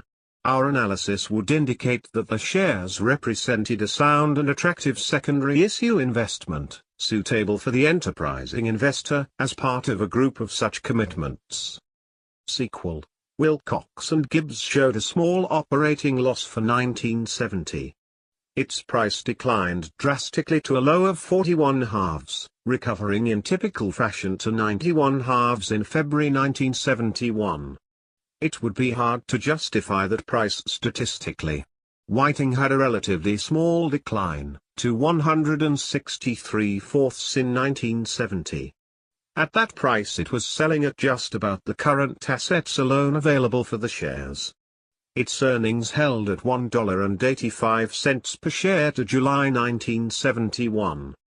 In early 1971 the price advanced to 241 halves, which seemed reasonable enough but no longer a bargain by our standards. General observations. The issues used in these comparisons were selected with some malice aforethought, and thus they cannot be said to present a random cross-section of the common stock list. Also they are limited to the industrial section, and the important areas of public utilities. 470. Transportation companies, and financial enterprises do not appear. But they vary sufficiently in size, lines of business, and qualitative and quantitative aspects to convey a fair idea of the choices confronting an investor in common stocks. The relationship between price and indicated value has also differed greatly from one case to another. For the most part the companies with better growth records and higher profitability have sold at higher multipliers of current earnings, which is logical enough in general.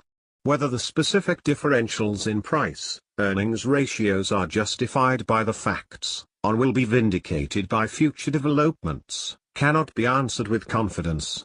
On the other hand, we do have quite a few instances here in which a worthwhile judgment can be reached. These include virtually all the cases where there has been great market activity in companies of questionable underlying soundness. Such stocks not only were speculative, which means inherently risky, but a good deal of the time they were and are obviously overvalued. Other issues appeared to be worth more than their price, being affected by the opposite sort of market attitude, which we might call under-speculation, or by undue pessimism because of a shrinkage in earnings. In Table 89 we provide some data on the price fluctuations of the issues covered in this chapter. Most of them had large declines between 1961 and 1962, as well as from 1969 to 1970. Clearly the investor must be prepared for this type of adverse market movement in future stock markets.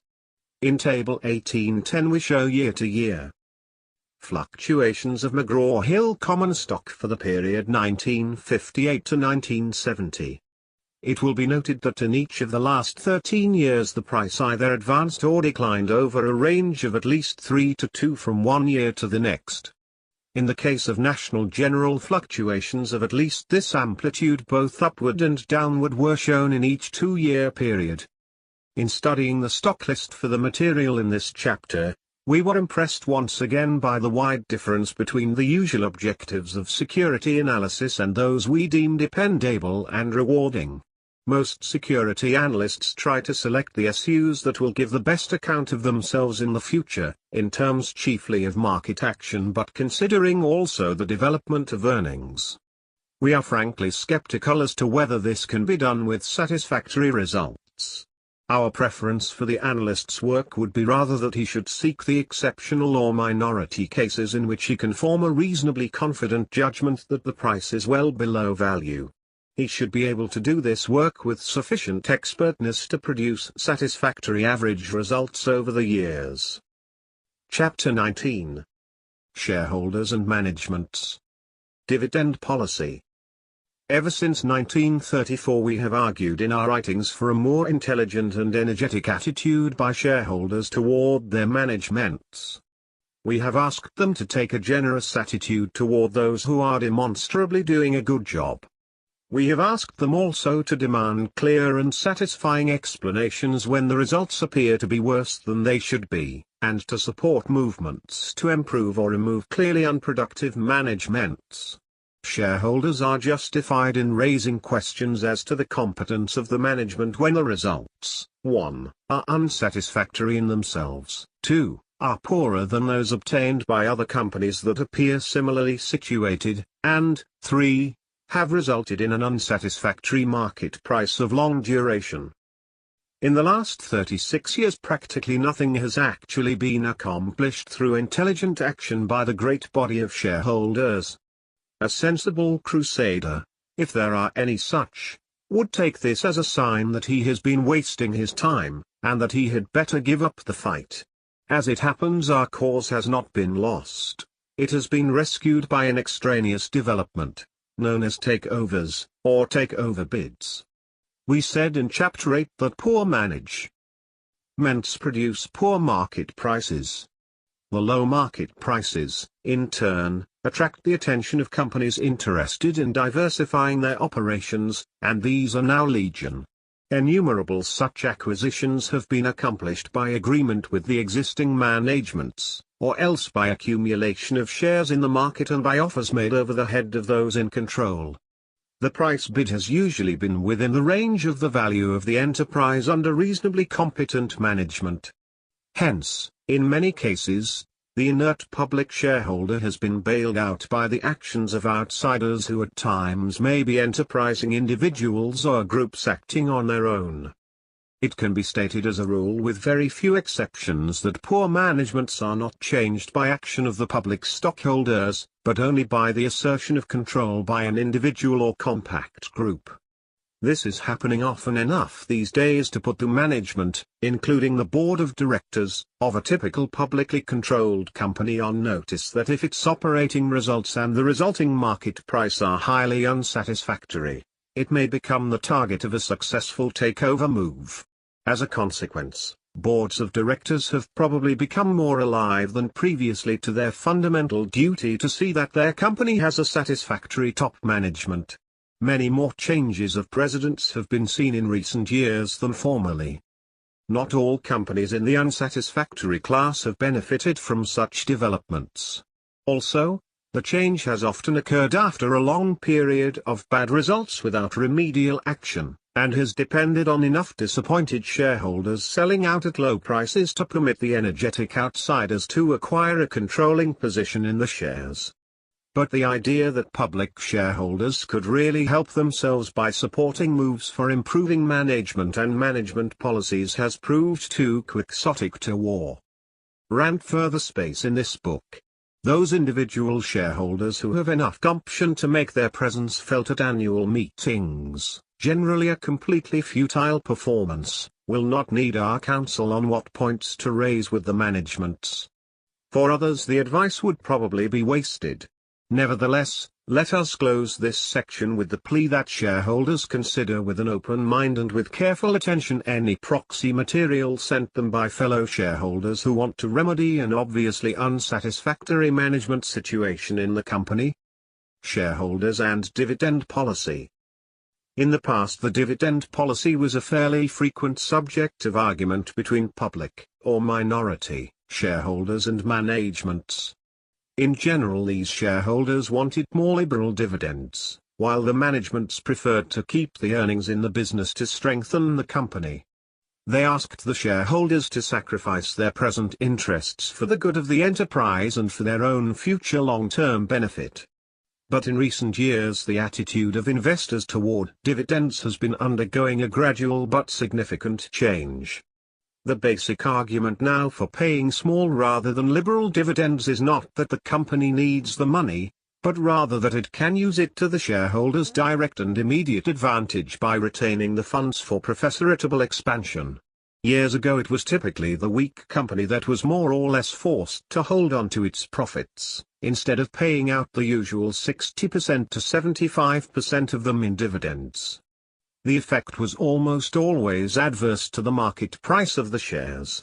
Nowadays it is quite likely to be a strong and growing enterprise that deliberately keeps down its dividend payments, with the approval of investors and speculators alike. There was always a strong theoretical case for reinvesting, Professor. It's in the business where such retention could be counted on to produce a goodly increase in earnings. But there were several strong counter-arguments, such as, the profits belong to the shareholders, and they are entitled to have them paid out within the limits of prudent management. Many of the shareholders need their dividend income to live on. The earnings they receive in dividends are real money, while those retained in the company may or may not show up later as tangible values for the shareholders. These counter-arguments were so compelling, in fact, that the stock market showed a persistent bias in favor of the liberal dividend payers as against the companies that paid no dividends or relatively small ones. 1. In the last 20 years the profitable reinvestment theory has been gaining ground. The better the past record of growth, the readier investors and speculators have become to accept a low payout policy. So much is this true that in many cases of growth favorites the dividend rate, or even the absence of any dividend, has seemed to have virtually no effect on the market price. A striking example of this development is found in the history of Texas Instruments, Incorporated. The price of its common stock rose from $5 in 1953 to $256 in 1960, while earnings were advancing from 43 cents to $3.91 per share and while no dividend of any kind was paid. In 1962 cash dividends were initiated, but by that year the earnings had fallen to $2.14 and the price had shown a spectacular drop to a low of 49. Another extreme illustration is provided by Superior Oil. In 1948 the company reported earnings of $35.26 per share, paid $3 in dividends, and sold as high as $235. In 1953 the dividend was reduced to $1, but the high price was $660. In 1957 it paid no dividend at all, and sold at $2,000. This unusual issue later declined to $795 in 1962, when it earned $49.50 and paid $7.50.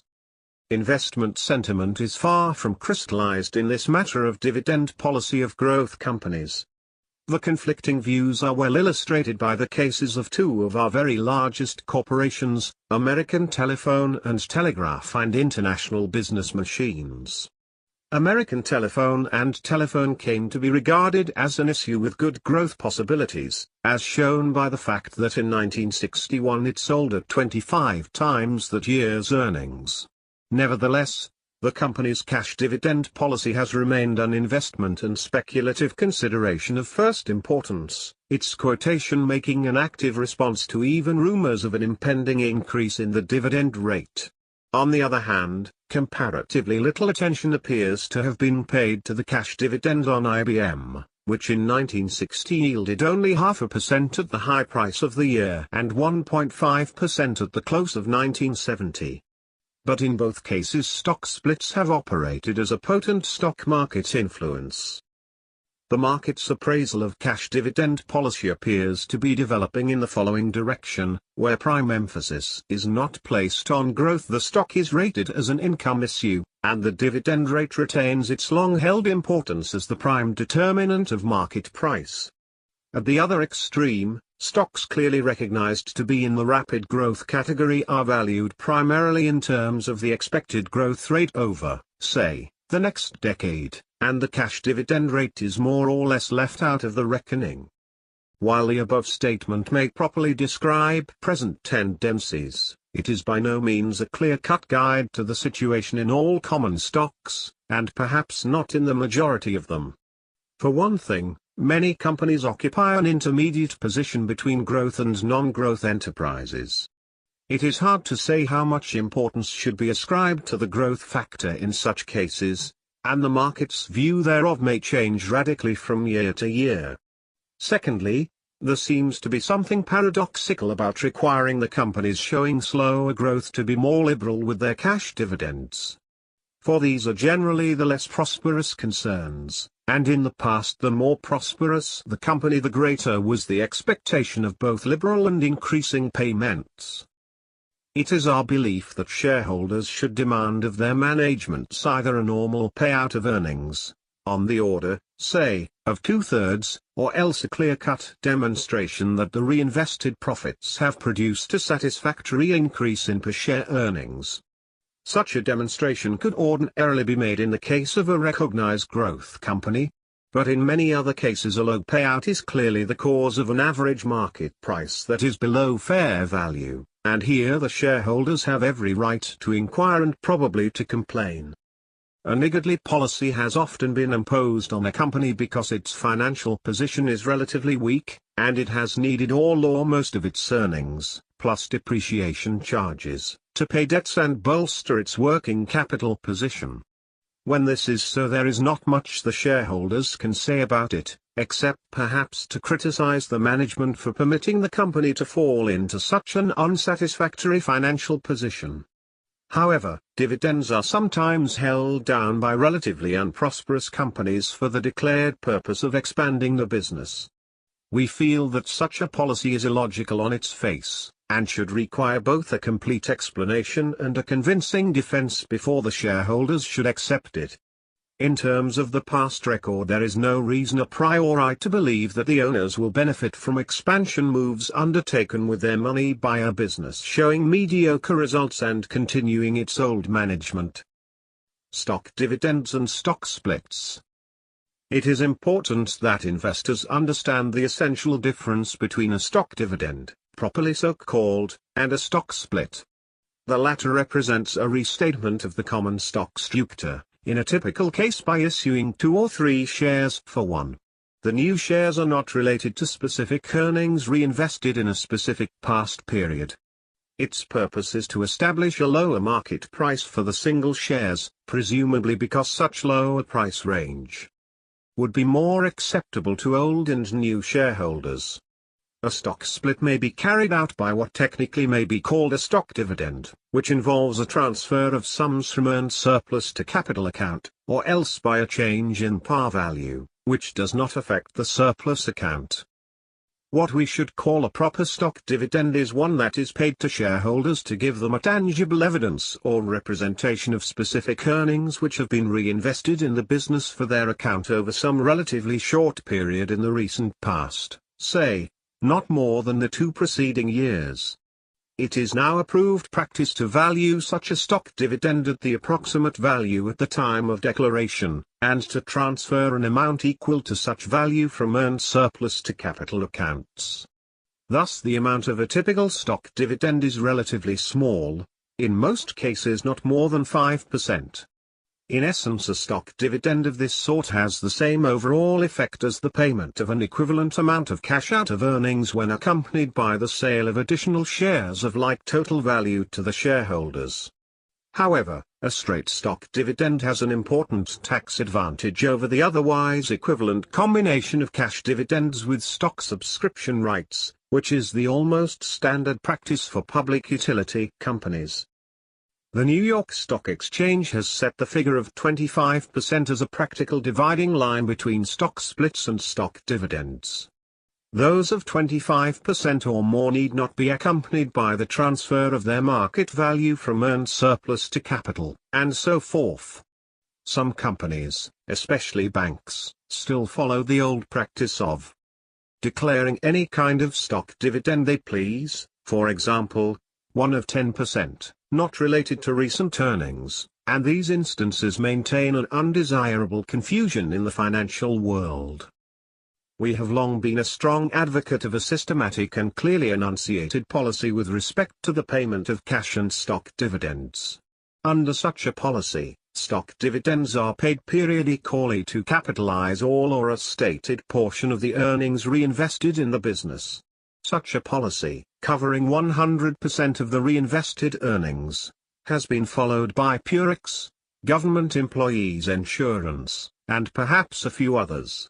Stock dividends of all types seem to be disapproved of by most academic writers on the subject. They insist that they are nothing but pieces of paper, that they give the shareholders nothing they did not have before, and that they entail needless expense and inconvenience.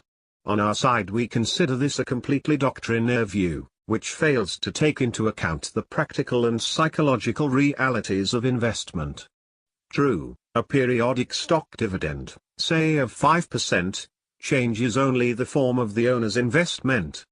He has 105 shares in place of 100, but without the stock dividend the original 100 shares would have represented the same ownership interest now embodied in his 105 shares. Nonetheless, the change of form is actually one of real importance and value to him. If he wishes to cash in his share of the reinvested profits, he can do so by selling the new certificate sent him, instead of having to break up his original certificate. He can count on receiving the same cash dividend rate on 105 shares as formerly on his 100 shares. A 5% rise in the cash dividend rate without the stock dividend would not be nearly as probable. The advantages of a periodic stock dividend policy are most evident when it is compared with the usual practice of the public utility companies of paying liberal cash dividends and then taking back a good part of this money from the shareholders by selling them additional stock, through subscription rights. As we mentioned above, the shareholders would find themselves in exactly the same position if they received stock dividends in lieu of the popular combination of cash dividends followed by stock subscriptions, except that they would save the income tax otherwise paid on the cash dividends. Those who need or wish the maximum annual cash income, with no additional stock, can get this result by selling their stock dividends, in the same way as they sell their subscription rights under present practice. The aggregate amount of income tax that could be saved by substituting stock dividends for the present stock dividends plus subscription rights combination is enormous. We urge that this change be made by the public utilities, despite its adverse effect on the U.S. Treasury, because we are convinced that it is completely inequitable to impose a second, personal, income tax on earnings which are not really received by the shareholders, since the companies take the same money back through sales of stock. Efficient corporations continuously modernize their facilities, their products, their bookkeeping, their management training programs, their employee relations. It is high time they thought about modernizing their major financial practices, not the least important of which is their dividend policy. Chapter 20. Margin of safety as the central concept of investment. In the old legend, the wise men finally boiled down the history of mortal affairs into the single phrase, "This too will pass." Confronted with a like challenge to distill the secret of sound investment into 3 words, we venture the motto, margin of safety. This is the thread that runs through all the preceding discussion of investment policy, often explicitly, sometimes in a less direct fashion. Let us try now, briefly, to trace that idea in a connected argument. All experienced investors recognize that the margin of safety concept is essential to the choice of sound bonds and preferred stocks. For example, a railroad should have earned its total fixed charges better than 5 times, before income tax, taking a period of years, for its bonds to qualify as investment-grade issues. This past ability to earn in excess of interest requirements constitutes the margin of safety that is counted on to protect the investor against loss or discomfiture in the event of some future decline in net income. The margin above charges may be stated in other ways. It is said an Eastern monarch once charged his wise men to invent him a sentence, to be ever in view, and which should be true and appropriate in all times and situations. They presented him the words, "And this, too, shall pass away." How much it expresses! How chastening in the hour of pride! How consoling in the depths of affliction! And this, too, shall pass away. And yet let us hope it is not quite true. Abraham Lincoln, Address to the Wisconsin State Agricultural Society, Milwaukee, September 30, 1859, in Abraham Lincoln, Speeches and Writings, 1859 to 1865, Library of America, 1985, Volume 2, p. 101. For example, in the percentage by which revenues or profits may decline before the balance after interest disappears, but the underlying idea remains the same. The bond investor does not expect future average earnings to work out the same as in the past. If he were sure of that, the margin demanded might be small. Nor does he rely to any controlling extent on his judgment as to whether future earnings will be materially better or poorer than in the past. If he did that, he would have to measure his margin in terms of a carefully projected income account, instead of emphasizing the margin shown in the past record. Here the function of the margin of safety is, in essence, that of rendering unnecessary an accurate estimate of the future.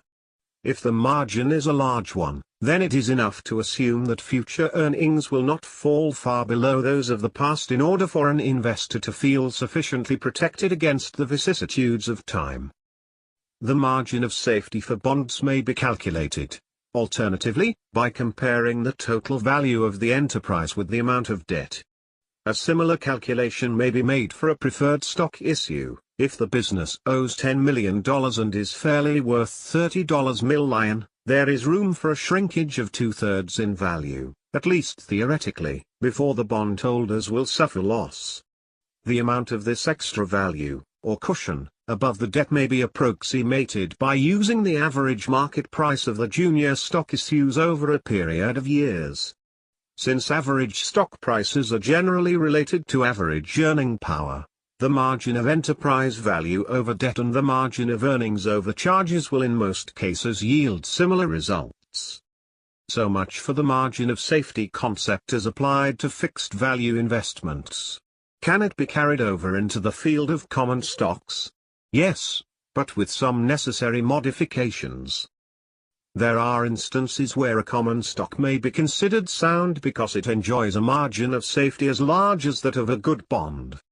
This will occur, for example, when a company has outstanding only common stock that under depression conditions is selling for less than the amount of bonds that could safely be issued against its property and earning power.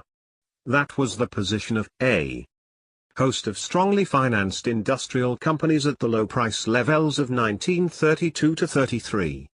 In such instances the investor can obtain the margin of safety associated with a bond, plus all the chances of larger income and principal appreciation inherent in a common stock.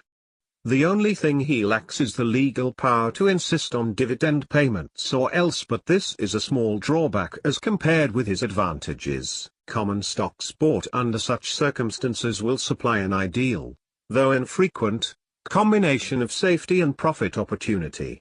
As a quite recent example of this condition, let us mention once more National Presto Industries stock, which sold for a total enterprise value of $43 million in 1972.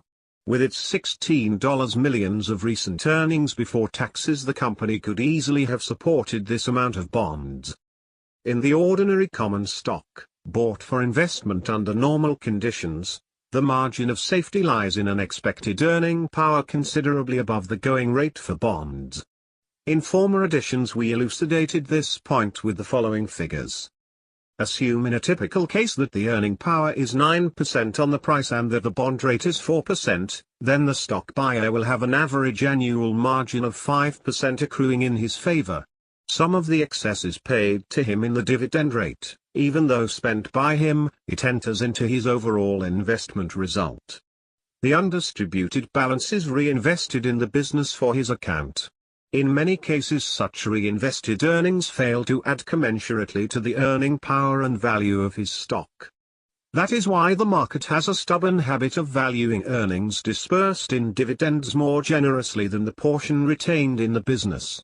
But, if the picture is viewed as a whole, there is a reasonably close connection between the growth of corporate surpluses through reinvested earnings and the growth of corporate values. Over a 10-year period, the typical excess of stock earning power over bond interest may aggregate 50% of the price paid. This figure is sufficient to provide a very real margin of safety, which, under favorable conditions, will prevent or minimize a loss. If such a margin is present in each of a diversified list of 20 or more stocks, the probability of a favorable result under fairly normal conditions becomes very large.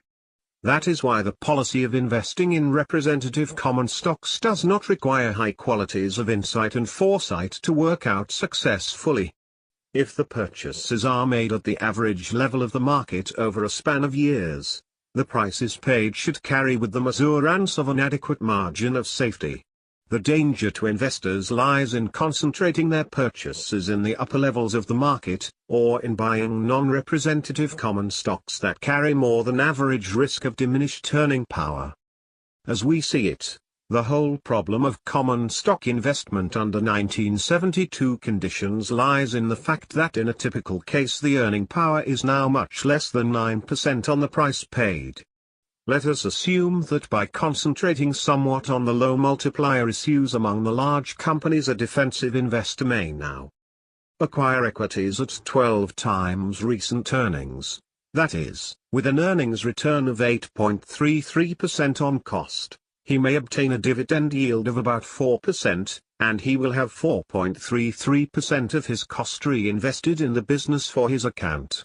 On this basis, the excess of stock earning power over bond interest over a 10-year basis would still be too small to constitute an adequate margin of safety. For that reason we feel that there are real risks now even in a diversified list of sound common stocks. The risks may be fully offset by the profit possibilities of the list, and indeed the investor may have no choice but to incur them, for otherwise he may run an even greater risk of holding only fixed claims payable in steadily depreciating dollars. Nonetheless, the investor would do well to recognize, and to accept as philosophically as he can, that the old package of good profit possibilities combined with small ultimate risk is no longer available to him. However, The risk of paying too high a price for good quality stocks, while a real one, is not the chief hazard confronting the average buyer of securities.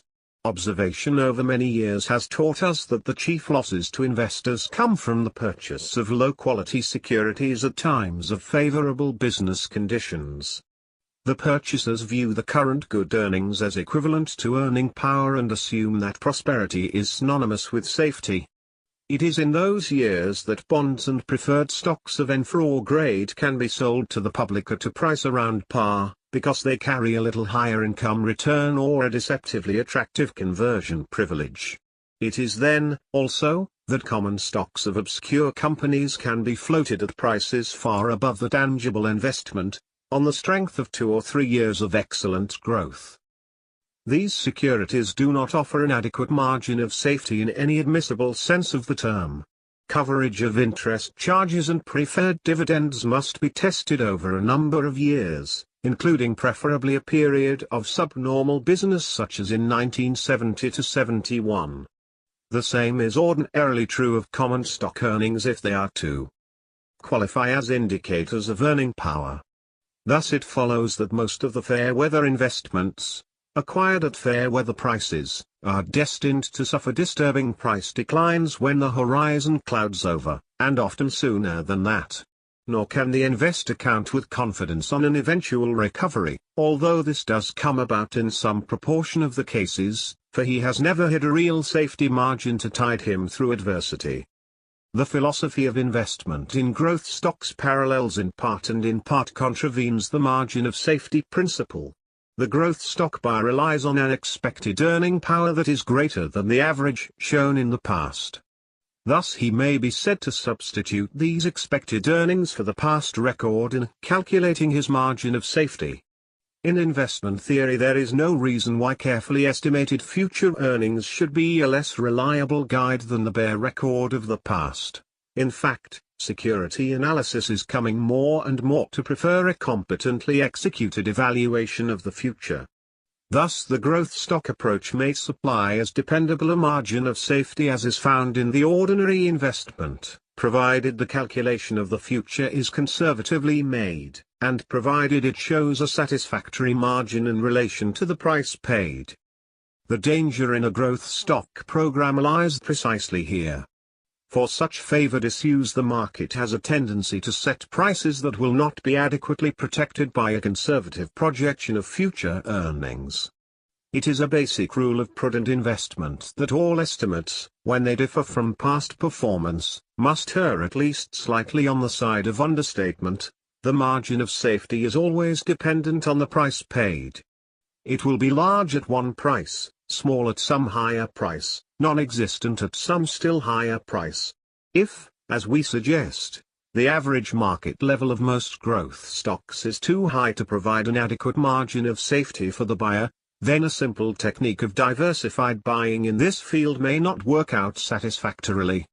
A special degree of foresight and judgment will be needed, in order that wise individual selections may overcome the hazards inherent in the customary market level of such issues as a whole.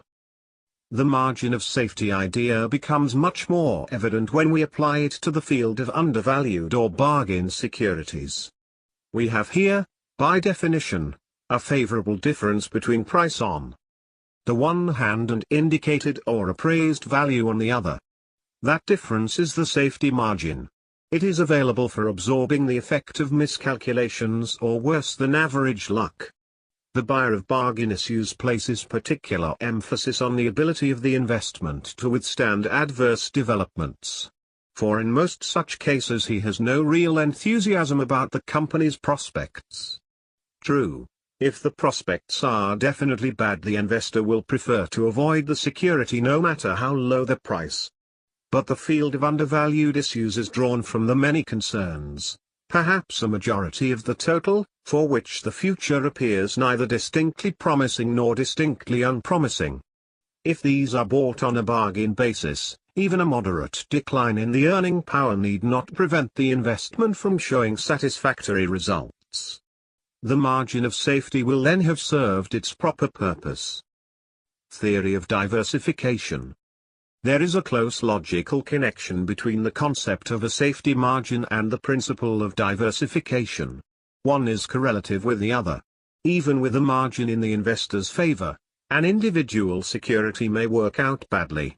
For the margin guarantees only that he has a better chance for profit than for loss, not that loss is impossible. But as the number of such commitments is increased, the more certain does it become that the aggregate of the profits will exceed the aggregate of the losses. That is the simple basis of the insurance underwriting business.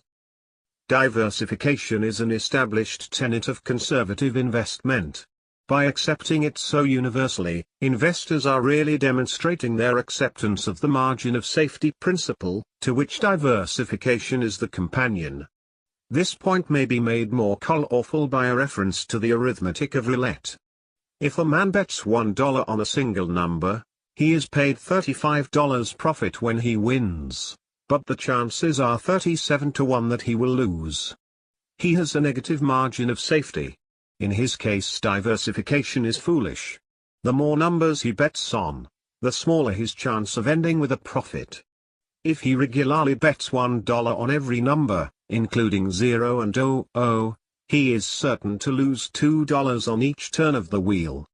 But suppose the winner received $39 profit instead of $35. Then he would have a small but important margin of safety. Therefore, the more numbers he wagers on, the better his chance of gain. And he could be certain of winning $2 on every spin by simply betting $1 each on all the numbers. Incidentally, the two examples given actually describe the respective positions of the player and proprietor of a wheel with 0 and 00. A criterion of investment versus speculation. Since there is no single definition of investment in general acceptance, authorities have the right to define it pretty much as they please. Many of them deny that there is any useful or dependable difference between the concepts of investment and of speculation. We think this skepticism is unnecessary and harmful. It is injurious because it lends encouragement to the innate leaning of many people toward the excitement and hazards of stock market speculation. We suggest that the margin of safety concept may be used to advantage as the touchstone to distinguish an investment operation from a speculative one. Probably most speculators believe they have the odds in their favor when they take their chances, and therefore they may lay claim to a safety margin in their proceedings. Each one has the feeling that the time is propitious for his purchase, or that his skill is superior to the crowd's, or that his advisor or system is trustworthy. But such claims are unconvincing. They rest on subjective judgment, unsupported by any body of favorable evidence or any conclusive line of reasoning. We greatly doubt whether the man who stakes money on his view that the market is heading up or down can ever be said to be protected by a margin of safety in any useful sense of the phrase. By contrast, the investor's concept of the margin of safety, as developed earlier in this chapter, rests upon simple and definite arithmetical reasoning from statistical data. We believe, also, that it is well supported by practical investment experience. There is no guarantee that this fundamental quantitative approach will continue to show favorable results under the unknown conditions of the future. But, equally, there is no valid reason for pessimism on this score. Thus, in sum, we say that to have a true investment there must be present a true margin of safety. And a true margin of safety is one that can be demonstrated by figures, by persuasive reasoning, and by reference to a body of actual experience. Extension of the concept of investment. To complete our discussion of the margin of safety principle, we must now make a further distinction between conventional and unconventional investments. Conventional investments are appropriate for the typical portfolio. Under this heading have always come United States government issues and high-grade, dividend-paying common stocks. We have added state and municipal bonds for those who will benefit sufficiently by their tax-exempt features. Also included are first-quality corporate bonds when, as now, they can be bought to yield sufficiently more than United States savings bonds. Unconventional investments are those that are suitable only for the enterprising investor. They cover a wide range. The broadest category is that of undervalued common stocks of secondary companies, which we recommend for purchase when they can be bought at 2/3 or less of their indicated value. Besides these, there is often a wide choice of medium-grade corporate bonds and preferred stocks when they are selling at such depressed prices as to be obtainable also at a considerable discount from their apparent value. In these cases, the average investor would be inclined to call the securities speculative, because in his mind their lack of a first-quality rating is synonymous with a lack of investment merit. It is our argument that a sufficiently low price can turn a security of mediocre quality into a sound investment opportunity, provided that the buyer is informed and experienced and that he practices adequate diversification. For, if the price is low enough to create a substantial margin of safety, the security thereby meets our criterion of investment. Our favorite supporting illustration is taken from the field of real estate bonds. In the 1920s, billions of dollars worth of these issues were sold at par and widely recommended as sound investments. A large proportion had so little margin of value over debt as to be in fact highly speculative in character. In the Depression of the 1930s, an enormous quantity of these bonds defaulted their interest, and their price collapsed, in some cases below 10 cents on the dollar. At that stage, the same advisors who had recommended them at par as safe investments were rejecting them as paper of the most speculative and unattractive type. But as a matter of fact, the price depreciation of about 90% made many of these securities exceedingly attractive and reasonably safe, for the true values behind them were 4 or 5 times the market quotation. The fact that the purchase of these bonds actually resulted in what is generally called a large speculative profit did not prevent them from having true investment qualities at their low prices. The speculative profit was the purchaser's reward for having made an unusually shrewd investment. They could properly be called investment opportunities, since a careful analysis would have shown that the excess of value over price provided a large margin of safety. Thus the very class of fair-weather investments which we stated above is a chief source of serious loss to naive security buyers is likely to afford many sound profit opportunities to the sophisticated operator who may buy them later at pretty much his own price. The whole field of special situations would come under our definition of investment operations, because the purchase is always predicated on a thoroughgoing analysis that promises a larger realization than the price paid. Again, there are risk factors in each individual case, but these are allowed for in the calculations and absorbed in the overall results of a diversified operation. To carry this discussion to a logical extreme, we might suggest that a defensible investment operation could be set up by buying such intangible values as are represented by a group of common stock option warrants selling at historically low prices. This example is intended as somewhat of a shocker. The entire value of these warrants rests on the possibility that the related stocks may someday advance above the option price. At the moment they have no exercisable value. Yet, since all investment rests on reasonable future expectations, it is proper to view these warrants in terms of the mathematical chances that some future bull market will create a large increase in their indicated value and in their price. Such a study might well yield the conclusion that there is much more to be gained in such an operation than to be lost, and that the chances of an ultimate profit are much better than those of an ultimate loss. If that is so, there is a safety margin present even in this unprepossessing security form. A sufficiently enterprising investor could then include an option warrant operation in his miscellany of unconventional investments. 1. To sum up, investment is most intelligent when it is most business-like. It is amazing to see how many capable businessmen try to operate in Wall Street with complete disregard of all the sound principles through which they have gained success in their own undertakings.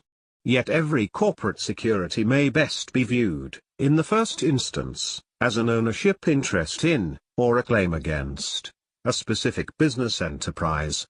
And if a person sets out to make profits from security purchases and sales, he is embarking on a business venture of his own, which must be run in accordance with accepted business principles if it is to have a chance of success. The first and most obvious of these principles is, know what you are doing, know your business. For the investor this means, do not try to make business profits out of securities, that is, returns in excess of normal interest and dividend income, unless you know as much about security values as you would need to know about the value of merchandise that you propose to manufacture or deal in. A second business principle, do not let anyone else run your business, unless, 1. You can supervise his performance with adequate care and comprehension, or, 2.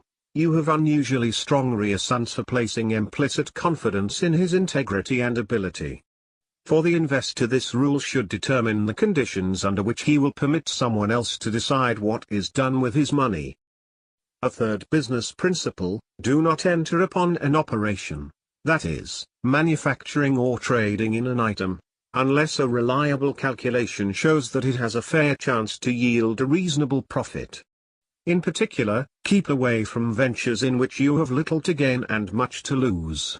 For the enterprising investor, this means that his operations for profit should be based not on optimism but on arithmetic. For every investor, it means that when he limits his return to a small figure, as formerly, at least, in a conventional bond or preferred stock, he must demand convincing evidence that he is not risking a substantial part of his principal. A fourth business rule is more positive: have the courage of your knowledge and experience. If you have formed a conclusion from the facts and if you know your judgment is sound, act on it, even though others may hesitate or differ. You are neither right nor wrong because the crowd disagrees with you. You are right because your data and reasoning are right. Similarly, in the world of securities, courage becomes the supreme virtue after adequate knowledge and a tested judgment are at hand. Fortunately for the typical investor, it is by no means necessary for his success that he bring these qualities to bear upon his program, provided he limits his ambition to his capacity and confines his activities within the safe and narrow path of standard, defensive investment. To achieve satisfactory investment results is easier than most people realize. To achieve superior results is harder than it looks. Commentary on Chapter 20. If we fail to anticipate the unforeseen or expect the unexpected in a universe of infinite possibilities, we may find ourselves at the mercy of anyone or anything that cannot be programmed, categorized, or easily referenced. Agent Fox Mulder, The X-Files. FIRST, What is risk? You'll get different answers depending on whom, and when, you ask. In 1999, risk didn't mean losing money, it meant making less money than someone else. What many people feared was bumping into somebody at a barbecue who was getting even richer even quicker by day trading.com stocks than they were. Then, quite suddenly, by 2003, risk had come to mean that the stock market might keep dropping until it wiped out whatever traces of wealth you still had left. While its meaning may seem nearly as fickle and fluctuating as the financial markets themselves, risk has some profound and permanent attributes. The people who take the biggest gambles and make the biggest gains in a bull market are almost always the ones who get hurt the worst in the bear market that inevitably follows. Being right makes speculators even more eager to take extra risk, as their confidence catches fire, and once you lose big money, you then have to gamble even harder just to get back to where you were, like a racetrack or casino gambler who desperately doubles up after every bad bet. Unless you are phenomenally lucky, that's a recipe for disaster. No wonder, when he was asked to sum up everything he had learned in his long career about how to get rich, the legendary financier J.K. Klingenstein of Wertheim & Company answered simply, don't lose. 1. 5% return every year, 50% loss in year 1, 10% gain every year thereafter. Imagine that you find a stock that you think can grow at 10% a year even if the market only grows 5% annually. Unfortunately, you are so enthusiastic that you pay too high a price, and the stock loses 50% of its value the first year. Even if the stock then generates double the market's return, it will take you more than 16 years to overtake the market, simply because you paid too much, and lost too much, at the outset. Losing some money is an inevitable part of investing, and there's nothing you can do to prevent it. But, to be an intelligent investor, you must take responsibility for ensuring that you never lose most or all of your money. The Hindu goddess of wealth, Lakshmi, is often portrayed standing on tiptoe, ready to dart away in the blink of an eye.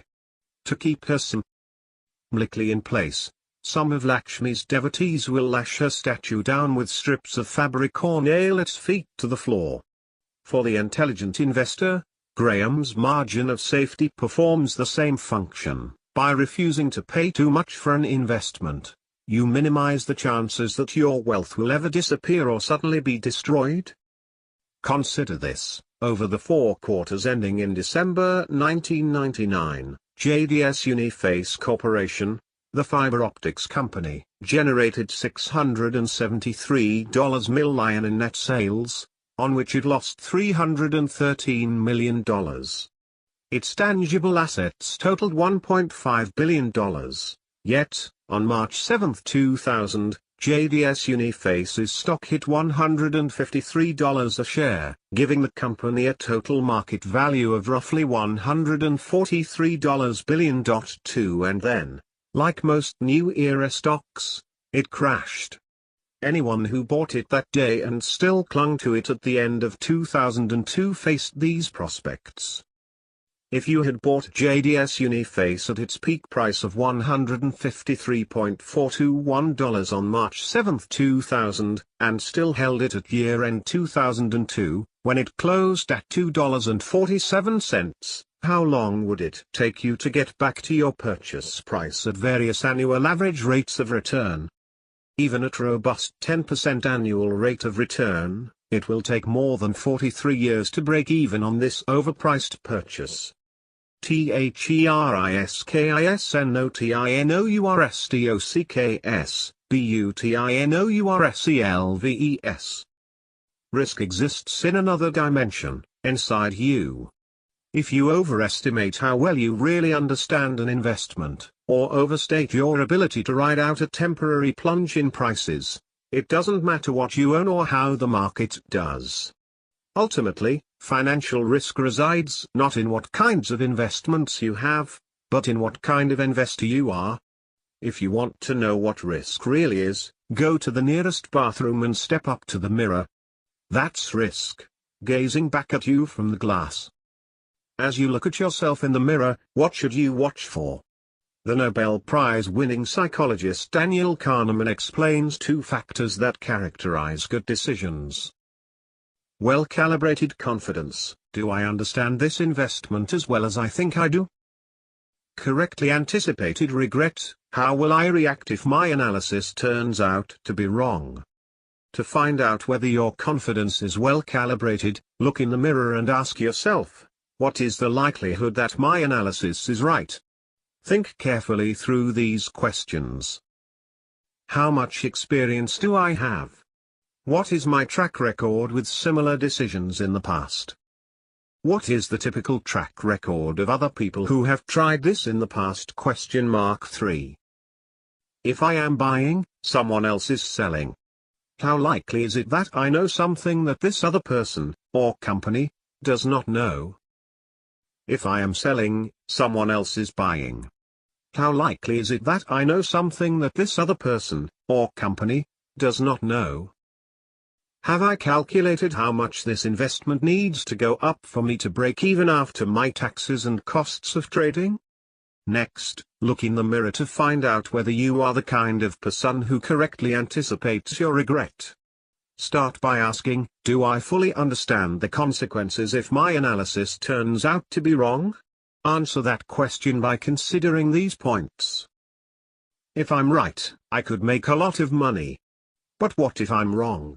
Based on the historical performance of similar investments, how much could I lose? Do I have other investments that will tide me over if this decision turns out to be wrong? Do I already hold stocks, bonds, or funds with a proven record of going up when the kind of investment I'm considering goes down? Am I putting too much of my capital at risk with this new investment? When I tell myself, you have a high tolerance for risk, how do I know? Have I ever lost a lot of money on an investment? How did it feel? Did I buy more, or did I bail out? Am I relying on my willpower alone to prevent me from panicking at the wrong time? Or have I controlled my own behavior in advance by diversifying, signing an investment contract, and dollar cost averaging? You should always remember, in the words of the psychologist Paul Slovic, that risk is brewed from an equal dose of two ingredients: probabilities and consequences. For before you invest, you must ensure that you have realistically assessed your probability of being right and how you will react to the consequences of being wrong. PASCALSWAGER. The investment philosopher Peter Bernstein has another way of summing this up. He reaches back to Blaise Pascal, the great French mathematician and theologian, 1623 to 1662, who created a thought experiment in which an agnostic must gamble on whether or not God exists. The ante this person must put up for the wager is his conduct in this life. The ultimate payoff in the gamble is the fate of his soul in the afterlife. In this wager, Pascal asserts, reason cannot decide the probability of God's existence. Either God exists or he does not, and only faith, not reason, can answer that question. But while the probabilities in Pascal's wager are a toss-up, the consequences are perfectly clear and utterly certain. As Bernstein explains, suppose you act as though God is and you lead a life of virtue and abstinence, when in fact there is no God. You will have passed up some goodies in life, but there will be rewards as well. Now suppose you act as though God is not and spend a life of sin, selfishness, and lust when in fact God is. You may have had fun and thrills during the relatively brief duration of your lifetime, but when the day of judgment rolls around you are in big trouble. 5. Concludes Bernstein, in making decisions under conditions of uncertainty, the consequences must dominate the probabilities. We never know the future. Thus, as Graham has reminded you in every chapter of this book, the intelligent investor must focus not just on getting the analysis right. You must also insure against loss if your analysis turns out to be wrong, as even the best analyses will be at least some of the time. The probability of making at least one mistake at some point in your investing lifetime is virtually 100%, and those odds are entirely out of your control. However, you do have control over the consequences of being wrong. Many investors put essentially all of their money into dot-com stocks in 1999. An online survey of 1,338 Americans by Money magazine in 1999 found that nearly 1/10 of them had at least 85% of their money in internet stocks. By ignoring Graham's call for a margin of safety, these people took the wrong side of Pascal's wager. Certain that they knew the probabilities of being right, they did nothing to protect themselves against the consequences of being wrong. Simply by keeping your holdings permanently diversified, and refusing to fling money at Mr. Market's latest, craziest fashions, you can ensure that the consequences of your mistakes will never be catastrophic. No matter what Mr. Market throws at you, you will always be able to say, with a quiet confidence, this, too, shall pass away. The end. Thank you for listening to this audiobook.